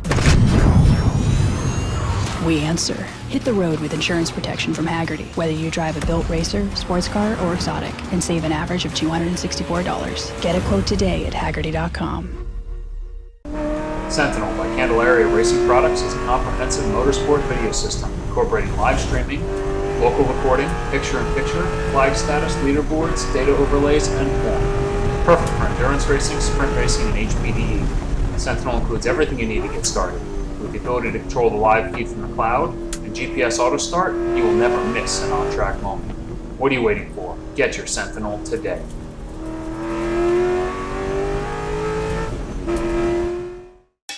It's your Uncle Cooper. Sure, once in a blue moon, you might need your tires for hauling a horse in a hailstorm. But most days, you're gonna need your tires for tougher things, like teaching your sister's kid how to parallel park.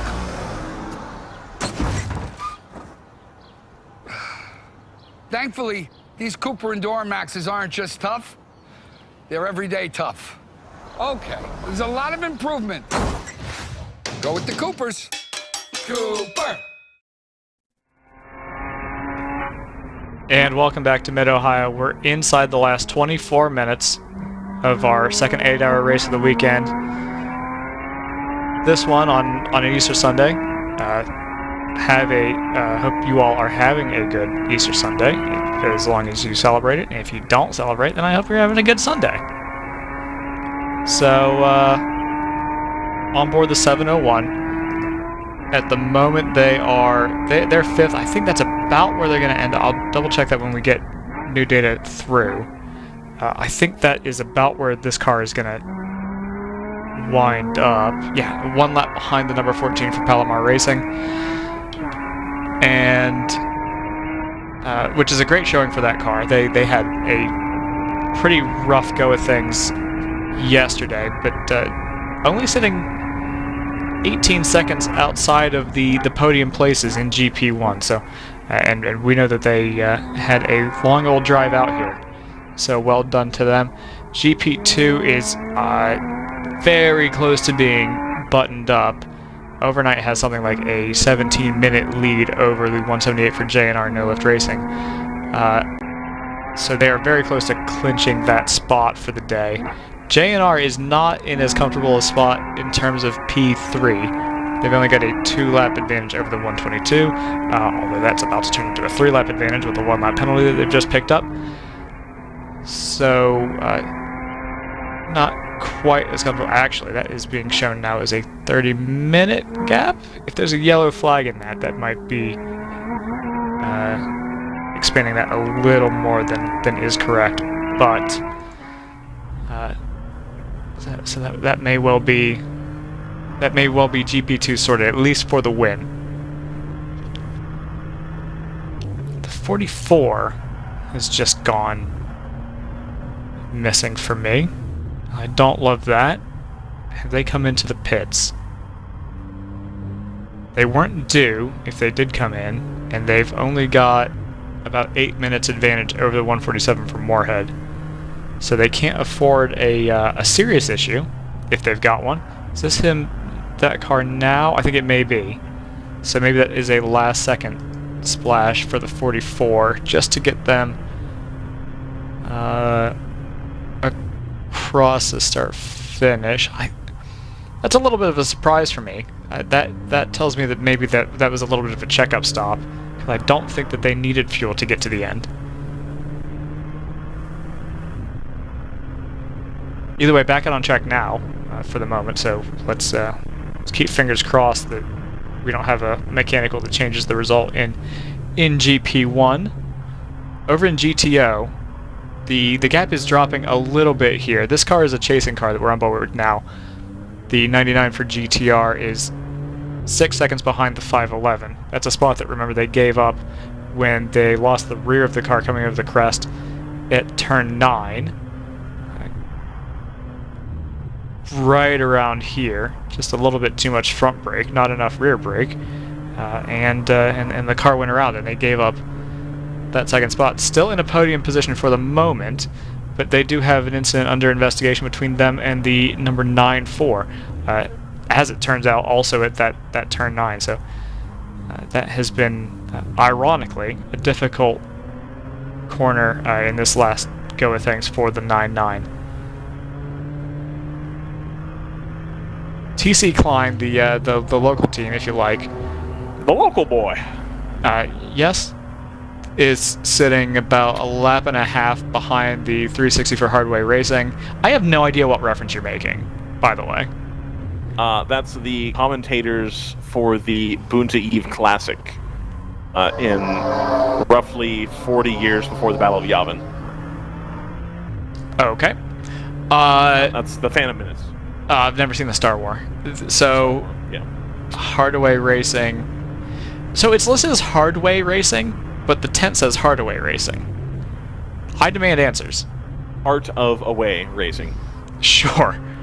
But they are leading GP3. Okay. On lap 245, a mere 3 laps behind the overnight number 197. So I can at least tell you that all the class leaders are in the right order. If anybody wanted to do the Scott Michaels challenge, it has not yet come to pass. Scott Michaels hates this one trick. No, he loves this one trick. Scott Michaels cannot get enough of this one trick. We have had a change for position. I don't have the onboard live for us to see it, but the 88 has gone back around the 82 after that late pit stop. Yep. And it looks like they are sitting about a full lap behind the 127. That 127, by the way, shouldn't sleep on this battle for the top 5 in GTO, because that is still under 5 seconds between them and the number 12. I think it was 3 or 4 seconds up the road last I looked. I'll take your word for that. How much would you buy it for? $1. Okay. $1. Shouldn't we update it to $1 Drew? No. But okay. No. What? I will. No. He's been doing it for a while at this. Don't say that ever again. Okay. We stand Bob Barker on this broadcast. I don't have a problem with Bob Barker, but I think we should maybe update our references. Help control the pet population. Have your pets spayed or neutered. I think Drew still says that. He does. Again, it's pandering. It's not him. It is him. It's not him. No, but it's not. Cleveland's own guy. He's the new guy. He's just the dorky guy from that bad TV show that my parents watched. Oh, the Drew Carey show was amazing. Oh, I don't know about that, man. Lewis and Oswald? You kidding me? Playoffs? Isn't that just Dilbert, the TV show? No. Are you sure? Yes. Because as a kid, they looked the same. I think Dilbert is like dorkier. And now it's got other issues, but we'll... Carey? No, it's different. Alright. It's different. Look, man, I like Whose Line Is It Anyway? Like it doesn't sound like you do. It sounds like you've got a vendetta. No, I do like Whose Line. It sounds like you really like the Clive, whatever his name is, the English version, and you're like, oh, I hate that Drew Carey had the American version. Hate No. No. Okay. Whose Line Is It Anyway was good. I liked it. Okay. I like that a lot. And I like all those comedians and Wayne Brady and all those guys. They're all great. Okay. But don't ruin a good thing. All right. Ruin a good thing. The man was like 90 when he gave it up. I mean, yeah, but like, what a career! The microphone and everything. You're right. It was a long microphone. I can't disagree with that. He sure did have a long microphone. A long microphone. I'm telling you, man, I want either that microphone to hold up, or I want one of the English football, you have to hold it directly on your face microphones.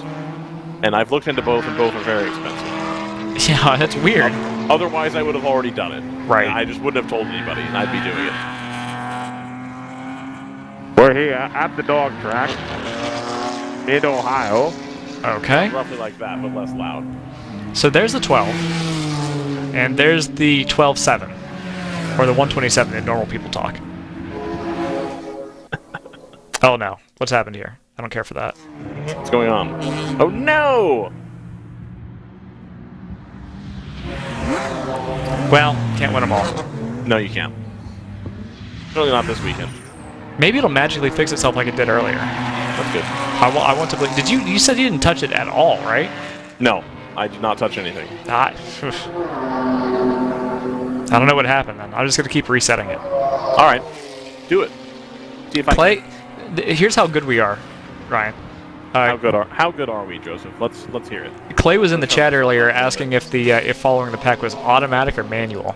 Boy, it's all manual.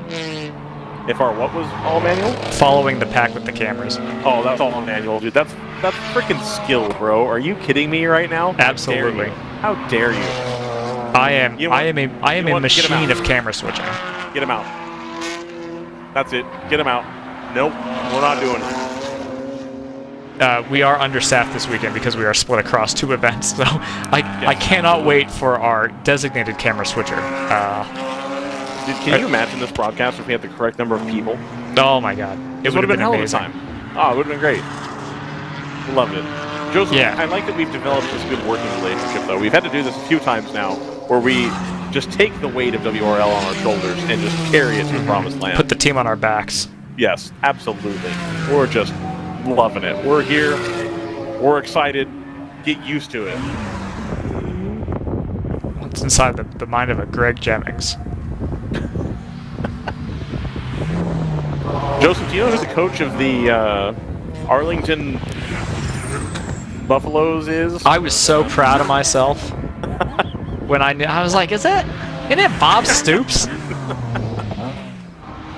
And lo and behold, it was Bob Stoops. Bob Stoops. At Choctaw Arena, which really should have been the giveaway. They play at Choctaw Arena, which is Oklahoma. Choctaw Tribe is from Oklahoma. As a card-carrying member of the tribe, I can speak about that as well. So. Is that true? Yes. Huh. Absolutely. I get the newspaper and everything. I can vote in the tribal elections. I can do it all. All right. So, yeah. Some could say even that I'm more connected to Oklahoma than Brendan. Yeah, everyone's more connected to Oklahoma than Brendan. He was there for like 3.5 days, and he's like, yeah, this is my adopted home. You idiot. I really like it here. It's great. Norman, Oklahoma is where I grew up. Yeah. Since I was a small boy, I always wanted to play for Norman, Oklahoma. Can we do the news in Oklahoman? They did just recently do that on an episode of The Dollop, where they viewed a newspaper from a small town in Oklahoma from the 30s. Oh no. It was. I'm sure that went well. Expect. Yikes. Hitman, speaking of disrespect, has just turned their fastest lap of the race at a 131.9. You can't hold him down. You can't hold him down. Nothing across theirs. The thing that is shocking is that doesn't appear to be the fastest lap in GTO today. Is it not? Not according to my thingy, but sometimes my thingy will allow fraudulent lap times to be counted as the fastest lap, so don't treat that as official. Well, my race hero was borked again, so... Unbork it. I'm trying. Okay. I shouldn't have to restart my iPad, or close the app anyway, every time I want to check timing. It's purple! I'm reliably informed that that is the fastest lap in GTO. So right now, it shows the last lap as 274, but it says the best lap is 276. That's where I'm at right now with timing. How are you? I'm great, thanks for asking. Last lap for me in GTO was lap 273. Okay. I don't know how far behind that makes you. Yeah, I don't know, man. I mean, it says the fastest lap was 276, so presumably I'm 3 laps behind. You know what? Not necessarily. I think it probably is the last. That's the number of laps that they've completed. But remember, they've accumulated a couple of penalties. Wow, you're right, Joseph. You're not just here for the dental plan, man. You're going all the way. You betcha. And they've just gone faster. That is, speaking of disrespect. Just keep the foot on the neck. Just gotta get it done here.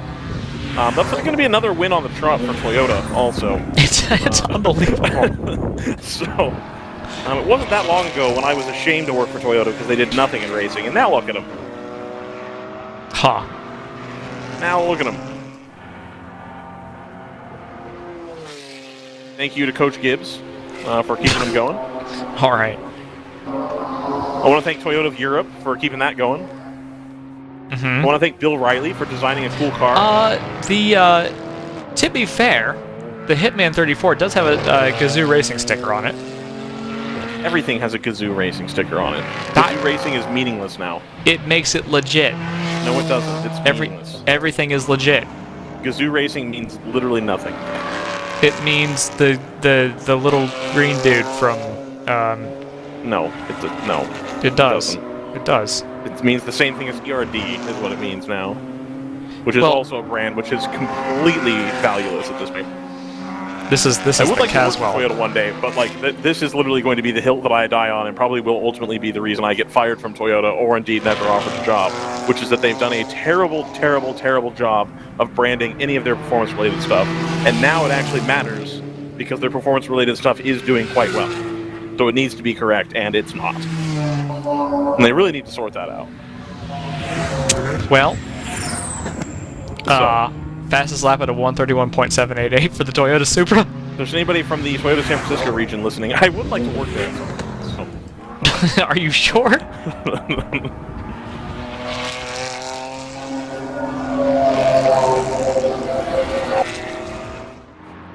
Hi to my friend, well, anyway.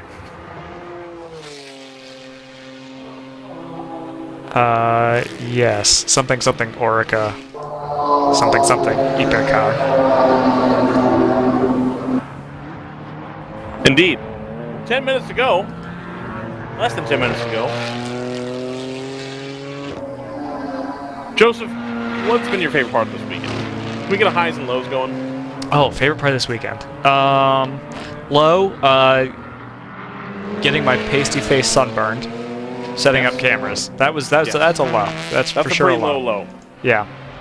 I found out that I hadn't seen the sun in about 6 months, I think, is basically the moral of that story. That's accurate. That's accurate for me as well. Highs. It's a bittersweet high. Joseph will no longer be joining us for DriversEye Live. He's actually moving on. Taking my talents to South Beach.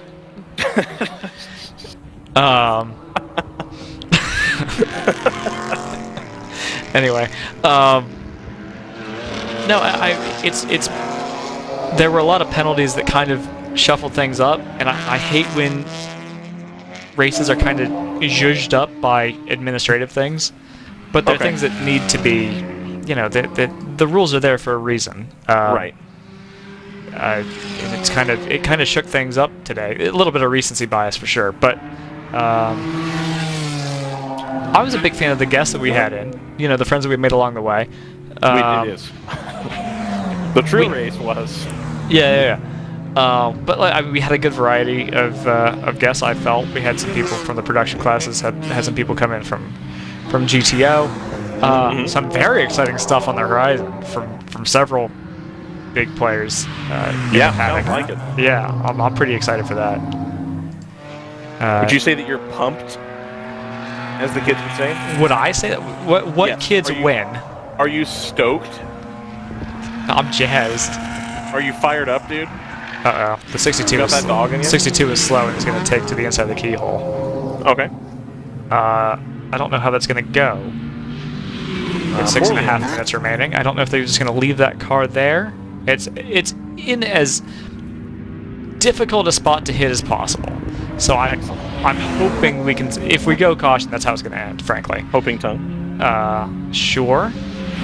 I'm going to enter. What do you think he's up to right now? Who? What? Hopin Tongue. What do you think he's up to?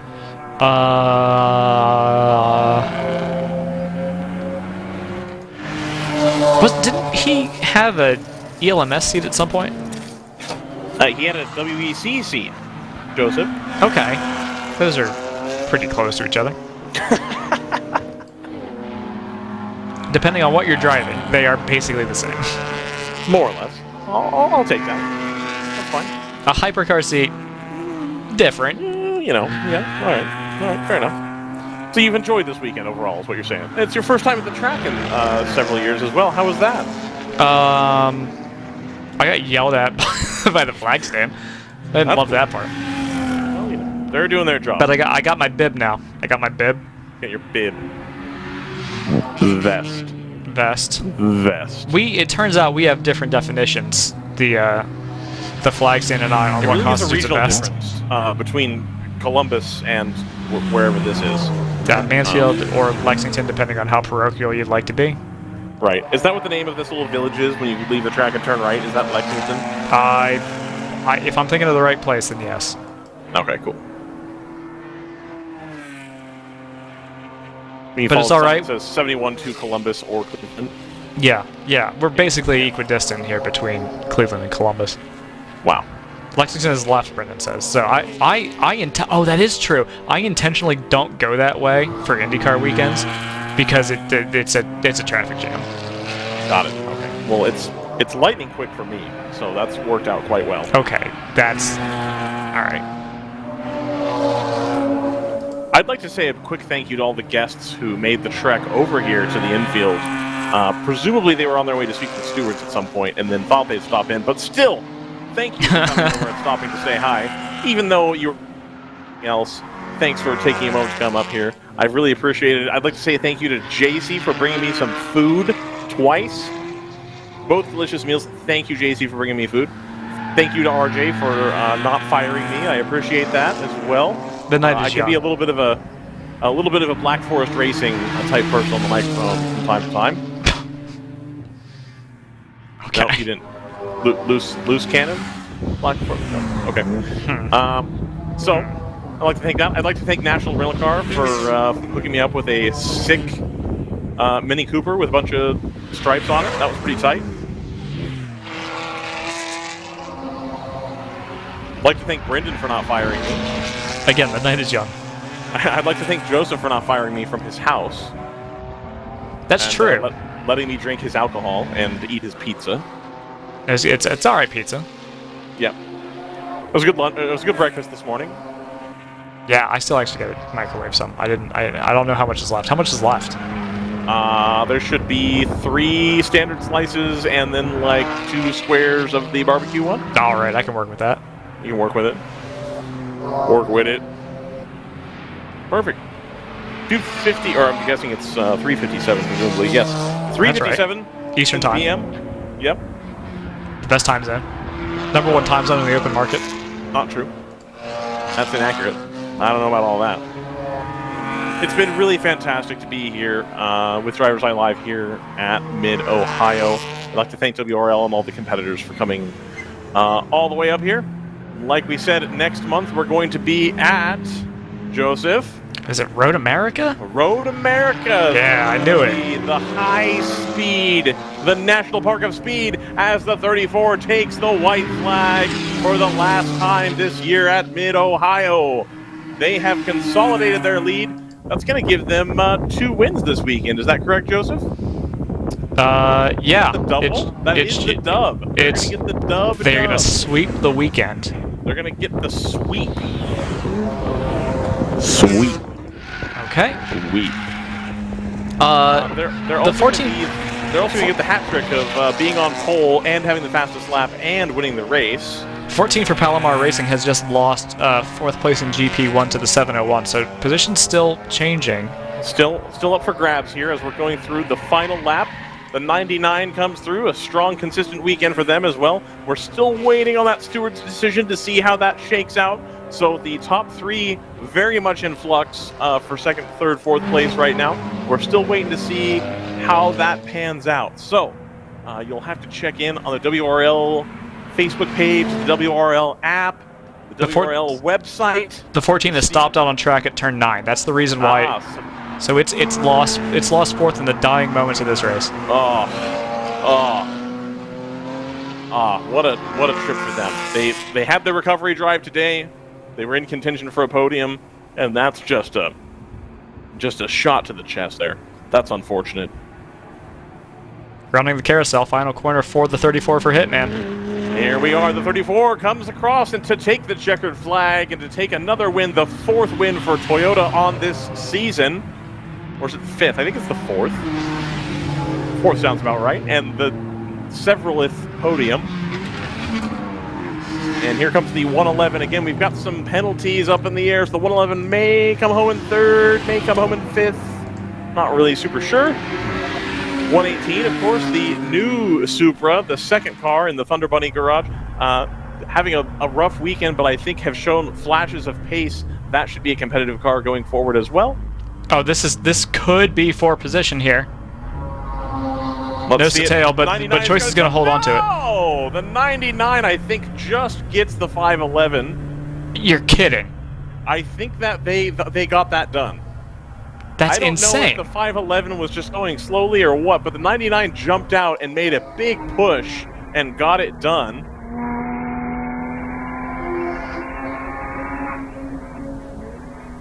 Oh my god, yeah, they did. They got it at the line. Absolutely. That was a photo finish. I don't have any photos of it. Okay. 701 will cement 4th place in GP1. Under 100th of a second between the 99 and the 511 there. Wow. Wow. Wow.